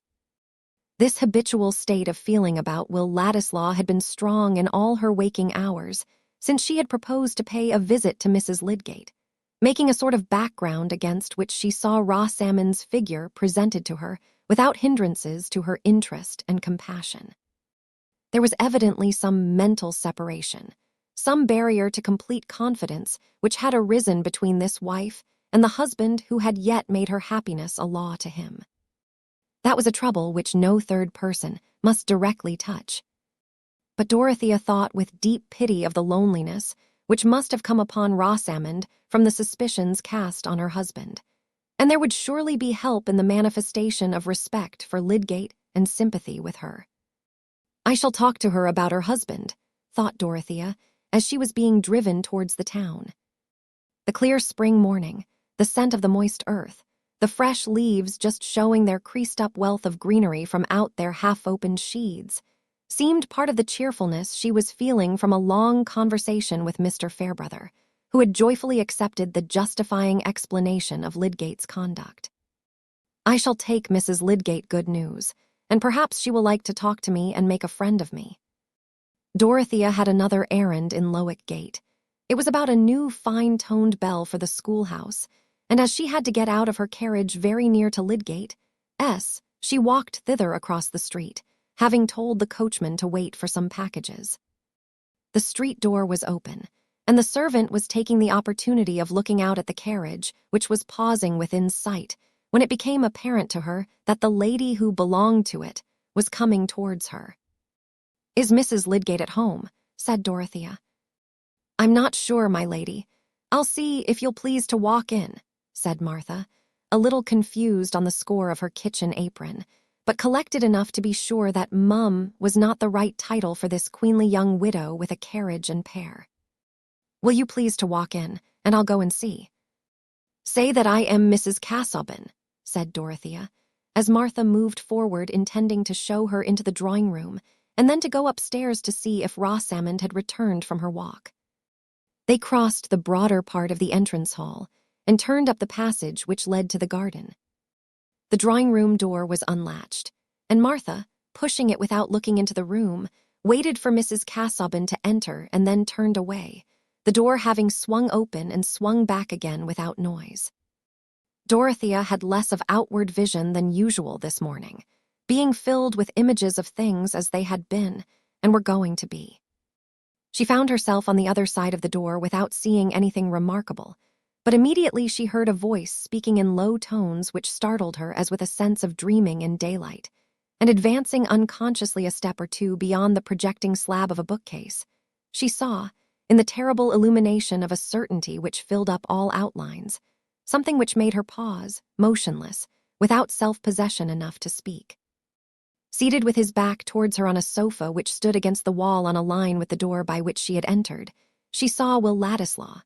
Close by him and turned towards him with a flushed tearfulness, which gave a new brilliancy to her face, sat Rosamond, her bonnet hanging back, while Will, leaning towards her, clasped both her upraised hands in his and spoke with low-toned fervor. Rosamond, in her agitated absorption, had not noticed the silently advancing figure.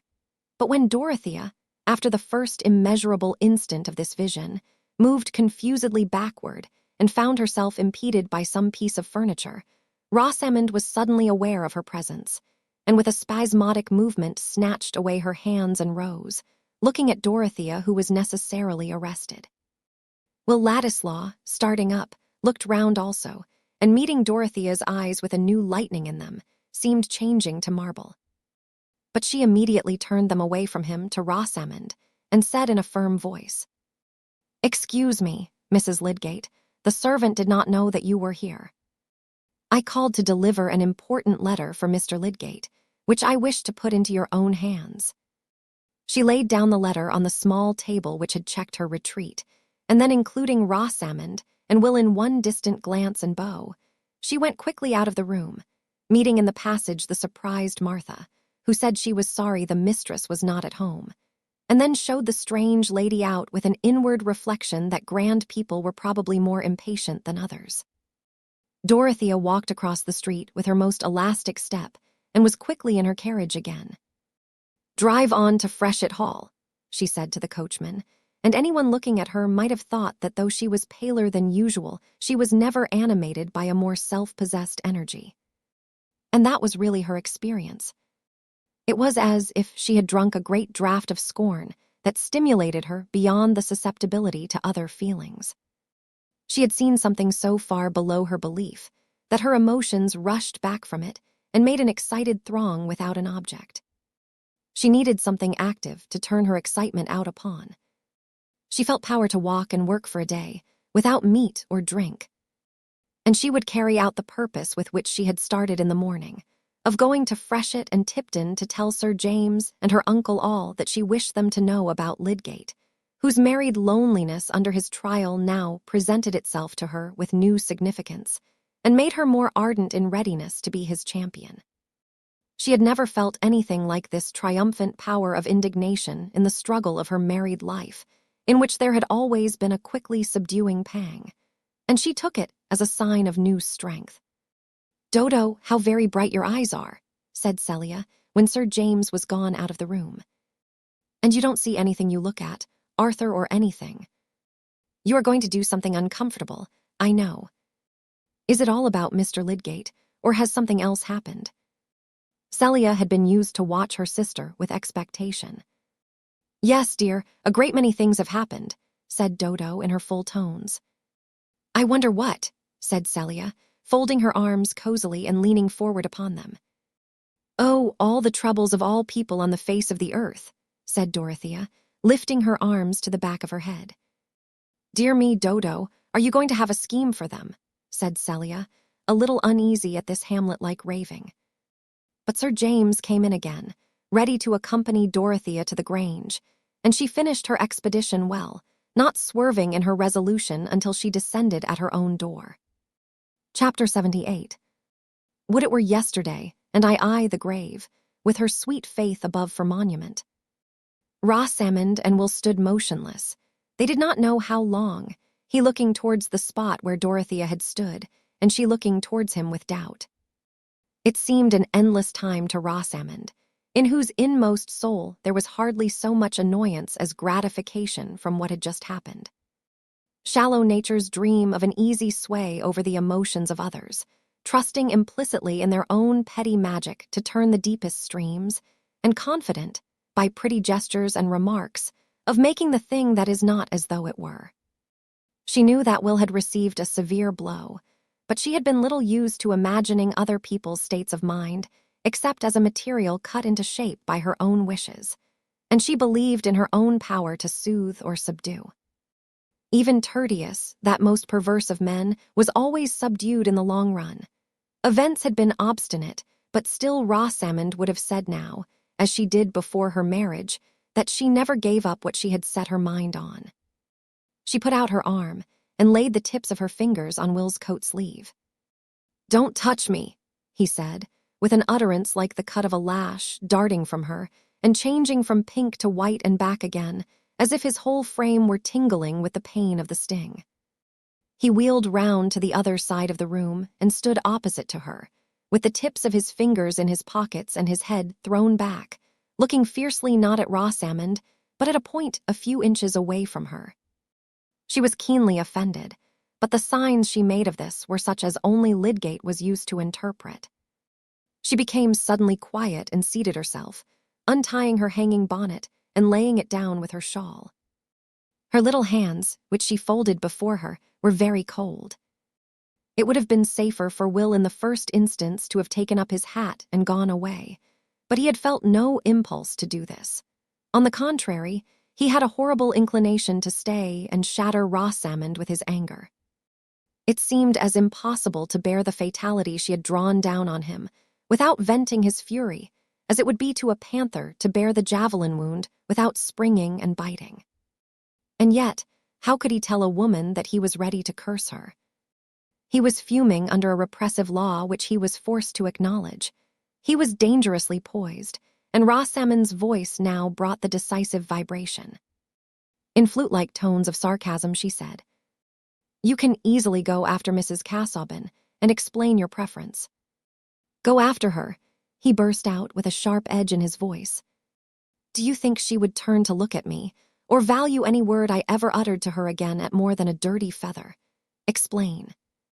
"How can a man explain at the expense of a woman?" "You can tell her what you please," said Rosamond with more tremor. "Do you suppose she would like me better for sacrificing you? She is not a woman to be flattered because I made myself despicable, to believe that I must be true to her because I was a dastard to you." He began to move about with the restlessness of a wild animal that sees prey, but cannot reach it. Presently he burst out again. "I had no hope before, not much, of anything better to come. But I had one certainty, that she believed in me.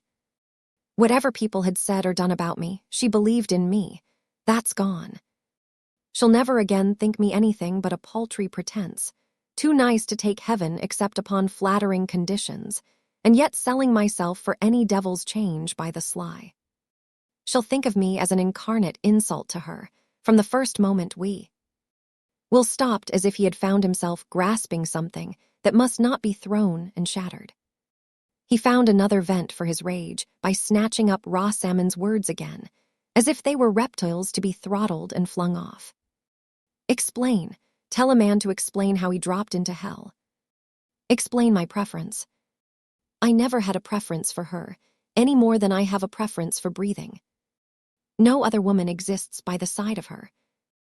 I would rather touch her hand if it were dead than I would touch any other woman's living.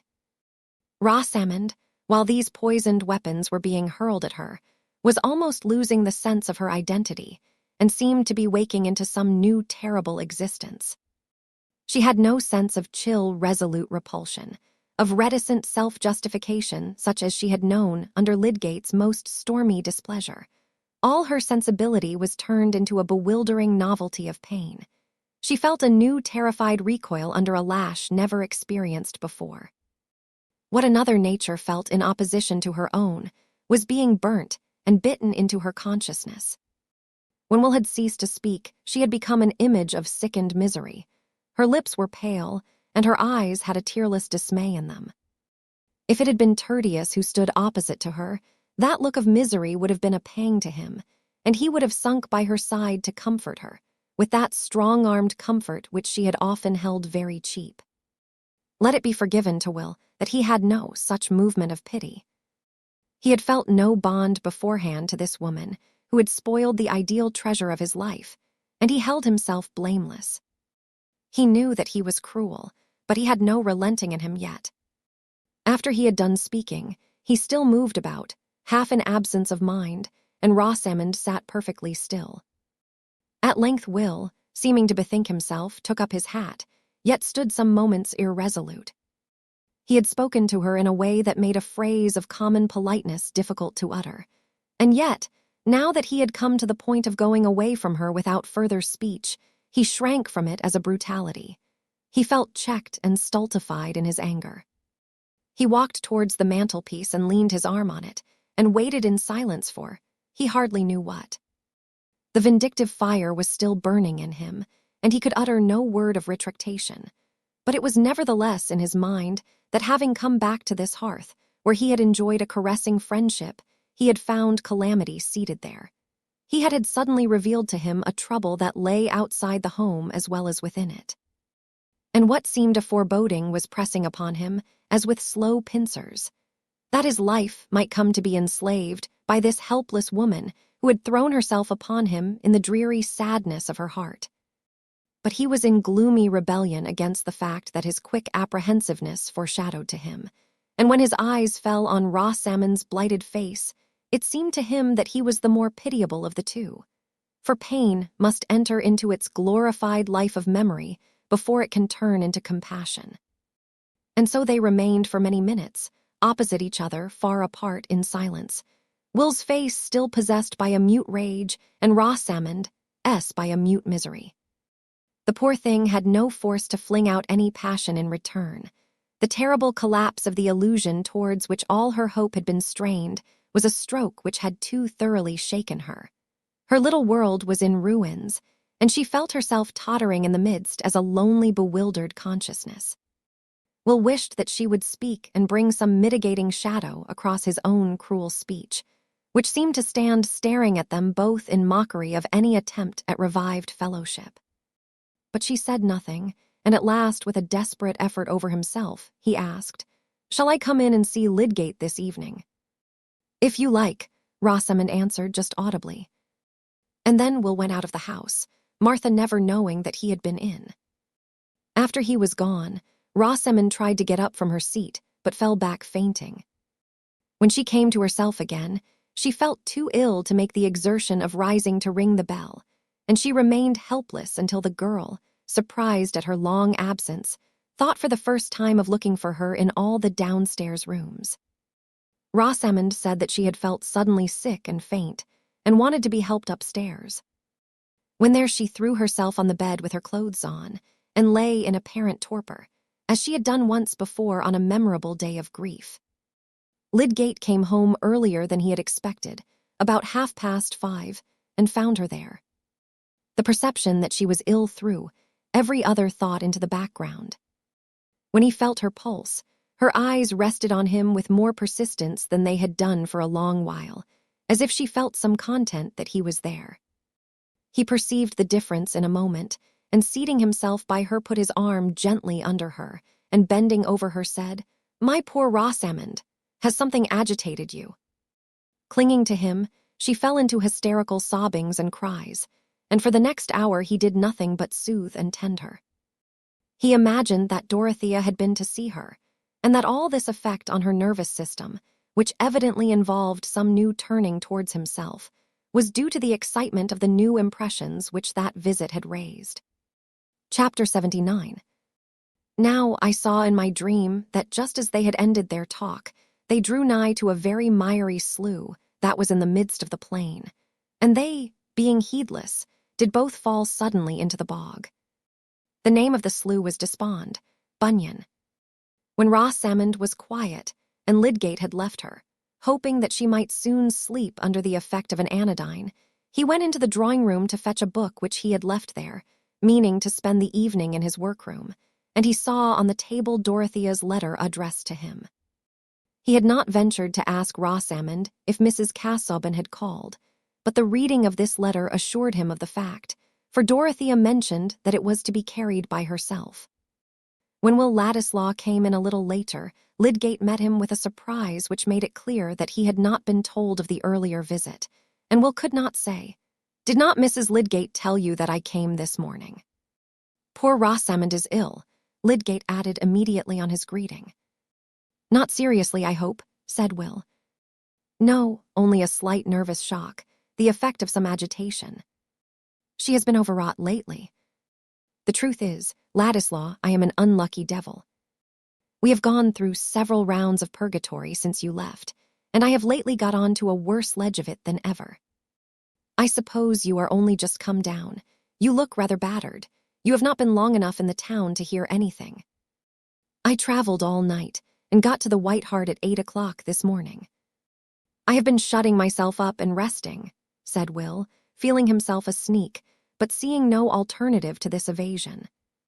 And then he heard Lydgate's account of the troubles, which Rosamond had already depicted to him in her way. She had not mentioned the fact of Will's name being connected with the public story, this detail not immediately affecting her, and he now heard it for the first time. "I thought it better to tell you that your name is mixed up with the disclosures," said Lydgate, who could understand better than most men how Ladislaw might be stung by the revelation. "You will be sure to hear it as soon as you turn out into the town. I suppose it is true that Raffles spoke to you?" "Yes," said Will sardonically. "I shall be fortunate if gossip does not make me the most disreputable person in the whole affair. I should think the latest version must be that I plotted with Raffles to murder Bulstrode, and ran away from Middlemarch for the purpose. He was thinking, here is a new ring in the sound of my name to recommend it in her hearing. However, what does it signify now?" But he said nothing of Bulstrode's offer to him. Will was very open and careless about his personal affairs, but it was among the more exquisite touches in nature's modeling of him that he had a delicate generosity which warned him into reticence here. He shrank from saying that he had rejected Bulstrode's money, in the moment when he was learning that it was Lydgate's misfortune to have accepted it. Lydgate, too, was reticent in the midst of his confidence. He made no allusion to Rosamond's feeling under their trouble, and of Dorothea he only said, "Mrs. Casaubon has been the one person to come forward and say that she had no belief in any of the suspicions against me." Observing a change in Will's face, he avoided any further mention of her, feeling himself too ignorant of their relation to each other not to fear that his words might have some hidden painful bearing on it. And it occurred to him that Dorothea was the real cause of the present visit to Middlemarch. The two men were pitying each other, but it was only Will who guessed the extent of his companion's trouble. When Lydgate spoke with desperate resignation of going to settle in London, and said with a faint smile, "We shall have you again, old fellow," Will felt inexpressibly mournful and said nothing. Rosamond had that morning entreated him to urge this step on Lydgate, and it seemed to him as if he were beholding in a magic panorama a future where he himself was sliding into that pleasureless yielding to the small solicitations of circumstance, which is a commoner history of perdition than any single momentous bargain. We are on a perilous margin when we begin to look passively at our future selves and see our own figures led with dull consent into insipid misdoing and shabby achievement. Poor Lydgate was inwardly groaning on that margin, and Will was arriving at it. It seemed to him this evening as if the cruelty of his outburst to Rosamond had made an obligation for him, and he dreaded the obligation. He dreaded Lydgate's unsuspecting good, Will. He dreaded his own distaste for his spoiled life, which would leave him in motiveless levity. Chapter 80. Stern lawgiver, yet thou dost wear the Godhead's most benignant grace, nor know we anything so fair as is the smile upon thy face. Flowers laugh before thee on their beds, and fragrance in thy footing treads. Thou dost preserve the stars from wrong, and the most ancient heavens through thee are fresh and strong. WRDSWRTH, Ode to Duty. When Dorothea had seen Mr. Fairbrother in the morning, she had promised to go and dine at the parsonage on her return from Freshitt. There was a frequent interchange of visits between her and the Fairbrother family, which enabled her to say that she was not at all lonely at the manor, and to resist for the present the severe prescription of a lady companion. When she reached home and remembered her engagement, she was glad of it, and finding that she had still an hour before she could dress for dinner, she walked straight to the schoolhouse and entered into a conversation with the master and mistress about the new bell, giving eager attention to their small details and repetitions, and getting up a dramatic sense that her life was very busy. She paused on her way back to talk to old Master Bunny, who was putting in some garden seeds, and discoursed wisely with that rural sage about the crops that would make the most return on a perch of ground, and the result of 60 years' experience as to soils, namely, that if your soil was pretty mellow it would do, but if there came wet to make it all of a mummy, why then? Finding that the social spirit had beguiled her into being rather late, she dressed hastily and went over to the parsonage rather earlier than was necessary. That house was never dull, Mr. Fairbrother, like another White of Selborne, having continually something new to tell of his inarticulate guests and protégés, whom he was teaching the boys not to torment. And he had just set up a pair of beautiful goats to be pets of the village in general, and to walk at large as sacred animals. The evening went by cheerfully till after tea, Dorothea talking more than usual and dilating with Mr. Fairbrother on the possible histories of creatures that converse compendiously with their antennae, and for aught we know may hold reformed parliaments, when suddenly some inarticulate little sounds were heard which called everybody's attention. "Henrietta Noble," said Mrs. Fairbrother, seeing her small sister moving about the furniture legs distressfully. "What is the matter?" "I have lost my tortoise-shell lozenge box." "I fear the kitten has rolled it away," said the tiny old lady, involuntarily continuing her beaver-like notes. "Is it a great treasure, Aunt?" said Mr. Fairbrother, putting up his glasses and looking at the carpet. "Mr. Ladislaw gave it me," said Miss Noble. "A German box, very pretty, but if it falls it always spins away as far as it can." "Oh, if it is Ladislaw's present," said Mr. Fairbrother, in a deep tone of comprehension, getting up and hunting. The box was found at last under a chiffonier, and Miss Noble grasped it with delight, saying, "It was under a fender the last time." "That is an affair of the heart with my aunt," said Mr. Fairbrother, smiling at Dorothea, as he reseated himself. "If Henrietta Noble forms an attachment to anyone, Mrs. Casaubon," said his mother, emphatically, "she is like a dog. She would take their shoes for a pillow and sleep the better." "Mr. Ladislaw's shoes I would," said Henrietta Noble. Dorothea made an attempt at smiling in return. She was surprised and annoyed to find that her heart was palpitating violently, and that it was quite useless to try after a recovery of her former animation. Alarmed at herself, fearing some further betrayal of a change so marked in its occasion, she rose and said in a low voice with undisguised anxiety, "I must go. I have overtired myself." Mr. Fairbrother, quick in perception, rose and said, "It is true. You must have half exhausted yourself in talking about Lydgate. That sort of work tells upon one after the excitement is over." He gave her his arm back to the manor, but Dorothea did not attempt to speak, even when he said good night. The limit of resistance was reached, and she had sunk back helpless within the clutch of inescapable anguish. Dismissing Tantrip with a few faint words, she locked her door and turning away from it towards the vacant room, she pressed her hands hard on the top of her head and moaned out, "Oh, I did love him." Then came the hour in which the waves of suffering shook her too thoroughly to leave any power of thought. She could only cry in loud whispers, between her sobs, after her lost belief which she had planted and kept alive from a very little seed since the days in Rome, after her lost joy of clinging with silent love and faith to one who, misprized by others, was worthy in her thought, after her lost woman's pride of reigning in his memory, after her sweet dim perspective of hope, that along some pathway they should meet with unchanged recognition and take up the backward years as a yesterday. In that hour, she repeated what the merciful eyes of solitude have looked on for ages in the spiritual struggles of man. She besought hardness and coldness and aching weariness to bring her relief from the mysterious incorporeal might of her anguish. She lay on the bare floor and let the night grow cold around her, while her grand woman's frame was shaken by sobs as if she had been a despairing child. There were two images, two living forms that tore her heart in two, as if it had been the heart of a mother who seems to see her child divided by the sword, and presses one bleeding half to her breast, while her gaze goes forth in agony towards the half which is carried away by the lying woman that has never known the mother's pang.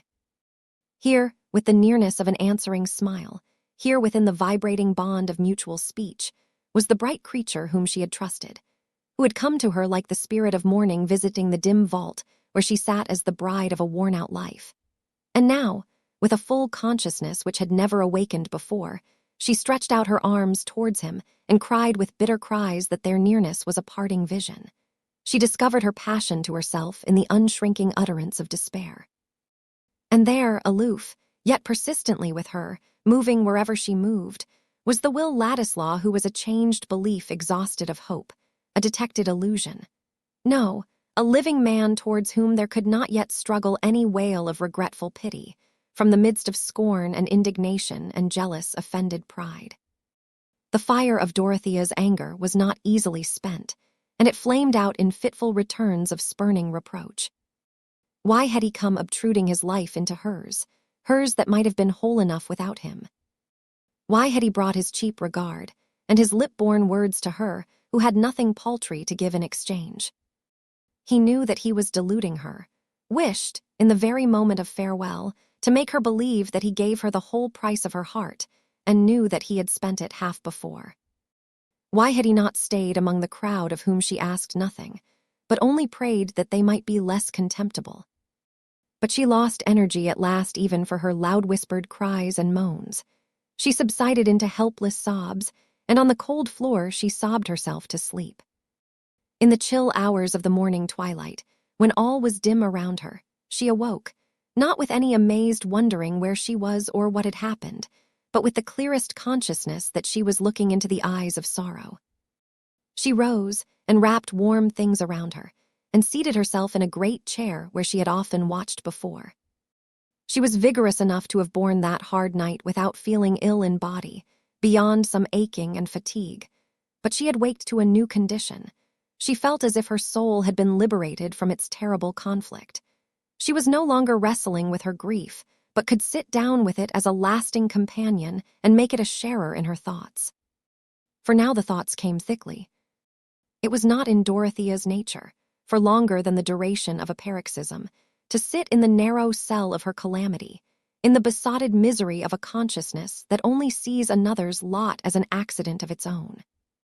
She began now to live through that yesterday morning deliberately again, forcing herself to dwell on every detail and its possible meaning. Was she alone in that scene? Was it her event only?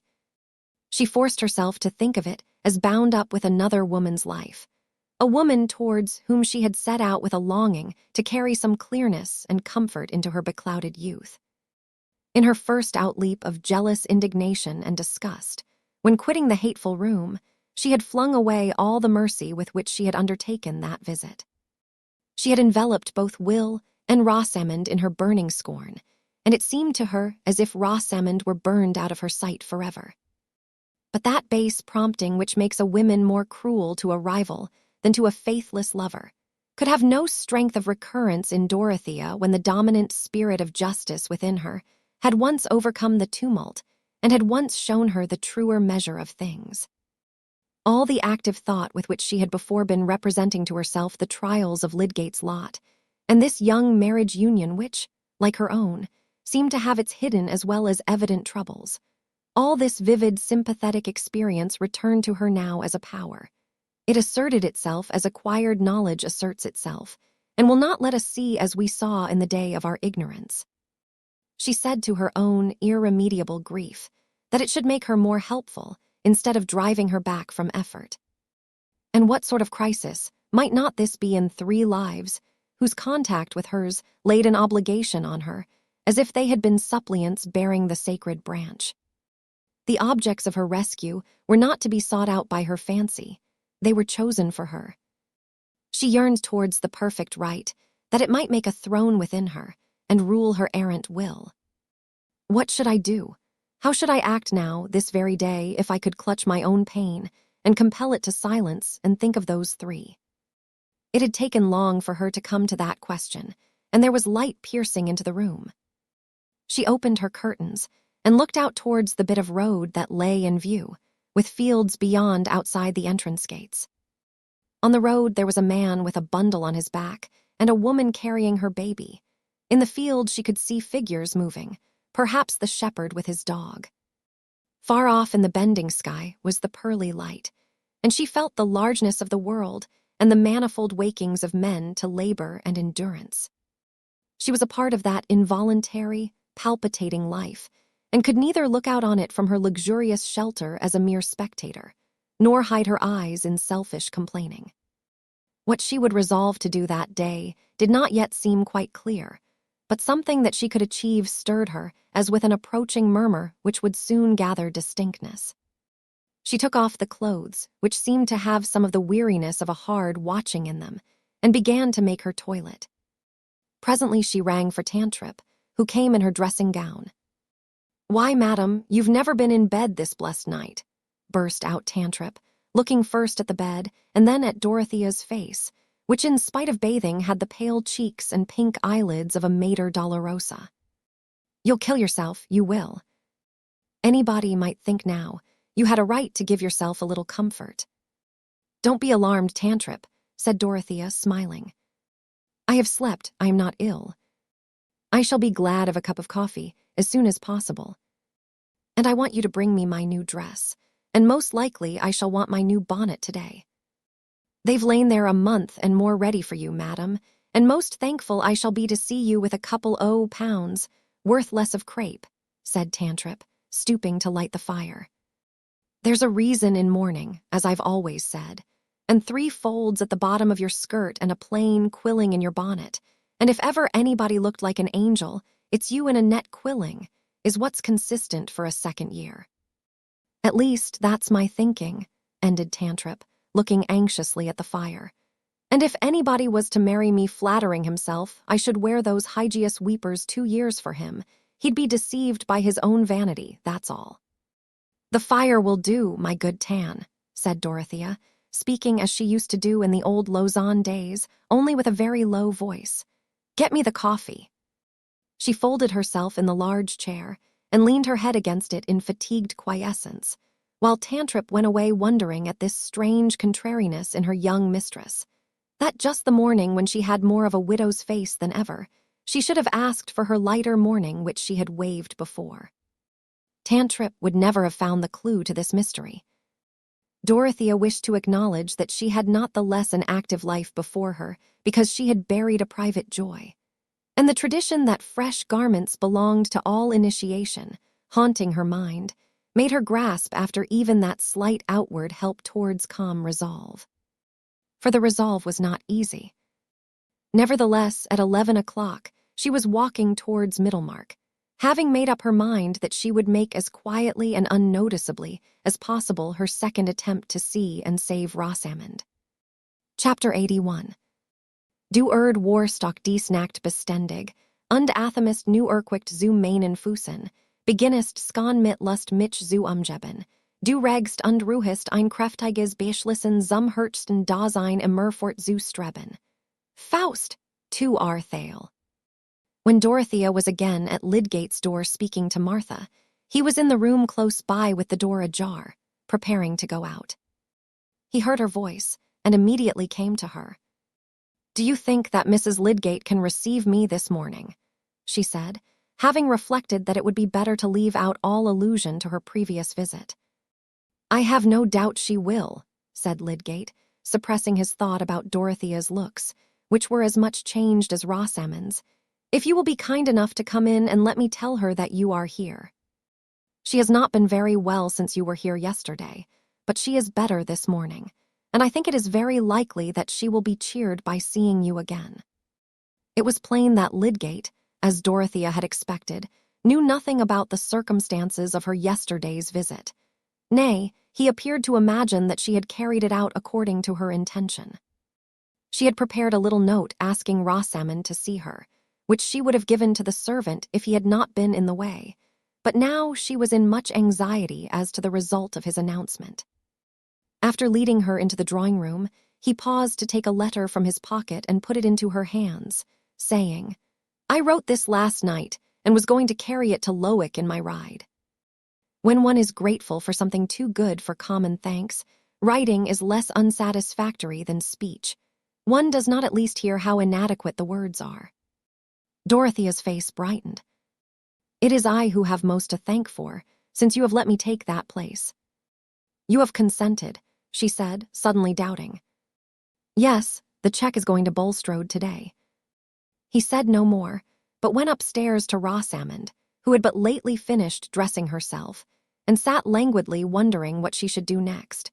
Her habitual industry in small things, even in the days of her sadness, prompting her to begin some kind of occupation, which she dragged through slowly or paused in from lack of interest.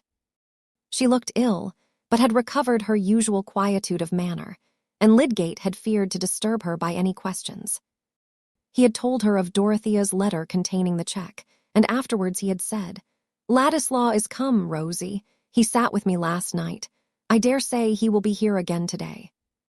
I thought he looked rather battered and depressed. And Rosamond had made no reply. Now, when he came up, he said to her very gently, "Rosie, dear, Mrs. Casaubon is come to see you again. You would like to see her, would you not?" That she colored and gave rather a startled movement did not surprise him after the agitation produced by the interview yesterday. A beneficent agitation, he thought, since it seemed to have made her turn to him again. Rosamond dared not say no. She dared not, with a tone of her voice, touch the facts of yesterday. Why had Mrs. Casaubon come again? The answer was a blank which Rosamond could only fill up with dread, for Will Ladislaw's lacerating words had made every thought of Dorothea a fresh smart to her. Nevertheless, in her new humiliating uncertainty, she dared do nothing but comply. She did not say yes, but she rose and let Lydgate put a light shawl over her shoulders while he said, "I am going out immediately." Then something crossed her mind which prompted her to say, "Pray tell Martha not to bring anyone else into the drawing-room." And Lydgate assented, thinking that he fully understood this wish. He led her down to the drawing-room door, and then turned away, observing to himself that he was rather a blundering husband to be dependent for his wife's trust in him on the influence of another woman. Rosamond, wrapping her soft shawl around her as she walked towards Dorothea, was inwardly wrapping her soul in cold reserve. Had Mrs. Casaubon come to say anything to her about Will? If so, it was a liberty that Rosamond resented, and she prepared herself to meet every word with polite impassibility. Will had bruised her pride too sorely for her to feel any compunction towards him and Dorothea. Her own injury seemed much the greater. Dorothea was not only the preferred woman, but had also a formidable advantage in being Lydgate's benefactor. And to poor Rosamond's pained, confused vision, it seemed that this Mrs. Casaubon, this woman who predominated in all things concerning her, must have come now with the sense of having the advantage, and with animosity prompting her to use it.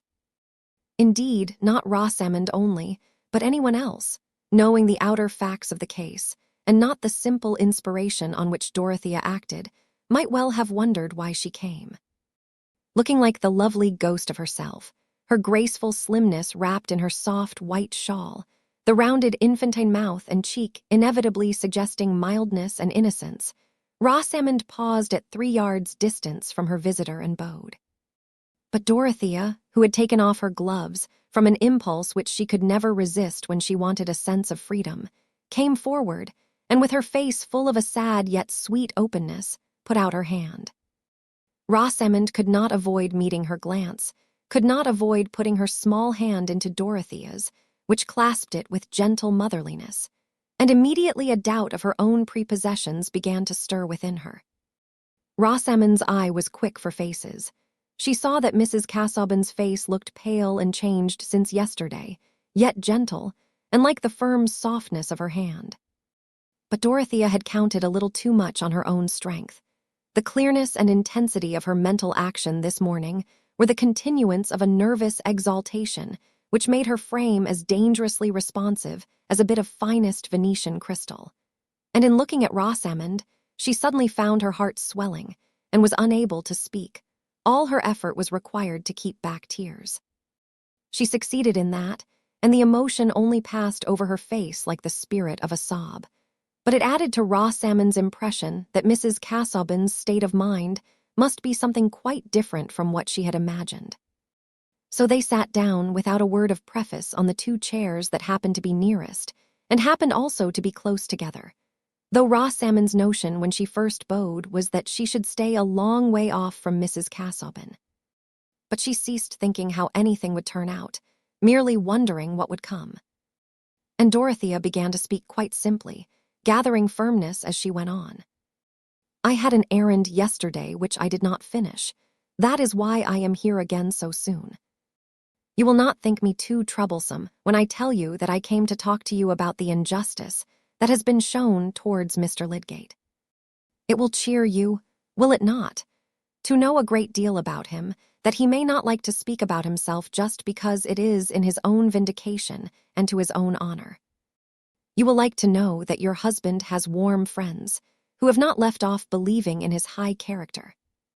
You will let me speak of this without thinking that I take a liberty." The cordial, pleading tones which seemed to flow with generous heedlessness, above all the facts which had filled Rosamond's mind as grounds of obstruction and hatred between her and this woman, came as soothingly as a warm stream over her shrinking fears. Of course, Mrs. Casaubon had the facts in her mind, but she was not going to speak of anything connected with them. That relief was too great for Rosamond to feel much else at the moment. She answered prettily, in the new ease of her soul, "I know you have been very good. I shall like to hear anything you will say to me about Tertius." "The day before yesterday," said Dorothea, "when I had asked him to come to Lowick to give me his opinion on the affairs of the hospital, he told me everything about his conduct and feelings in this sad event which has made ignorant people cast suspicions on him. The reason he told me was because I was very bold and asked him. I believed that he had never acted dishonorably, and I begged him to tell me the history. He confessed to me that he had never told it before, not even to you, because he had a great dislike to say, 'I was not wrong,' as if that were proof, when there are guilty people who will say so. The truth is, he knew nothing of this man Raffles, or that there were any bad secrets about him, and he thought that Mr. Bulstrode offered him the money because he repented, out of kindness, of having refused it before. All his anxiety about his patient was to treat him rightly, and he was a little uncomfortable that the case did not end as he had expected. But he thought then, and still thinks, that there may have been no wrong in it on anyone's part. And I have told Mr. Fairbrother, and Mr. Brooke, and Sir James Chatham. They all believe in your husband. That will cheer you, will it not? That will give you courage." Dorothea's face had become animated, and as it beamed on Rosamond very close to her, she felt something like bashful timidity before a superior, in the presence of this self-forgetful ardor. She said with blushing embarrassment, "Thank you, you are very kind." And he felt that he had been so wrong not to pour out everything about this to you. "But you will forgive him. It was because he feels so much more about your happiness than anything else. He feels his life bound into one with yours, and it hurts him more than anything, that his misfortunes must hurt you. He could speak to me, because I am an indifferent person. And then I asked him if I might come to see you, because I felt so much for his trouble and yours. That is why I came yesterday, and why I am come today. Trouble is so hard to bear, is it not? How can we live and think that anyone has trouble, piercing trouble, and we could help them and never try? Dorothea, completely swayed by the feeling that she was uttering, forgot everything, but that she was speaking from out the heart of her own trial to Rosamond's. The emotion had wrought itself more and more into her utterance, till the tones might have gone to one's very marrow, like a low cry from some suffering creature in the darkness. And she had unconsciously laid her hand again on the little hand that she had pressed before. Rosamond, with an overmastering pang, as if a wound within her had been probed, burst into hysterical crying as she had done the day before when she clung to her husband. Poor Dorothea was feeling a great wave of her own sorrow returning over her, her thought being drawn to the possible share that Will Ladislaw might have in Rosamond's mental tumult. She was beginning to fear that she should not be able to suppress herself enough to the end of this meeting, and while her hand was still resting on Rosamond's lap, though the hand underneath it was withdrawn, she was struggling against her own rising sobs. She tried to master herself with the thought that this might be a turning point in 3 lives, not in her own. No, there the irrevocable had happened, but in those 3 lives which were touching hers with the solemn neighborhood of danger and distress. The fragile creature who was crying close to her, there might still be time to rescue her from the misery of false, incompatible bonds, and this moment was unlike any other. She and Rosamond could never be together again with the same thrilling consciousness of yesterday within them both. She felt the relation between them to be peculiar enough to give her a peculiar influence, though she had no conception that the way in which her own feelings were involved was fully known to Mrs. Lydgate. It was a newer crisis in Rosamond's experience than even Dorothea could imagine. She was under the first great shock that had shattered her dream world in which she had been easily confident of herself and critical of others. And this strange, unexpected manifestation of feeling in a woman whom she had approached with a shrinking aversion and dread, as one who must necessarily have a jealous hatred towards her, made her soul totter all the more with a sense that she had been walking in an unknown world which had just broken in upon her. When Rosamond's convulsed throat was subsiding into calm, and she withdrew the handkerchief with which she had been hiding her face, her eyes met Dorothea's as helplessly as if they had been blue flowers. What was the use of thinking about behavior after this crying? And Dorothea looked almost as childish, with the neglected trace of a silent tear. Pride was broken down between these two. "We were talking about your husband," Dorothea said, with some timidity. "I thought his looks were sadly changed, with suffering the other day. I had not seen him for many weeks before. He said he had been feeling very lonely in his trial, but I think he would have borne it all better if he had been able to be quite open with you." "Tertius is so angry and impatient if I say anything," said Rosamond, imagining that he had been complaining of her to Dorothea. "He ought not to wonder that I object to speak to him on painful subjects." "It was himself he blamed for not speaking," said Dorothea.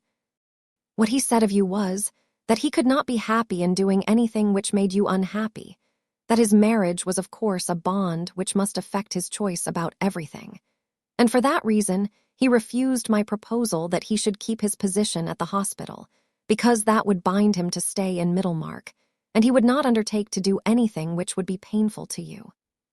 He could say that to me because he knows that I had much trial in my marriage from my husband's illness, which hindered his plans and saddened him, and he knows that I have felt how hard it is to walk always in fear of hurting another who is tied to us."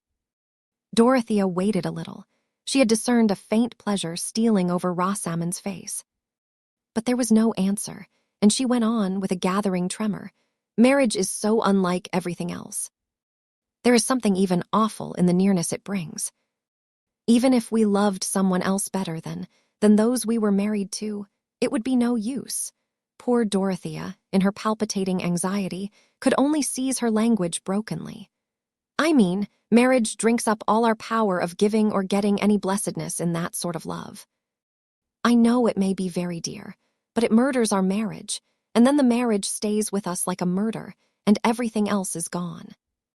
And then our husband, if he loved and trusted us, and we have not helped him but made a curse in his life. Her voice had sunk very low. There was a dread upon her of presuming too far, and of speaking as if she herself were perfection addressing error. She was too much preoccupied with her own anxiety to be aware that Rosamond was trembling too, and filled with the need to express pitying fellowship rather than rebuke, she put her hands on Rosamond's and said with more agitated rapidity, I know that the feeling may be very dear. It has taken hold of us unawares. It is so hard. It may seem like death to part with it. And we are weak. I am weak. The waves of her own sorrow, from out of which she was struggling to save another, rushed over Dorothea with conquering force. She stopped in speechless agitation, not crying, but feeling as if she were being inwardly grappled. Her face had become of a deathlier paleness, her lips trembled, and she pressed her hands helplessly on the hands that lay under them. Rosamond, taken hold of by an emotion stronger than her own, hurried along in a new movement which gave all things some new, awful, undefined aspect, could find no words, but involuntarily she put her lips to Dorothea's forehead, which was very near her, and then for a minute the two women clasped each other as if they had been in a shipwreck. "You are thinking what is not true," said Rosamond, in an eager half-whisper, while she was still feeling Dorothea's arms round her, urged by a mysterious necessity to free herself from something that oppressed her as if it were blood guiltiness. They moved apart, looking at each other. "When you came in yesterday, it was not as you thought," said Rosamond in the same tone. There was a movement of surprised attention in Dorothea. She expected a vindication of Rosamond herself. "He was telling me how he loved another woman, that I might know he could never love me," said Rosamond, getting more and more hurried as she went on.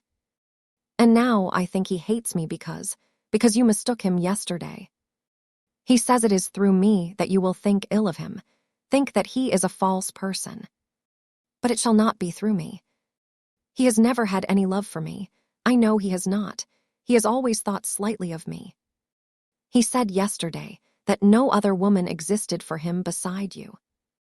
The blame of what happened is entirely mine. He said he could never explain to you, because of me.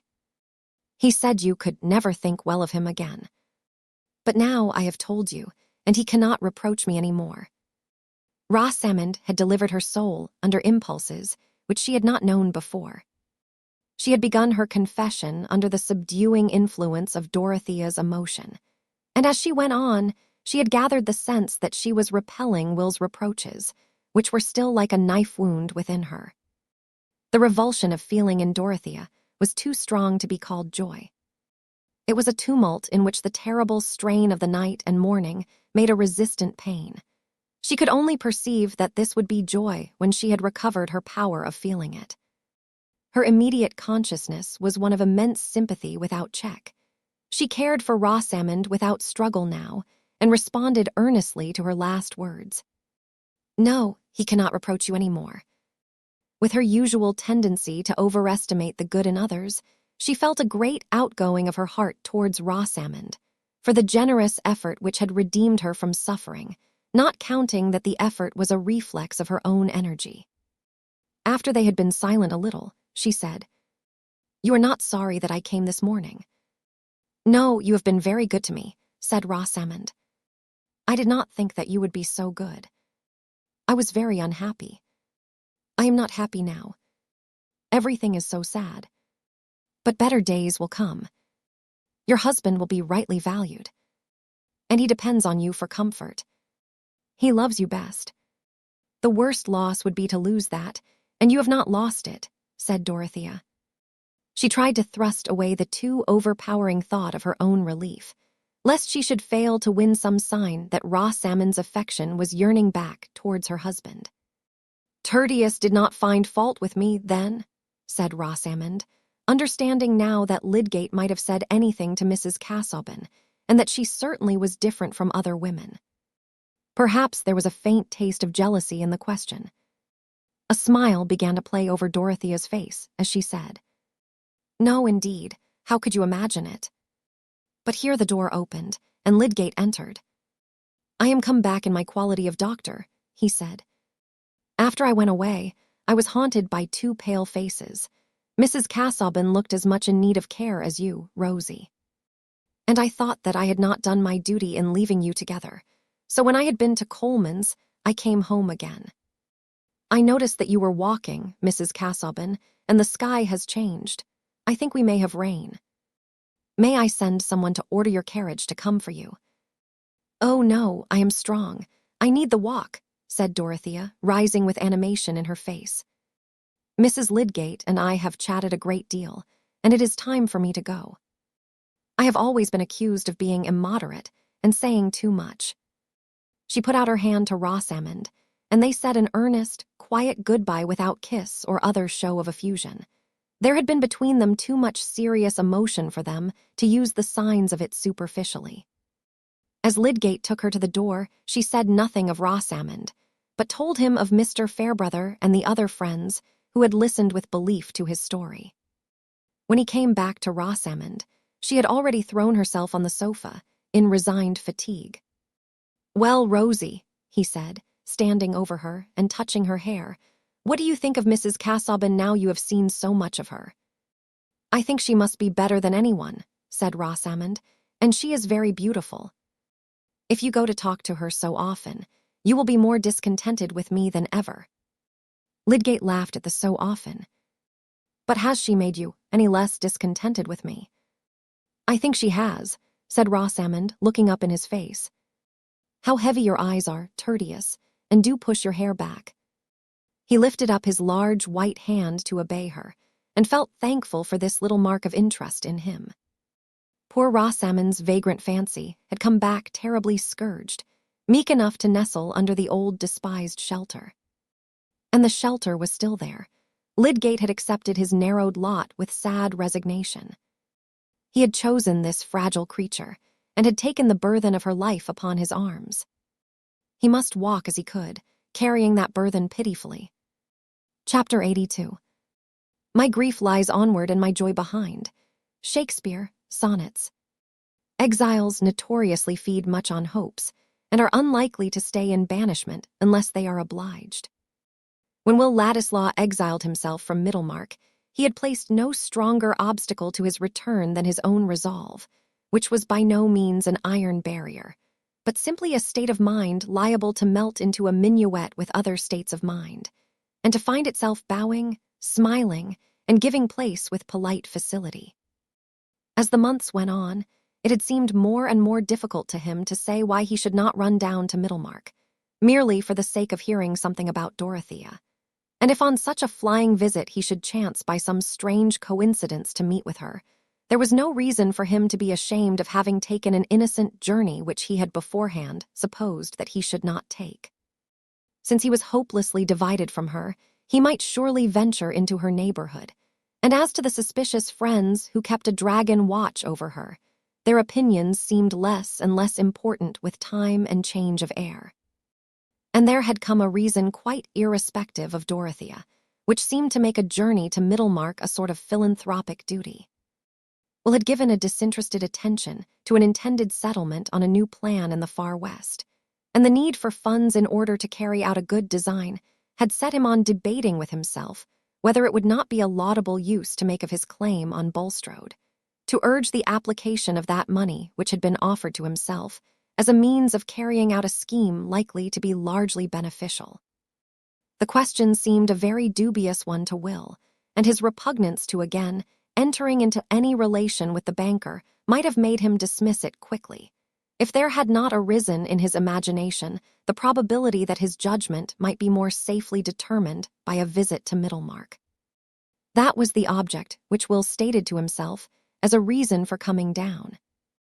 He had meant to confide in Lydgate and discuss the money question with him, and he had meant to amuse himself for the few evenings of his stay by having a great deal of music and badinage with fair Rosamond, without neglecting his friends at Lowick Parsonage.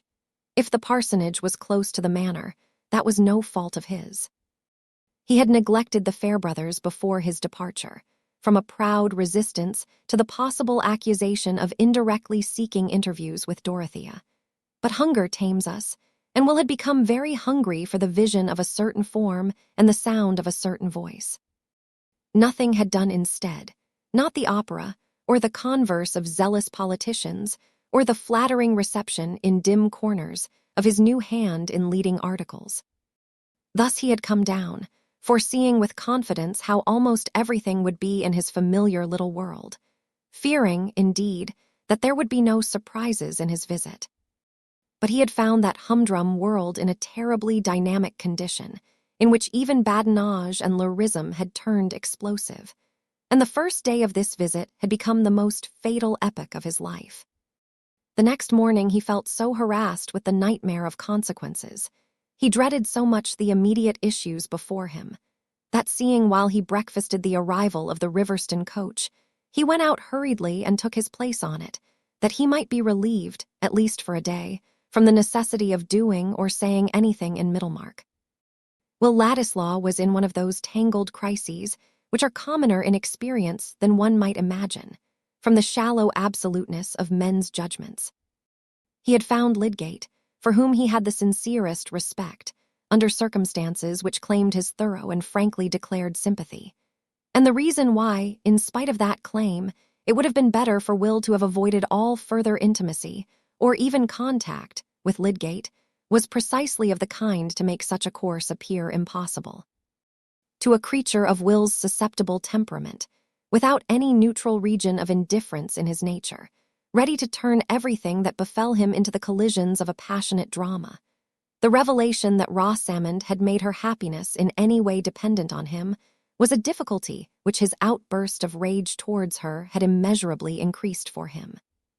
He hated his own cruelty, and yet he dreaded to show the fullness of his relenting. He must go to her again. The friendship could not be put to a sudden end, and her unhappiness was a power which he dreaded. And all the while there was no more foretaste of enjoyment in the life before him than if his limbs had been lopped off, and he was making his fresh start on crutches. In the night he had debated whether he should not get on the coach, not for Riverston, but for London, leaving a note to Lydgate which would give a makeshift reason for his retreat. But there were strong cords pulling him back from that abrupt departure. The blight on his happiness in thinking of Dorothea, the crushing of that chief hope, which had remained in spite of the acknowledged necessity for renunciation, was too fresh a misery for him to resign himself to it and go straightway into a distance which was also despair. Thus he did nothing more decided than taking the Riverston coach. He came back again by it while it was still daylight, having made up his mind that he must go to Lydgate that evening. The Rubicon, we know, was a very insignificant stream to look at. Its significance lay entirely in certain invisible conditions. Will felt as if he were forced to cross his small boundary ditch, and what he saw beyond it was not empire, but discontented subjection. But it is given to us, sometimes even in our everyday life, to witness the saving influence of a noble nature, the divine efficacy of rescue that may lie in a self-subduing act of fellowship. If Dorothea, after her night's anguish, had not taken that walk to Rosamond, why, she perhaps would have been a woman who gained a higher character for discretion, but it would certainly not have been as well for those three who were on one hearth in Lydgate's house at 7:30 that evening. Rosamond had been prepared for Will's visit, and she received him with a languid coldness which Lydgate accounted for by her nervous exhaustion, of which he could not suppose that it had any relation to Will. And when she sat in silence bending over a bit of work, he innocently apologized for her in an indirect way by begging her to lean backward and rest. Will was miserable in the necessity for playing the part of a friend who was making his first appearance and greeting to Rosamond, while his thoughts were busy about her feelings since that scene of yesterday, which seemed still inexorably to enclose them both, like the painful vision of a double madness. It happened that nothing called Lydgate out of the room, but when Rosamond poured out the tea and Will came near to fetch it, she placed a tiny bit of folded paper in his saucer. He saw it and secured it quickly, but as he went back to his inn, he had no eagerness to unfold the paper. What Rosamond had written to him would probably deepen the painful impressions of the evening. Still, he opened and read it by his bed candle. There were only these few words in her neatly flowing hand. I have told Mrs. Casaubon. She is not under any mistake about you. I told her because she came to see me and was very kind. You will have nothing to reproach me with now. I shall not have made any difference to you. The effect of these words was not quite all gladness. As Will dwelt on them with excited imagination, he felt his cheeks and ears burning at the thought of what had occurred between Dorothea and Rosamond, at the uncertainty how far Dorothea might still feel her dignity wounded in having an explanation of his conduct offered to her. There might still remain in her mind a changed association with him which made an irremediable difference, a lasting flaw.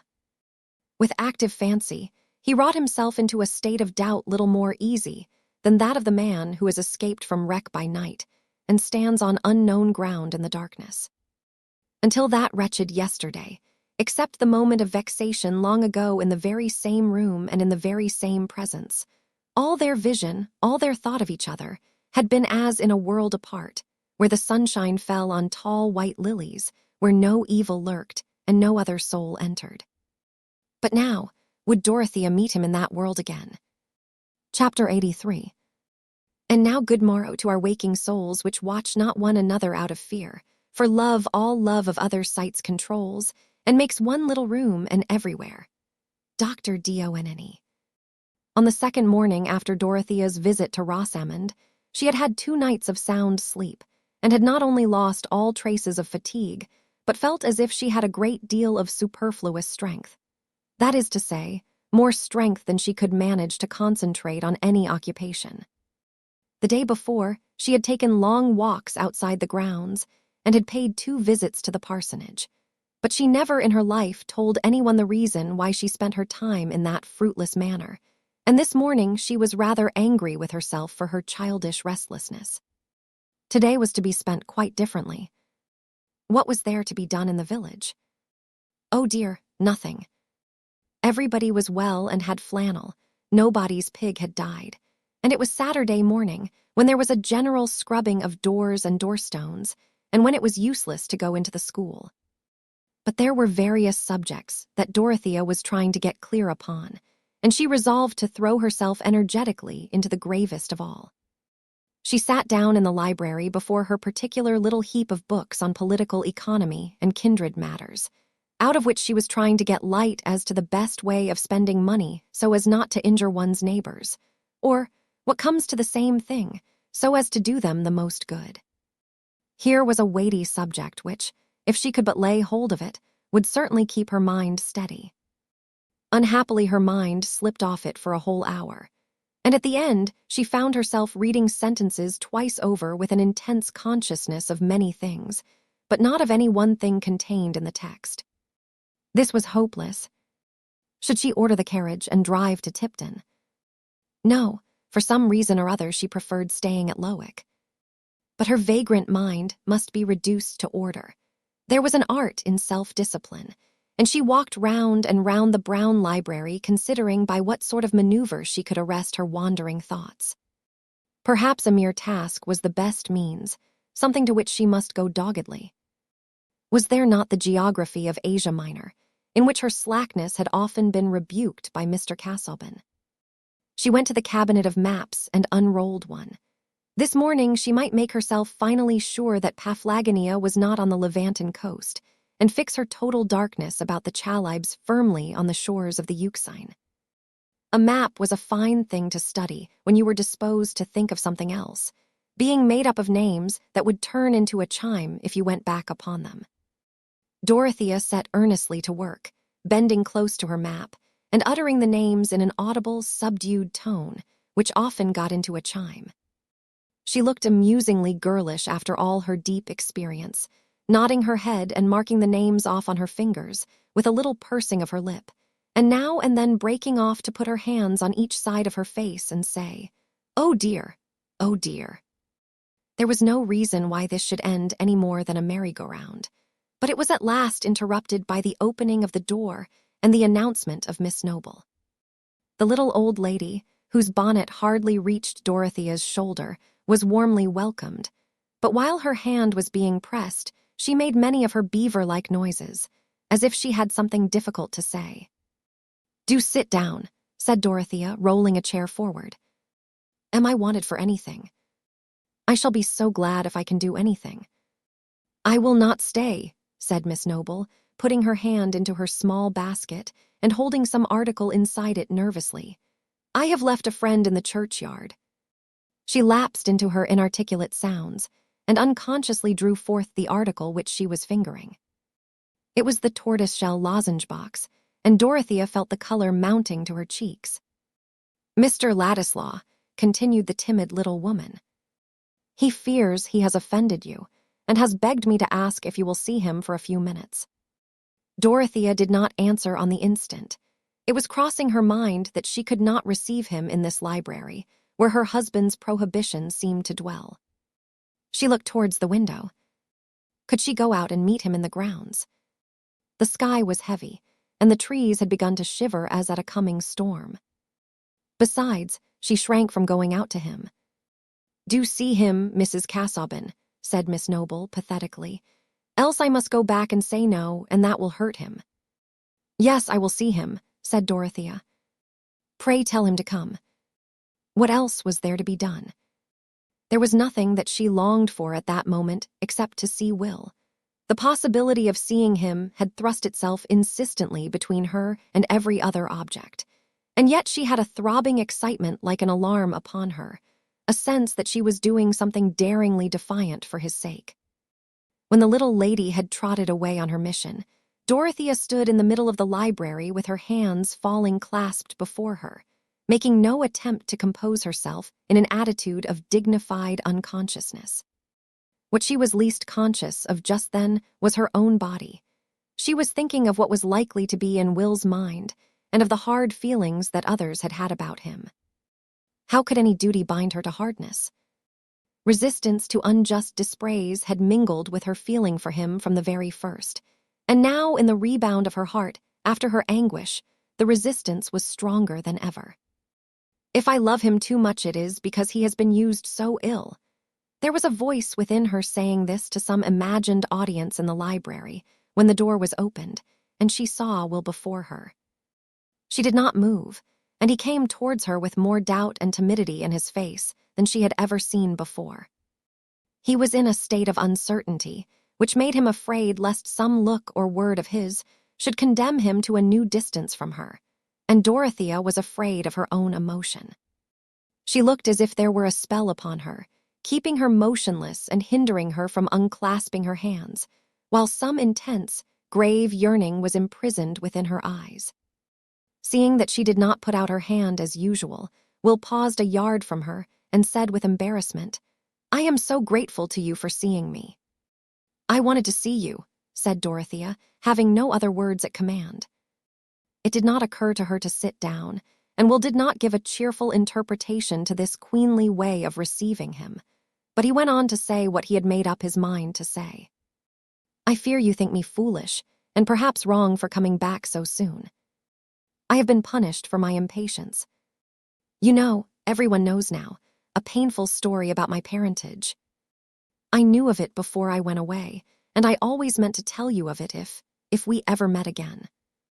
There was a slight movement in Dorothea, and she unclasped her hands, but immediately folded them over each other. "But the affair is matter of gossip now," Will continued.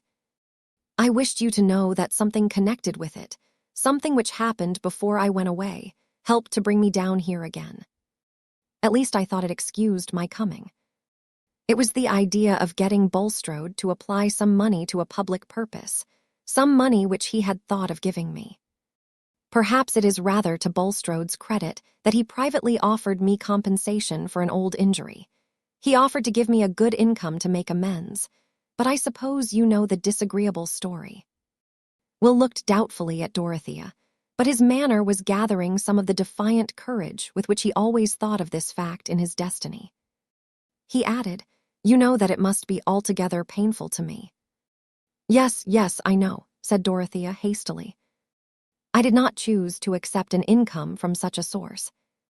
I was sure that you would not think well of me if I did so, said Will. Why should he mind saying anything of that sort to her now? She knew that he had avowed his love for her. I felt that, he broke off nevertheless. You acted as I should have expected you to act, said Dorothea, her face brightening and her head becoming a little more erect on its beautiful stem. I did not believe that you would let any circumstance of my birth create a prejudice in you against me, though it was sure to do so in others, said Will, shaking his head backward in his old way and looking with a grave appeal into her eyes. If it were a new hardship, it would be a new reason for me to cling to you, said Dorothea, fervidly. Nothing could have changed me but. Her heart was swelling, and it was difficult to go on. She made a great effort over herself to say in a low, tremulous voice, but thinking that you were different, not so good as I had believed you to be. You are sure to believe me better than I am in everything but one, said Will, giving way to his own feeling in the evidence of hers. I mean, in my truth to you. When I thought you doubted of that, I didn't care about anything that was left. I thought it was all over with me, and there was nothing to try for, only things to endure. I don't doubt you any longer, said Dorothea, putting out her hand, a vague fear for him impelling her unutterable affection. He took her hand and raised it to his lips with something like a sob. But he stood with his hat and gloves in the other hand, and might have done for the portrait of a royalist. Still it was difficult to loose the hand, and Dorothea, withdrawing it in a confusion that distressed her, looked and moved away. See how dark the clouds have become, and how the trees are tossed, she said, walking towards the window, yet speaking and moving with only a dim sense of what she was doing. Will followed her at a little distance, and leaned against the tall back of a leather chair, on which he ventured now to lay his hat and gloves, and free himself from the intolerable durance of formality to which he had been for the first time condemned in Dorothea's presence. It must be confessed that he felt very happy at that moment leaning on the chair. He was not much afraid of anything that she might feel now. They stood silent, not looking at each other, but looking at the evergreens which were being tossed, and were showing the pale underside of their leaves against the blackening sky. Will never enjoyed the prospect of a storm so much. It delivered him from the necessity of going away. Leaves and little branches were hurled about, and the thunder was getting nearer. The light was more and more somber, but there came a flash of lightning which made them start and look at each other, and then smile. Dorothea began to say what she had been thinking of. That was a wrong thing for you to say, that you would have had nothing to try for. If we had lost our own chief good, other people's good would remain, and that is worth trying for. Some can be happy.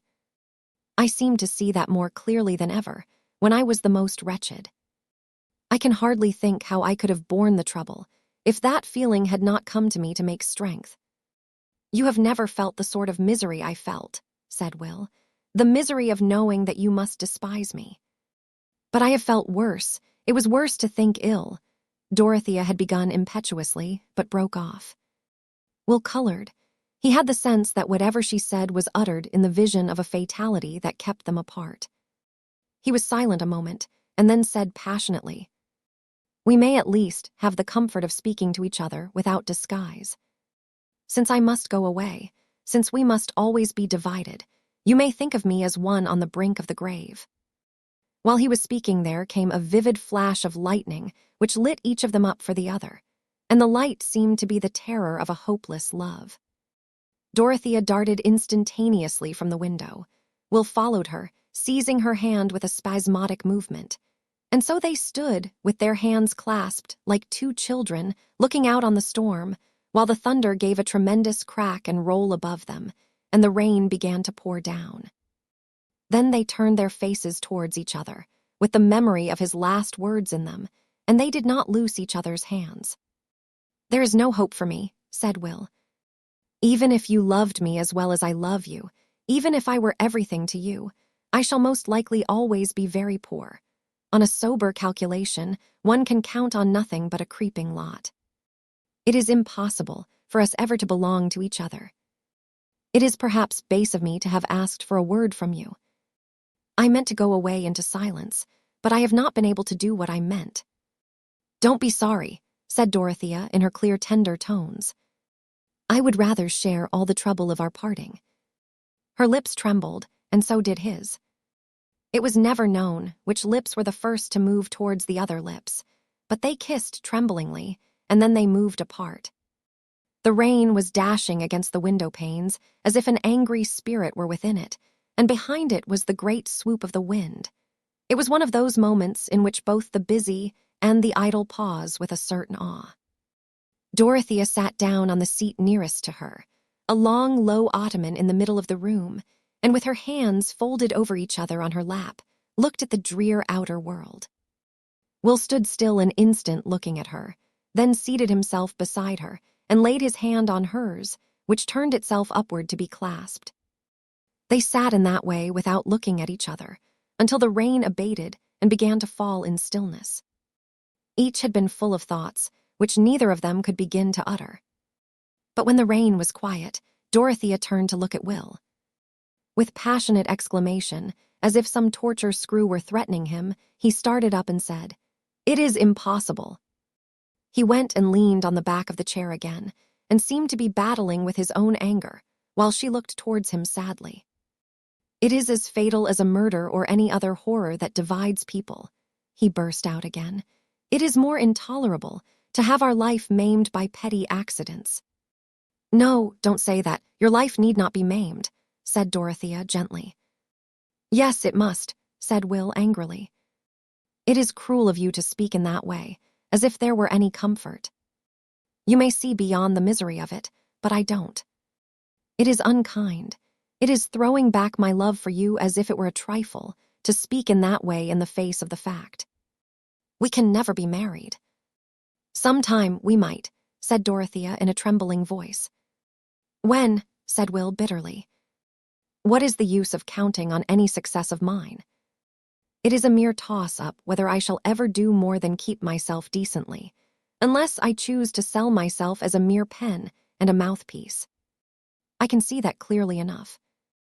I could not offer myself to any woman, even if she had no luxuries to renounce." There was silence. Dorothea's heart was full of something that she wanted to say, and yet the words were too difficult. She was wholly possessed by them. At that moment debate was mute within her. And it was very hard that she could not say what she wanted to say. Will was looking out of the window, angrily. If he would have looked at her and not gone away from her side, she thought everything would have been easier. At last he turned, still resting against the chair, and stretching his hand automatically towards his hat, said with a sort of exasperation, "Goodbye." "Oh, I cannot bear it. My heart will break," said Dorothea, starting from her seat, the flood of her young passion bearing down all the obstructions which had kept her silent, the great tears rising and falling in an instant.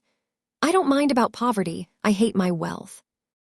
In an instant Will was close to her and had his arms round her, but she drew her head back and held his away gently that she might go on speaking, her large tear-filled eyes looking at his very simply, while she said in a sobbing, childlike way, "We could live quite well on my own fortune. It is too much, 700 a year. I want so little, no new clothes, and I will learn what everything costs." Chapter 84. "Though it be songe of old and yonge, that I should be to blame, theirs be the charge that spoke so large in hurtinge of my name." The not-brown maid. It was just after the Lords had thrown out the Reform Bill. That explains how Mr. Cadwallader came to be walking on the slope of the lawn near the great conservatory at Freshitt Hall, holding the Times in his hands behind him, while he talked with a trout fisher's dispassionateness about the prospects of the country to Sir James Chatham. Mrs. Cadwallader, the Dowager Lady Chatham, and Celia were sometimes seated on garden chairs, sometimes walking to meet little Arthur, who was being drawn in his chariot, and, as became the infantine Buddha, was sheltered by his sacred umbrella with handsome silken fringe. The ladies also talked politics, though more fitfully. Mrs. Cadwallader was strong on the intended creation of peers. She had it for certain from her cousin that Trueberry had gone over to the other side entirely at the instigation of his wife, who had scented peerages in the air from the very first introduction of the reform question, and would sign her soul away to take precedence of her younger sister, who had married a baronet. Lady Chettam thought that such conduct was very reprehensible, and remembered that Mrs. Trueberry's mother was a Miss Walsingham of Melspring. Celia confessed it was nicer to be Lady than Mrs., and that Dodo never minded about precedence if she could have her own way. Mrs. Cadwallader held that it was a poor satisfaction to take precedence when everybody about you knew that you had not a drop of good blood in your veins, and Celia again, stopping to look at Arthur, said, "It would be very nice, though, if he were a viscount, and his lordship's little tooth coming through. He might have been, if James had been an earl." "My dear Celia," said the dowager, "James's title is worth far more than any new earldom. I never wished his father to be anything else than Sir James." "Oh, I only meant about Arthur's little tooth," said Celia comfortably. "But see, here is my uncle coming." She tripped off to meet her uncle, while Sir James and Mr. Cadwallader came forward to make one group with the ladies. Celia had slipped her arm through her Uncle S., and he patted her hand with a rather melancholy, "Well, my dear." As they approached, it was evident that Mr. Brooke was looking dejected, but this was fully accounted for by the state of politics. And as he was shaking hands all round without more greeting than a "well, you're all here, you know," the rector said, laughingly. "Don't take the throwing out of the bills so much to heart, Brooke. You've got all the riffraff of the country on your side." "The bill, eh? Ah," said Mr. Brooke, with a mild distractedness of manner. "Thrown out, you know, eh? The lords are going too far, though. They'll have to pull up. Sad news, you know. I mean, here at home, sad news. But you must not blame me, Chettam." "What is the matter?" said Sir James. "Not another gamekeeper shot, I hope." "It's what I should expect, when a fellow like Trapping Bass is let off so easily." "Gamekeeper? No, let us go in. I can tell you all in the house, you know," said Mr. Brooke, nodding at the Cadwalladers to show that he included them in his confidence. "As to poachers like Trapping Bass, you know, Chettam," he continued, as they were entering, "when you are a magistrate, you'll not find it so easy to commit. Severity is all very well, but it's a great deal easier when you've got somebody to do it for you. You have a soft place in your heart yourself, you know.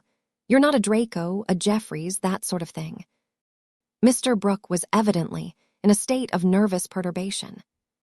When he had something painful to tell, it was usually his way to introduce it among a number of disjointed particulars, as if it were a medicine that would get a milder flavor by mixing. He continued his chat with Sir James about the poachers until they were all seated, and Mrs. Cadwallader, impatient of this drivelling, said, "I'm dying to know the sad news. The gamekeeper is not shot, that is settled." "What is it, then?" "Well, it's a very trying thing, you know," said Mr. Brooke. "I'm glad you and the rector are here. It's a family matter, but you will help us all to bear it, Cadwallader. I've got to break it to you, my dear." Here Mr. Brooke looked at Celia. "You've no notion what it is, you know. And Chettam, it will annoy you uncommonly. But you see, you have not been able to hinder it, any more than I have. There's something singular in things. They come round, you know." "It must be about Dodo," said Celia, who had been used to think of her sister as the dangerous part of the family machinery. She had seated herself on a low stool against her husband's knee. "For God's sake, let us hear what it is," said Sir James. "Well, you know, Chettam, I couldn't help Casaubon's will. It was a sort of will to make things worse." "Exactly," said Sir James hastily. "But what is worse?" "Dorothea is going to be married again, you know," said Mr. Brooke, nodding towards Celia, who immediately looked up at her husband with a frightened glance and put her hand on his knee. Sir James was almost white with anger, but he did not speak. "Merciful heaven," said Mrs. Cadwallader. "Not to young Ladislaw." Mr. Brooke nodded, saying, "Yes, to Ladislaw," and then fell into a prudential silence. "You see, Humphrey," said Mrs. Cadwallader, waving her arm towards her husband. "Another time you will admit that I have some foresight, or rather you will contradict me and be just as blind as ever. You supposed that the young gentleman was gone out of the country. So he might be, and yet come back, said the rector quietly. When did you learn this? Said Sir James, not liking to hear anyone else speak, though finding it difficult to speak himself. Yesterday, said Mr. Brooke meekly. I went to Lowick. Dorothea sent for me, you know. It had come about quite suddenly. Neither of them had any idea 2 days ago. Not any idea, you know. There's something singular in things. But Dorothea is quite determined. It is no use opposing. I put it strongly to her. I did my duty, Chatham. But she can act as she likes, you know. It would have been better if I had called him out and shot him a year ago, said Sir James, not from bloody-mindedness, but because he needed something strong to say. Really, James, that would have been very disagreeable, said Celia. Be reasonable, Chatham. Look at the affair more quietly, said Mr. Cadwallader, sorry to see his good-natured friend so overmastered by anger. That is not so very easy for a man of any dignity, with any sense of right, when the affair happens to be in his own family, said Sir James, still in his white indignation. It is perfectly scandalous. If Ladislaw had had a spark of honor, he would have gone out of the country at once, and never shown his face in it again. However, I am not surprised. The day after Casaubon's funeral, I said what ought to be done. But I was not listened to. You wanted what was impossible, you know, Chatham, said Mr. Brooke. You wanted him shipped off. I told you Ladislaw was not to be done as we liked with. He had his ideas. He was a remarkable fellow. I always said he was a remarkable fellow. Yes, said Sir James, unable to repress a retort. It is rather a pity you formed that high opinion of him. We are indebted to that for his being lodged in this neighborhood. We are indebted to that for seeing a woman like Dorothea degrading herself by marrying him. Sir James made little stoppages between his clauses, the words not coming easily. A man so marked out by her husband's will, that delicacy ought to have forbidden her from seeing him again, who takes her out of her proper rank, into poverty, has the meanness to accept such a sacrifice, has always had an objectionable position, a bad origin, and I believe is a man of little principle and light character. That is my opinion. Sir James ended emphatically, turning aside and crossing his leg. I pointed everything out to her, said Mr. Brooke, apologetically. I mean the poverty and abandoning her position. I said, my dear, you don't know what it is to live on 700 a year and have no carriage, and that kind of thing, and go amongst people who don't know who you are. I put it strongly to her. But I advise you to talk to Dorothea herself. The fact is, she has a dislike to Casaubon's property. You will hear what she says, you know. No, excuse me, I shall not, said Sir James with more coolness. I cannot bear to see her again. It is too painful. It hurts me too much that a woman like Dorothea should have done what is wrong. Be just, Chatham, said the easy, large-lipped rector, who objected to all this unnecessary discomfort. Mrs. Casaubon may be acting imprudently. She is giving up a fortune for the sake of a man, and we men have so poor an opinion of each other that we can hardly call a woman wise who does that. But I think you should not condemn it as a wrong action, in the strict sense of the word. Yes, I do, answered Sir James. I think that Dorothea commits a wrong action in marrying Ladislaw.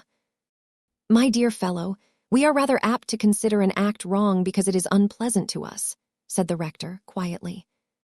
Like many men who take life easily, he had the knack of saying a home truth occasionally to those who felt themselves virtuously out of temper. Sir James took out his handkerchief and began to bite the corner. It is very dreadful of Dodo, though, said Celia, wishing to justify her husband. She said she never would marry again, not anybody at all.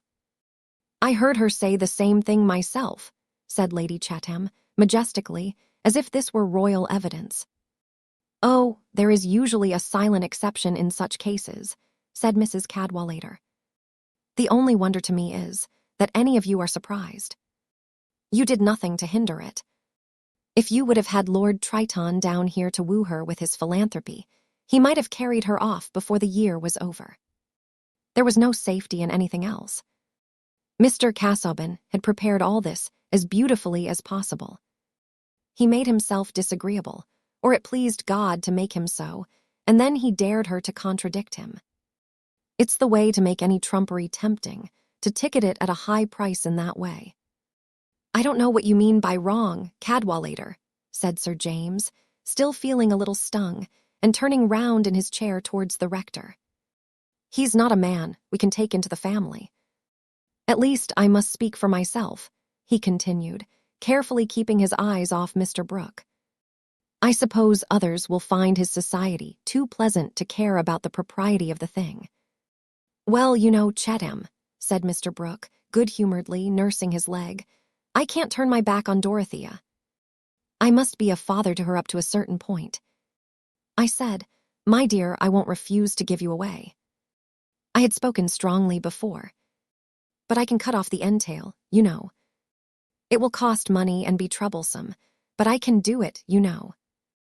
Mr. Brooke nodded at Sir James, and felt that he was both showing his own force of resolution and propitiating what was just in the baronet's vexation.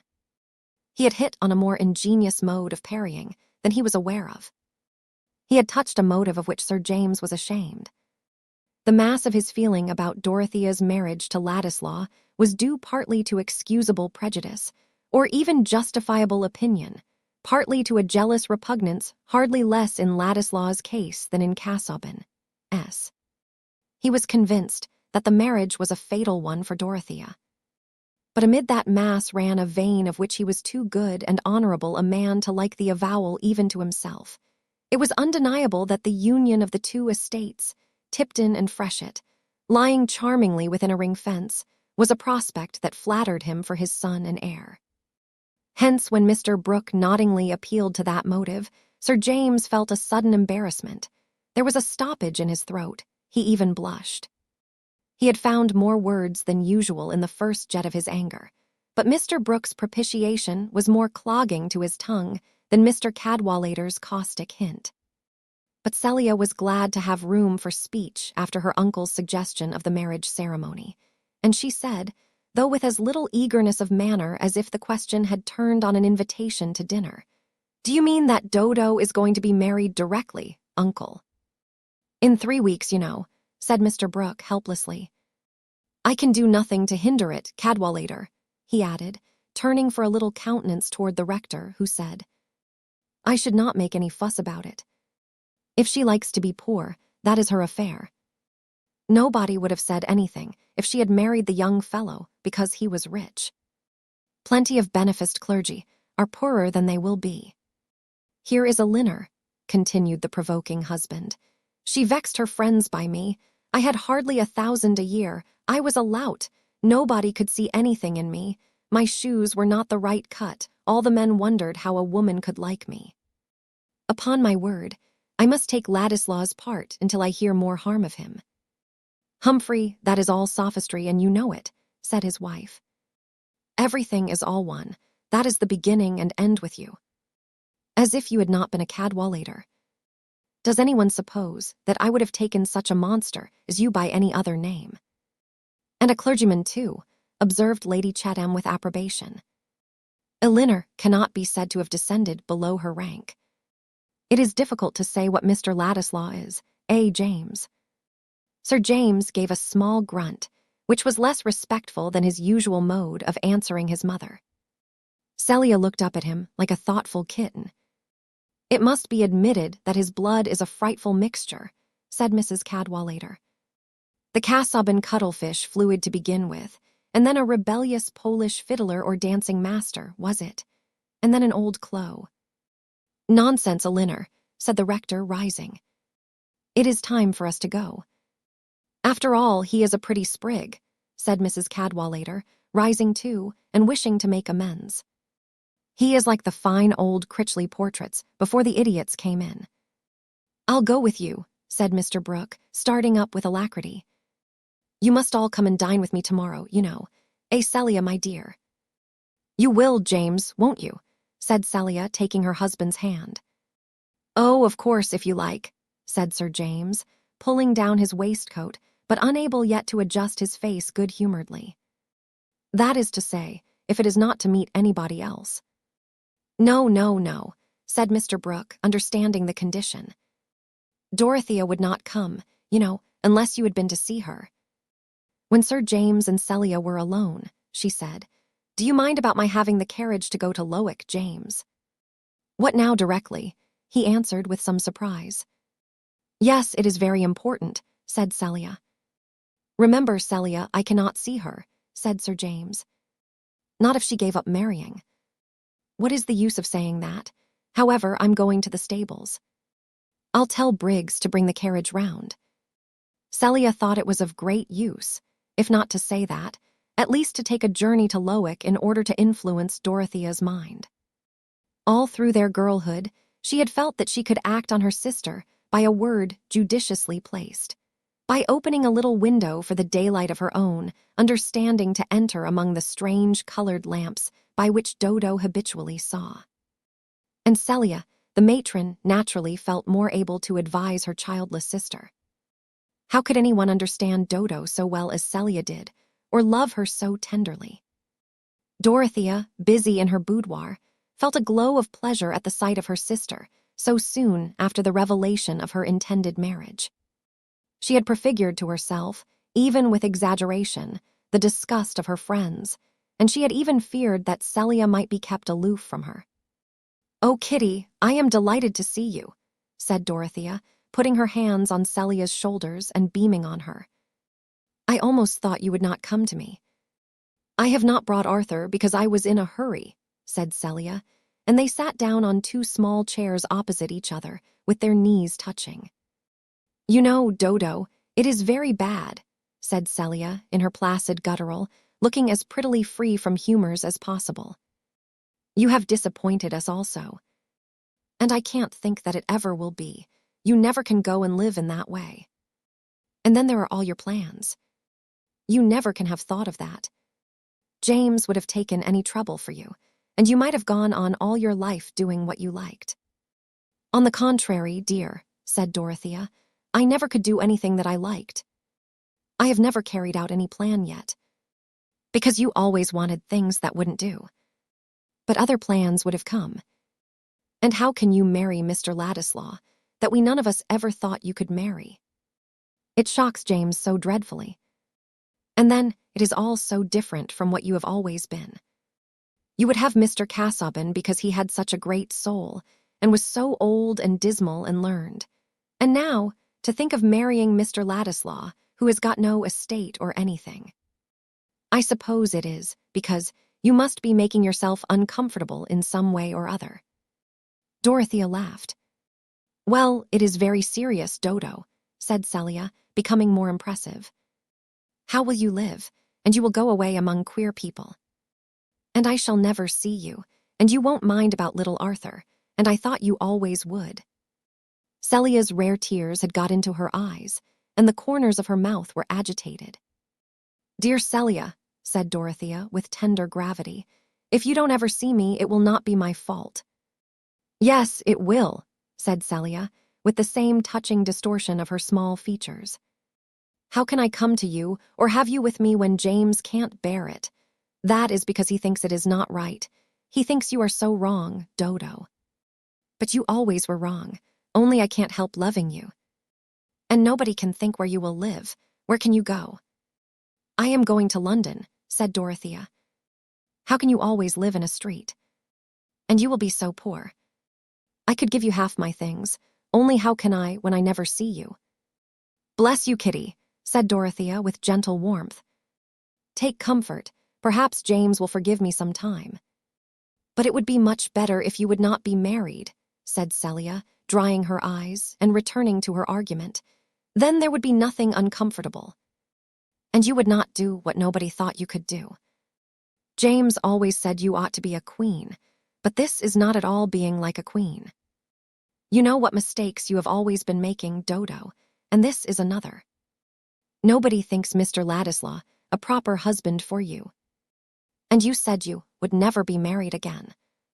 "It is quite true that I might be a wiser person, Celia," said Dorothea, "and that I might have done something better if I had been better. But this is what I am going to do. I have promised to marry Mr. Ladislaw, and I am going to marry him." The tone in which Dorothea said this was a note that Celia had long learned to recognize. She was silent a few moments, and then said, as if she had dismissed all contest, "Is he very fond of you, Dodo?" "I hope so. I am very fond of him." "That is nice," said Celia comfortably. "Only I would rather you had such a sort of husband as James is, with a place very near, that I could drive to." Dorothea smiled, and Celia looked rather meditative. Presently she said, "I cannot think how it all came about." Celia thought it would be pleasant to hear the story. "I dare say not," said Dorothea, pinching her sister's chin. "If you knew how it came about, it would not seem wonderful to you." "Can't you tell me?" said Celia, settling her arms cozily. "No, dear, you would have to feel with me, else you would never know." Chapter 85.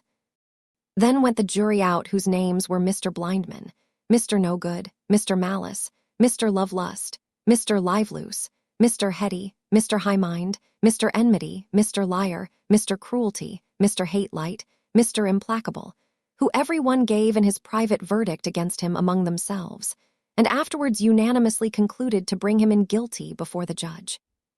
And first among themselves, Mr. Blindman, the foreman, said, "I see clearly that this man is a heretic." Then said Mr. No Good, "Away with such a fellow from the earth."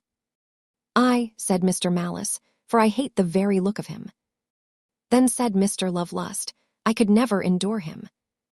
"Nor I," said Mr. Liveloose, "for he would be always condemning my way." Hang him," said Mr. Heady. "A sorry scrub," said Mr. High Mind. "My heart riseth against him," said Mr. Enmity. "He is a rogue," said Mr. Liar. "Hanging is too good for him," said Mr. Cruelty. "Let us dispatch him out of the way," said Mr. Hate-light. Then said Mr. Implacable, "Might I have all the world given me, I could not be reconciled to him. Therefore let us forthwith bring him in guilty of death." Pilgrim's Progress. When immortal Bunyan makes his picture of the persecuting passions, bringing in their verdict of guilty, who pities faithful?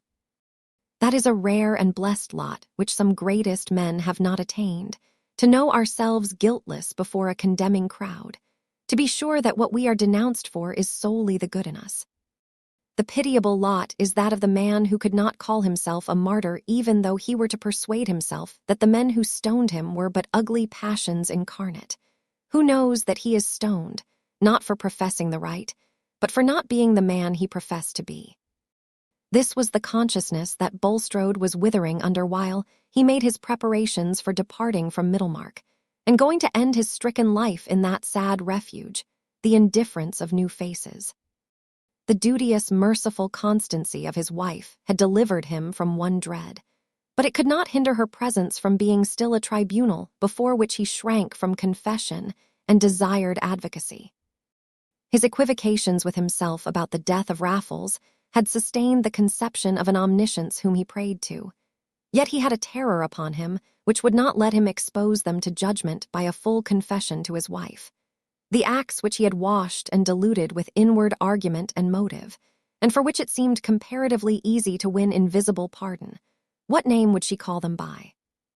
That she should ever silently call his acts murder was what he could not bear. He felt shrouded by her doubt. He got strength to face her from the sense that she could not yet feel warranted in pronouncing that worst condemnation on him. Some time, perhaps, when he was dying, he would tell her all. In the deep shadow of that time, when she held his hand in the gathering darkness, she might listen without recoiling from his touch.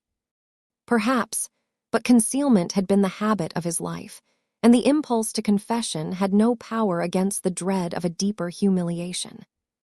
He was full of timid care for his wife, not only because he deprecated any harshness of judgment from her, but because he felt a deep distress at the sight of her suffering. She had sent her daughters away to board at a school on the coast, that this crisis might be hidden from them as far as possible. Set free by their absence from the intolerable necessity of accounting for her grief, or of beholding their frightened wonder. She could live unconstrainedly with the sorrow that was every day streaking her hair with whiteness and making her eyelids languid. "Tell me anything that you would like to have me do, Harriet," Bulstrode had said to her. "I mean with regard to arrangements of property. It is my intention not to sell the land I possess in this neighborhood, but to leave it to you as a safe provision. If you have any wish on such subjects, do not conceal it from me." A few days afterwards, when she had returned from a visit to her brother, she began to speak to her husband on a subject which had for some time been in her mind. "I should like to do something for my brother's family, Nicholas, and I think we are bound to make some amends to Rosamond and her husband. Walter says Mr. Lydgate must leave the town, and his practice is almost good for nothing, and they have very little left to settle anywhere with. I would rather do without something for ourselves, to make some amends to my poor brother's family." Mrs. Bulstrode did not wish to go nearer to the facts than in the phrase, "make some amends," knowing that her husband must understand her. He had a particular reason, which she was not aware of, for wincing under her suggestion.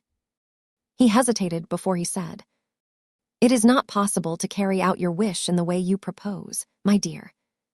Mr. Lydgate has virtually rejected any further service from me. He has returned the £1,000 which I lent him. Mrs. Casaubon advanced him the sum for that purpose. Here is his letter." The letter seemed to cut Mrs. Bulstrode severely. The mention of Mrs. Casaubon's loan seemed a reflection of that public feeling which held it a matter of course that everyone would avoid a connection with her husband. She was silent for some time, and the tears fell one after the other, her chin trembling as she wiped them away. Bulstrode, sitting opposite to her, ached at the sight of that grief-worn face, which 2 months before had been bright and blooming. It had aged to keep sad company with his own withered features. Urged into some effort at comforting her, he said, "There is another means, Harriet, by which I might do a service to your brother's family, if you like to act in it. And it would, I think, be beneficial to you. It would be an advantageous way of managing the land which I mean to be yours." She looked attentive. "Garth once thought of undertaking the management of Stone Court in order to place your nephew Fred there. The stock was to remain as it is, and they were to pay a certain share of the profits instead of an ordinary rent. That would be a desirable beginning for the young man, in conjunction with his employment under Garth. Would it be a satisfaction to you?" "Yes, it would," said Mrs. Bulstrode, with some return of energy. "Poor Walter is so cast down. I would try anything in my power to do him some good before I go away. We have always been brother and sister." "You must make the proposal to Garth yourself, Harriet," said Mr. Bulstrode, not liking what he had to say, but desiring the end he had in view, for other reasons besides the consolation of his wife. "You must state to him that the land is virtually yours, and that he need have no transactions with me. Communications can be made through Standish. I mention this because Garth gave up being my agent. I can put into your hands a paper which he himself drew up, stating conditions, and you can propose his renewed acceptance of them.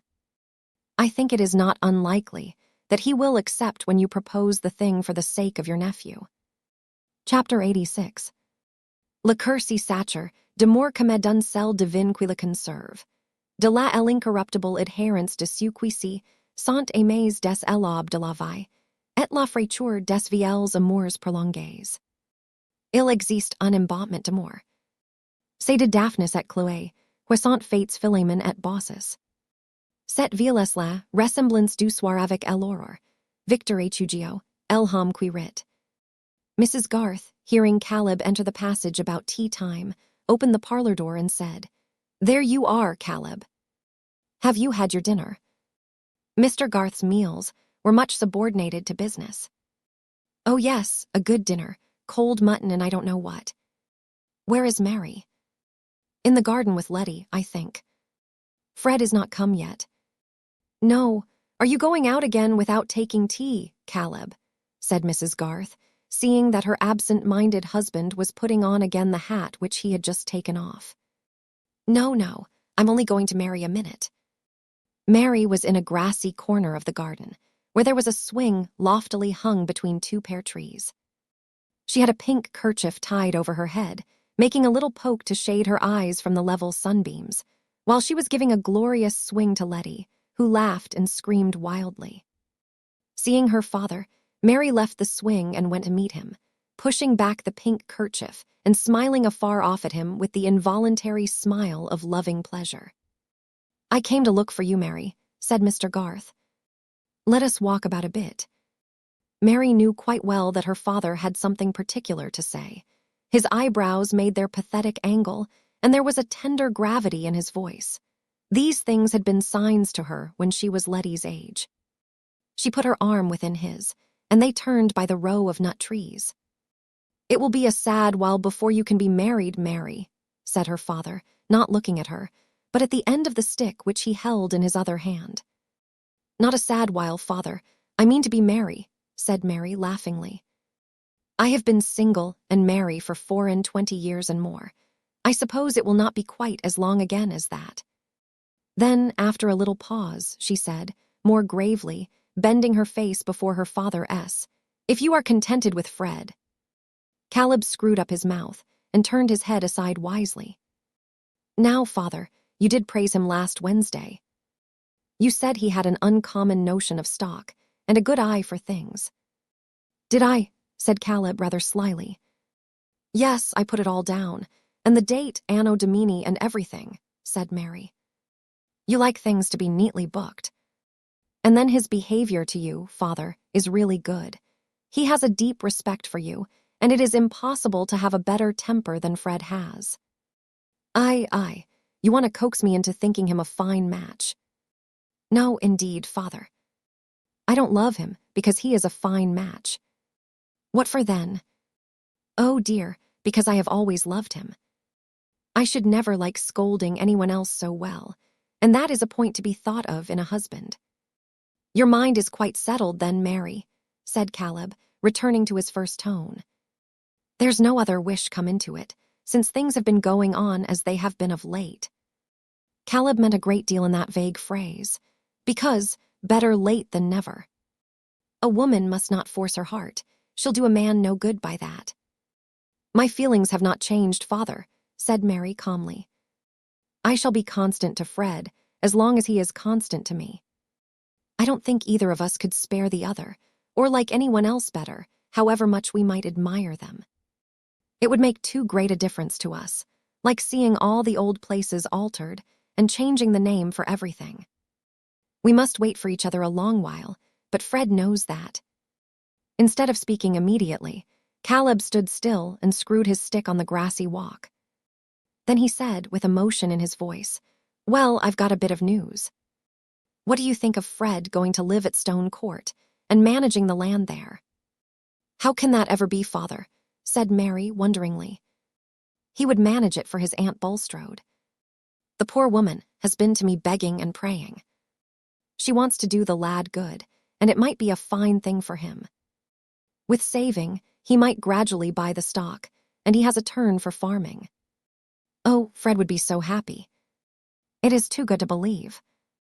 "Ah, but mind you," said Caleb, turning his head warningly, "I must take it on my shoulders and be responsible and see after everything, and that will grieve your mother a bit, though she mayn't say so. Fred had need be careful." "Perhaps it is too much, father," said Mary, checked in her joy. "There would be no happiness in bringing you any fresh trouble."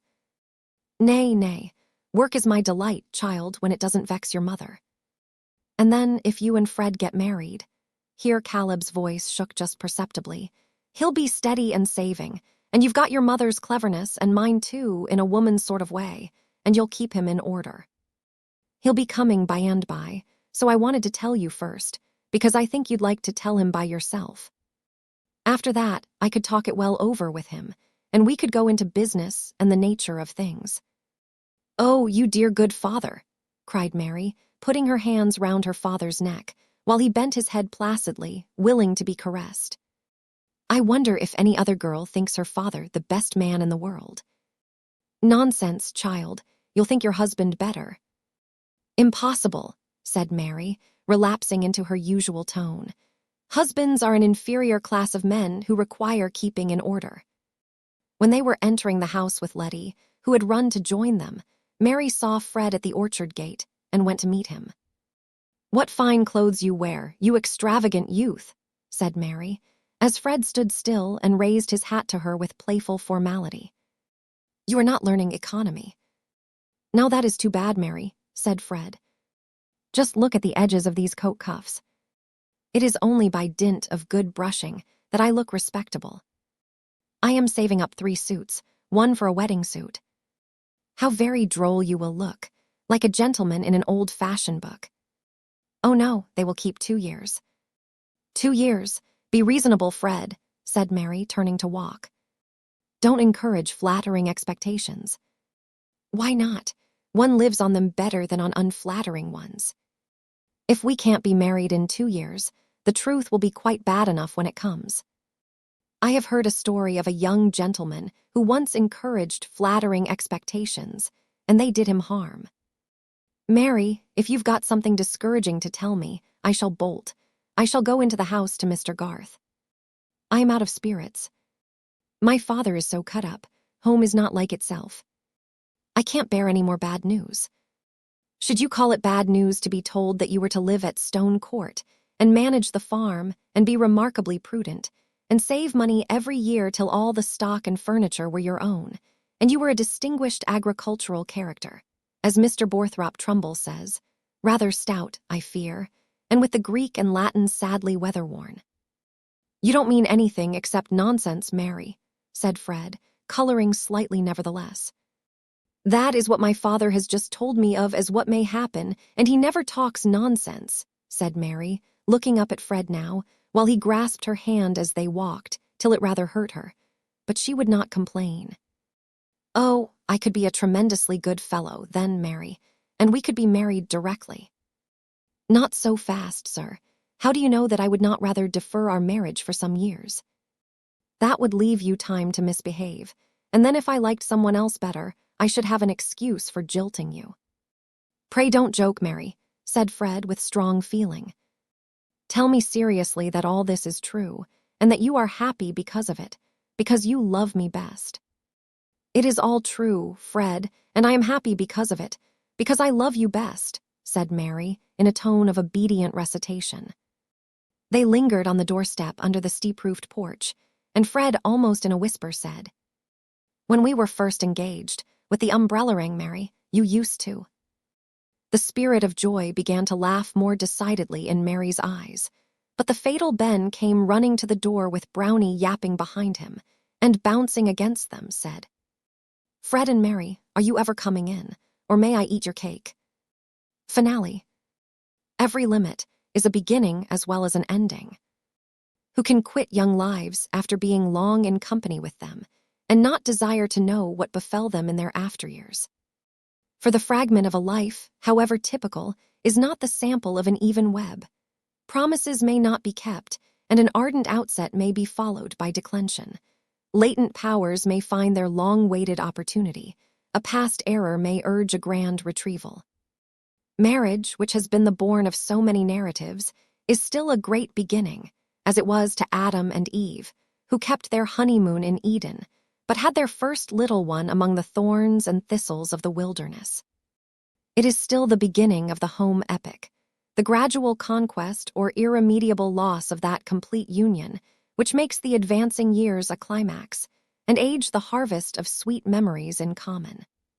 Some set out, like crusaders of old, with a glorious equipment of hope and enthusiasm, and get broken by the way, wanting patience with each other and the world. All who have cared for Fred Vincy and Mary Garth will like to know that these two made no such failure, but achieved a solid mutual happiness. Fred surprised his neighbors in various ways. He became rather distinguished in his side of the county as a theoretic and practical farmer, and produced a work on the cultivation of green crops and the economy of cattle feeding, which won him high congratulations at agricultural meetings. In Middlemarch, admiration was more reserved. Most persons there were inclined to believe that the merit of Fred's authorship was due to his wife, since they had never expected Fred Vincy to write on turnips and mangel wurzel. But when Mary wrote a little book for her boys, called Stories of Great Men, taken from Plutarch, and had it printed and published by Grip & Co., Middlemarch, everyone in the town was willing to give the credit of this work to Fred, observing that he had been to the university, where the ancients were studied, and might have been a clergyman if he had chosen. In this way, it was made clear that Middlemarch had never been deceived, and that there was no need to praise anybody for writing a book, since it was always done by somebody else. Moreover, Fred remained unswervingly steady. Some years after his marriage, he told Mary that his happiness was half owing to Fairbrother, who gave him a strong pull-up at the right moment. I cannot say that he was never again misled by his hopefulness. The yield of crops or the profits of a cattle sale usually fell below his estimate, and he was always prone to believe that he could make money by the purchase of a horse which turned out badly, though this, Mary observed, was of course the fault of the horse, not of Fred's judgment. He kept his love of horsemanship, but he rarely allowed himself a day's hunting, and when he did so, it was remarkable that he submitted to be laughed at for cowardliness at the fences, seeming to see Mary and the boys sitting on the 5-barred gate, or showing their curly heads between hedge and ditch. There were 3 boys. Mary was not discontented that she brought forth men-children only, and when Fred wished to have a girl like her, she said, laughingly, "That would be too great a trial to your mother." Mrs. Vincy, in her declining years, and in the diminished luster of her housekeeping, was much comforted by her perception that 2 at least of Fred's boys were real Vincys, and did not feature the Garths. But Mary secretly rejoiced that the youngest of the 3 was very much what her father must have been when he wore a round jacket, and showed a marvelous nicety of aim in playing at marbles, or in throwing stones to bring down the mellow pears. Ben and Letty Garth, who were uncle and aunt before they were well in their teens, disputed much as to whether nephews or nieces were more desirable, Ben contending that it was clear girls were good for less than boys, else they would not be always in petticoats, which showed how little they were meant for. Whereupon Letty, who argued much from books, got angry in replying that God made coats of skins for both Adam and Eve alike. Also it occurred to her that in the East the men too wore petticoats. But this latter argument, obscuring the majesty of the former, was one too many, for Ben answered contemptuously, "The more spoonies they," and immediately appealed to his mother whether boys were not better than girls. Mrs. Garth pronounced that both were alike naughty, but that boys were undoubtedly stronger, could run faster, and throw with more precision to a greater distance. With this oracular sentence, Ben was well satisfied, not minding the naughtiness, but Letty took it ill, her feeling of superiority being stronger than her muscles. Fred never became rich. His hopefulness had not led him to expect that, but he gradually saved enough to become owner of the stock and furniture at Stone Court, and the work which Mr. Garth put into his hands carried him in plenty through those bad times which are always present with farmers. Mary, in her matronly days, became as solid in figure as her mother, but unlike her, gave the boys little formal teaching, so that Mrs. Garth was alarmed lest they should never be well grounded in grammar and geography. Nevertheless, they were found quite forward enough when they went to school, perhaps because they had liked nothing so well as being with their mother. When Fred was riding home on winter evenings, he had a pleasant vision beforehand of the bright hearth in the wainscoted parlor, and was sorry for other men who could not have Mary for their wife, especially for Mr. Fairbrother. "He was 10 times worthier of you than I was," Fred could now say to her, magnanimously. "To be sure he was," Mary answered, "and for that reason he could do better without me. But you, I shudder to think what you would have been, a curate in debt for horse hire and cambric pocket handkerchiefs." On inquiry, it might possibly be found that Fred and Mary still inhabit Stone Court, that the creeping plants still cast the foam of their blossoms over the fine stone wall into the field, where the walnut trees stand in stately row, and that on sunny days the 2 lovers who were first engaged with the umbrella ring may be seen in white-haired placidity at the open window from which Mary Garth, in the days of old Peter Featherstone, had often been ordered to look out for Mr. Lydgate. Lydgate's hair never became white. He died when he was only 50, leaving his wife and children provided for by a heavy insurance on his life. He had gained an excellent practice, alternating, according to the season, between London and a continental bathing place, having written a treatise on gout, a disease which has a good deal of wealth on its side. His skill was relied on by many paying patients, but he always regarded himself as a failure. He had not done what he once meant to do. His acquaintances thought him enviable to have so charming a wife, and nothing happened to shake their opinion. Rosamond never committed a second compromising indiscretion. She simply continued to be mild in her temper, inflexible in her judgment, disposed to admonish her husband, and able to frustrate him by stratagem. As the years went on, he opposed her less and less, whence Rosamond concluded that he had learned the value of her opinion. On the other hand, she had a more thorough conviction of his talents now that he gained a good income, and instead of the threatened cage in Bride Street, provided one all flowers and gilding, fit for the bird of paradise that she resembled. In brief, Lydgate was what is called a successful man. But he died prematurely of diphtheria, and Rosamond afterwards married an elderly and wealthy physician who took kindly to her 4 children. She made a very pretty show with her daughters, driving out in her carriage, and often spoke of her happiness as a reward. She did not say for what, but probably she meant that it was a reward for her patience with Tertius, whose temper never became faultless, and to the last occasionally let slip a bitter speech which was more memorable than the signs he made of his repentance. He once called her his basil plant, and when she asked for an explanation, said that basil was a plant which had flourished wonderfully on a murdered man's brains. Rosamond had a placid but strong answer to such speeches. Why then had he chosen her? It was a pity he had not had Mrs. Ladislaw, whom he was always praising and placing above her. And thus the conversation ended with the advantage on Rosamond's side. But it would be unjust not to tell that she never uttered a word in depreciation of Dorothea, keeping in religious remembrance the generosity which had come to her aid in the sharpest crisis of her life. Dorothea herself had no dreams of being praised above other women, feeling that there was always something better which she might have done, if she had only been better and known better. Still, she never repented that she had given up position and fortune to marry Will Ladislaw, and he would have held it the greatest shame as well as sorrow to him if she had repented. They were bound to each other by a love stronger than any impulses which could have marred it. No life would have been possible to Dorothea which was not filled with emotion, and she had now a life filled also with a beneficent activity which she had not the doubtful pains of discovering and marking out for herself. Will became an ardent public man, working well in those times when reforms were begun with a young hopefulness of immediate good which has been much checked in our days, and getting at last returned to Parliament by a constituency who paid his expenses.